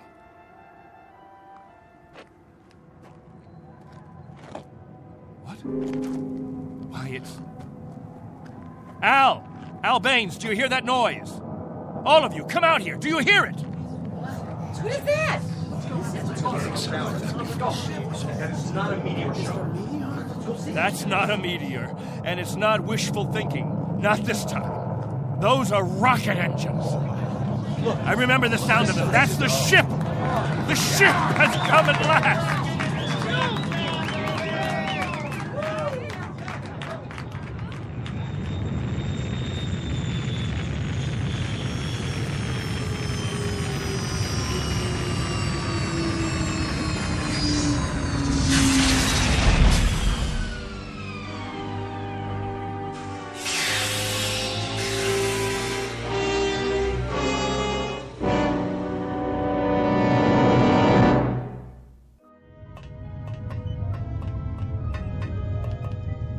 Wow, what a ship!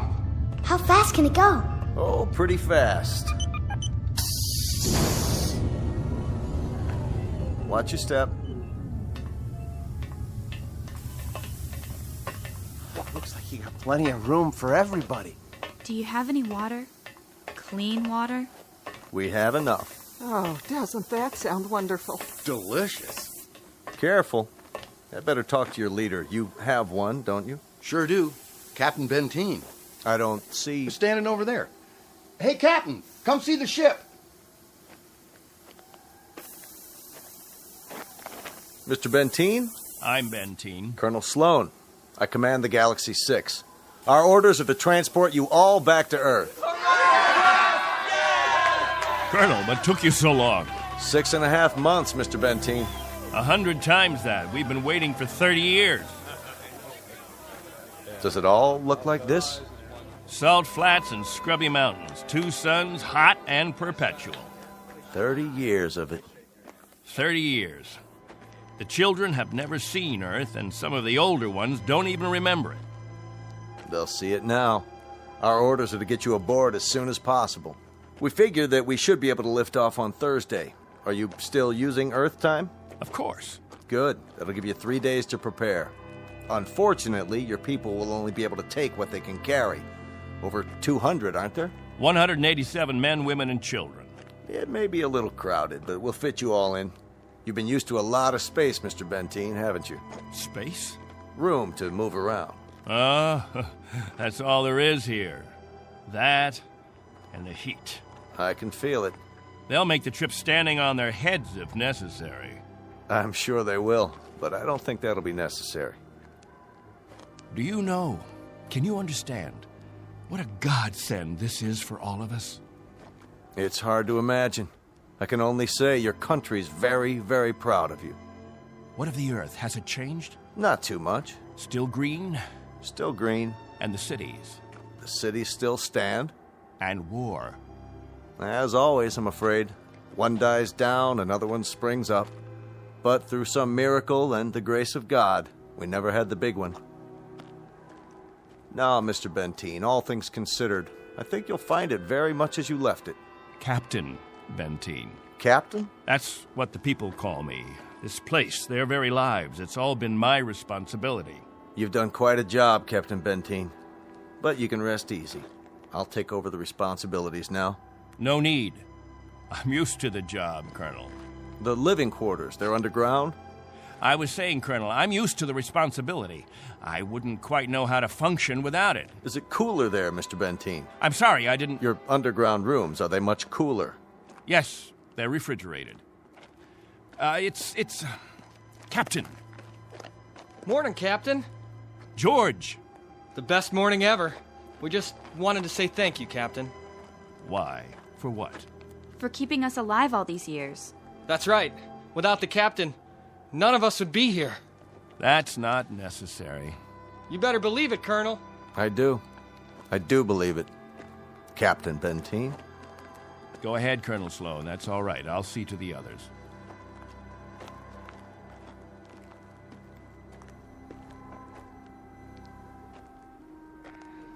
You know, I don't need this. I'm not going to take this. Hi, Captain. Julie, where's your bandage? Oh, I don't need it anymore. But we put one around your head so the cut would heal. What's this? Isn't it incredible? It's called a medicinal patch. You wear it for 24 hours. It accelerates the growth of new skin. Look at her forehead, Captain. You can hardly see the scratch. Better put the sling back on your arm, Al. I don't need a sling. Just this metal band. It's magnesium. Colonel Sloan said my arm would be perfect by the end of the week. Well, I seem to have had my practice taken away from me. But while we're here, I'd use that sling. I'll bet I've fixed about 500 broken wings in my time, and the only way to be sure it heals properly is to keep the limb immobile. Where's Colonel Sloan? I want to ask him what to pack.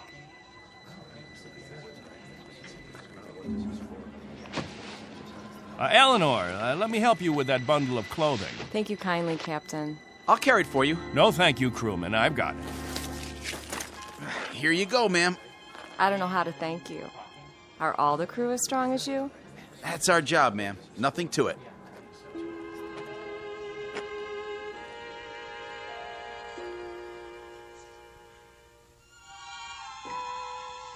Hello there, Captain. Will, I'm so excited. How much longer? not long. Be patient. May I have your attention, everyone? Good question. Quiet, please. What is it, Captain? As all of you know, we have less than 36 hours before we depart. And as I told you earlier, there is a maximum allowance of 14 pounds per person. Soon we'll begin weighing your belongings, and if we're over the limit, I'll make up a list of necessary items. I hope I'm not intruding, Captain. I was just telling them about the weight requirements. We'll handle all that tomorrow. I heard you'd called a meeting here in the cave, so I brought Lieutenants Engel and Rafferty with me. Everyone has so many questions about Earth, I thought perhaps this would be a good time. More questions? Actually, Colonel, the purpose of this meeting is simply to make some last-minute arrangements. Colonel, I used to live in San Diego. Is California still the same? Sunny and warm most of the time, but not this warm. Los Angeles has become the biggest city in the world. These kinds of questions, we could just as well handle them when... Colonel Sloan? Are there still major leagues? My dad used to tell me about baseball and the World Series. The leagues are just as before, American and national. What about the Dodgers? They came in 10th last season. I'm told they need pitchers pretty desperately. I'll tell you what, when we're finished here, we'll improvise a ball and bat and have ourselves a game. How does that sound? Yes! That'd be great. Let's do it. I think it's a little hot for that kind of activity. What we could do is have some group singing. We haven't done that for a while. I got an old sack. That'll be the ball. Who's got a stick? What are we waiting for? Let's go. Yeah! Please, wait. We haven't finished yet.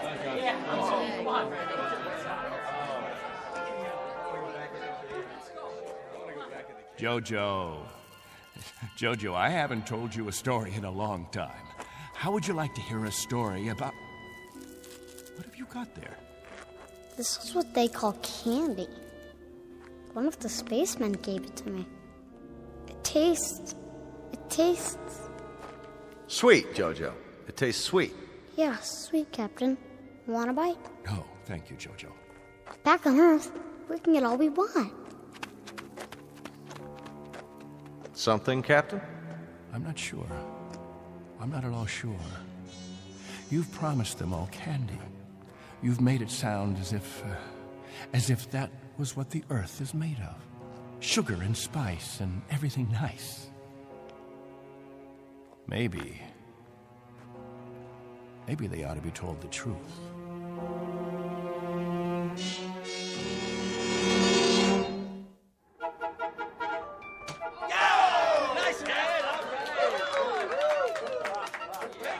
The universal language. Baseball. You have a limited vocabulary, Colonel. Do you have any idea what the temperature is? At this hour, it's about 110. I don't know whether your crew can take it, but I know my people. They're going to pay for this little athletic event. Some of the older ones, it might even be serious for them. It's just a game, Benteen. My guess is that it's worth it. Now, I'd better get back to the ship. Colonel Sloan. Something else, Mr. Benteen? Colonel, when we get on the ship, you can tell us what to do and we'll all fall into line. But here, in this place, I'm in command. I'm not trying to usurp authority, Mr. Benteen, but I really don't see what harm a little game... It's still Captain Benteen. For now. Galaxy crewmen, back to the ship. That's an order. Oh, come on. It's time for rest now. All of you go back to your homes. I'll announce when the new day will start. I don't know. I guess it's suddenly illegal to have fun. You happy now, Captain? I was never unhappy, Colonel. I just happen to know what's right and what's wrong. I ask you to keep your crew in the ship during the rest time. I don't want my people distracted. You rule with a heavy fist. If it were 1 ounce lighter, no one would have survived. I've held these people together by will. They'd have died, Colonel, without someone they could hold on to. They'd have withered away. Not anymore, Captain. Relax. That's a luxury I've never been able to afford, Colonel. I've never been able to marry, to think only of myself, because of them. I've been a father figure, a governor, a confessor. I've been all those things. And if I hadn't been, there'd be no life here. These are my people. Understand? My people.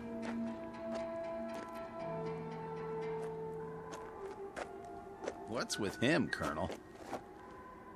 I'll bear with him a little bit longer, fellas. He's really quite a man. He's got just one minor aberration. And what's that? He believes he's God.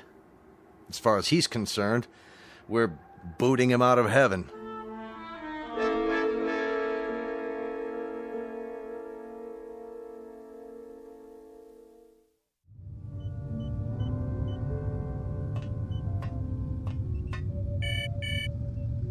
Yes? Mr. Captain Benteen is here, sir. Show him in. Very well, sir. Come in, Captain. Sorry my quarters are a bit cramped.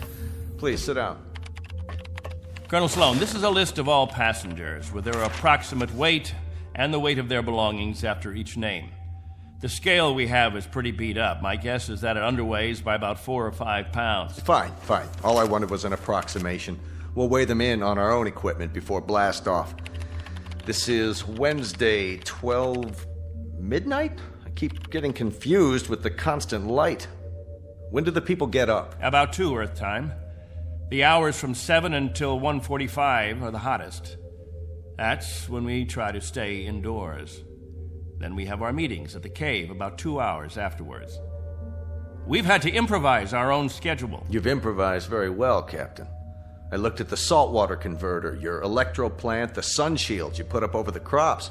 Very inventive. Necessity hasn't been the mother of invention here, it's been the father and the whole family. Well, you'll be able to give way to progress now. Though I wonder if all of it'll be to your liking. The way you'll be lionized when you get back to Earth. You're referred to in the press as the Lost Pioneers. They're gonna make quite a thing of you when we land. Oh? Wherever any of your people settle, there'll be keys to the cities, brass bands. I expect they'll scatter all over the U.S. The government's had inquiries by, well, it must be thousands of relatives. My guess is that they'll just about have time to look into a television camera and then get whisked off. Well, they won't be scattered, Colonel. They'll go as a group. We'll find a place where we can settle, and that's where we'll stay. I'm talking about when we get back to Earth, Captain. That's what I'm talking about. They won't be splitting up. Not my people. Captain, as a point of interest, did you ever ask them? Ask them what? Whether they'd want to stay together. That would be a ridiculous question, like asking a child if he wants some more ice cream. They're children, you see, Colonel. Oh, chronologically, they range from 6 months to 60-odd years, but socially, psychologically, they're children. I've kept them alive and functioning all this time. Once we're back on Earth, I'll simply continue the process. Captain Benteen, have you told them that? Have you told them that after 30 years of waiting, 30 years of living in a compound, they're going to travel 1 billion miles just to walk into another one? Have you? There's no need. They wouldn't have it any other way. To leave them to their own devices, that would be an act of cruelty. Captain, do me one favor. Just ask them.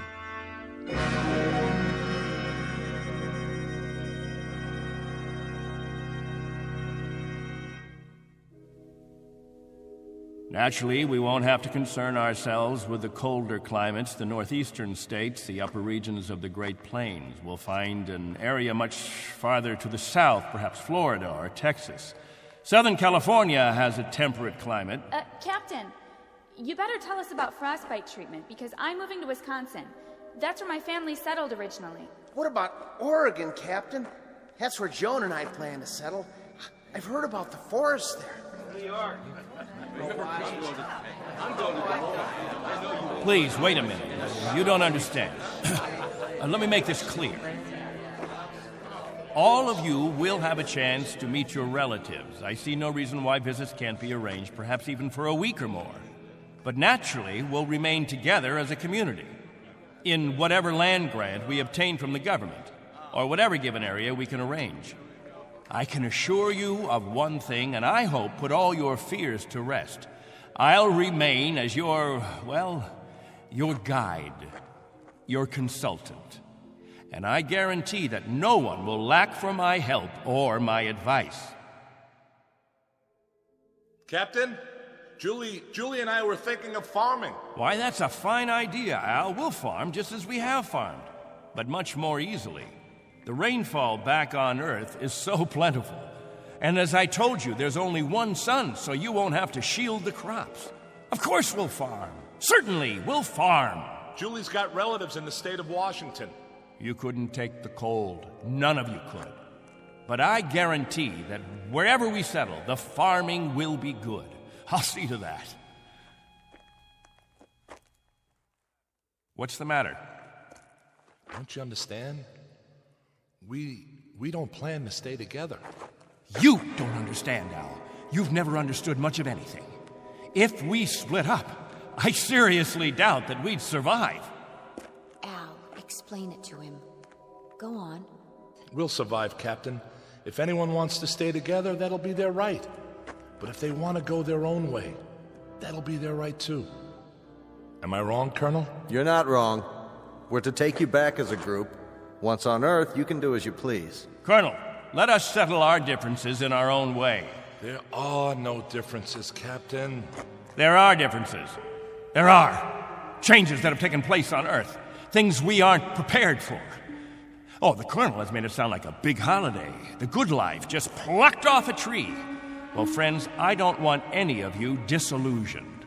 Wherever men live, they grub, they scrabble. They have to dig to stay alive. It's a fact.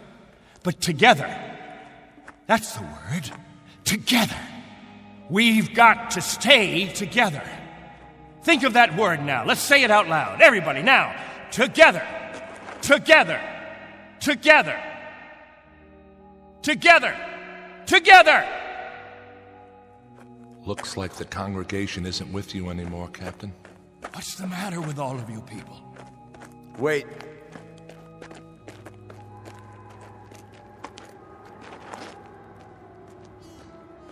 I've made the compartment assignments. I'd like to go over them with you. Assignments? There's not much time, and there's some things we have to check off.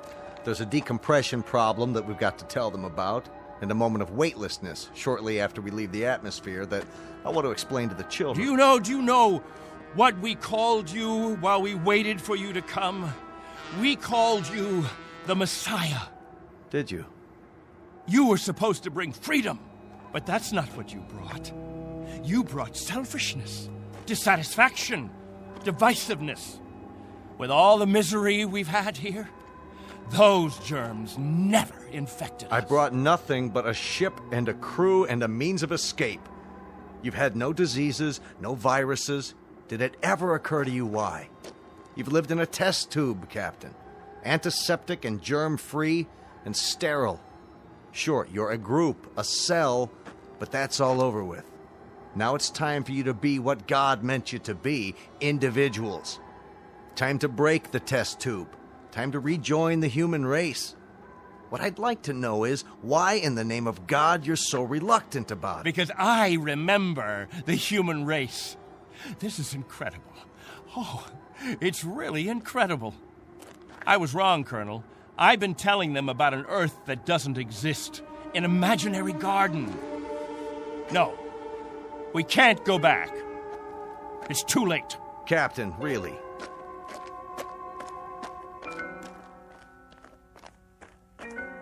Everybody, gather around. I've got something to tell you. Listen to me, all of you. I want to tell you all. Listen to me, all of you. I want to tell you about the real Earth. Captain, are you all right?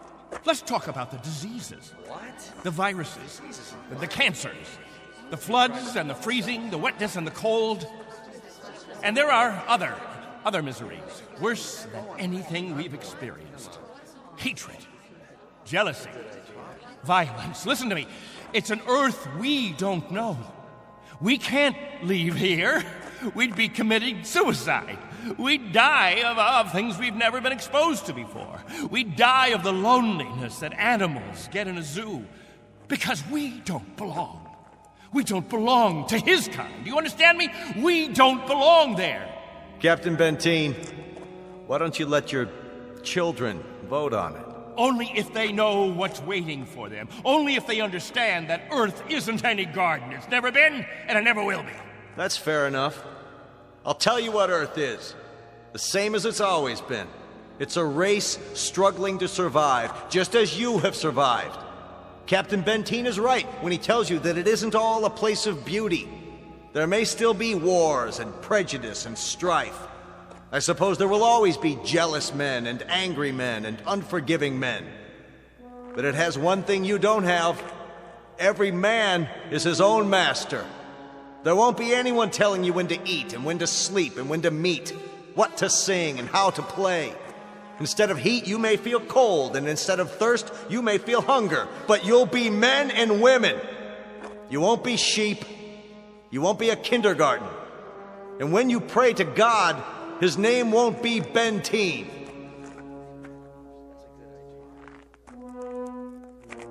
A vote now, Captain, and the majority wins. Those of you who want to be on the ship 10 hours from now, heading back to Earth, step forward. All right, I'm going. Let's go. Let's go. Go.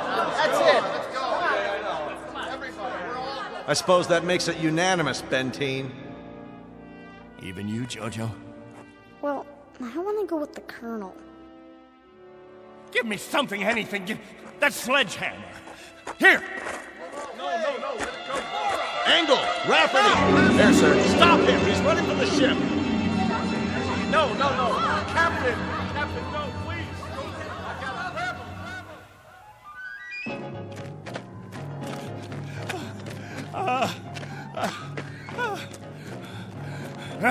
We'll see how far you get without a tail fin. Put it down!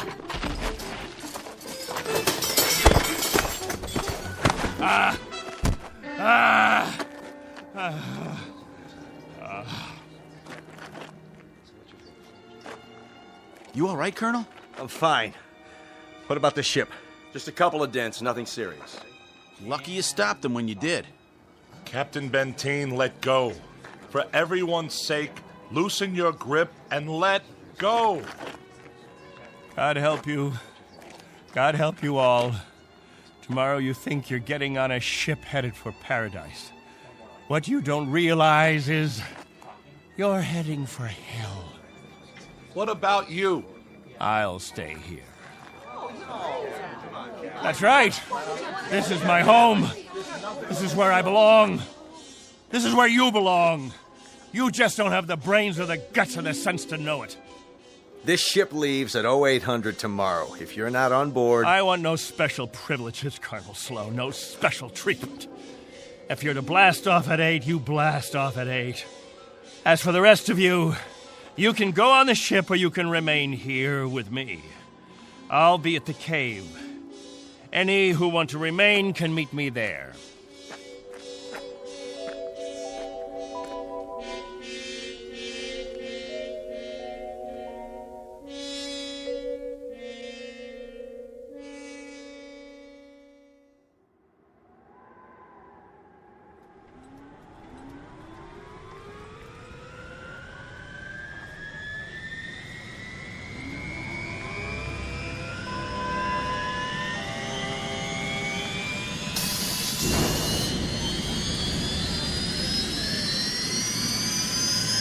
That's it, folks. The rocket's fired up. Everybody on board, single file. What about the captain? I'll give it one last try. Lieutenant Engel, see to the passengers. I'll be right back. Yes, sir. Where are you going, sir? To the cave.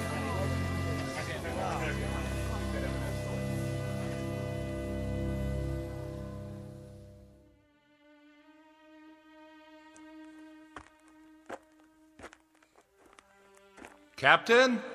Benteen? Benteen, we know you're in here. Please, let us talk to you. He's not going to show himself, Colonel. We're leaving now. We have to blast off in 5 minutes. If we don't, we'll have lost our orbital position. Benteen, it has to be now. Captain, please, come out. Remember this. If we leave without you, there'll be no other ships. This is where you'll live the rest of your life. And this is where you'll die. All right, Benteen. As you prefer. Let's go, Baines. Goodbye, Captain.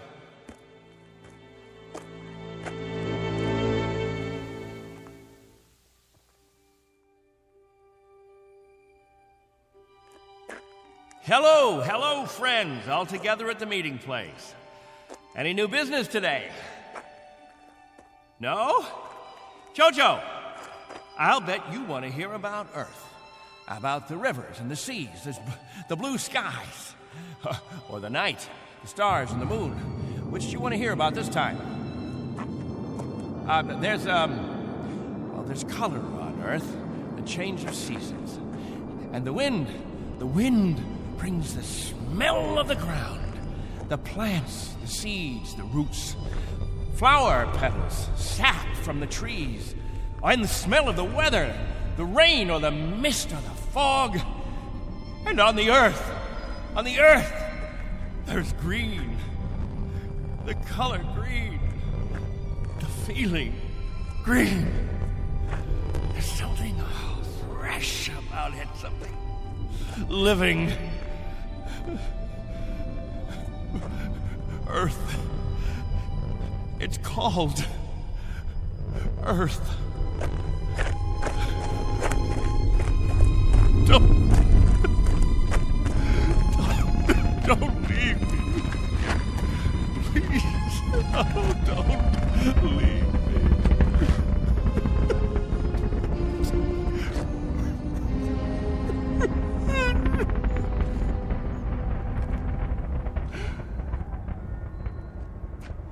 No!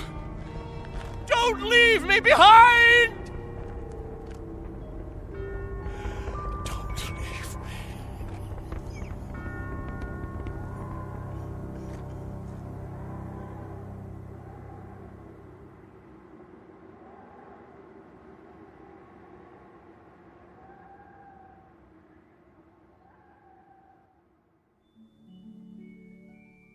A man named Benteen, sometimes known as Captain, who had certain prerogatives.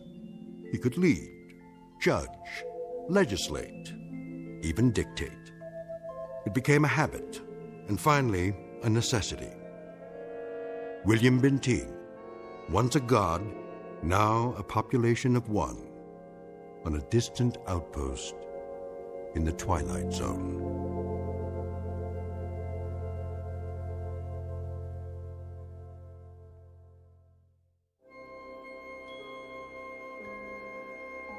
Hi, this is Carl Amari, producer of the Twilight Zone radio dramas. I'd like to take a moment to tell you about our official website at twilightzoneradio.com, where you'll get the latest news and information on these Twilight Zone radio dramas. Plus, at twilightzoneradio.com, you can digitally download 3 free episodes or any of our episodes for only $1.95 each. In this age of ever-changing technology, we've decided to make these episodes instantly available to you by making the Twilight Zone radio dramas a digital download-only series. This means that this series will no longer be offered on CD. The CD collections at our website are now being offered while supplies last at buy one, get one free. So be sure to get your favorites before they're sold out. Be sure to visit us often, and I'll see you in the zone.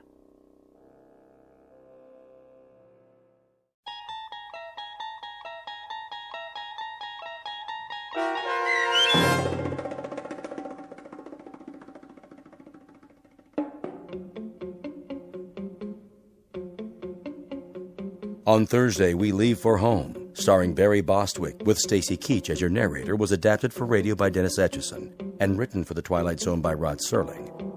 Heard in the cast were Mike Starr, Christian Stolte, Elizabeth Lido, C.J. Amari, Richard Hensel, Justin Kaufman, Kurt Nabig, Joby Cerny, Jennifer Joy, Meg Thalken, Tracy Hernandez, Jake Salins, Doug James, Jeff Lupetin, and Amanda Amari.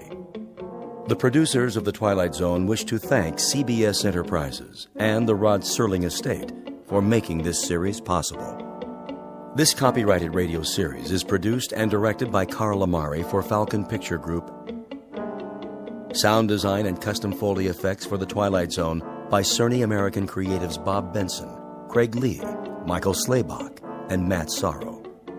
To learn more about the Twilight Zone radio dramas and to contact us, visit our official website at twilightzoneradio.com. Doug James speaking.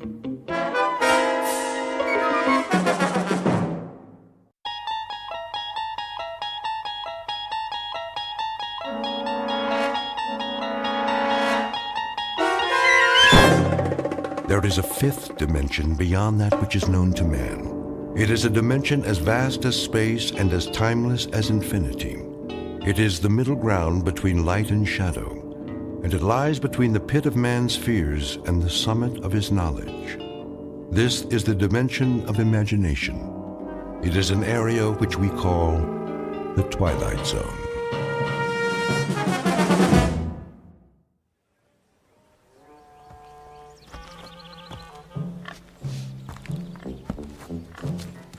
Out of my way, you vermin! What are pigs doing out on the street anyway? It's not sanitary. You should be in a sty or a sandwich. Good morning, friend Woodrow. What's so good about it? Oh, that's the spirit. Keep your chin up. What'll it be this morning? Daily Courier. Daily Courier. That'll be 2 cents, Mr. Mulligan? 2 cents? 2 cents. Same as always. Seems more expensive. Thank you very much, sir. Now, let's take a look. Government surplus. Can you believe it? Believe what, Mr. Mulligan? Government only earns $1.5 million more than it spends. First thing you know, they'll owe money. Then everything will collapse. Inventory predicts every 100th man will own a horseless carriage someday. Oh, that's all we need. I already know what the newspaper says, Mr. Mulligan. You don't have to read it back to me. You read it? Of course. My copy? Not your copy, Mr. Mulligan. My copy. I wouldn't dream of tampering with your Daily Courier. I can assure you no human hands have touched that newspaper. Well, except for the printers, of course. I should think not. At least some people still have standards. Not like Mr. Beaumont, the butcher. You know how much he's charging for steak? Well, why don't you tell me, like you do every morning round about this time? 17 cents a pound! What do they think we are? Millionaires? I don't know. 17 cents seems a fair price to me. I really don't know what you have to complain about, Mr. Mulligan. Things aren't so bad. Hello? You were saying?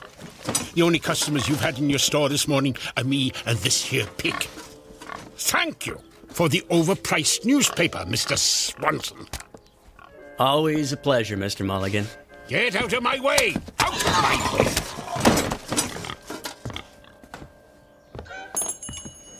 What is this country coming to?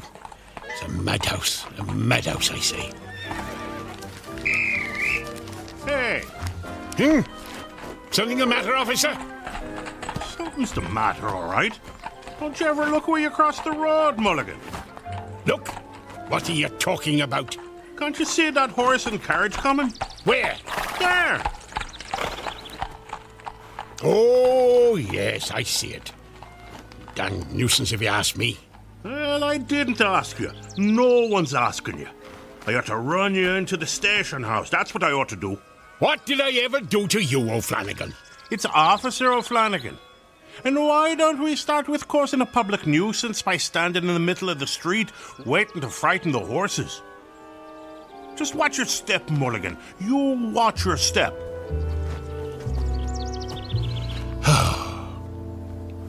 Just watch your step, Mulligan. Some time to live in, this is. Steak at 17 cents a pound. Hats, $1.95. And that lady in the advertisement for Nelson's buggy whips. Shameful. You can see her ankle. Her whole ankle. Hey! Hey! Better move, mister! Whoa! Hey, get off the street! street. You're gonna get run over. You wanna get yourself killed? You crazy fool! Don't you know the speed limit's 8 miles an hour? Remember what I said about watching your step, Mulligan? Or you just might fall in a horse trough.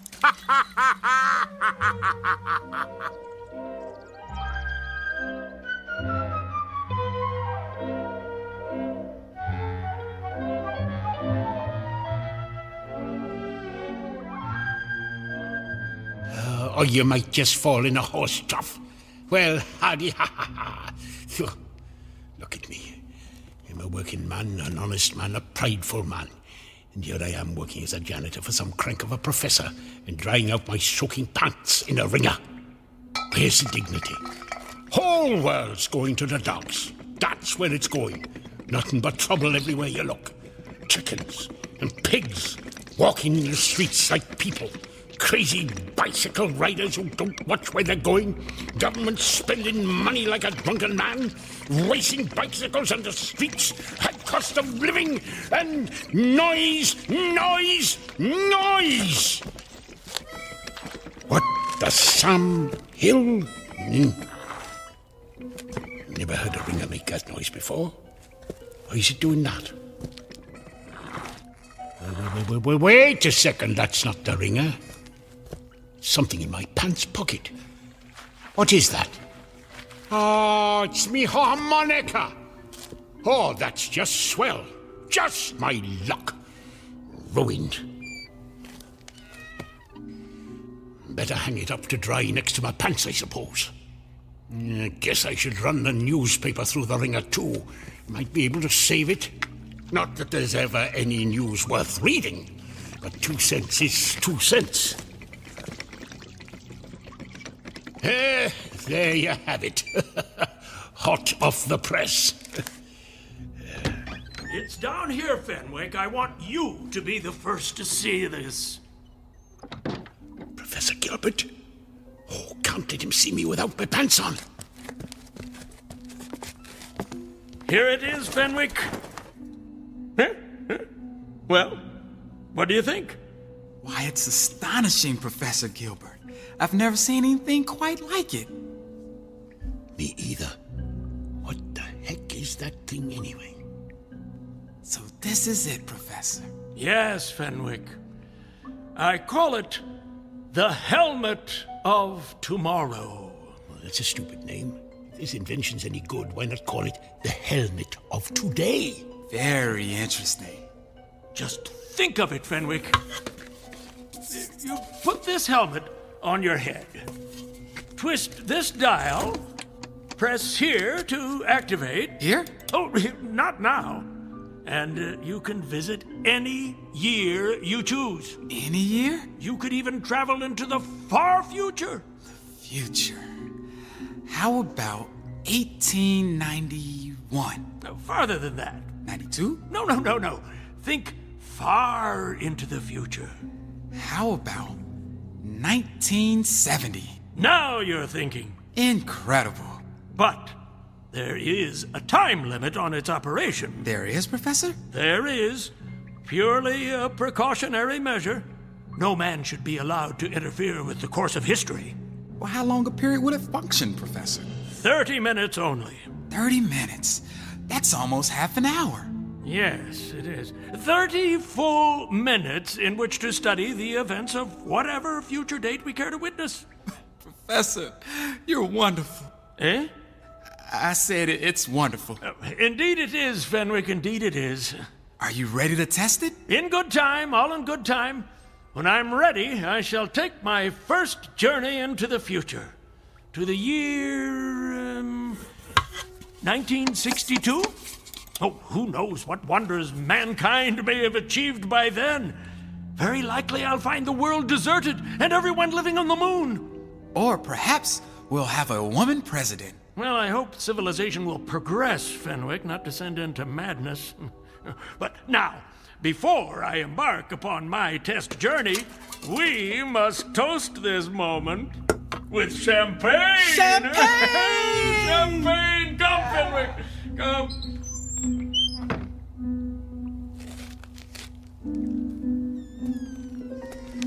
time helmet. Now that makes sense. A device that gives you a chance to find a time where there's a little peace and quiet. Oh, let's take a look at this thing. How did the professor set the date? This dial thingamajig here. What year did he say he wanted to visit? 1962? No, that's still too close. Only 72 years off. And a man might live 72 years if he doesn't get hit by a bicycle. Now, me, I want to go beyond a man's lifetime. How about 2000? No, a little further. 2015. No, not that far. Maybe a few years earlier. Now, it's called the helmet of tomorrow, so I suppose I wear it on my head like this. What's that? What did I do? Hey! What the heck? I'm on fire! I'm on fire! Water! Got to find some water! Help! Water! Water! Help! Water! Help! Help! Mulligan! In the name of all that's decent, put some pants on! Help! Help! Help! Mulligan! Hey, where'd he go?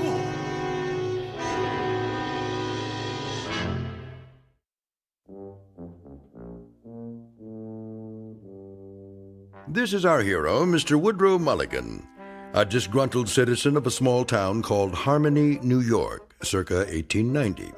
Complete with the high cost of living, bicycles that exceed the speed limit, and horses pulling carriages with reckless abandon, not to mention an oink-oink here and a cluck-cluck there. Mr. Mulligan, a rather dour critic of his times, is shortly to discover the import of the old phrase, out of the frying pan and into the fire. Said fire burning brightly in the Twilight Zone.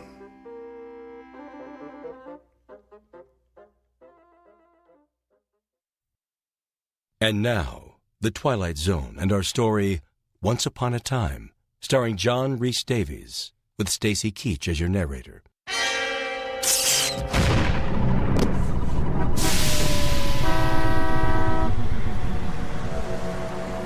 Hey! Where am I? This doesn't look anything like Harmony.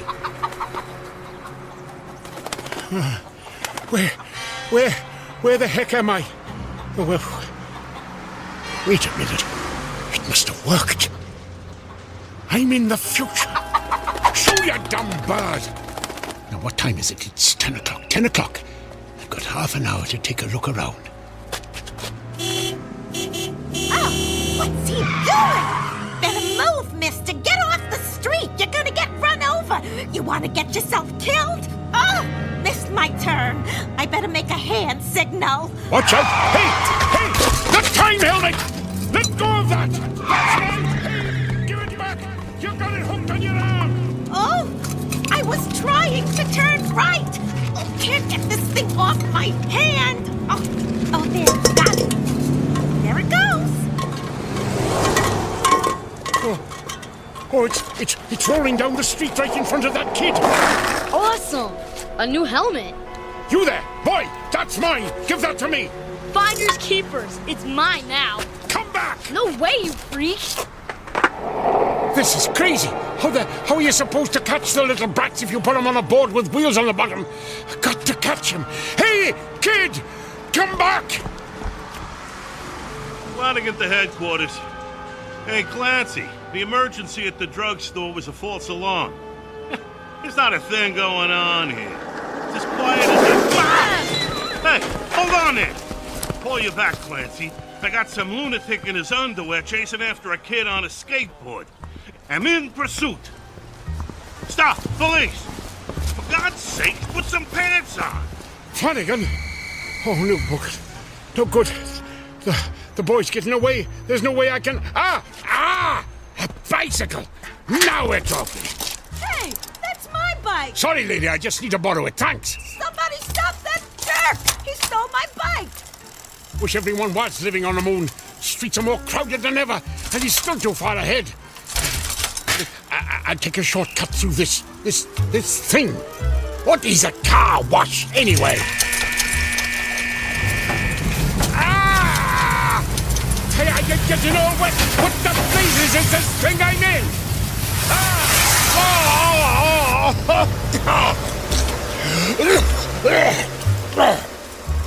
What kind of infernal contraption was that? Come out of there! Oh, not again. That's the boy. He's going inside that store. At least the sign says it's a store. It's more like a palace than any store I ever saw.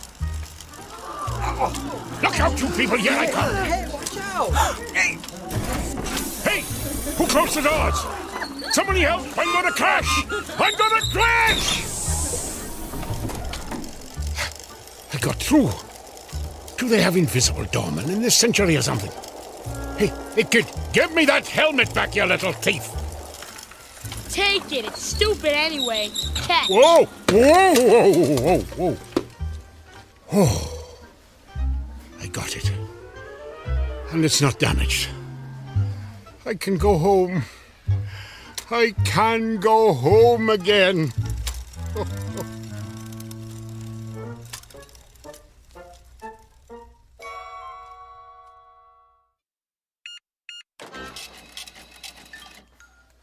$6 for a pound of steak?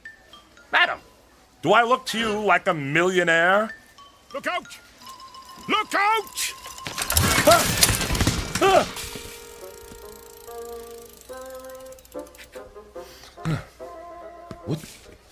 What just happened? The helmet! Oh no, it's broken. And it's 9:45. I've only got 15 minutes left. How am I going to get back now? Get back, sir? What do you mean? What do you mean? What do I mean? Did they change the language in the last 120 years? I said I need to get back, and I do. But get back to where? Let me understand this, sir. You have this funny-looking hat in your hands, no pants, and you say you've got to get back somewhere within 15 minutes. Is that right? Right. And this hat-like device, what precisely is this thing? This is a time helmet, mister. Time helmet? That's what brought me here. You see, I'm from 1890, and that's where I got to get back to. What? You say you're from 1890? What proof have you of this, sir? Proof? Yes, proof. Well, I didn't think I'd need any. Aha! That watch, your shirt and tie, your shoes. Where did you get them? They're mine. Where are your trousers? Hanging up to dry in 1890. Is it possible? Quickly, who is the president? What? The president! You mean Benjamin Harrison? Look, mister, I haven't got time. Benjamin Harrison? And before him? Grover Cleveland, of course, but what's that got to do with... I believe you. By George, I believe you. You are from 1890. That is no news to me, mister. Tell me how to get back to 1890. That'll be news. And this is the device, huh? How does it work? Well, you have to... Look. I don't know how it works. I'm only the janitor. Janitor, eh? Then how does it happen that you came to be in possession of this technological wonder? Why'd you talk like that? Never mind. Now, permit me to examine your time helmet. Yes. Yes. Primitive but functional, yes. Fascinating. Remarkable for its time, really. Or for any time. Ooh, that's curious. What's curious? These look a little like the components you'd find in a digital television. I don't know what that means, mister, but if you think you can fix it, you better hurry. Time limit on it, huh? 30 minutes. And there's only 14 of them left. I wasted 15 of them chasing a boy who took my helmet. And the 16th? Talking to you. Let me see now. What's going on here? What's the meaning of this? This doesn't look good. Which of you crashed a bike in my store? Who are you, sir? I'm the manager. Would one of you like to explain what's going on here before I call security? An accident, sir. Accident? Merely a minor incident, no harm done. Apart from bicycle tracks on this expensive piece of steak. But None of that matters now. We are confronted with matters of far greater importance. Why are you talking like that? That's what I said. Look at this place. This is a shambles. And who's this man in his... Well, he hasn't got any... I took them off after I fell in a horse trough. A what? It's, slang for, oh, never mind. Come along, sir. Mulligan. Woodrow Mulligan. Where do you think you're going? Out of my way. Oh, no, you don't. Miss Blodgett, call security. I said get out of our way. No. Come on, Mr. Mulligan. We're getting out of here. Hey, where you going? Excuse me, miss. But have you seen a man dressed like something out of a silent movie, only without any pants? Oh, that policeman, he's after me. Why? Some kind of generational grudge. Don't ask me. Get behind me. What? I said stand behind me. Excuse me, sir. Have you seen... I haven't seen anyone, officer. I didn't say anything yet. I haven't seen anyone because, I'm blind. Oh, I'm sorry. My mistake. Hey, if you're blind, where's your dog? No dogs allowed in the store. Uh-huh. Well, just watch it, that's all. Are you blind? Oh, not me, that guy. There they are. Where? The one you want is standing behind that fat man. Run!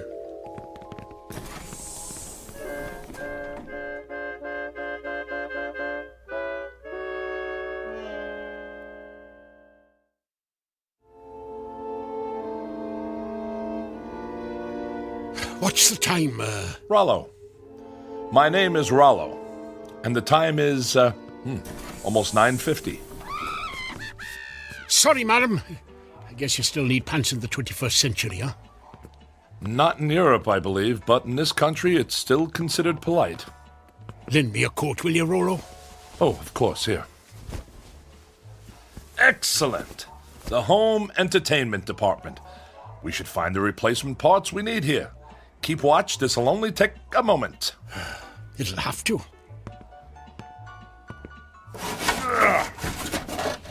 Keep a lookout. I want to address the typical American worker. Howdy. Now, you listen to me. I'm listening. I'm going to ask you something. Yes? Do you think it's right that your hard-earned money winds up in the pockets of those people who are quite capable of working but prefer to be a drain on our society? Heck no. But those dummies in Washington say it should. I say, wise up. Hold on a second. Hey, Rollo. This fella says I should wise up. That's probably good advice. Who said that? This fella here in the window. That's TV. Who's TV? TV? Television? Oh, you wouldn't believe me if I told you. Trust me, you're not missing anything. Can you fix it? The television? The time helmet! I'm certainly going to try, sir. Try? Oh, this is useless. Give me the helmet. No, wait! Where are you going? I don't have a lot of time to take in the sights, but I'm pretty sure I saw a repair shop around here. Over there.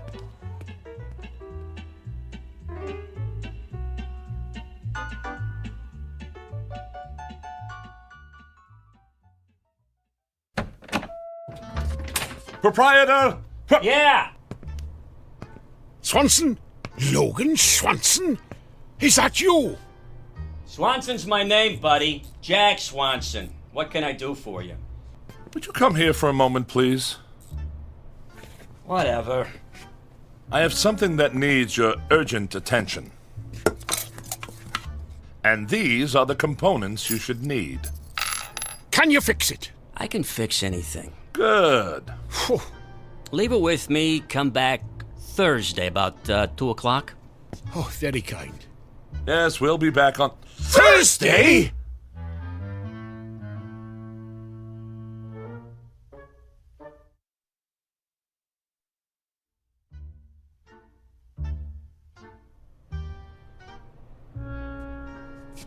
You don't understand.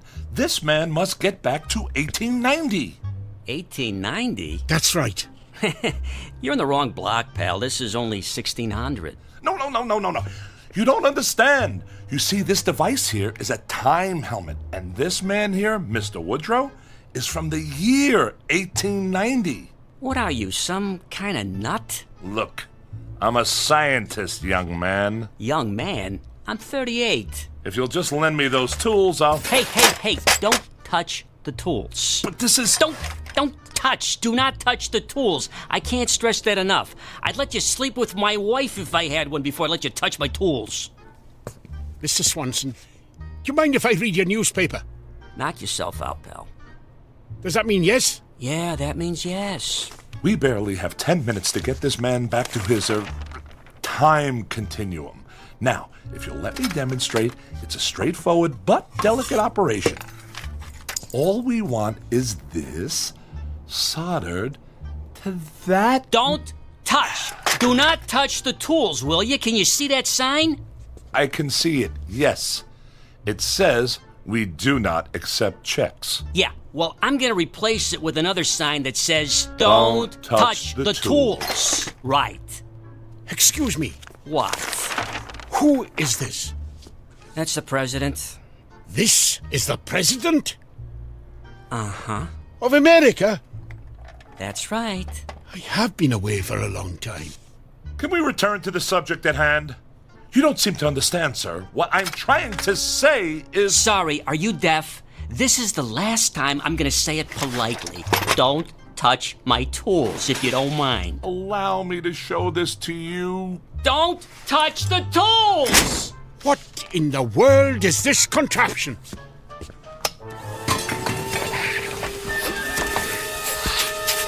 What did you say? I'm trying to explain to you that the... Don't yell at me! I don't like to be yelled at, okay? Get it off me! Get it off me! What are you doing with that, Mulligan? It's trying to eat me! It's not trying to eat you, it's... Wait a moment. Oh, Roller, what is this monster? It's not a monster. It's a vacuum cleaner. Everybody has one. Everybody has one of these? Yes. Vacuum cleaners are used for simple... Cleaning their vacuums. Yes, I get it. You people are strange, allowing something like this indoors. What if it gets loose and attacks a child? Now look, Mr. Mulligan. If you want to get this helmet fixed in time, just sit down quietly, please. Now, how are we getting along, Mr. Swanson, was it? Not too good. I'm not sure what I'm looking at here. You're sure this isn't for making those fancy European coffees? No, sir. This is a very scientific piece of equipment. What we're trying to do here is help... I don't understand. What is that little thing in there? Oh, well, that is a transition... Where did he go? Mr. Mulligan! Where are you? I think he just walked into that upright freezer. Hey, ask him if the light goes off.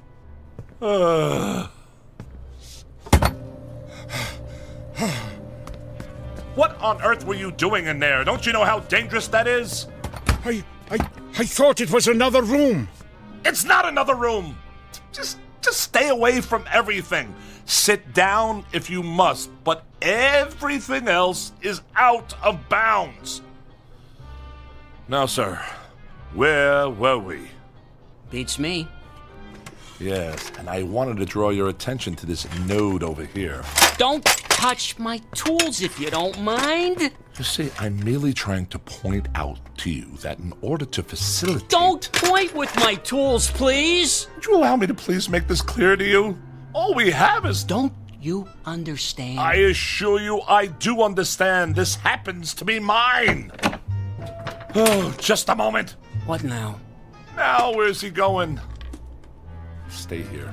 Stay here? I work here. Why would I be anywhere else? Just keep working. The clock's ticking. Yeah, it's ticking, because I fixed it.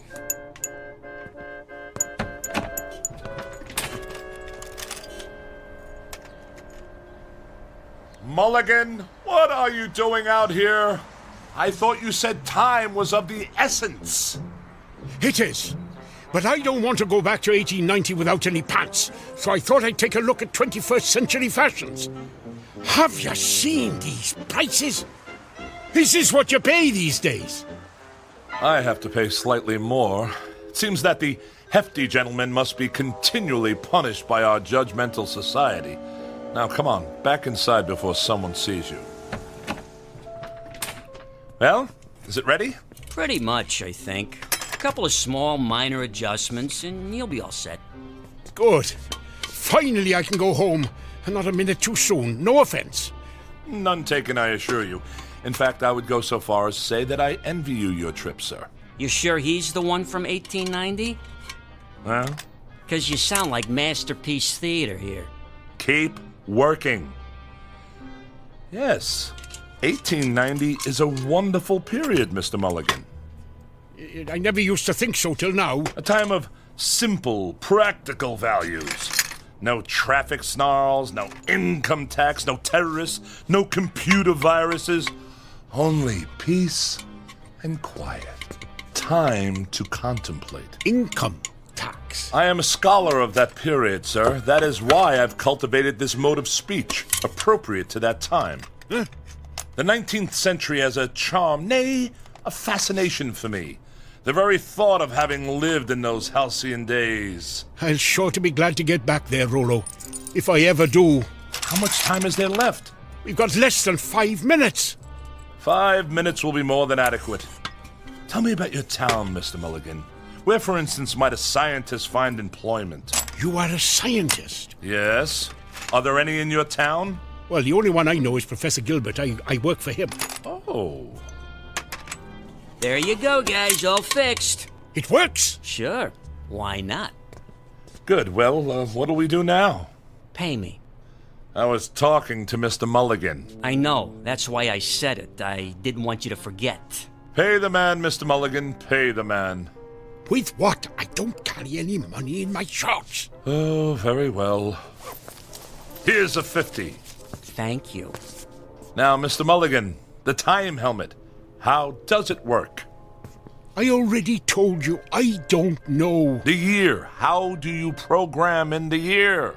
I don't know what program means, but if you're asking me what I think you're asking me, you just twist this dial, see?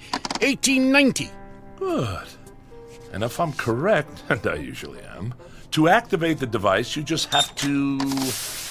Good. Give it here. Not so fast, sir.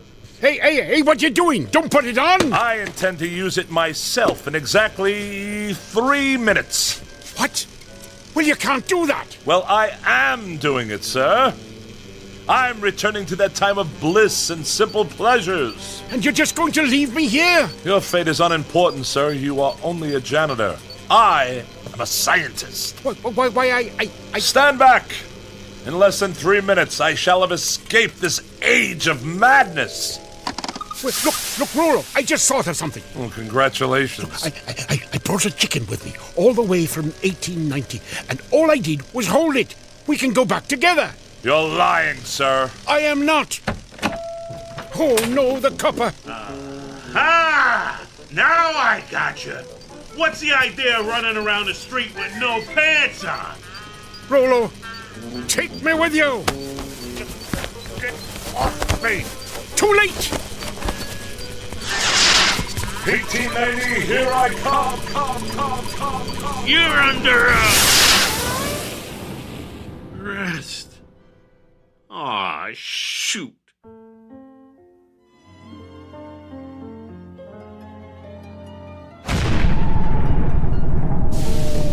Mulligan?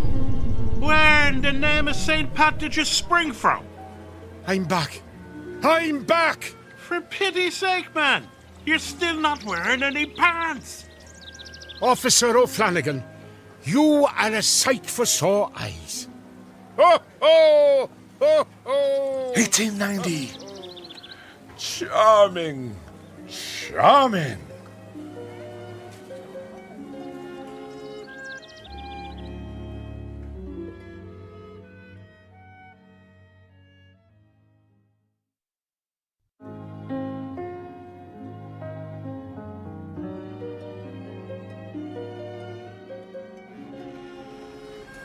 Good morning, Fred and Rollo. Huh? I said good morning. What's good about it? Got up the wrong side of the bed this morning, eh? Every side is the wrong side. I didn't sleep a wink last night. No? No, my mattress feels as if it's stuffed with rocks. And I've had indigestion ever since I've arrived here. This food is terrible. Well, not today, it's not. Today I got us some steak for dinner. 17 cents a pound, can you believe it? How can they sell it so cheap? I don't know and I don't care. Well, suit yourself. But I like 1890. It suits me. Look at this laboratory. It's ancient. It hasn't any equipment at all. Listen, I can even get a tune out of my harmonica now. Stop that! Darn noise! I don't know why I ever came to work here.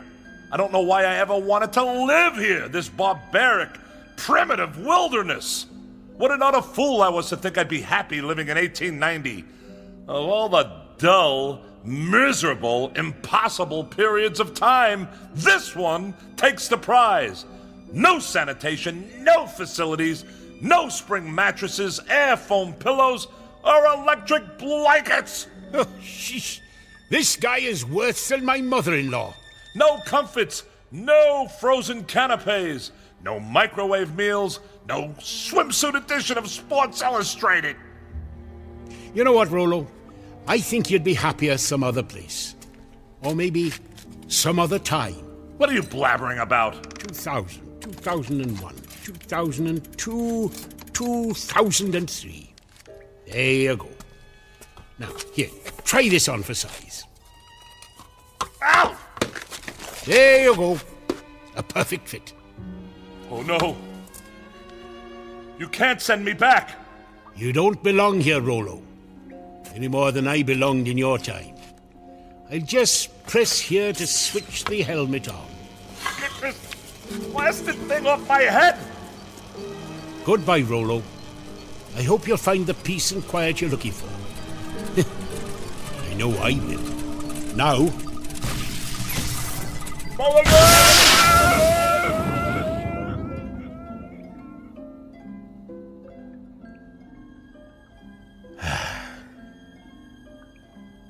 Silence. Just what I was looking for.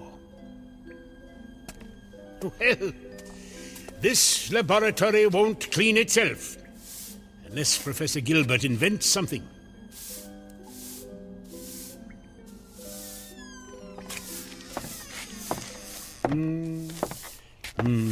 Where's Rollo? Oh, Rollo? Oh, he just left, Professor. Left? In a big hurry. Late for an appointment? Early. Strange chap. Complains a lot. Hadn't noticed. Talks a lot of nonsense, too. Keeps saying he needs a computer, or whatever one of those is. Fancy word for an abacus, I reckon. Mulligan, have you seen my time helmet? Mulligan?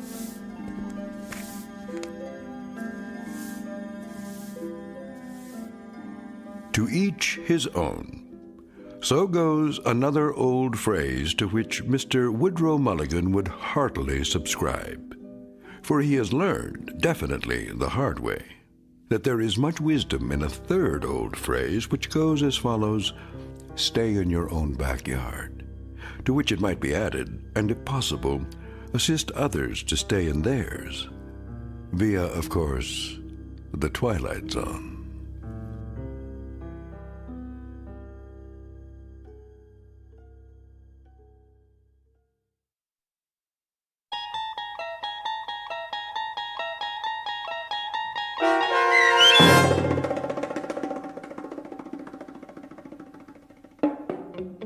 Once Upon a Time, starring John Rhys Davies with Stacy Keach as your narrator, was written for The Twilight Zone by Richard Matheson and adapted for radio by M.J. Elliott.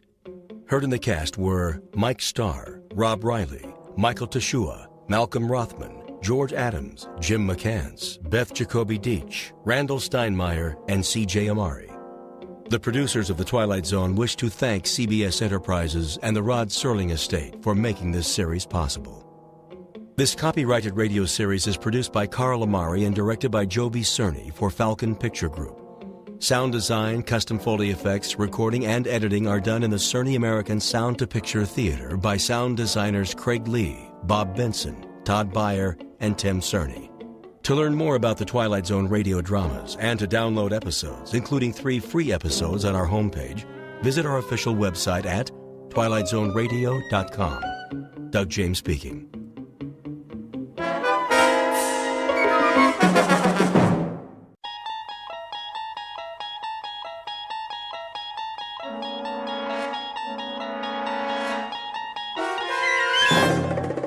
You unlock this door with the key of imagination.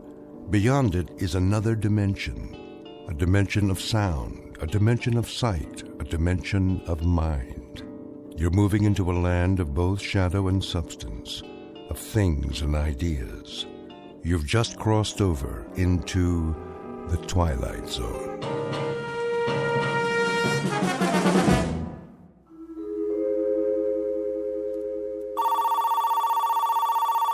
The Gerald Hugo Agency. Mr. Hugo's in a meeting. May I take a message? The Gerald Hugo Agency. No, he's still in a meeting. Yes, the same writer. Please hold. I'll get this, Mr. Hugo. If this one ain't surefire, I'll cut off both my hands. You ready? Champion of the world. Robert Redford, maybe. Harrison Ford. You want to make him younger? I give you Adam Sandler. I appreciate it. So, he's champion of the world. But he promised his girl he'll never fight again. He made a vow. You know, Mr. Hugo, like a promise. Real solemn. Here are the network contracts, Mr. Hugo. Thank you. But now, here comes the rub. Get this. The champion's kid brother has like this incurable disease that can't be cured, and he needs an operation like yesterday. Mm-hmm. Yeah, and the doctor comes to the fighter and he says, "Hey, man, you want like your kid brother should live or what? I mean, that's the conflict. Don't you think it's a kick right in the head?" I do feel a dull ache. Here's this prize fighter who made this vow to the girl, and the newspaper guys start in on him, see? But I mean with the needle. Spider is a cheese champion. Who's Spider? The fighter. And now, here comes the meat. He promised his girl, but when he tells her he's gonna fight, she starts palpitating, and she calls him a filthy, rotten, dirty... Line 1, Mr. Hugo. Excuse me, Julius. See, the beauty of the story is that you can dress it up any way you want. Maybe he ain't a prize fighter. Maybe he's a cowboy, and he promised his girl he'd never shoot a gun again, and it's her kid brother that's got the disease. What's the matter? Don't that grab you? Why don't you go downstairs and cross the street on a red light? How about science fiction? There's this rocket man who promises his girl he'll never go up in a spaceship. Julius, you've been here all morning. I'll give you this. I've been an agent for 23 years, and I've never heard so many variations of the same story. Now, would you mind going home? I've got a big deal cooking here. A big deal? You doll baby, you were saving it for a surprise, weren't you? It's a sale, ain't it? The zombie story. I knew the minute I wrote it that thing was surefire. Listen to this, honey. It's fantastic. This dame marries a guy who walks around on his heels all the time. She thinks he's punchy, but it turns out he's dead. All the time they're married, she don't know it. Julius, let me put it to you this way. American Zombie didn't sell. The love story where the lady scientist falls for a robot, that didn't sell. Naked Weapons about a gang of topless ninjas, that didn't sell. They laughed me right out of the office. So I put it to you, Julius. Why do you persist? Why don't you go back to doing what you did before? The streetcar conductor, Mr. Hugo, there ain't no more streetcars. And besides, I get motion sickness. Let me put it to you another way. Number 1, you will never make a writer. Number 2, you'll starve to death if you try. And number 3, you're wasting my time, the producer's time, and everybody's time. Helen, phone up Jerry Bradshaw at Paramount. Tell him I've got a series proposal to show him. That's it, a TV series. Oh, Mr. Hugo, don't you get it? This is an absolute bolt from heaven. I got so many television series ideas, I can't sleep at night. Boy meets girl. Every week, we get a different boy and a different girl. Julius. Oh, how about a quiz show? Pick your own embalmer, we'll call it. You make this deal with the contestant, and when he kicks off... Julius, what do I have to say to get you out of here? Give me a chance. It's all I ask. Let me write a pilot script. Julius, my boy, I'm not a hard man. The television industry today is looking for talent, and the writer is a major commodity. But for me, to try to sell you to a network is like trying to con the Queen of England into buying a salami. But I could give it a whirl, couldn't I? What's the series about? Maybe it's right up my alley. That's the point. This particular series and you go together like the black and tan at an IRA picnic. It happens to be based on black magic, conjuring, that kind of thing. Now, what do you know about black magic? What do I know about it? What do I know? You ask me, Julius Mulmer, what he knows about black magic. I could research it. Julius, let me get back to work now. What about the series, Mr. Hugo? My career is on the line. Give me till next Wednesday. Make it Tuesday at a pinch. All right, Julius, you latch onto a couple of books, knock out a rough outline, and let me have it by 4 o'clock Monday. I'll submit it for you. Why, I don't know, but I will. Mr. Hugo, you're not going to live to regret it, and I mean that from the cockles of my heart. You're absolutely dead right, Julius, and I mean that from the cockles of my heart. You've just witnessed opportunity, if not knocking, at least scratching plaintively on a closed door. Mr. Julius Mulmer, a would-be writer who, if talent came 25 cents a pound, would be worth less than car fare. But in a moment, Mr. Mulmer, through the offices of some black magic, is about to embark on a brand new career. And although he may never get a writing credit on the Twilight Zone, he will soon become an integral character in it. And now, back to the Twilight Zone and our story, The Bard, starring John Ratzenberger and Stacy Keach.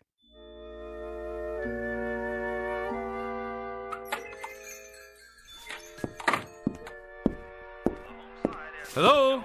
Anybody here? Yes. Hey, what are you listening to? The ball game. Oh, this is the Minor Arcana bookstore, right? Sure is. What'll it be? I have a special price on first edition Keats. Okay, show me a Keat. That's a man's name, not a thing. And not a very uncommon name at that. There was a third baseman came up from Newark, played for the Yankees one year. They used to call him Beanball Keats. Yeah? Held the American record for getting beaned the most times. One time they were playing the Browns. That was when St. Louis had the Browns, and he got beaned 3 times the first 5 innings. Old Beanball Keats. You learn something new every day. Ever hear of a pitcher named String Bean Slattery? Well, Now there was a beanball artist. He could hit a batter when he was still in the dugout. As a matter of fact, he did one day.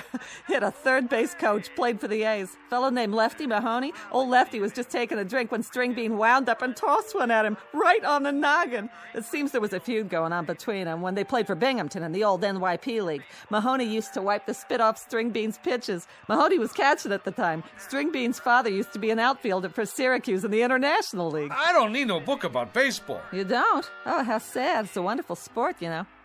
Where were we? I come in about... Well, what I had in mind was... Yeah?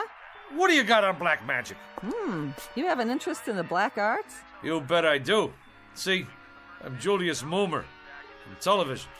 Oh, I'm Sadie Polodny from Newark. I'm afraid I don't have very much on black magic. I have a great deal of information on the Black Sox, however. You probably know they threw the series that year. Terrible thing. Very discrediting to the game. And they could have taken the series 4 in a row, too. That's where that expression, say it ain't so, Joe, comes from. Now, what is it you wanted? Books. Black magic. I'm afraid that one eludes me, but I'll tell you something. If I could exercise a little magic, I'd see what I could do about getting the New York Giants back. Hey, look out! Don't worry, that shelf will stand anything. I'll get it for you. Now, isn't that strange? It's one single book. That's the only thing that fell off that shelf. And it fell right in front of me. Which one is it? The Book of the Black Arts. What do you know about that? Lady, can you do that trick again? Well, this book and I have never been formally introduced. We are total strangers. Here, you want black magic? You got it. Maybe it's some kind of sign. Well, if it is, it's your problem now. It's been a real pleasure meeting you, having this chat. Mutual. You didn't happen to play third base for the Elmira Pioneers one year, did you? How much I owe you for the book?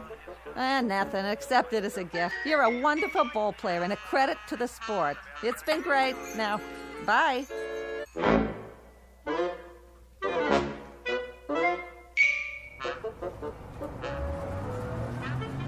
Make the sign of the pentagram and repeat 3 times. Let's see if I got this right here. In the name of the Prince of Darkness and the Black Sabbath, Beelzebub, Beetlejuice, Asmodeus of Astrogoth, Ozzy of Osborne. I can't say all that. Zaza zoom, ba ba boom, ipsy dipsy, ba ba boom. Hey, none of that on this bus. What? All right, buddy. This here is public transportation, and there's rules. Do you mean me, driver? Yeah, you. I don't need no crazies on my bus. But I was only... Out. Hey, you don't have to throw my book. It's a very valuable tome there. I never touched it. It got off with you. But I left it on the back seat there. Get out of here. Oh. What do you know? Just like a puppy dog that follows you around. Looks like this little book in me. We got a thing going on.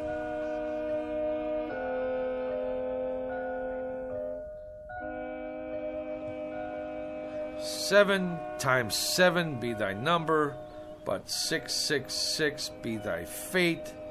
Yeah, right. What's all this mumbo-jumbo anyway? What's going on here, Jack? Not a thing, officer. I was just reading. Yeah? Well, do me a favor, will you, bud? Read someplace else. What's the matter? There's a law against sitting on a bench in Central Park with literature? There is if you make my horse nervous. He knows when somebody's up to something. He's got instincts. So whatever it is, do it someplace else. I don't get it. On account of why? Move it! Cossack. Stormtrooper.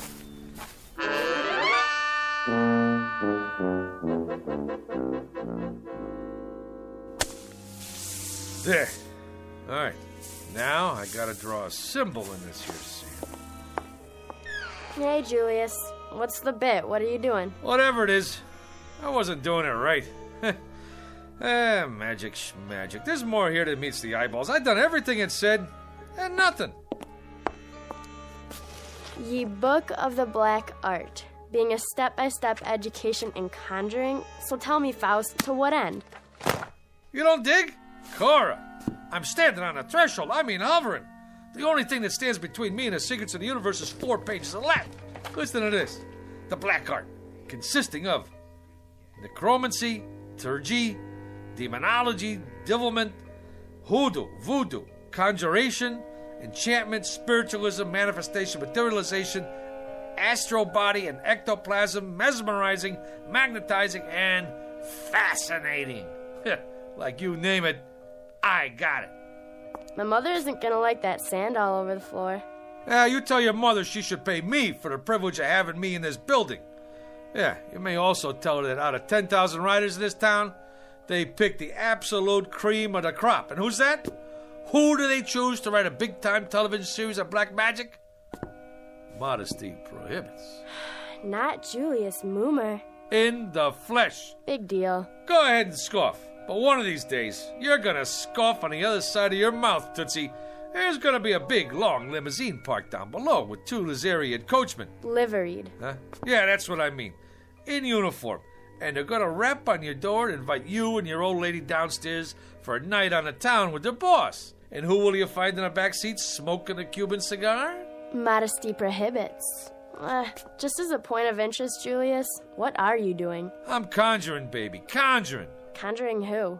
Who knows? I just read from this here book and I got all the ingredients. Well, most of them, anyhow.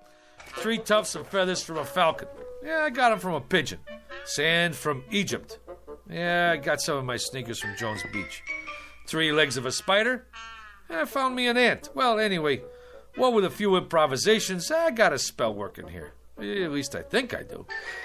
When my mother finds out what you're doing to the floor, you better conjure up the Marines. You're gonna need them. Anybody ever tell you you're a dirty, rotten teenager? Why don't you go and take a cold shower? Go ahead, get out or I'll turn you into a frog. Man, I don't know what's supposed to happen, but it better happen soon.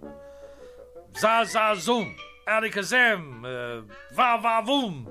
Nothing. Shazam! Ipsy dipsy! Kagazum! I need some help. By Monday, eh? Huh. Who do they think I am? Shakespeare? You called? Where did you come from? You summoned me, good sir. I did? Who are you? The face is sort of familiar, but hey, don't take this personal, pal. Like a guy should knock when he comes into a room, especially wearing tights and a collar like that. Hey, maybe down in the village, but not around here. Some folks take one look at you and have a coronary. Now me, I can handle this stuff. I'm hip, you know? Splendid. I'm pleased to hear it. Who'd you say you are? William Shakespeare of Stratford-upon-Avon in the flesh. William Shakespeare?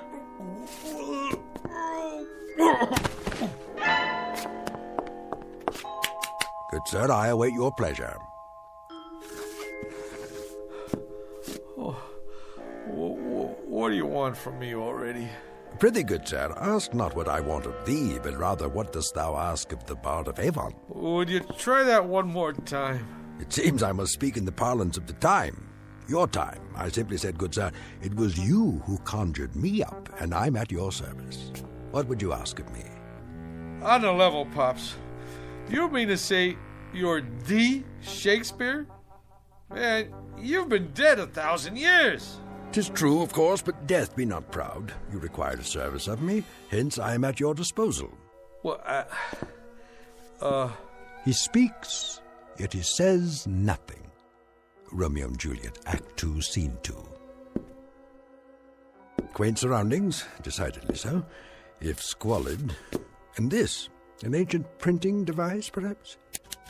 Yeah, that's my Underwood typewriter. I inherited from my old man. He used to write letters on it. You would ask me to compose a sonnet, perchance, a play? You have but to ask, Mr. Moomer, is it? You mean you could knock me out a couple of pieces? Good sir, you have but to ask. What nature of authorship would you require? Oh, I got me an idea, Will. You don't mind me calling you Will, do you? What's in a name? That which we call a rose by any other name would smell as sweet. Man, what language! Hey, Will, don't let anybody knock your stuff. You got potential. But here's what we'll do. You and me will collaborate. You knock out the rough draft, and I'll do the polish. Yeah. We'll start out slow, see? Just to get the feel. Something with star power, you know, like for Julia Roberts. Julia? Never heard of her? Where you been, pal? Never mind. Don't tell me. A comely woman, I take it. One fairer than my love. The all-seeing sun ne'er saw her match since first the world begun. Solid! I love it!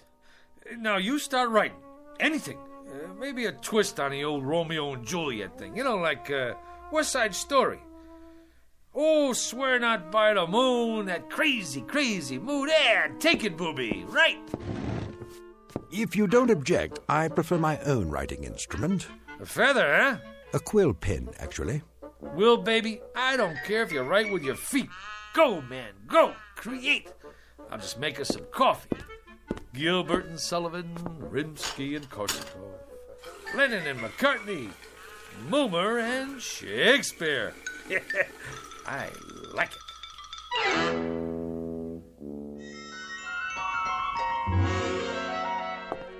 What are they saying?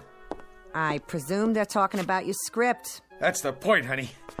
What else is there to talk about? The stuff is poetry. I don't mean if you can keep your head when all about you kind of guff. This here is class. It's downright Shakespearean. Is Mr. Blumberg in there with Mr. Hugo? We're from the network. They're expecting you, sir. Go right in. Blumberg? The big shot producer?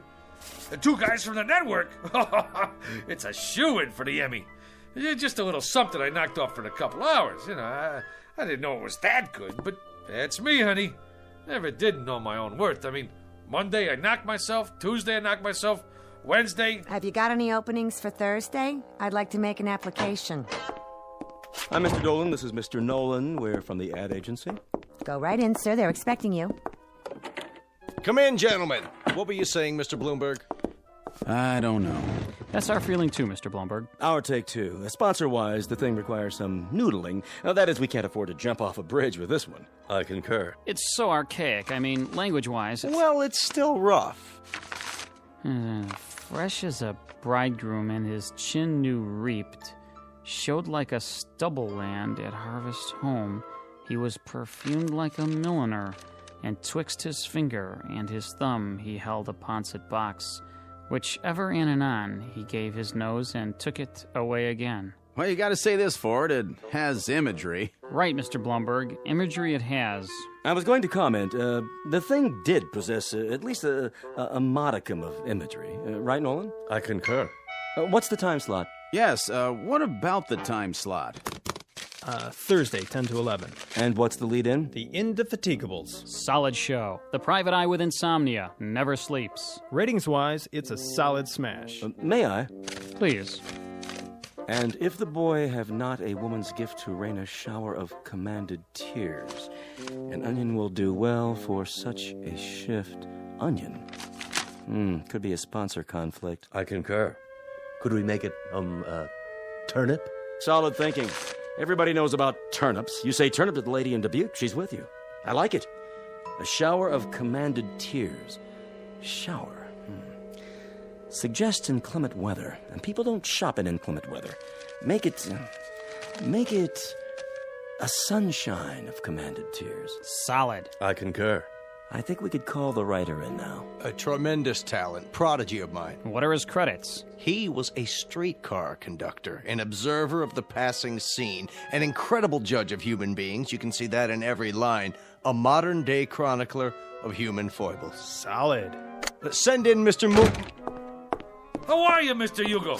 Gentlemen, well, what do you think? Like literature, huh? It shows some promise. Mr. Dolan here represents the sponsor of the Shannon Classic Playhouse. The Shannon Food Corporation. You no doubt have eaten their products. Oh, endlessly. This boy is a Shannon booster from way back. Oh, man, that's the truth. That Shannon's onion soup, this I dig. We don't make onion soup. That's French in origin. We're an American firm. Red, white, and blue, right down the line. I concur. Man, I'm glad you said that, because I always say, if it's good enough for the lady in Dubuque, it's good enough for me.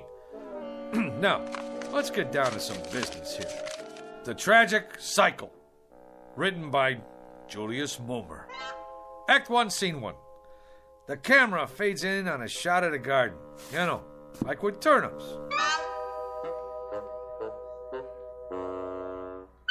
The whole thing about writing is to stay in there and keep punching. It's like Keats said one time. All the time, keep punching, or you're done for. Hey, how about that, Will? Taped this show last night. You like it? Verily, a most impressive performance. Ain't that the truth? Gentlemen, welcome to this week's interview. Our guest tonight, Mr. Julius Moomer, that rising young author whose tragic cycle will be seen next week on this network's Shannon Classic Playhouse. Mr. Moomer, I'm told you've been writing for some time. You've come a long way. Yeah, it's like progress. Wasn't one of your early works in the horror genre a story about a zombie? Yeah, how about that? The fellow with a heart that don't even beat. Did he find love anyway? It was a little too controversial. That's why it didn't get on the air, you know. But I'm always trying to tackle controversial stuff, you know, pushing the old envelope. What about your TV pilot script, Mr. Moomer? A situation comedy involving a billionaire. Just plain Trump. Yeah. The whole thing there was, we're always seeing stuff about typical guys and their typical wives and kids, you know? Well, what about the big shots? I mean, like what they call the rubber barons. Just because you're healed, that don't make you inhuman. Some great stuff in there. The idea was, can a fellow who makes $9 million a day find happiness in a small mansion? I mean, he's entitled. Of course, a writer now, he's got to suffer. Like, I remember sitting in that cold attic night after night with hardly enough strength left to dictate, and some little voice inside me always kept saying, "Go, Julius, go, Julius." So, I went. Truly inspiring, Mr. Moomer. That kind of got me. Right here. I, too, felt a twinge of a sort. I believe I've finished this last sequence, Mr. Moomer. Yeah? Let me see. Uh-huh. Uh-huh. Uh-huh. You know something, Will? You got a real thing with words. It comes from working in an attic, Mr. Moomer. A little voice deep inside me keeps saying, "Go, William, go." I like that. Anyway, can't you just see it? The Shannon Food Corporation. Ta-da! Presents The Tragic Cycle, written by, ta-da! Julius Moomer. From an original story by Julius Moomer. Additional dialogue by Julius Moomer. Lucky I'm so modest. A thing like this could go to a guy's head. They're already talking another miniseries, movie contracts even. Maybe a Broadway musical. Will, you don't look so good. Like a strutting player whose conceit lies in his hamstring. That's from Troilus and Cressida, Act 1, Scene 3. In short, Mr. Moomer, you have not been prone to extend credit where it is due. At no time, for example, have I heard the name Shakespeare, or for that matter, any suggestion of collaboration on our play. Well, baby, we gotta play this one by ear. I tell him a guy named Shakespeare helped me write this, they'd stick me in a straitjacket. Be that as it may, the point is, Mr. Moomer, I have finished my task. I will now take my leave. What, are you out of your mind? This whole thing is coming out velvet. You want to creep back in some crypt and get forgotten? Come on, man, you're big time now. I'm making you a household word all over again. With all due modesty, would the name of William Shakespeare have survived the test of time without the support of Julius Moomer? Yeah, but fame flits. Who remembers yesterday's champions? Sure, Root hit a lot of home runs, but who asked him for his autograph now? Nobody. Nijinsky, that's pretty good, but who remembers her last movie? You did some right, but out of sight, out of mind. Shakespeare's dead, long live Mickey Spillane. Get me? My good man. You can't desert the ship. Now, what are people gonna say? That Fink who didn't have no gratitude? We got projects to do. Go out to Hollywood. Hey, the babes go crazy for guys with beards. I shall ponder it, Mr. Moomer. Till when? Till the morrow. To date, you have not seen fit to invite me to any rehearsals. Tomorrow I shall survey the actors performing in it, and if justice is done to what I have wrought, perhaps I shall remain for a time longer. Now you're talking. Now I shall take a walk. I am that merry wanderer of the night, Midsummer Night's Dream. Act 2, Scene 1. To be or not to be, Mr. Moomer, that is the question. Oh, wait a minute. Rehearsal? How can he go to the rehearsal? Will, do me a favor, please. Don't rock the boat.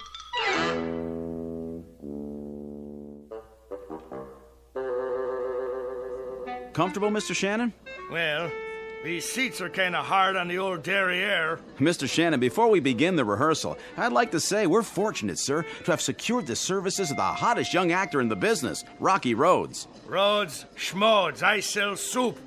Which one is he? Oh, the attractive one in the T-shirt and the motorcycle boots. All right, people, we'll pick it up with Scene 2, Act 2. Now, Felicia, remember that at this moment, life and death await you in the hallway, and when Rocky comes through that door... I got a question. Yes, Rocky? I mean, like, what's the tertiary motivation? Like, when I open the door, like, why? Why, Rocky? Exactly. Like, any slob can walk in the door, but he could do it any time. But I ask myself, would I walk through that door? How come? I gotta find my motivation. So the question is, where is my motivation? Well, I'd say you walk through the door to get inside. That work for you? Yeah. Wow. Great. Let's run through this and see how it plays. Shall we do that? All right, people. Come on, folks. From the top. I don't care what you say. If Jeremy comes here tonight, I have to go away with him. Oh, come, Olivia. Cast off those benighted colors of Benetton and gaze as a friend on the people of Greenwich Village. The village people? Here? She's got a point. Let not forever with your veiled eyes seek your noble boyfriend in the dust motes. I know it is common, but all that live must die. That's easy for you to say, sister. But outside this room, this tenement is a harbinger of the worst kind of fates. Is it Jeremy? Or his killer? Am I to be a correspondent of love or a recipient of hate? This is the real question, the biggie. Who awaits me out there, I ask you? Come on, cop out. I'm looking for Mr. Mumma. Shh! Quiet on the set! May we continue, people? Once more, get ready for your cue, Rocky. I don't Sit care down, what Will. you say. How does it look to you, Mr. Jeremy Shannon? comes here Only tonight. great? What about the commercial? Where does that come in? Right after the opening teaser. Are they gonna put a spotlight on the soup? Well, that comes in the first commercial. I know when that comes in, but I want to make sure you see the label. When the soup is Shannon's, I want 40 million people should know it's Shannon's. I concur. It's imperative that we see the label. Cut! Take 5. Who is that? What's he dressed up for? Oh, that's my typist. On your staff, is he, Momer? Well, actually, he's a relative on my mother's side. He's eccentric. Eccentric? You know, he has delusions. 1 week they come, 1 week they go. What about this week? Yeah, this week he thinks he's Shakespeare. Hey, come on over here, Mr. S. Meet the boys. I've been telling them all about you. Would that we had this much space at the Globe. Yeah, they're just going over the second act. Ah, the balcony scene, a most delightful love sequence. On the balcony yet? Yeah, I was going to mention it to you, Will. Mr. Shannon asked us to make a little change in the love story part. You know, the business on a balcony. A thing of beauty. Oh, spirit of love, how quick and fresh art thou. Who owns balconies these days? Tremendously valid point, Mr. Shannon. No question about it. Right on down the line. You mean no balcony? You see, this here is television. It's like you gotta grab them quick. Instead of the boy climbing up to the shrubbery to meet the girl, it's a subway station. You jest. That's the bit. She sprains her ankle, and this here boy kind of like the doc on ER. He operates on her ankle right there between the Brighton Express and the Bronx Local. You see, doctor stories are big this season. All right, cast. I want to run through the next scene. Mr. Mumma. What's the trouble, Will? Is that Esmeralda? In the blue canvas breeches? The jeans? Yeah, that's the chick. But if what you told me is true, what is the reason for her suicide? Her soliloquy about love's labor's lost? Suicide? No suicide, Mr. Shannon. That's definitely out. Oh, I meant to mention that to you, Will. She don't stick herself with a shiv. Now she runs off with a guitar player. That was my wife's suggestion. And an inspired one at that. It was indeed. I concur. And the father and brother who burst in? My wife didn't care for that. The way we play it now, the two guys who come in are cops. Cops? Policemen. And then later, the scene where the mother starts talking about all the blood on her hands, she ain't the mother anymore. She's the gardener's wife who did time for embezzlement. But she has the most definitive line of the play. In the epilogue, I took it from Twelfth Night, if music be the food of love, play on, give me excess of it, that surfeiting the appetite may sicken and so die. Sicken? The Shannon Food Company is paying this kind of money to make people sick? Will, get with it. You're taking the butter right off the toast, baby. Here we go, people. Let's hear the narration just for the timing. On October 13th, the gardener's wife returned to the scene of the crime. The police had already arrived, and once again, the Federal Bureau of Investigation... Enough of this idiocy. There is no soliloquy here. What is going on? Blow, blow, thou winter wind. Thou art not so unkind as man's ingratitude. As you like it, Act 2, Scene 7. Will, what are you doing? You're lousing up the whole deal. What am I going to tell them? Tell them that foolery, sir, does walk about the orb like the sun. It shines everywhere. Act 3, Scene 1, 12th Night. And you, foolish mortal, who could have covered himself with a cloak of immortality, who has succumbed to the rankest compound of villainous smell that ever offended nostril. To you, Julius Moomer, lots of luck. Hey, Julius, for a week now you look like somebody told you to go out and scrub a lizard. He finked out. The guy finked out. You want some advice? Knock off on The Conjuring. Get yourself a nice, clean, safe job on a streetcar. Whether it is nobler in the mind to suffer the slings and arrows of outrageous fortune, or to take arms against the sea of troubles. Did that boy have talent or what? Man, oh man, I was on my way. They was already talking about my next assignment, a miniseries on American history. What do you know about American history? Eeny, meeny, chili beanie, the spirits are about to appear. Ma, he's doing it again. I'm sorry, Mr. Bloomberg, but writers are temperamental. No, he didn't care about the reviews. As I recall, he said something about foolery walking around the orb like the sun. Who knows what it means? The American history thing? Frankly, Mr. Bloomberg, I haven't been able to reach him. Mr. Hugo, he's outside. Who is? Julius, he's got some people with him. Mr. Bloomberg, he's here. The boy has come back into the fold. I knew we could count on Moomer. I'll get right back to you. Hey, Mr. Hugo. Julius, my boy, where have you been? A whole week. The networks are screaming for you. The agencies are screaming. My clients are screaming. They want that new miniseries. I'm right in the middle of it. Me and my staff been working night and day. Not that person in the knee breeches. Don't worry about him. He's out. This one's about American history, right? Right. You want authentic, right? Authentic above all. Then I'd like you to meet my staff. Send them in, will you? General Robert E. Lee, General Ulysses S. Grant, George Washington, Abe Lincoln, and the little lady here is Pocahontas, in the flesh.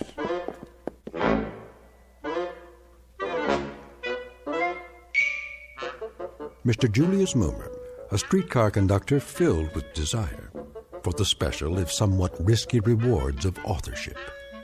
And if the tale just told seems a bit tall, remember a thing known as poetic license in a place called the Twilight Zone.